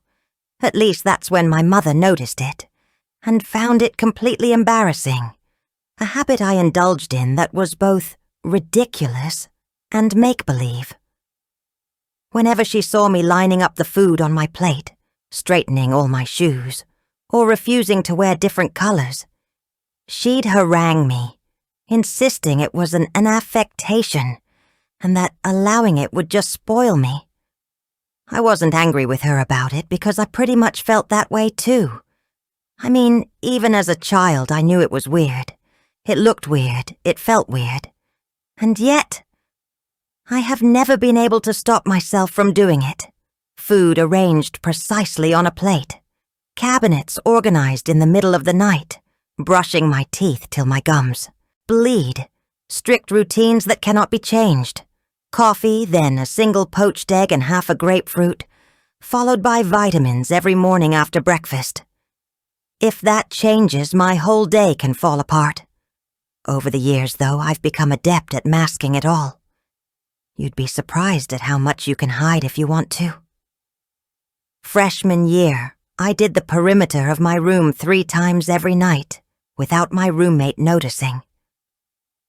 I just pretended I was thinking, or sometimes tidying up. When I met Michael, I was going through a good period, and my symptoms, always in flux, weren't so bad. But by the time we were dating 6 months, he started to clock it. At first, I laughed it off, pretended it was just this little quirk I had that hopefully he could find endearing. After we were married, though, some of the behaviors were harder to ignore. It was particularly bad when I was going through IVF. I had it stuck in my head that my rituals would somehow affect the outcomes of each attempt. I'd stopped working by that point, and I spent as much as 4 hours a day, or even more, trying to order and control in the ways I had convinced myself were important, even though part of me knew all along that they weren't. There's a reason why they call the behaviors compulsions. They feel virtually impossible to stop. A particular breaking point was when Michael came home from work to find me on my hands and knees in the shower, scrubbing the already pristine grout with a toothbrush. I was still in my pajamas and I had blisters on my hands. I'd been doing it all day. He told me he wanted me to see a therapist, and I fobbed him off by convincing him I was just going through a hard time. The truth was, I have never wanted to talk about my problems with anyone. I have never wanted anyone to know. But now it feels like everyone does. And it's Michael's fault. By the time he gets home, I am sitting calmly in an armchair in the living room, my hands folded neatly in my lap. "Elise, are you okay?" He practically runs into the room, checking himself when he sees me. "What's going on?" "You told Harriet about my OCD." I state it as a fact, but my voice trembles. Michael walks slowly to the armchair opposite mine and drops into it, raking a hand through his thick hair. For the first time, I notice how tired he looks, even old. There is more silver threaded through his hair than I remember seeing before. He's 51, and even though he works out all the time, with a jolt, I think he looks his age. "I didn't mean to," he says as he drops his hand from his hair, his gaze on the middle distance. "It just slipped out." "Really?" My voice is arctic. Anger feels stronger than hurt, but the truth is, I'm devastated by this. Of all the things Michael could have told her about me, This is the most private and intimate, and makes me the most vulnerable. And even more painfully, he knows all that. I can see from the miserable look on his face that he already knows how much this has hurt me. Elise. He shakes his head. I'm sorry, but I meant it when I told you there's nothing between me and Harriet, I swear. What kind of conversations? I ask, and now my voice is shaking. Were you having with Harriet that this kind of information could just slip out? Michael sighs and drops his head into his hands, and that feels like answer enough. I wish, he mutters, you could just believe me. I wish you could be believed. I cry out, unable to keep my hurt from spilling out. I want to say more, to explain that whether or not anything physical happened between Harriet and my husband, something emotional obviously did, and that hurts just as much, albeit in a different way. I want to tell him that I'm so tired of being afraid, of keeping his secrets the way I kept my father's, of being perfect even though I've always known it would never be enough, and I never could be perfect anyway. But before I can say any of that, my phone rings. I glance down at it and see it's the garden school. When I answer the call, I hear the words that freeze the very breath in my lungs. Mrs. Dannett? You need to come to school right away. It's Luke. To Chapter 28. Harriet. When I get the call from the school, I am kneeling on the cold, hard tile of the bathroom, holding Alan's head as he retches into the toilet. The side effects of the riluzole have hit hard, and he hasn't been able to keep anything down for several days. Yesterday, I picked up some anti-nausea meds for him, but they have yet to kick in, and it's starting to feel like the cure is worse than the disease. And of course, it isn't even a cure. The hopelessness of it all keeps smacking me in the face, and meanwhile, poor Alan can only retch and sob, wiping his eyes and his mouth helpless. In such a situation, I'm inclined to ignore the call, except no one calls me these days. And so while Alan slumps onto the toilet with a groan, his stomach seemingly emptied, I glance at my phone and see it's the garden school. The foreboding kicks in right away, like a punch to the gut. But maybe that's just because it feels like everything in life lately has moved into worst-case scenario before I can even absorb what it is. I murmur something to Alan, and I answer the call. Ms. Tierney, this is about Kyra. You need to come into school right away. Why? What's happened? Is she hurt? The questions spit out of me like bullets. She's not hurt, Marla, the school secretary, says with curt emphasis, and my stomach curdles with dread. What on earth has happened? What has my daughter done? I finish the call, promising to come to school right away, although I can't leave Alan alone in this state. I do my best to clean him up, with him miserably mumbling apologies the whole time. And then I run downstairs to beg Barbara to sit with him, all the while knowing Alan won't like her to see him in the state he's in. Weak, sick, his hands trembling, his words slurred, still smelling faintly of vomit. So far, I can't really see how the riluzole is helping, but that's something I have to think about later. Right now, I need to focus on Kira. It takes me 45 minutes to get to the garden school, and as soon as I'm buzzed through the front doors, Marla instructs me to go to the headmistress office, a place I've never been. I only met the woman once when Kira visited back in May, after Alan had asked us to move to New York.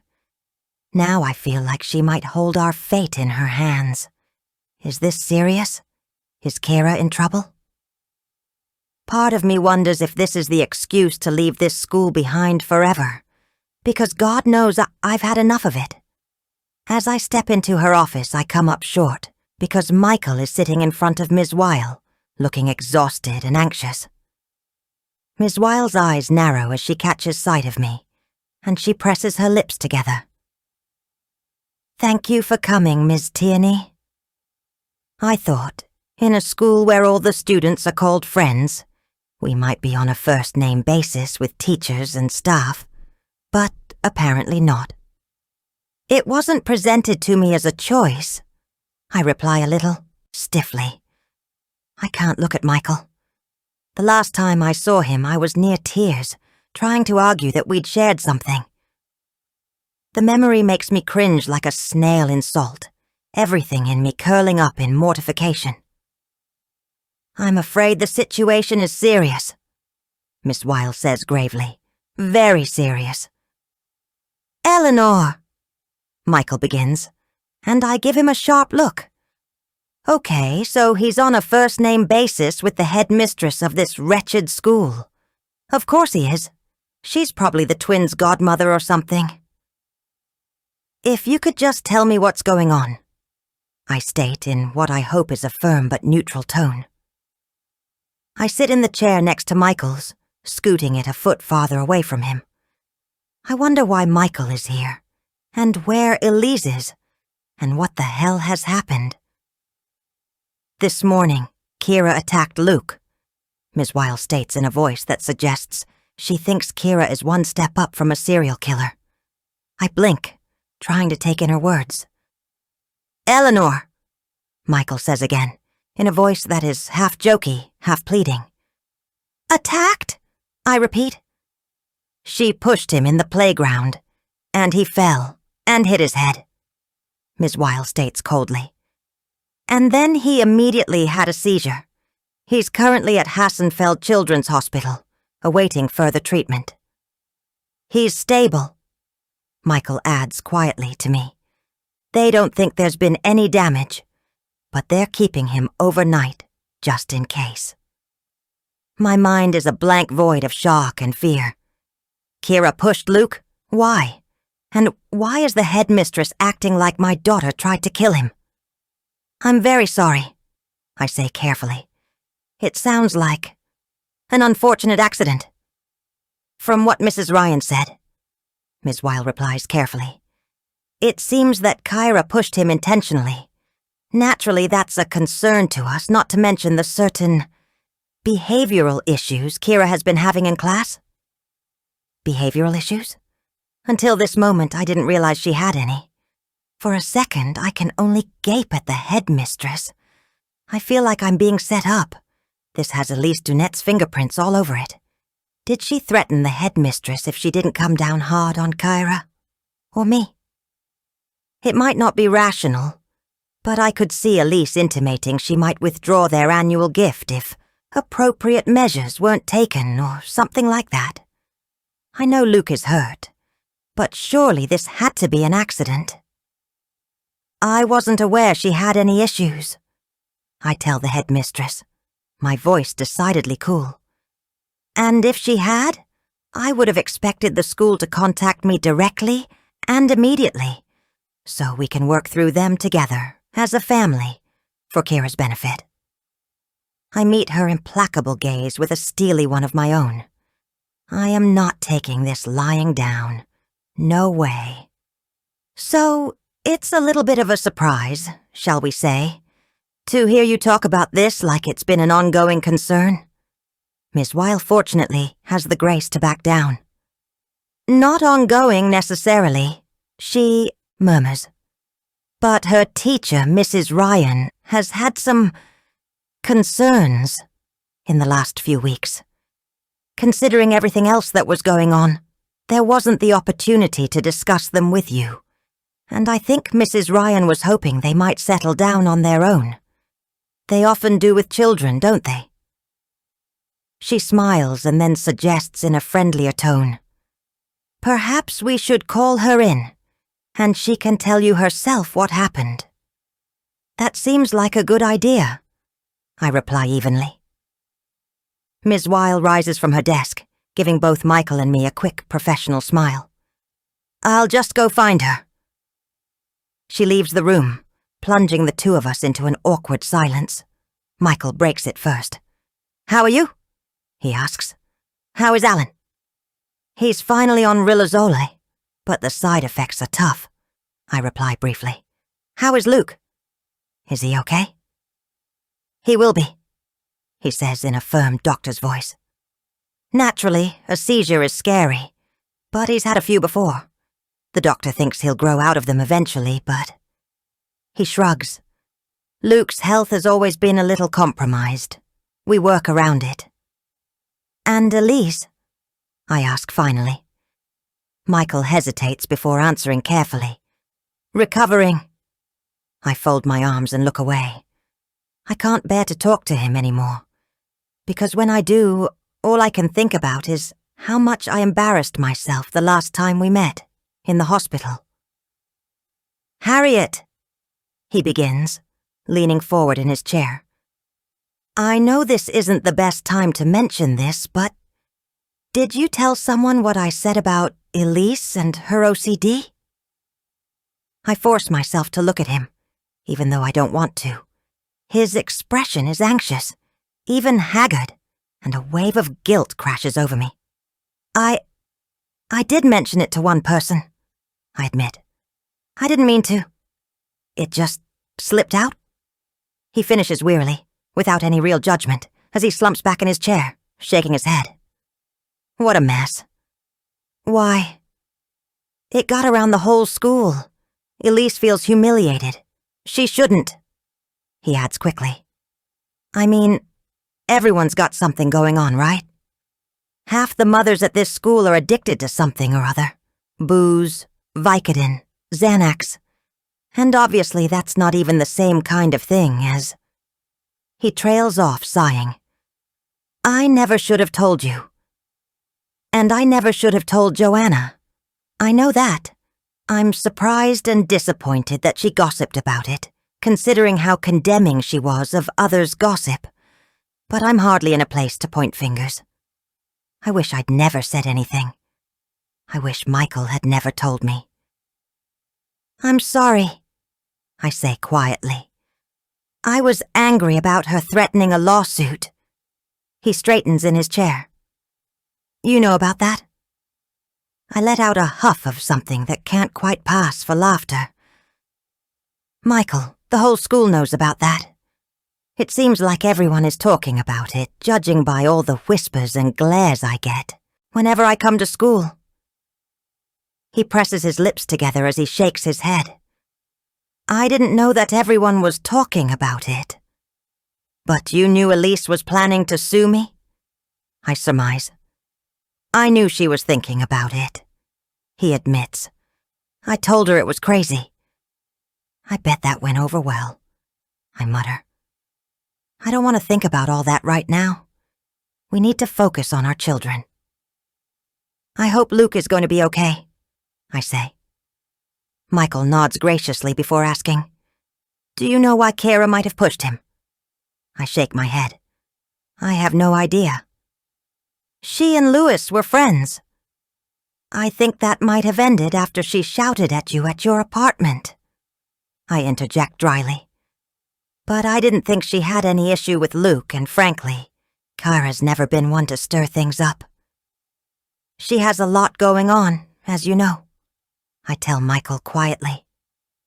"With Alan." I stop. Maybe she just lost her temper. I don't want this to become more than it is, just because of everything else that's been going on. I hate the thought that the drama swirling around me might have affected my daughter. Could Kira pushing Luke really have something to do with what's been going on with Elise and me? Michael nods seriously. Agreed. He reaches over to brush my hand with his. "I'm so sorry about all this," he murmurs, his fingers resting on mine just as Ms. Weil comes in with Mrs. Ryan. Michael jerks his hand back guiltily, and so do I, and both women notice. It's not a good start to whatever's coming next. Ms. Weil sits back behind her desk, and Mrs. Ryan draws a chair up next to her, giving us a smile of unhappy apology. "Mr. Donnett, Miss Tierney," she murmurs as she sits down. "Why don't you tell us what happened?" Ms. Weil suggests, her hands folded in front of her on the desk. "Well," Mrs. Ryan frowns, her kindly round face crinkling up in concern. Kyra's been such a lovely addition to our class. Quiet but diligent, and you can always tell she's listening. She's smiling at me, and I feel myself relax just a little bit, because this is the Kira I recognize. But a few weeks ago, maybe sometime in November, I noticed a change. She seemed less quiet and more withdrawn, if that makes sense. And she'd been friends with Lewis, but that friendship seemed to have faded. Michael and I exchange uneasy glances. It seems pretty clear that friendship ended the day Kira came over to Lewis's apartment. Because of us. And then, one day last week, she burst into tears all of a sudden. Mrs. Ryan continues. I would have called you, but you know how kids can be, and she recovered pretty quickly. Mrs. Ryan grimaces. I was going to bring this all up at the parent-teacher conference next month. Sometimes it takes a little while for children to settle in, and I've never wanted to go to the parents with every little thing and distress them. She glances at the headmistress. I'm sorry if I was negligent. No, I say quickly. I completely agree with everything you're saying. In any case, Kira has had a lot to adjust to, including her having recently learned that her father has a terminal illness. It's been very hard on her. Oh. Mrs. Ryan's eyes widen and Ms. Wiles' jaw drops.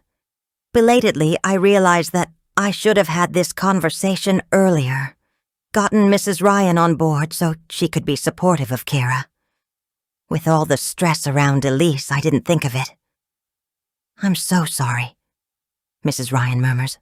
I nod, lowering my gaze. Thank you. For a moment, a respectful silence ensues, and it feels like the mood has shifted in my favor.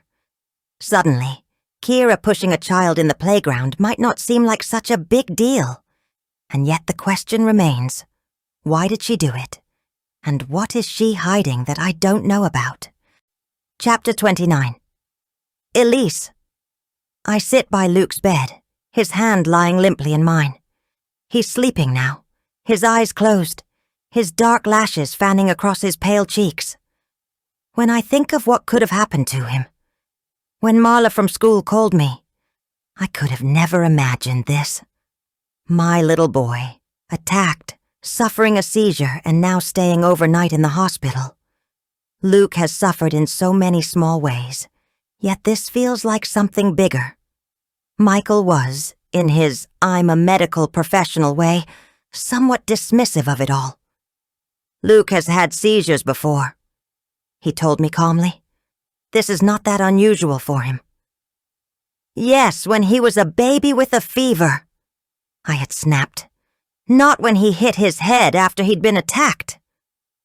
We don't know yet why Kira pushed him, Michael had pointed out, like that mattered. It could have been an accident. I had shaken my head so violently he fell silent. Michael, don't. My voice had been low and lethal. Don't make this about Kyra or her mother. We need to focus on our child. On Luke seeming chastened, Michael had nodded his assent. Okay, he had agreed quietly. We both fell silent, the tension in the room palpable.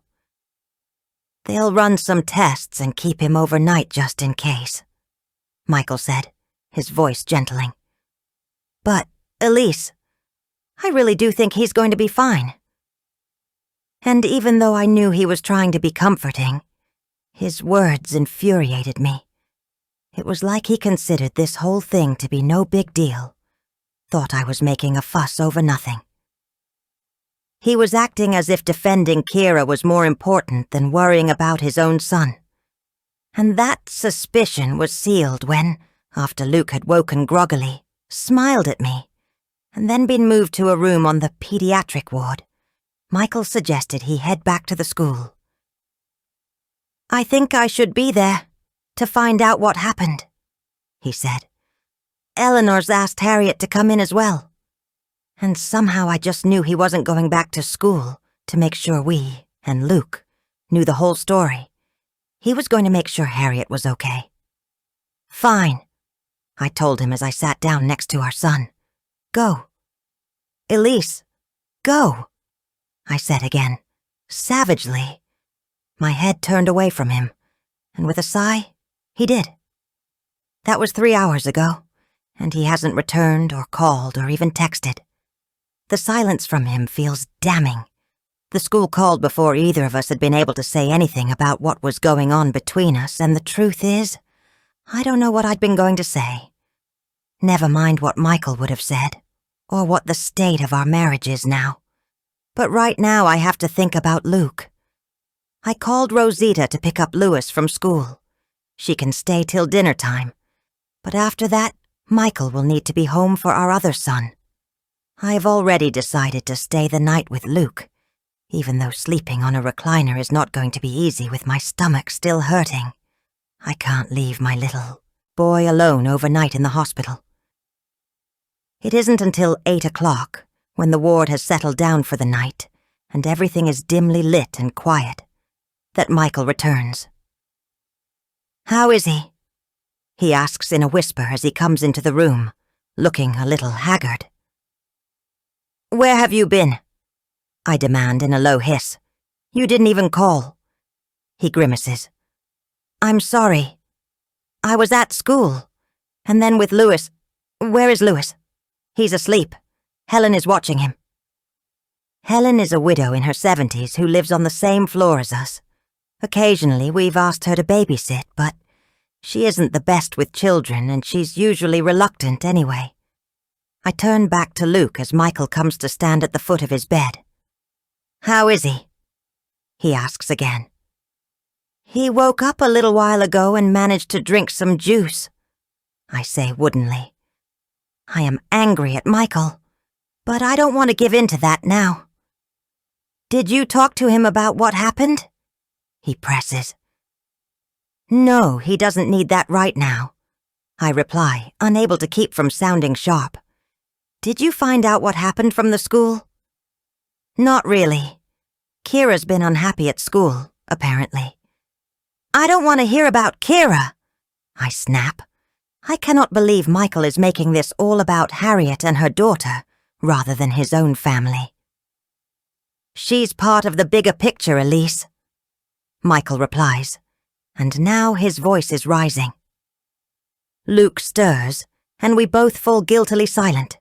We should not be arguing in here.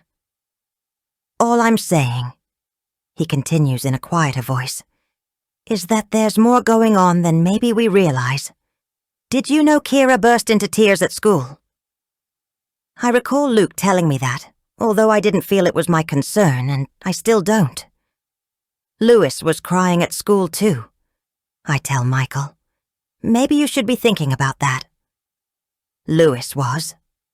Michael asks in surprise, and I realize I'd never told him. Our relationship was already in breakdown mode then. Children get upset and cry sometimes, I tell him. I'm more concerned about the fact that our child was attacked. And you don't think the two might be related? Michael demands, his voice still low. What are you saying? That Luke upset Louis? Or Kira? I can't help but scoff. Luke is the gentlest child either of us have ever known. Oh, I don't know. Michael sits down in a chair with a sigh, running his hand through his hair. For a few minutes we are both quiet, the weight of all we haven't said heavy between us. What do I even want out of this moment? Out of my marriage? Part of me just wants to punish Michael. And yet what purpose does that really serve? Don't I want to be a bigger person than one who pursues some kind of twisted revenge? Then I think about how my stomach still throbs, and how Michael has chosen Harriet over me time and time again, and how everyone at school is now gossiping about the most vulnerable and private part of my life, and my heart hardens. This isn't revenge. This is justice. I'm going to go forward with the lawsuit, I tell Michael abruptly, my gaze firmly fixed on our son. Elise. I wasn't going to, I continue. I met with a lawyer. And it made me think that maybe I just wanted you to think I was, to wake you up. Wake me up to what? Michael demands. Seriously, Elise, if this lawsuit is about me more than it is about Harriet, or the fact that you got hurt. He trails off, shaking his head. Don't these things matter? I reply quietly. Doesn't your marriage matter? You don't have to bring Harriet into. Yes, I do. I told you, he says, his voice rising again. Nothing happened between us, ever. Nothing physical. I correct, and he falls silent, staring at me wordlessly for a moment before he shakes his head. What are you implying? He finally asks. Emotionally, there was something going on, I state. There had to have been, for you to have told her about me in that way. I find I can't continue. I draw a ragged breath as Michael remains silent in a way that is starting to feel ominous. Can he not see it? Feel it? Finally he speaks. Maybe there was, he says tonelessly, and somehow that feels even worse than if he'd denied it. Tears blur my vision, and I have to wipe my eyes. Elise, sometimes you can be closed off, he tells me. Oh, so this is my fault?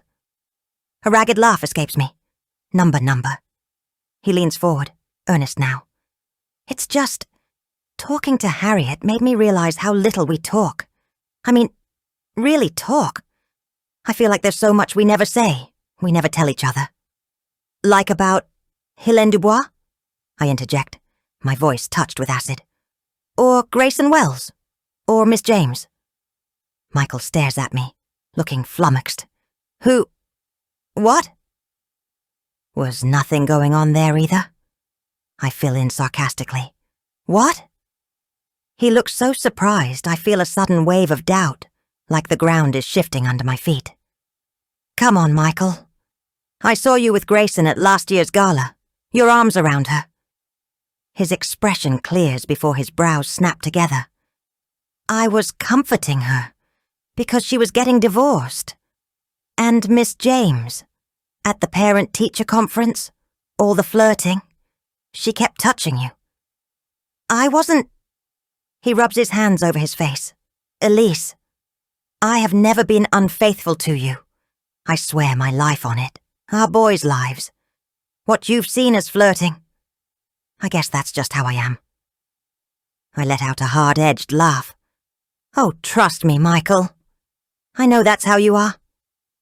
And isn't it what attracted you to me when we first met? He presses. At least partly? He shakes his head slowly.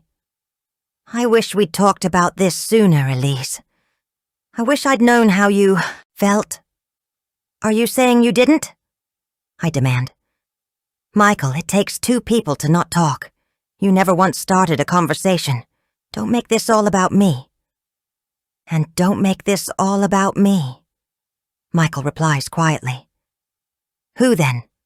I ask with a huff of disbelief. He stares at me for a long moment, looking like he's weighing up whether to answer. Come on, he says quietly, like I should know what he's talking about, and something in his face makes everything in me tense. You're going to have to spell it out for me, I tell him shortly, doing my best to hold on to my sense of outrage. Elise. Michael's voice is gentle. I've suspected for a while that you know this, but... He blows out a breath. I'm talking about your father. I jerk back, startled. Michael doesn't know about my dad. I never told him. What? Right after we first got married, he explains, and now he sounds sad. I saw your dad with another woman at a hotel here in the city. They were having drinks, and there was clearly something going on. Your dad saw me, and he came over, introduced the woman, and then gave me a wink. When she'd gone to the ladies, he said in this jovial way, "What goes on in the city stays in the city, right, Michael?" And then laughed like we were sharing this big joke. I didn't know what to do about it. I didn't want to tell you back then because I know how you idolized him, and I thought it would break you. I stiffen at that. Idolize is a very strong word. But then, Michael continues slowly, over the years, I started to suspect that you already knew. Something about the way you talked about him, looked at him even. Am I wrong? He holds my gaze and I have to look away first. I find I can't speak. I realized, he says heavily, that you were keeping his secrets for him, which seemed strange and frankly seriously messed up. And that felt like something that was even harder to talk about, and so I didn't. Maybe I should have, though. This isn't blaming you. It's more just about realizing there's some emotional baggage here. I still can't speak. I never expected this. Michael pins me with a gaze that is more sorrowful than accusing. Am I right? He asks quietly. I hate that he's diagnosed me, that he's made this all about me and my emotional baggage rather than his own. Why can't he take responsibility for his own actions? Consider that maybe he doesn't need to flirt with every woman that crosses his vision, that he doesn't have to be so admired all the time, and acknowledge that it's just as much about his arrogance as my insecurity. But of course, Michael will never acknowledge any of that. He won't even think it. He's made this all about me and what I've done wrong. Right now, the weight of all the things we never said over the course of our marriage is far heavier than those we did. And it's a weight I can't bear any longer. It feels like there's no going back from this, for either of us. Maybe too much has been said, or in our case, hasn't been said. What I do know, I realize, is that I can't live the way I have been any longer, trying to be perfect, pretending not to notice Michael's flirtations, and even more painfully, not to care. I'm going to get a coffee, he says tiredly, rising from his chair. Do you want one? I shake my head. It's only after he's gone, and I check that Luke is still asleep, that I think to check my phone. And then I see the rambling text message from Harriet Tierney that fills me with fury and fear. Hi, Elise. This is Harriet.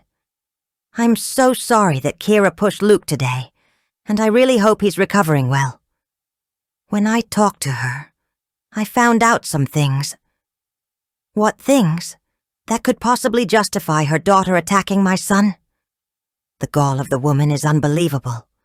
First thing tomorrow morning, I'm calling Jennifer Stevens. Chapter 30. Harriet.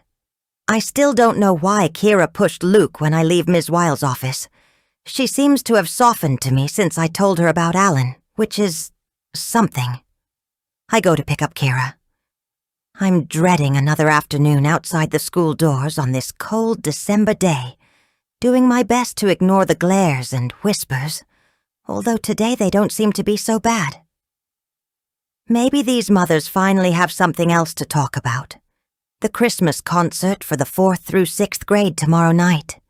Or the fact that the school ends for the holidays next Friday and everyone is planning their trips to Aspen or Aruba. Or the round of holiday cocktail parties and charity events that seem to fill the 2 weeks off school, judging from the snatches of conversation I overhear. Whatever it is, no one seems to pay me much attention, which is a relief. I'm already worried about how I'm going to approach this whole situation with Kira. She is close-mouthed at the best times, and I have to find out why she pushed Luke. I'm pretty sure she's not going to want to tell me. I stand by myself as I always do, trying not to look anyone in the eye, wondering how long this is going to go on, when I feel a light touch on my shoulder. I turn and see Joanna, and even before either of us has said a word, I see guilt written all over her face. Harriet, I'm so sorry. I cock my head, waiting for more. Is she sorry that Kira is in trouble? That Alan is sick?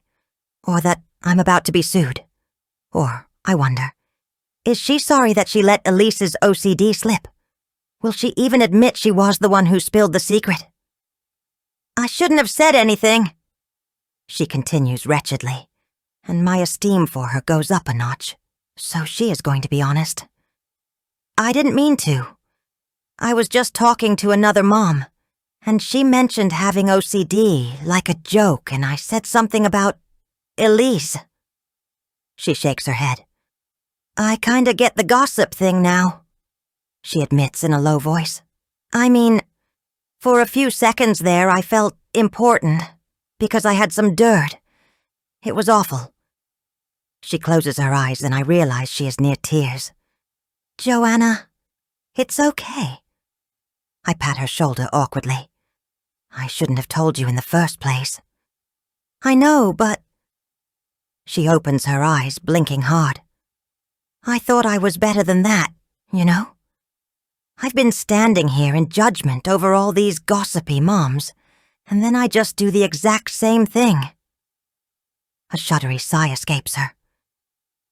I think we really need to get out of this place. I'm not sure it would be much better elsewhere. It's tempting to think it's this particular cohort of parents that's so toxic, but I'm just not sure that's true.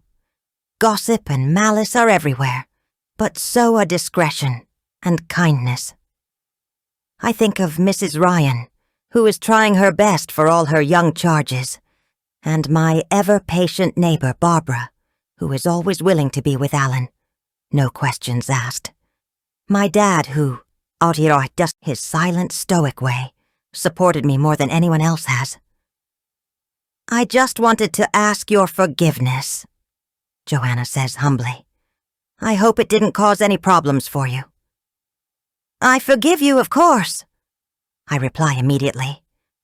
As for problems, well, I already had a few to begin with.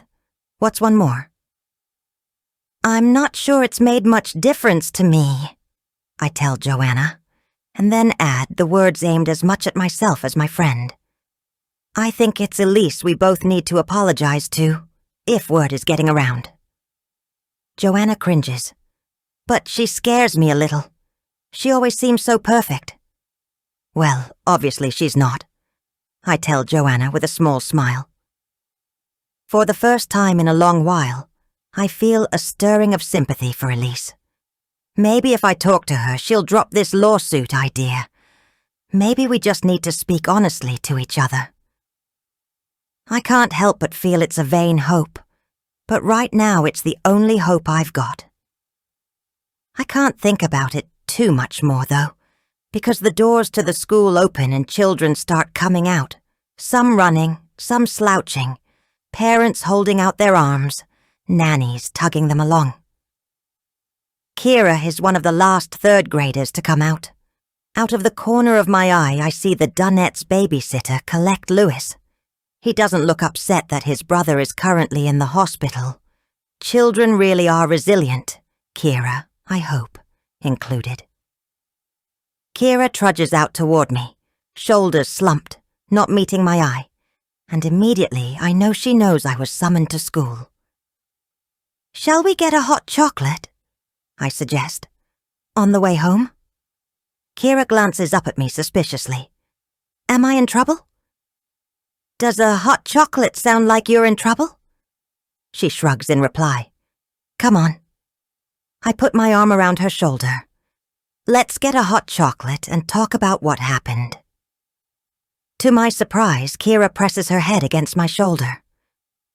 I don't want to talk about what happened, she mumbles, and when I glance down at her, I see that she is crying.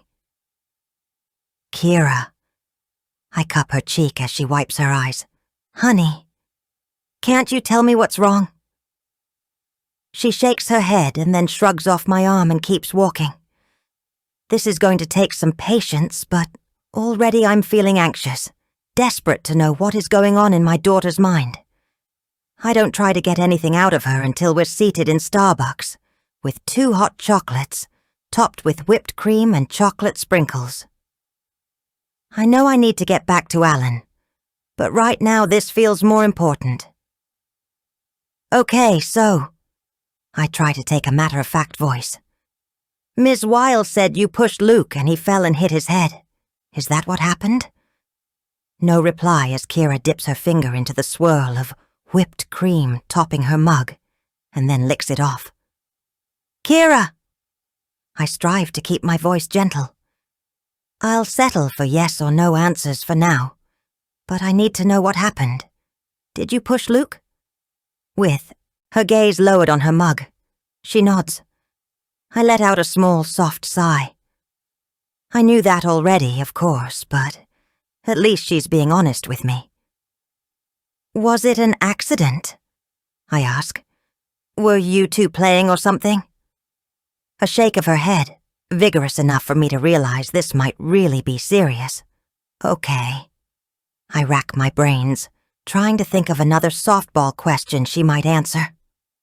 Did you push Luke because he made you mad? I suggest. She hesitates, her gaze still on her mug, and then slowly shakes her head. I feel as if I'm groping through the dark. What on earth happened? Did he do something to you first? I ask a little desperately. I can't imagine slight, shy Luke, with his thick glasses and his air of anxiety, doing something to Kira. But who knows? At this question, Kira stills, and then she carefully reaches for her hot chocolate and takes a sip. Her lack of response is enough to solidify my suspicion into certainty. Kira. It's hard to keep my voice gentle because I so want to get to the bottom of this, but I do my best. Is that what happened? Still no response. Kira. I reach for her hand, drawing it down so she has to put her mug back on the table. Please, this is important. Did Luke do something to you? Reluctantly, she lifts her gaze to mine. Her eyes are filled with tears and her lips tremble. Kira, I whisper. What happened, honey? She shakes her head, the tears spilling over, and I glance down, frowning when I see what looks like reddened, angry skin peeking out from beneath her sweatshirt. Before she can stop me, I grab hold of her arm and pull up the sleeve of her sweatshirt. Don't! She protests, trying to pull away, but it's too late. I've already seen the fingernail marks in her skin, causing painful-looking welts, along with the bruises, each the shape and size of a small fingerprint. There are 5 of them. Kira, I whisper, appalled. Even staring at the evidence in front of me, I can't believe it. Did Luke do this? Slowly, sniffing, her eyes still full of tears, she nods. I am still shaken by the sight of Kyra's bruised arm as we head back to the apartment. She has begged me not to tell anyone, which mystifies me all the more. Kira, if someone is hurting you, it needs to stop. A teacher needs to be told. I was trying to sound reasonable, but my voice was shaking. I was angry at Luke and the whole Dunnett family by this point, but I was also afraid. Why on earth would Luke be doing this? Did I want to find out? Don't, Mom, Kira begged. Please, don't tell anyone. We didn't get to discuss it much beyond that, because as soon as we get home I find Alan in the bathroom being sick and Barbara wringing her hands in the living room. I'm so sorry, she says, sounding wretched. He wanted to be alone. I offered to help, but... It's okay, Barbara. I pat her shoulder, and then, because she looks so upset, I pull her into a quick hug. I've been Alan's neighbor for 20 years, she whispers against my shoulder. I'm so sorry. Thanks. And I'm sorry too. I ease back, trying for a compassionate smile, although I feel decidedly shaky about everything. Alan's illness, Kira losing her father just as she's gained him. It all feels like too much. I want one thing in my life to be, if not easy, then bearable. And right now, it feels like nothing is. Somehow we get through the evening. I clean Alan up, settle him on the sofa, and then Kira brings a book to read. and they spend the whole evening curled up together, which is painfully sweet. And yet I can't help but wonder if she's just trying to avoid me. I consider texting Michael to tell him what I've learned, and then end up deleting his number from my phone. He can't be my go-to. Not now, not ever again. Then I think about texting Elise. Maybe I should tell her what's going on. If I frame it in a way that isn't too accusatory. Maybe we can meet in the middle somehow. I need to do something, I decide. And so, I type out a text. Hi, Elise. This is Harriet. I'm so sorry that Kyra pushed Luke today, and I really hope he's recovering well. When I talked to her, I found out some things that might shed light on the situation. I think we need to all talk together about this in order to get to the bottom of it and realize it's a little more complicated than maybe any of us thought. It's vague and too wordy, but it's the only way I can think of to keep from antagonizing her too much. I push send, and then wait, staring at my phone, but there's no reply. There's still no reply when I tuck Kira in bed. I don't ask about the bruises again because I can tell she's bracing herself for me too, and maybe we both need a break. I will get to the bottom of it, I tell myself, with or without Elise Donette's help. The next morning I leave Alan asleep as I take Kira to school. Barbara popped her head out of her door as we headed downstairs and offered to sit with him. I felt guilty for accepting, but I didn't like leaving him alone anymore. Soon enough I realized we were going to need extra help, more than just a kindly neighbor. It was a thought that filled me with heaviness. This was all happening so much faster than Alan or I ever thought it would. When he first called me, he said he'd be stable for years.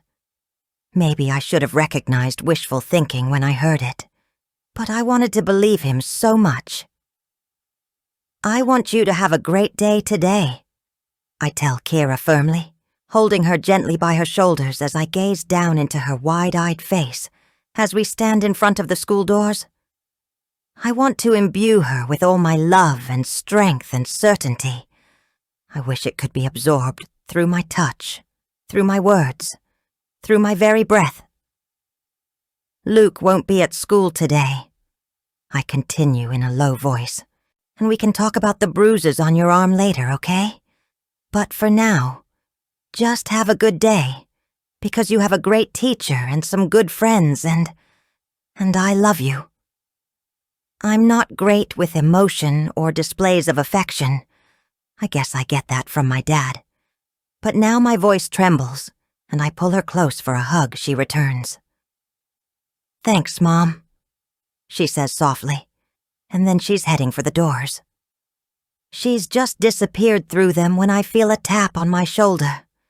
I turn, already smiling, because I assume it's Joanna, but then I see a stranger standing in front of me, holding out an envelope, her expression flatly professional. Are you Harriet Tierney? She asks. Yes. I am officially serving you with these legal documents, she states, and it takes me a second to realize what is happening. Elise Donette is suing me. The woman walks away before I can say anything, leaving me standing with an envelope, and everyone around me whispering. From behind me, Joanna whispers, Is that? She trails off as she stares at the envelope. I swallow hard. I think so. I stuff the envelope in my pocket because I'm not about to open it with an audience, and then I start striding down the street because I just need to get away from everybody and everything. Part of me wants to start sprinting, just run and run, until I've left all of this behind me. The gossipy school, the envelope in my pocket, Kyra's misery, Alan's illness. All of it is happening all the time, and I just want a moment's break. In my pocket, my phone buzzes. I come abruptly to a halt, out of breath just from walking fast, and reach for my phone. It's Barbara, and part of me already knows what she's going to say before I've swiped to answer. Harriet! I'm so sorry. It's Alan. He just got out of bed and he's collapsed. Chapter 31. Elise. The Monday after Harriet gets served with the lawsuit, Luke is back in school, and I am driving to Connecticut to visit my father. I haven't seen him since before the gala, and even though I'm not meant to drive for another 2 weeks, I decide to go. I need to get away from New York, from the gossip and the tension, and the fact that Michael is furious. I went ahead with the lawsuit. I didn't even tell him. He found out from another parent. I told you I was thinking about it, I replied when he mentioned it, and he shook his head, seeming caught between despair and fury. What is wrong with you, Elise? What's wrong with me? I shot back, doing my best to ignore the needling of guilt his words caused. When I'd called Jennifer Stevens, she'd agreed to pursue the case, but I'd felt a tacit disapproval that I was doing it at all, even though I'd pulled back from pursuing a criminal lawsuit. What's wrong with you? I flung at Michael. Someone injured me intentionally. You don't know that. I'm pretty sure.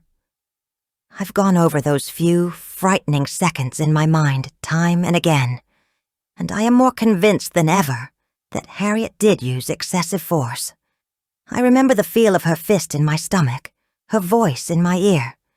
You deserve. You are so aggravating. What if she'd finished that sentence? What was she going to say?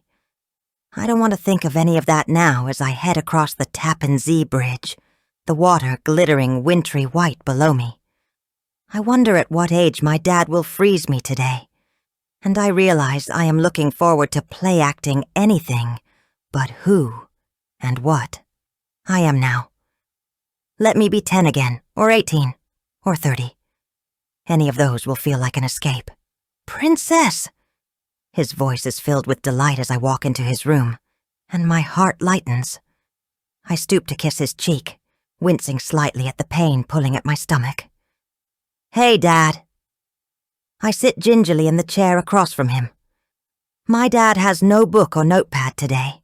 He's just sitting in his chair, staring into space. His hair, I notice, is a little mussed, and his shirt is buttoned wrong. These details cause me a lurch of something like panic, because even though I know my dad has a disease that will eventually kill him, it's surprisingly easy to let myself forget that when I'm with him. And he looks just as he ever did. And as much pain as my father has caused me, with his affairs and his insistence that I keep his secrets, I still love him. I've loved, I realize, being his secret keeper, because it made me feel special and important in a way I know I never truly was to my father. The realization is both sad and humbling. That's not what love is, I think. Or at least, it's not what it's supposed to be. Earning someone's approval is not the same as being loved. How has it taken me so long to realize that? Maybe Michael is right, and what's happening between us does have to do with my father. More than I've wanted to acknowledge, anyway. Maybe I can finally learn to be different, right here and now, with my husband, and also with my father.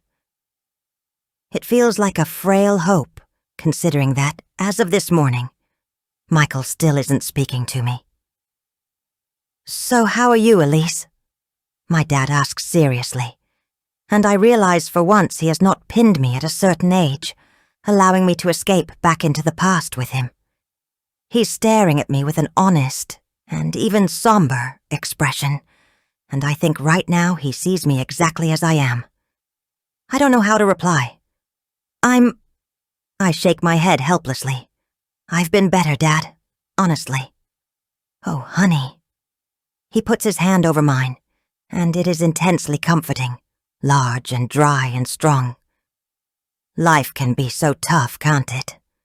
He murmurs, commiserating with me in a way he never did before the Alzheimer's took hold. It can? I whisper. I have to blink back tears. I know this is only a fleeting moment of lucidity, that in mere minutes, or maybe even seconds, my dad will sink back into whatever surreal world he lives in, pigeonholing me at 6 or 17 or 33. But for now, while his mind is clear, while he knows me as I am now, I decide to break the silence once more. Dad. My hand tenses under his as he smiles at me, waiting for more. Dad, did you ever think how it would feel for me to keep your secrets? I ask him in staccato bursts, the words so difficult to say, while he simply stares at me, frowning. Honey. He has no idea what I'm talking about, but maybe that doesn't even matter. He'll forget this conversation soon enough anyway. Maybe I just need to say it out loud, for once, for me. The affairs, Dad, I tell him, my voice rising with years of buried frustration. All the affairs you had that I knew about, because I caught you sneaking in, or with lipstick on your collar, or a strange woman answering your phone. All the affairs you told me not to tell Mom about, because what she didn't know wouldn't hurt her, and I knew you loved her. Right? My voice rings out, jagged with pent-up pain, as my dad stares at me in wordless confusion. The silence stretches on, and I realize in his current state, he has no idea what I'm talking about. Do you know how much that messed me up? I demand finally. A tear trickles down my cheek, but I don't care. I didn't come here expecting to say all this, but I know now that I need to. Even if my father can't fully understand. It's like a bloodletting, an emptying of the most wounded part of myself, the part that has affected so much of my life. How impossible I found it, I continue. I started with OCD tendencies when I was 8, because it was the only place I could feel in control of my life. I was terrified of letting something slip, of not being your princess anymore. Even as a kid, I think I knew you were using me, but I let you because it was better than being ignored. The words tumble out in a torrent, and my father continues to just stare. And I kept doing it in my own marriage, I continue raggedly, which I know is even more messed up, keeping the secrets because somehow that made me feel important, thinking if I was just good enough I could make someone love me. Or at least, seem like they loved me. If it looked like love, it was, right? I shake my head wearily, as I finally let the words die away. My father is still staring at me, looking nothing more than confused. Do you know when lunch is? He asks after a moment, and a ragged laugh escapes me. That moment of lucidity. It's already over. I don't know if I feel any better for all the things I said. Lunch is in a few minutes, Luke, my mother says as she strolls into the room, her face expressionless. And with a horrified jolt, I realize she must have heard every word I said. I stare at her, as gormless as my father, utterly shocked. The secrets are finally well and truly out. My mother bends to kiss my father's cheek as he beams at her, my tearful tirade completely forgotten. I sink back into my chair, overwhelmed and defeated. I don't even know how to feel about anything right now, my mother overhearing everything included. As I sit there, inwardly reeling, my mother doesn't even look at me. It isn't until my father has had his lunch and is back in his room, seated in front of some legal show, that my mother speaks to me. I've been dreading talking to her.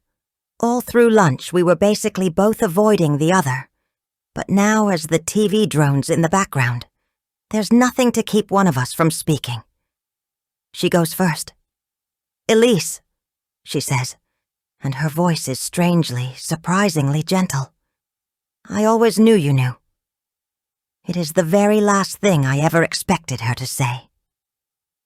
For a few seconds I can only stare. What? I knew you knew, she states again tiredly. From the beginning.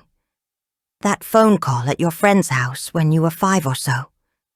That night, you were talking to yourself in the mirror about it, reminding yourself not to say anything to me.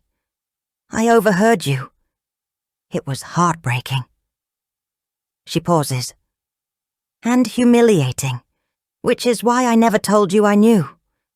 I could see how you liked keeping the secrets, how important your father made you feel, and I didn't want to burst that bubble, but I also didn't want to admit that I knew you'd chosen your father over me, time and time again. She holds up a hand to forestall any protest I might make, although, in truth, I have no idea what to say. This has completely floored me.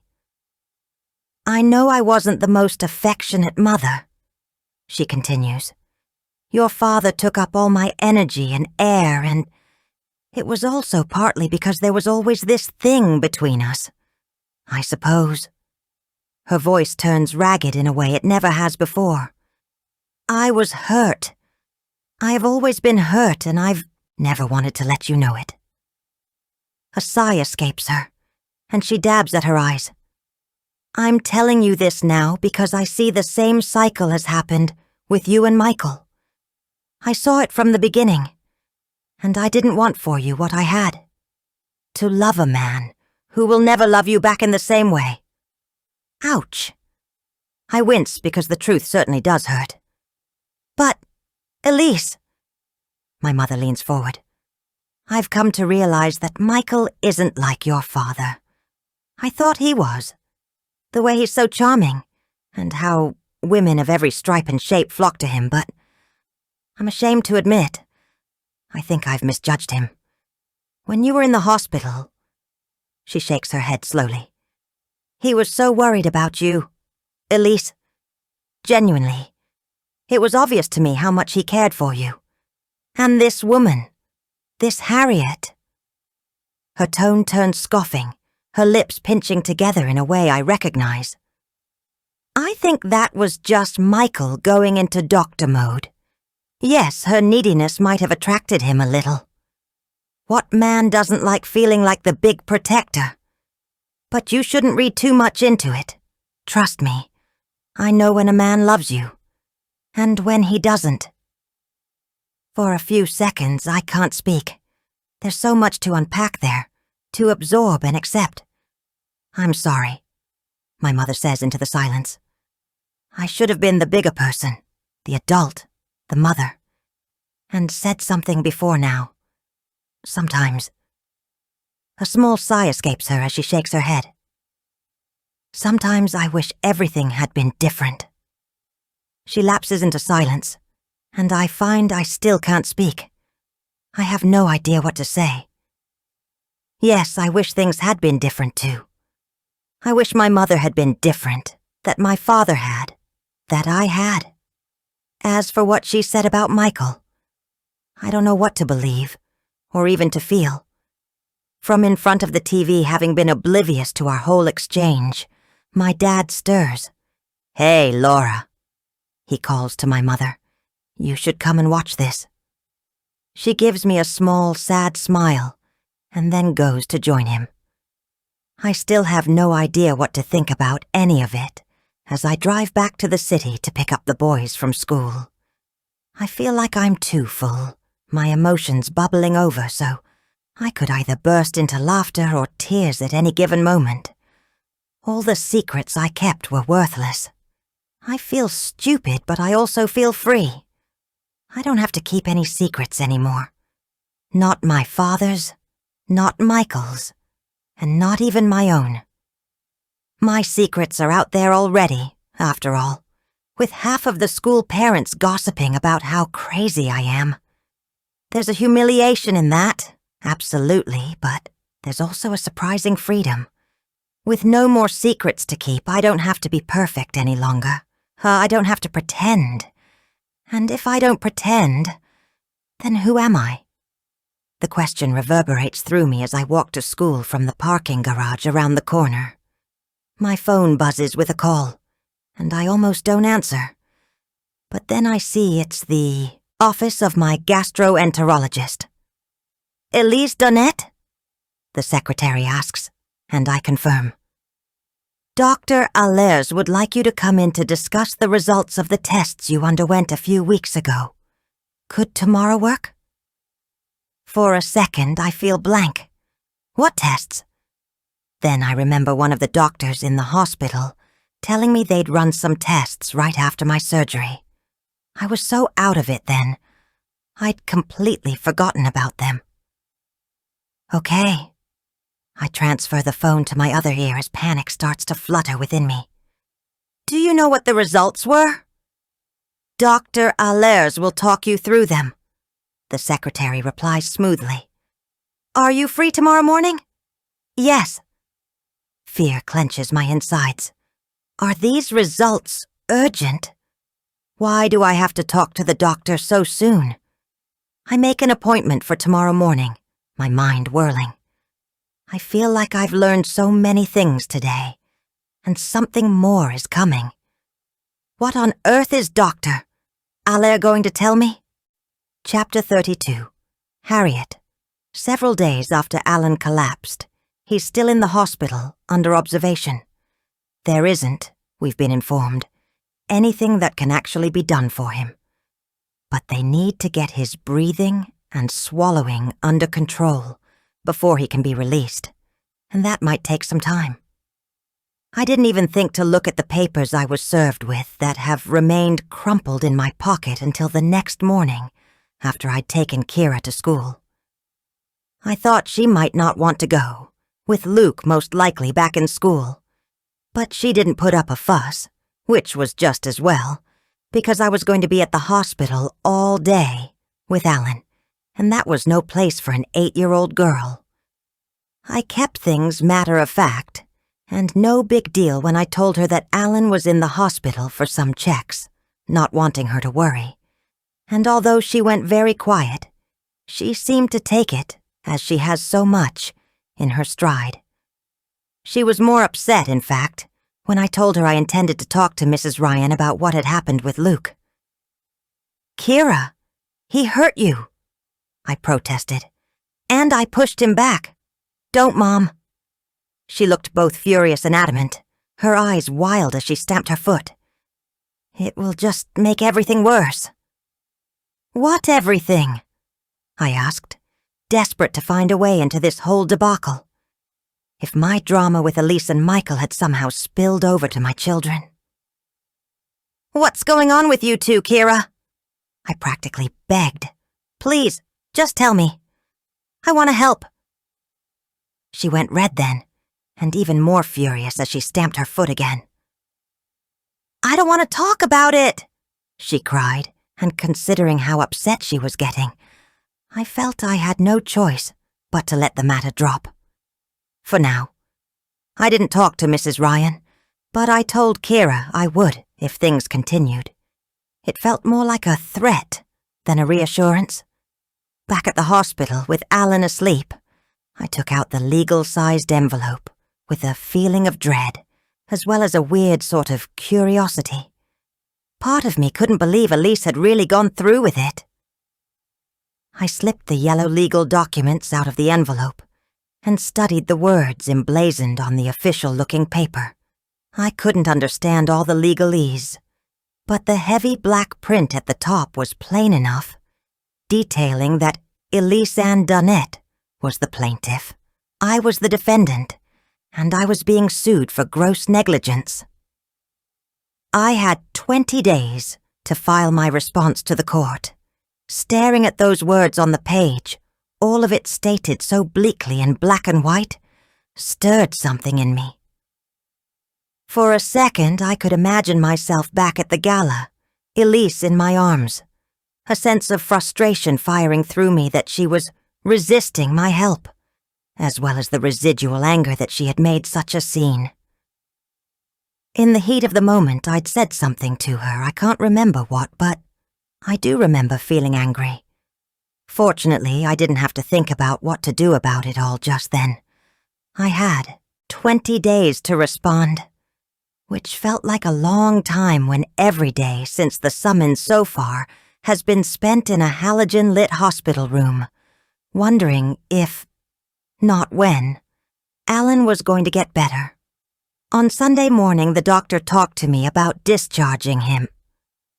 I had Kira in the hospital with me all day, reading to him or coloring quietly. She insisted she come, even though Barbara offered to watch her at home. I was worried about exposing her to too much, but this is our life now, and she had the right to choose to be a part of it. In the end, I felt I'd made the right choice, because Alan was so delighted to see her. It perked him up, which is why the doctor was talking about discharging him. And then on Saturday he developed a cough, and by the evening they were talking about how it might develop into pneumonia. It's very common with ALS patients, the neurologist explained to me. As they lose their respiratory function, often the common cold becomes anything but. Which was hardly cheering news.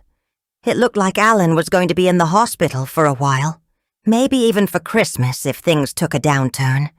And meanwhile, I had the summons to respond to, and Luke Donette to deal with, as well as presents to buy for Kira so she could have something approaching a normal Christmas.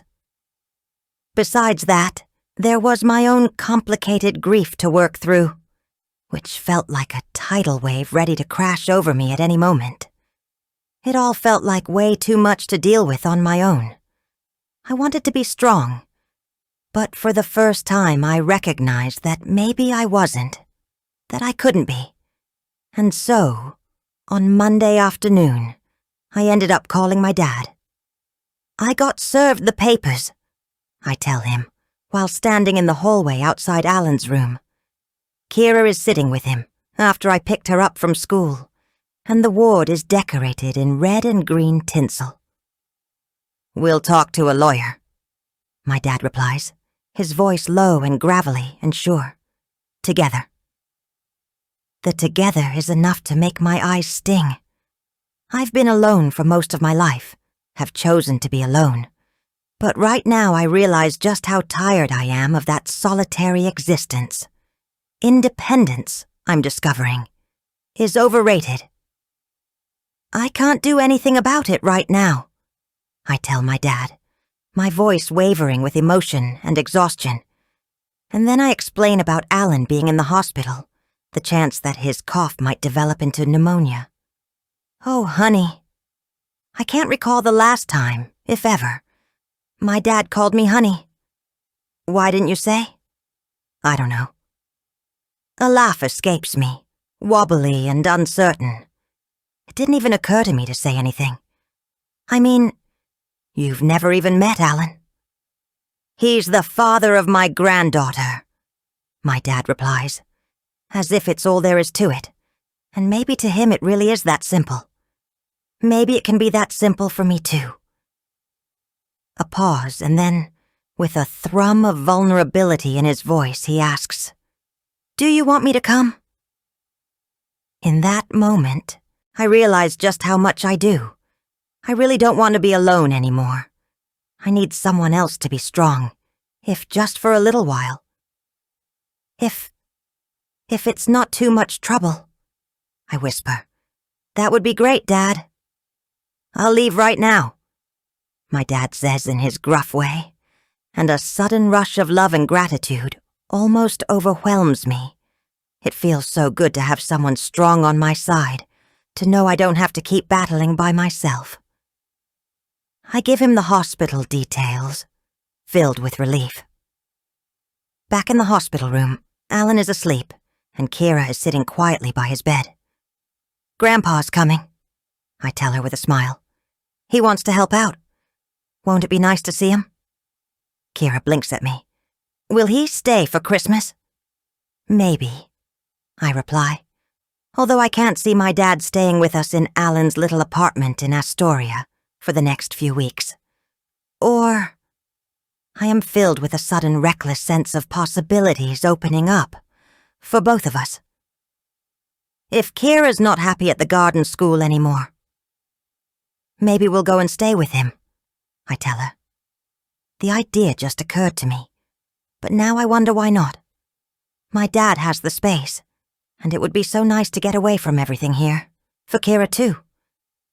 Maybe we'll live with him again, I add, and Kira's eyes widen. You mean move again? She demands. I hesitate, not quite expecting the anger in her response. Well, it was just a thought. I quickly backtrack, and she shakes her head violently. I don't want to move again, she states. I like it here. I like living with Alan. I like going to the garden school. She thrusts her chin out as she glares at me. I am not about to point out to her that Alan won't always be with us, or that things at school have seemed fraught. The notion to move in with my dad leaves me almost as quickly as it came. Moving again, I realize. We'll just be running away. And I wonder if that's what I've always done. Has my restlessness really just hidden a fear of facing things, of staying and walking through something, rather than leaving it behind? It was just an idea, I tell her. Of course we don't have to move again if you don't want to. I hesitate, then gently press. You are still like in school, though. Because with Luke... I don't want to talk about that, Kira interrupts. She turns her face away from me. I told you that already. I know, but I still want to know why Luke was hurting you, Kira. I need to know. She doesn't reply, and I press hesitantly. Was it because of me? And the stuff going on with Luke's mom? I'm guessing some of the kids are talking about that. I don't want to talk about it, Kira says again, her voice stifled. Please, Mom. I feel like I have no choice but to let it go. Again. One day we'll get to the bottom of this, I tell myself. And in the meantime, at least Kira is safe here with me. An hour later, my dad walks into Alan's room, looking both out of place and wonderfully welcome in his flannel jacket and work pants. So much the burly blue-collar guy. I rise from my chair, and before I've even got my arms out, he envelops me in a big bear hug, which I return, curling into him like a little child, craving the sense of being protected, safe. I've called a lawyer, he tells me. We can talk to him as soon as tomorrow if you want. We'll find a way through this, Harriet. It's going to be okay, I promise. Standing wrapped in his arms, I let myself believe him. I need to believe that things might be okay, that I'll get through this, that we will, together. From behind me, I hear a rasping cough, and I turn to see Alan is awake, smiling weakly at us. I think, he manages to rasp, I'm feeling a little better. Dad, Kira exclaims, and a look of shock at the endearment, one she's never called him to his face before, flashes across Alan's face before he beams at her, shyly and deeply pleased. He reaches out one hand and gently Kira puts her arms around him. I let out a trembling laugh, so grateful for this moment, even in the midst of so much uncertainty. Maybe this is all we can do, find the happiness and the peace within the sorrow and the brokenness, and let it be enough. A tap sounds at the door, and then Dr. Baylor steps in the room, smiling to see Alan awake. I have some good news, he tells us, which I imagine will be pretty welcome. I could definitely use some good news, Alan replies with a small smile as I step out of my dad's embrace. You've been approved for tofersen, Dr. Baylor states without preamble.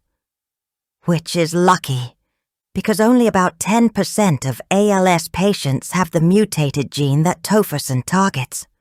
As soon as your lungs are clear, we'll start you on it. It's administered by spinal tap every 28 days and has been proven to be pretty effective in slowing or even stopping symptoms. Wow. Alan's voice and smile are shaky. That's really good news. I don't want to get your hopes up too much, Dr. Baylor continues seriously, even though mine are already ballooning at this possibility. It's not a magic pill or a miracle cure, but it can help. I'll take it, Alan jokes, and I let out a shaky laugh as Dr. Baylor places a gentle hand on his shoulder. I'm glad to hear it. After Dr. Baylor has gone, my dad offers to take Kira to the hospital cafe for some lunch, and I realize, with a rush of tenderness, that he wants to spend some time with her. This is all new, and so strange, and yet so wonderful. When they've gone, I blow out a breath, overwhelmed by the emotional roller coaster we've been on. I know there's more to come, but right now it feels like a little bit of a rest. I turn to smile at Alan, but he still looks serious.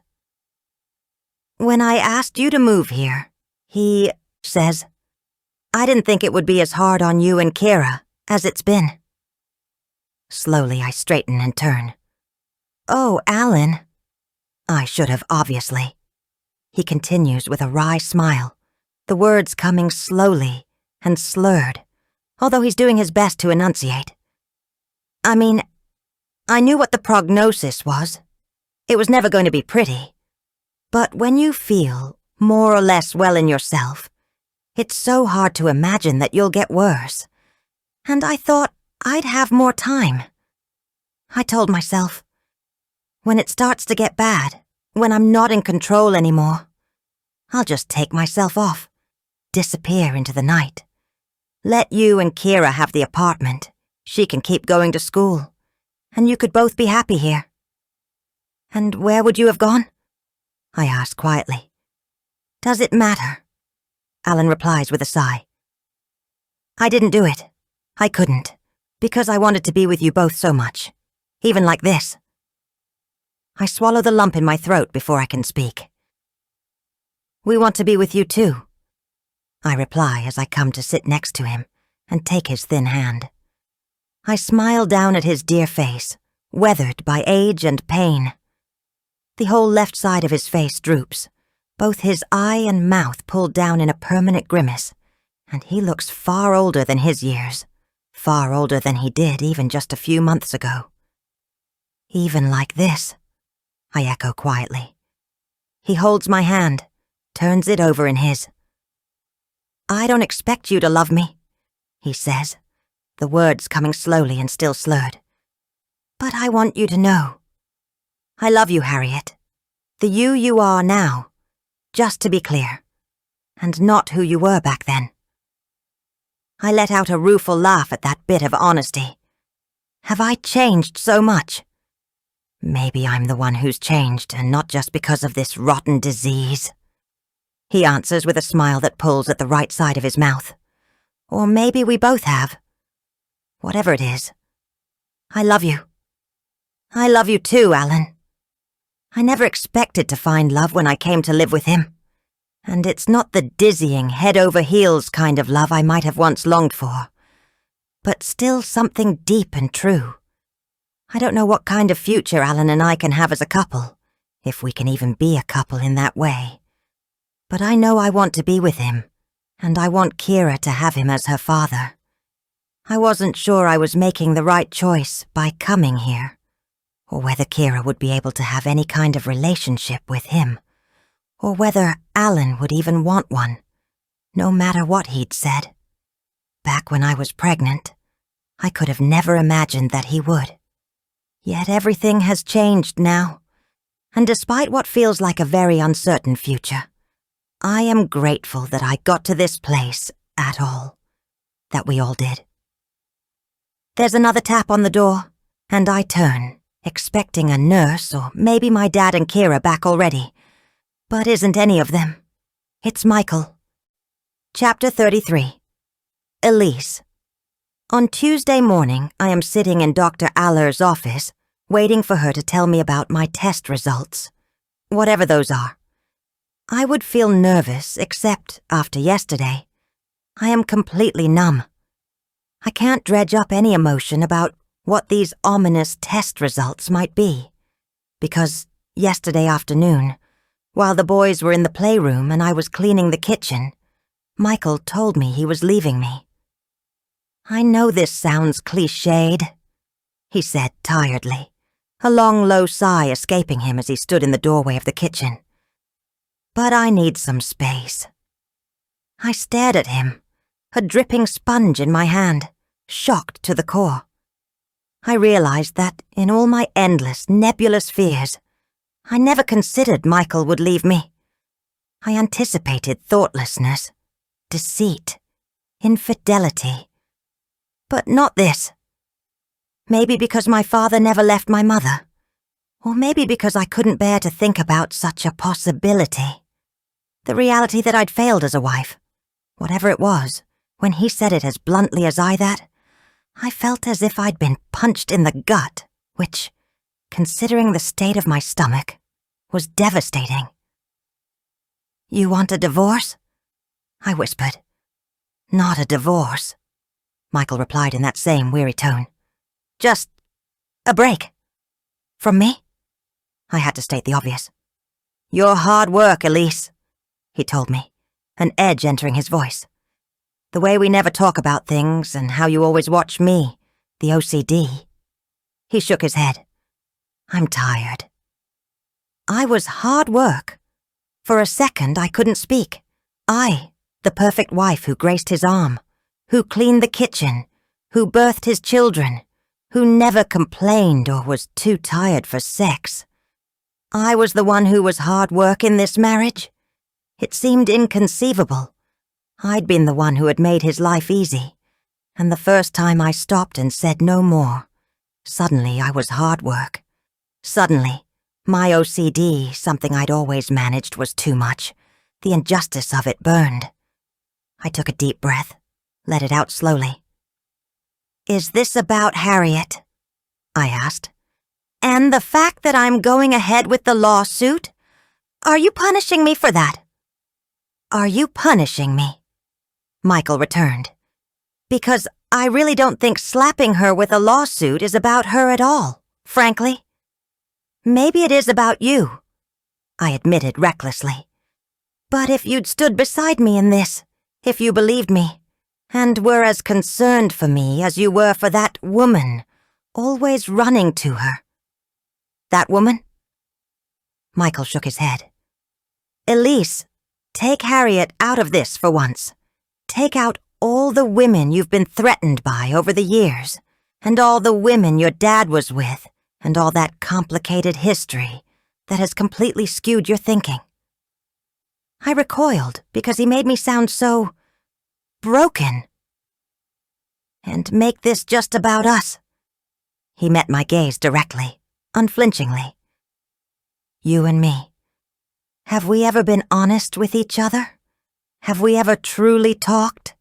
For 20 years you've been showing me this airbrushed version of yourself, believing I buy it. And the truth is, I never did." He held up a hand, and I fell silent, reeling too much to say anything. "I should have told you that before. Long before. I know I should have. I was happy enough to go along with the status quo because it felt easy, and it seemed to work. But just because something looks like it works on the surface doesn't mean it really does. And I don't think either of us have been happy for a long time." "That old chestnut," I scoffed hoarsely. "Such an excuse. Marriage is hard work, Michael. Anyone honest will tell you that. And I have worked so hard." My voice rose on something like a cry, and I shook my head, angry with myself for sounding so weak. Already I felt like I was begging him to stay. "I know you have," Michael said, and now his tone had turned gentle, which felt so much worse. "But I don't know that it should be that kind of work, Elise. You proving something, rather than us in it together, striving for a common goal." Had I ever felt like Michael and I were working together? I wasn't sure I had. I wasn't sure I'd even know what that would look like. But did that mean we stopped trying? The funny, or really the painfully ironic thing was, when I'd come home from my dad's, I'd been thinking about dropping the lawsuit. I'd felt free in a way I never had before. Free from who I'd felt I needed to be, and all the secrets I'd been compelled to keep. And I'd wanted to share that with Michael. I'd wanted a fresh start, but he'd already decided we were over. "I think it's better this way," Michael stated, "for now." "And what does that mean?" I asked, a wobble in my voice. "I'll move out for a little while." He sounded resolute. "We can see how things go." "We can hardly try to work together if you're not even here," I flung at him. But it was half-hearted. It felt as if I'd lost my husband, which was, I supposed, something I should have considered might happen all along. "I'll get some stuff together," Michael said then, already turning away. "What will you tell the boys?" I had called after him. Had he even thought about them? He hesitated, then turned slowly around. "There's no need to tell them anything yet. You can just say I'm at work. I have to go to the hospital anyway." "You do?" Another hesitation, and somehow I already knew, just by the guilty yet resolute look on his face. "Please don't tell me," I began. "Yes, I'm going to see Harriet." He cut across me. "Alan collapsed a few days ago, and apparently his condition has deteriorated. He's been in the hospital since Thursday. This is in a professional capacity, Elise." I shook my head slowly. "But he's not your patient." "I still feel a responsibility. I'll text you when I know where I'm staying." And then he walked out of our life, without another word, leaving me feeling sucker-punched all over again. Somehow I got through the evening, placating the boys, feeling numb. And now I'm here, sitting in a doctor's office, wondering what on earth she's going to tell me. What if the stomach rupture caused even more problems than I knew about? Nearly 3 weeks on, and I still ache abominably. Maybe that's not normal. Maybe there's something seriously wrong with me. "Elise." Dr. Alice enters the room with a brisk smile as she closes the door behind her. "How are you?" That's not a question I can answer easily, but I force a small, tight smile. "Well, I've been better, actually," I reply. Maybe honesty will be my policy from now on, no matter what. Faking it so clearly didn't work, with anyone. Dr. Alice gives me a sympathetic grimace. Recovery can be hard, and harder still, because the tests we did caught a condition that would have made everything all the worse. "What?" She pulls a file toward her on the desk. "You have peptic ulcer disease. Really, it should have been caught earlier, and certainly during surgery. But the trouble is, when you come through ER, there are a number of surgeons and gastroenterologists involved, and they don't always communicate well with one another." She gives me an apologetic smile before moving swiftly on. "Anyway, the important thing is, it's been caught now and can be treated." "What is peptic ulcer disease?" I ask. I can't believe I have a disease and didn't know it. It's just a fancy name for being prone to open sores in the lining of your stomach or small intestine. You know what an ulcer is, right? Numbly, I nod. Well, PUD just means you get them a lot. There are a number of treatments. We can look at histamine blockers to reduce stomach acid, or cytoprotective agents to coat and protect your digestive tract. There are several ways to help the situation. She gives me the brisk smile of someone who wants to move on. "How did I not have any symptoms?" I ask, still trying to get my head around this news. "And how did I get it?" "Symptoms vary, and as many as 70% of people with PUD don't have any symptoms at all," she explains. They don't know they have it until something happens like a gastric perforation. Wait. I stare at her in dawning suspicion. You mean my stomach rupture might have been caused by this disease and not by being given the Heimlich? Well, the Heimlich obviously brought something on, Dr. Allers allows. But the truth is, you were a walking time bomb. It would have happened one way or another, without treatment, and judging by the state of your small intestine, I'm amazed it didn't happen before. Really, having it come to a head in this way is a blessing, albeit a mixed one. I can't believe it. All this time I might have had a stomach rupture anyway. It might not have even been Harriet's fault. I can practically hear Michael crowing "I told you so." Except he wouldn't be crowing. He'd be shaking his head sadly and lamenting how vindictive I've become. As for how you got it, Dr. Allers continues, it's hard to say. A stomach infection or a overuse of painkillers like ibuprofen are sometimes the cause, or even just stress. It's a lot more common than you think. Stress? Well, I've certainly had plenty of that.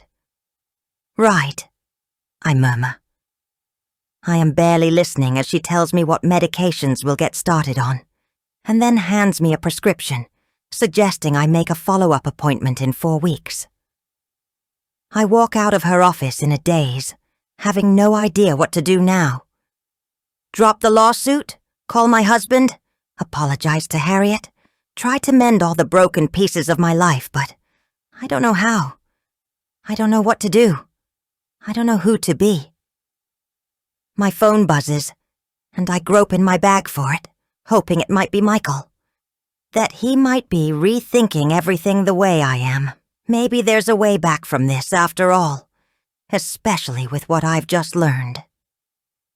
Is this Elise Dunnett, wife of Michael Dunnett? The serious, official-sounding voice makes my stomach, aching as it already is, drop toward my toes. Yes. Has Michael already called a divorce lawyer? Am I about to be served papers? Suddenly, I can imagine how Harriet felt when she was handed such papers. That swirling sense of disbelief and dread. This can't be happening. Michael Dunnett is in the intensive care unit of New York Presbyterian Hospital, the voice tells me, with a traumatic brain injury. You should come right away. Chapter 34. Harriet. On Monday morning, the doctor tells us that Alan's lungs look clear and he can be released. He's having his first shot of tofersen before they discharge him this afternoon. Kira practically skipped into school today, joined by a little girl I didn't recognize, and for once things feel hopeful. Even my conversation with Michael last night, painful as it was, ended on what I believe was a positive note. I was shocked to see him there, since I hadn't told him, or anyone besides my dad, that Alan was in the hospital. Our roles had been reversed. I was the one wanting to hurry out of a hospital room, hide his presence from my loved one, but that wasn't possible. Michael. Alan had brightened at the sight of him, not suspecting anything but a doctor's concern, while I sensed something more. We just had the good news that I can take tofersen. That's great news, Alan. Michael came over and shook his hand, then smiled at me. I smiled back before looking away quickly.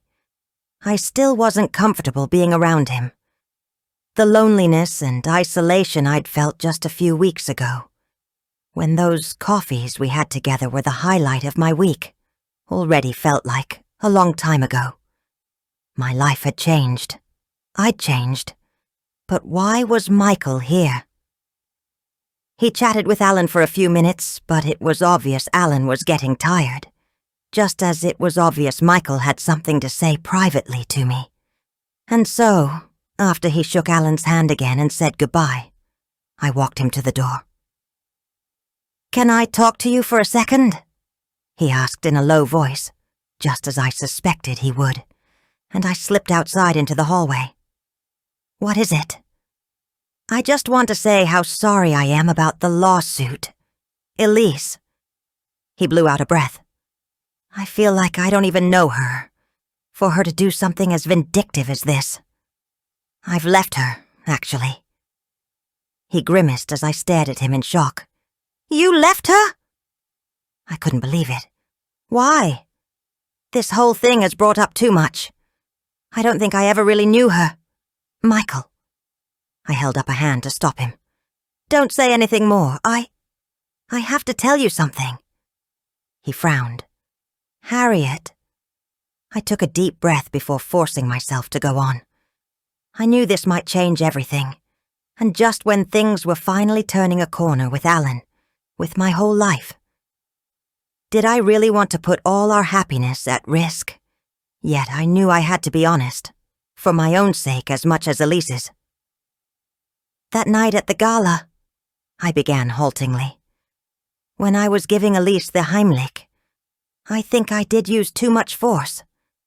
I closed my eyes briefly as I remembered the moment, my hands on her stomach, my voice in her ear.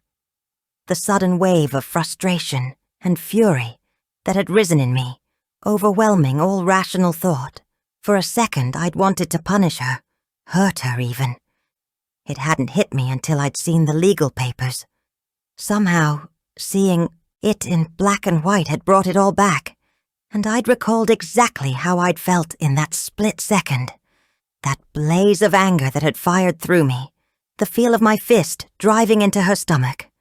All this time I hadn't wanted to second-guess myself.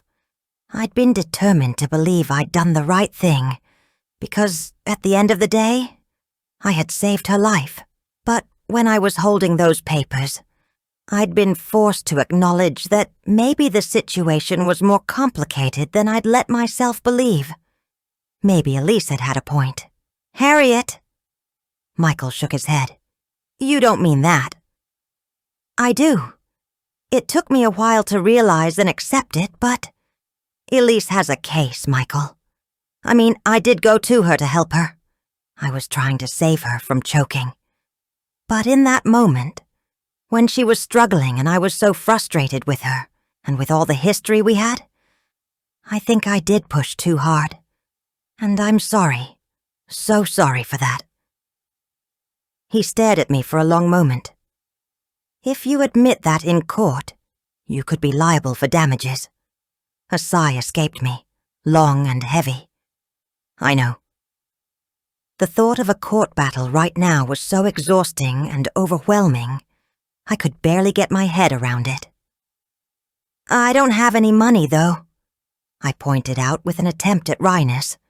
"So if Elise wants a payout—" Michael let out a huff of breath. "I don't know what she wants." And yet I thought I might have the glimmering of an idea. "I think she wants her husband back," I told him quietly. "Michael, please don't leave her. Not because of what happened then. Whatever went wrong between you, it can be worked out. At least you can try." Michael and Elise might have had problems I didn't know about, but I knew I did not want to be considered the cause of their divorce. I might have appreciated his company at a vulnerable point in my life and maybe even made it into more in my mind for a little while. But that's as far as it went, or as I ever wanted it to go. And really, I felt sorry for Elise. I'd made her into a villain in my mind, and I was starting to accept that she wasn't one. I wasn't either. And that was something she might need to accept one day, too. "Please, at least try," I told him. Just then, my dad and Kira came down the hallway. They didn't see us, and I wanted to keep it that way.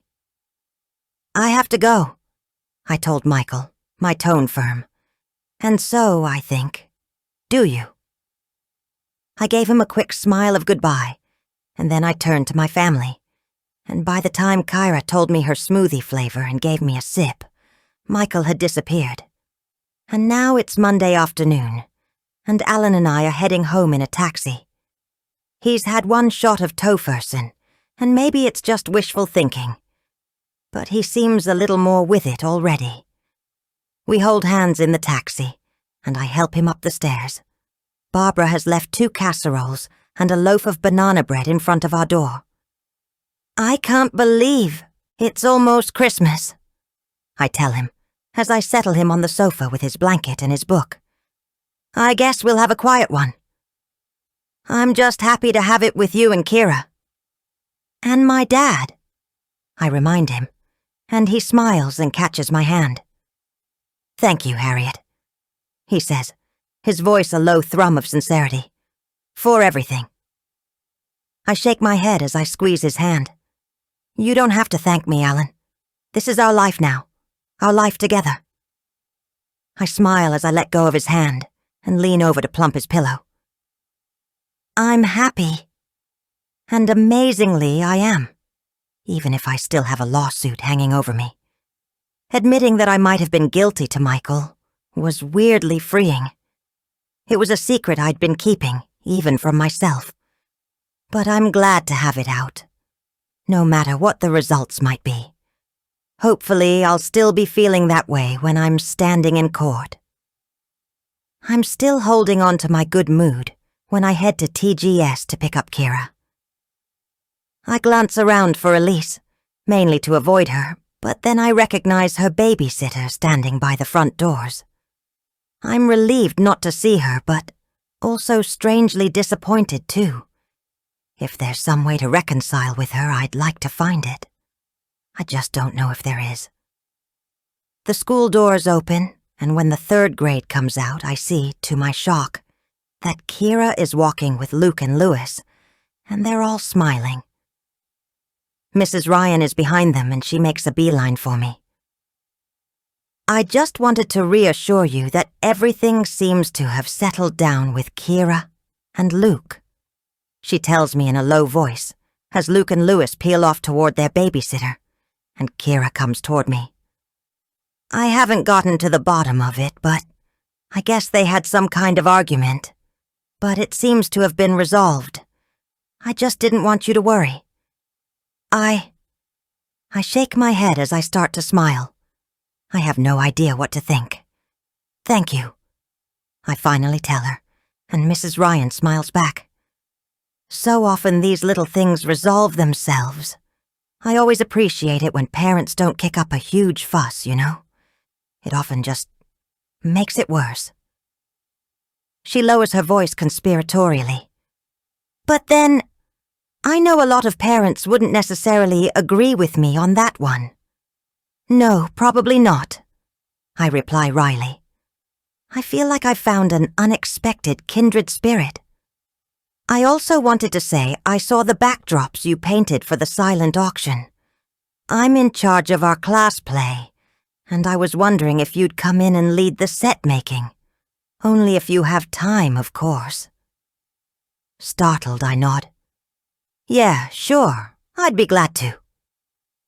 Everything about this conversation is so unexpected and so welcome. I'd fallen into the mode of feeling like worst-case scenarios were the only possibilities. It's refreshing to remember that some things in life can in fact be easy and even good. So, are you finally going to tell me what all that was about with Luke? I ask Kira as we walk toward the subway, swinging hands. Since it seems like you and Luke and Lewis are all friends again. I still can't quite believe it.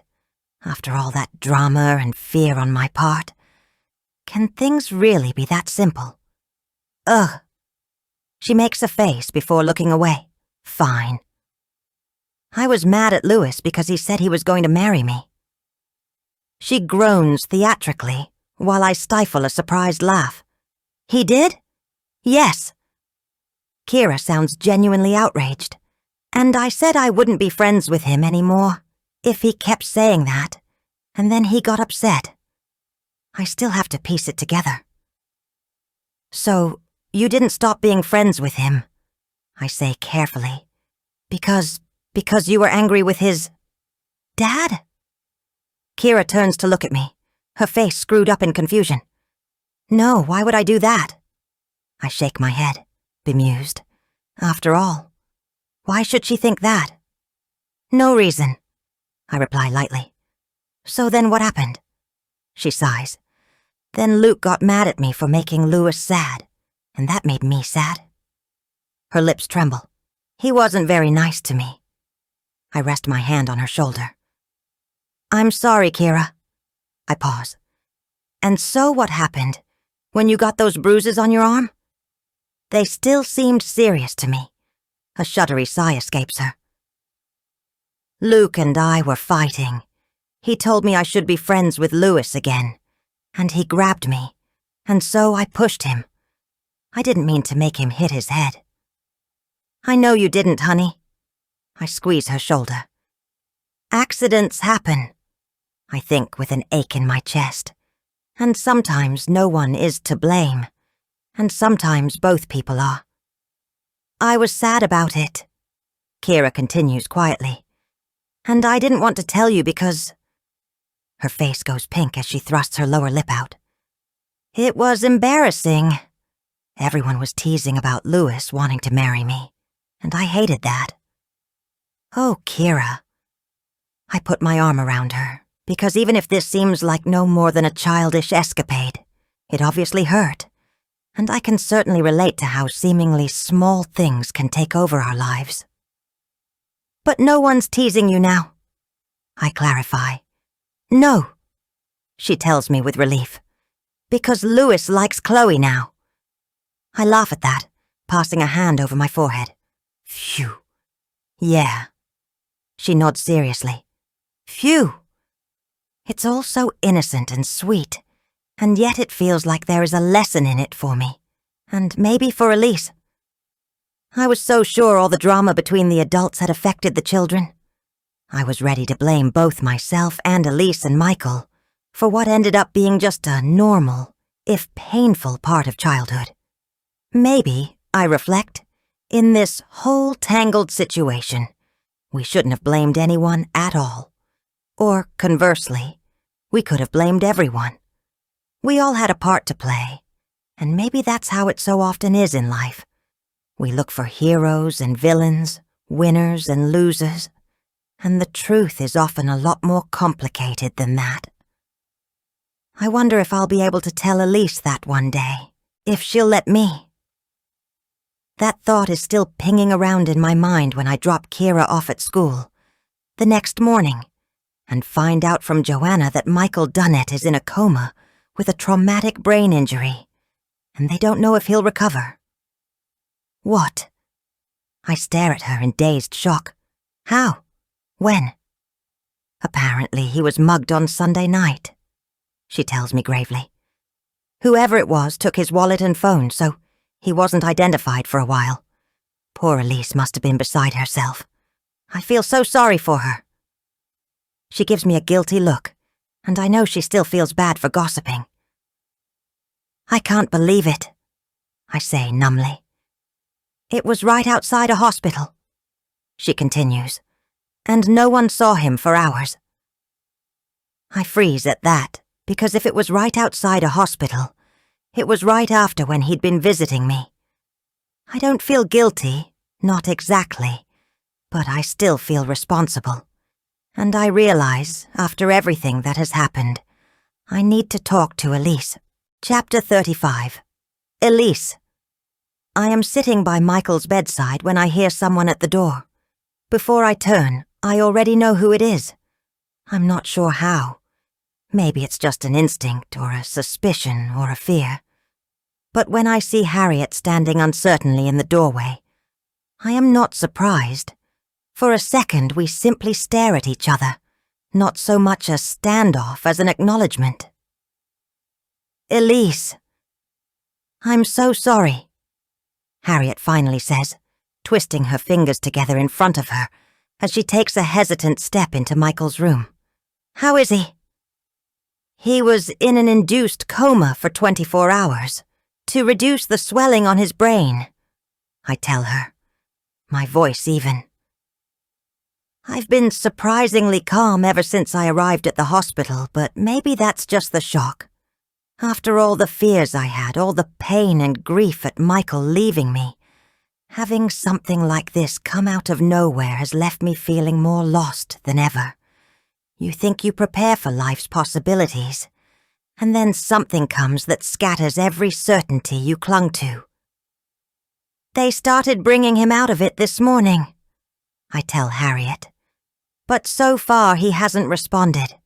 They're still hopeful, though. I'm so sorry, she says again, her voice choking a little.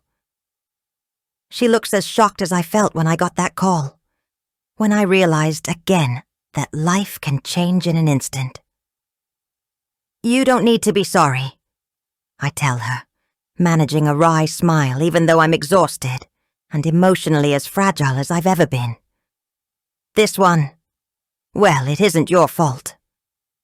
I hope she realizes I'm joking, sort of, anyway, and then she lets out a shaky laugh of acknowledgement, and I know that she does. Look, I know we have a complicated relationship, she begins, but there was never anything between Michael and me. I'm guessing he's told you that, at least I hope he has, but I felt like I needed to tell you too. All right. My voice is toneless, giving nothing away, because I don't know how I feel about her telling me that, and whether it matters. I have too much to deal with now to worry about whether Harriet and Michael were a little overly friendly. Harriet continues stiltedly. I mean, full disclosure, there might have been something on my side. Emotionally, you must know how charming Michael can be, and I felt so lonely. She sighs. I'm not proud of it, but I probably put more importance on our coffees and meetups together than he ever did. There was something on Michael's side too, I tell her. Maybe she needs that reassurance, that it wasn't all in her head. I've known that for a while. I pause and then state baldly. He never would have told you about my OCD if there hadn't been.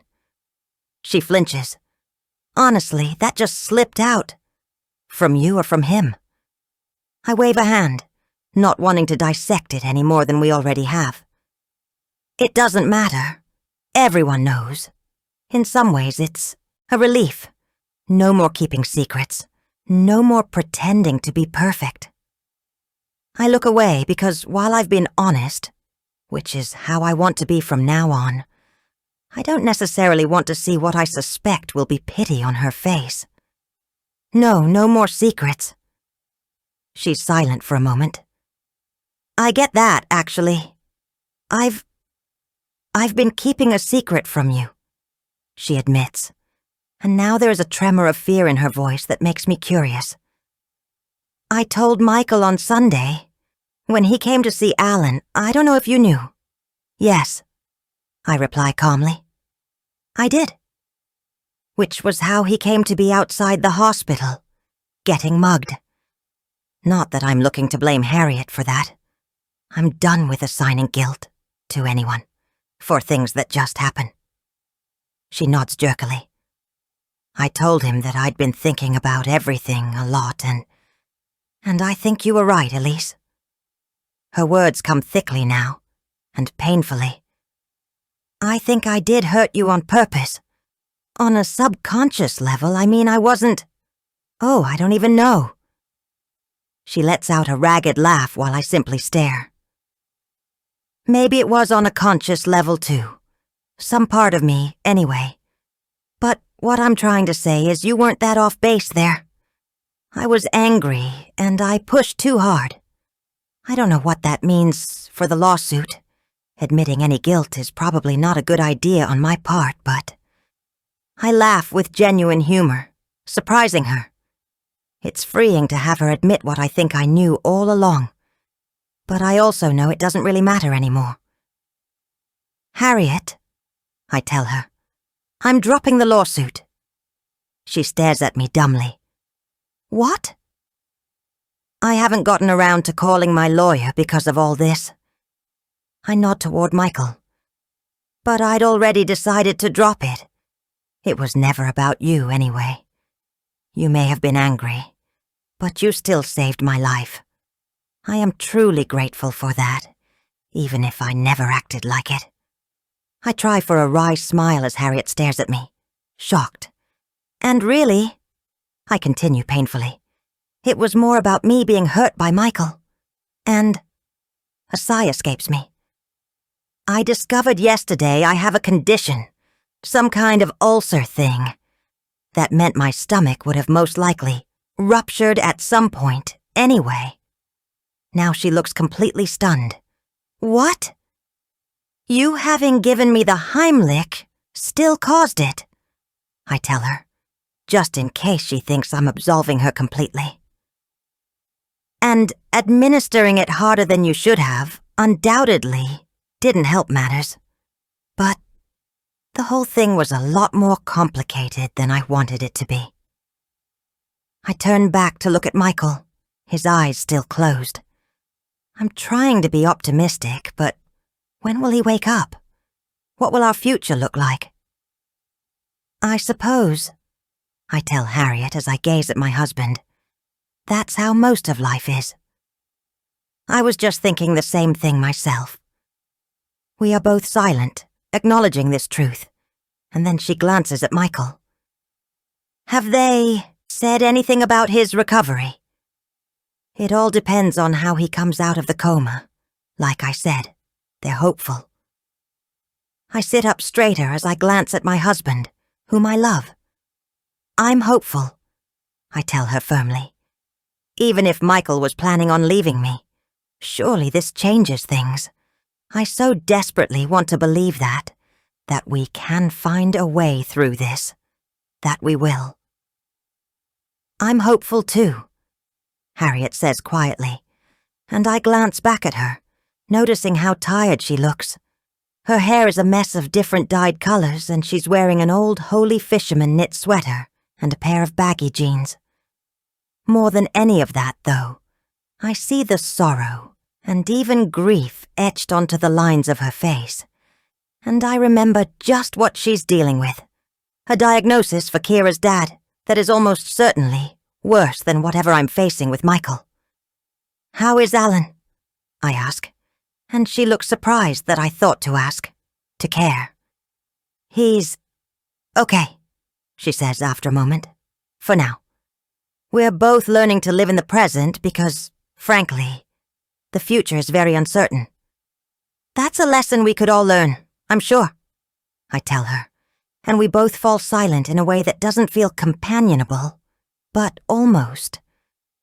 I'm not angry with her anymore, and she doesn't seem so dismissive of me.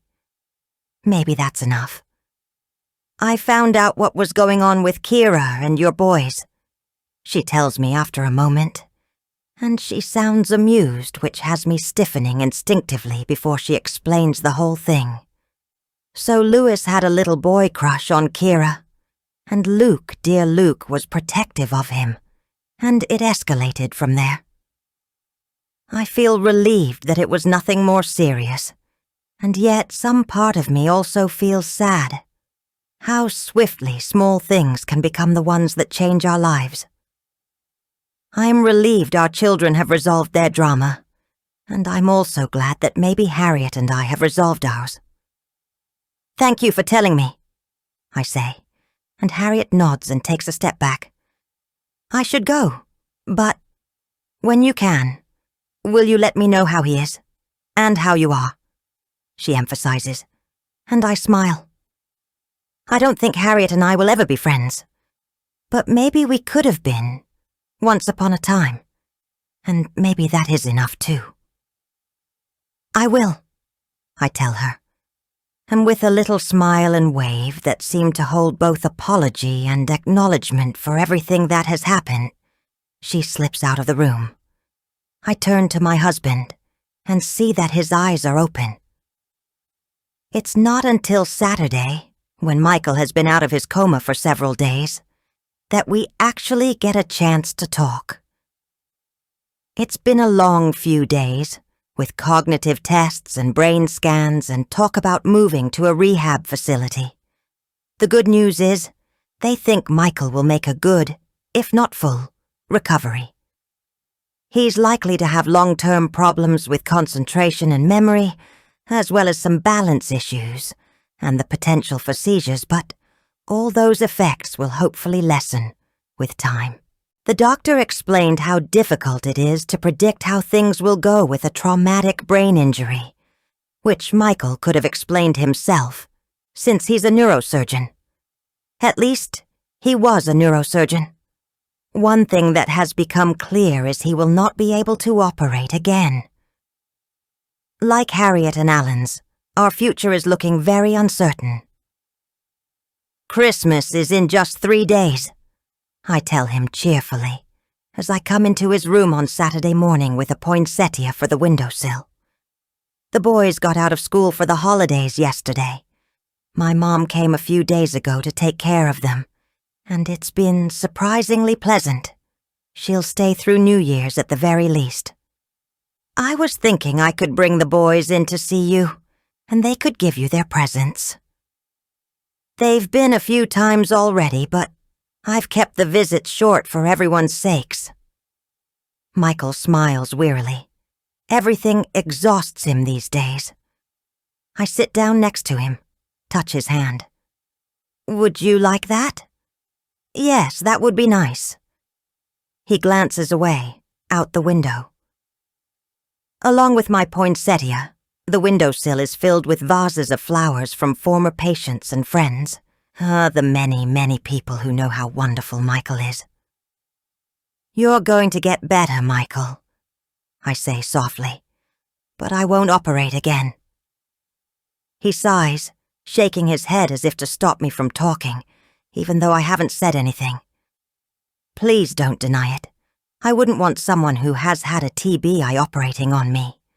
As a surgeon myself, I wouldn't allow it on anyone. I wasn't going to deny it, I reply quietly. But you can still get better, and one day you can practice as a neurologist again. Even if surgery has been the thing he's loved most. And I pause because in the 5 days since I've been sitting by my husband's bedside, the fact that he left me before this all happened has not come up. I'll be with you every step of the way, I tell him, and then hold my breath because there are gaps in Michael's memory, and I am wondering, hoping even, that he's forgotten what he'd said he was going to do, that he felt our marriage was more or less over, and that if it is, we can move past it like it never happened and keep on living our lives. Is this really what you want? Michael asks, sounding dispirited. Well, a traumatic brain injury isn't what either of us want, I reply. But this is what marriage is about, right? In sickness and in health, for better or for worse. He turns to me, and I can't tell from his expression whether he remembers leaving me or not. But then I realize it doesn't matter if he does, or more to the point if he doesn't. I'm not keeping secrets anymore, even if I am so very tempted to keep this one. You might not remember, but before this happened, I confess quietly, you told me you were going to leave me. You said you wanted a break, but it felt like our marriage was over. His eyes widen, and I can't tell if it's because he didn't remember or he didn't think I would remind him. Things hadn't been great between us for a while, I continue. We'd both been less than honest with each other, and I know you were right when you told me that neither of us had been happy. And now? Michael asks curiously, when I've lapsed into silence, uncertain where to go from here, how much to risk. Now I want to try again, together, I tell him, my heart beating hard as I force myself to lay it all out there. No secrets, no striving to be perfect, just this painful, raw honesty. Not just to get through this, but to make our marriage stronger. I know I need help for some of the things I've gone through. I've already decided I need to see a therapist, both for the OCD and the trauma I experienced, keeping my father's secrets. I want to be better, for you as well as for me. I explain. We both made a lot of mistakes before, but we can do things differently now. Who knows? Maybe really differently. Suddenly, I feel reckless, heady. We could leave the city, buy a big farmhouse upstate, and raise chickens. Live a slower, quieter kind of life. Weirdly, I realize that the thought appeals. Get out of the rat race and the gossip mill and everything about our lives that I've come to realize we hated. This can be an opportunity, Michael, and one most people don't get. Well, he says wryly, leaning his head back against the pillow. Most people don't get a TBI. I manage a shaky laugh. True. We are silent for a long time, and I feel like my future, my marriage, hangs in the balance. Then Michael takes my hand, threads his fingers through mine. It's a moment before he speaks. I remembered, he says quietly. And I want to do things differently, too. He squeezes my hand. With you. Epilogue. Harriet. 9 months later, I'm standing in front of the school steps on a sunny September morning, watching Kira mount them, her TGS backpack slung over her shoulder, as she walks in with her best friend Chloe. It's the first day of 4th grade, and I can hardly believe how much she's grown, how much has changed. In February, after Michael came out of rehab, he and Elise ended up selling their apartment and taking the twins out of TGS. They bought a rambling old farmhouse up on the Hudson River near Kingston. And in May, Michael started back to work part-time as a neurologist at the aptly named Good Samaritan Hospital. The boys are in public school and Elise is in therapy. I know all this because I follow her blog, where she details the reality of living with severe OCD in a wry and compassionate way. She's already got 25,000 followers, and just like Grayson, who still swans about the school, she's been on cable TV, talking about her struggles, sounding warm, honest, and assured. It seems strange to me that Elise left the garden school, while I was the one who stayed. If I'd had to predict it, it would have been the other way around. But then, after Michael's accident and the whole lawsuit was dropped, people started coming out of the proverbial woodwork, telling me how they'd been thinking of me. I realized that the toxic, gossipy atmosphere I'd experienced by the school steps really was down to just a few women whom I now know to avoid. Chloe's mother, Kim, who was meant to be my new school buddy back in September, texted me in January, apologizing profusely that she hadn't been in touch sooner. We go to the gym together once a week now, and Rachel, who was on the gala committee but barely said boo because she was so intimidated by Elise and Grayson, now gets a coffee with me at Bellissimo, with a few other moms who are genuinely kind and like the school for what it is, rather than the only place their kid got in. It's a nice group. Hey, Harriet. Joanna strolls up to me, holding Polly by the hand. In the end, she decided not to leave TGS. Like me, she learned that moving on can sometimes be running away, and it's better to face your problems, whatever they are. Are you nervous? She asks, nodding to the messenger bag slung over my shoulder. You look prepared. I am nervous, I admit, but I'm excited too. After doing the sets for the Class 3 play, Ms. Weil surprised me by offering me a part-time job teaching art. I'm going to go in 2 mornings a week, while Barbara sits with Alan. It's just the right amount of work because, while the Topherson has certainly helped Alan doctor, Baylor was right when he said it wasn't a miracle cure. Alan's degeneration has slowed, but he still struggles. He uses a mobility scooter now and talking is hard. But we're together, and we're happy, choosing to live in the present like I told Elise, and be thankful for what we have. Kira is blossoming, and my dad sold his house in Morristown and moved into a retirement condo closer to the city. We see him every few weeks and he's taken up golf, which amuses me, since he's such a blue-collar guy. But then people can change, in all sorts of ways. Even me. Even Elise. Maybe even anyone. It's a thought that buoys me as I mount the steps to the garden school. Halfway up, I catch Claire's eye. I haven't spoken to her since the whole gala debacle when she was so vicious to me. But now I notice how tired and thin she looks. Her face pinched, her arm folded across her middle, and I give her a little smile and a wave. Who knows what might happen, I think, as her jaw drops and she stares at me, startled, maybe a little suspicious by my greeting. I keep her eye and widen my smile, and after a few tense seconds, she smiles uncertainly back. I keep smiling as I head into the school. The end.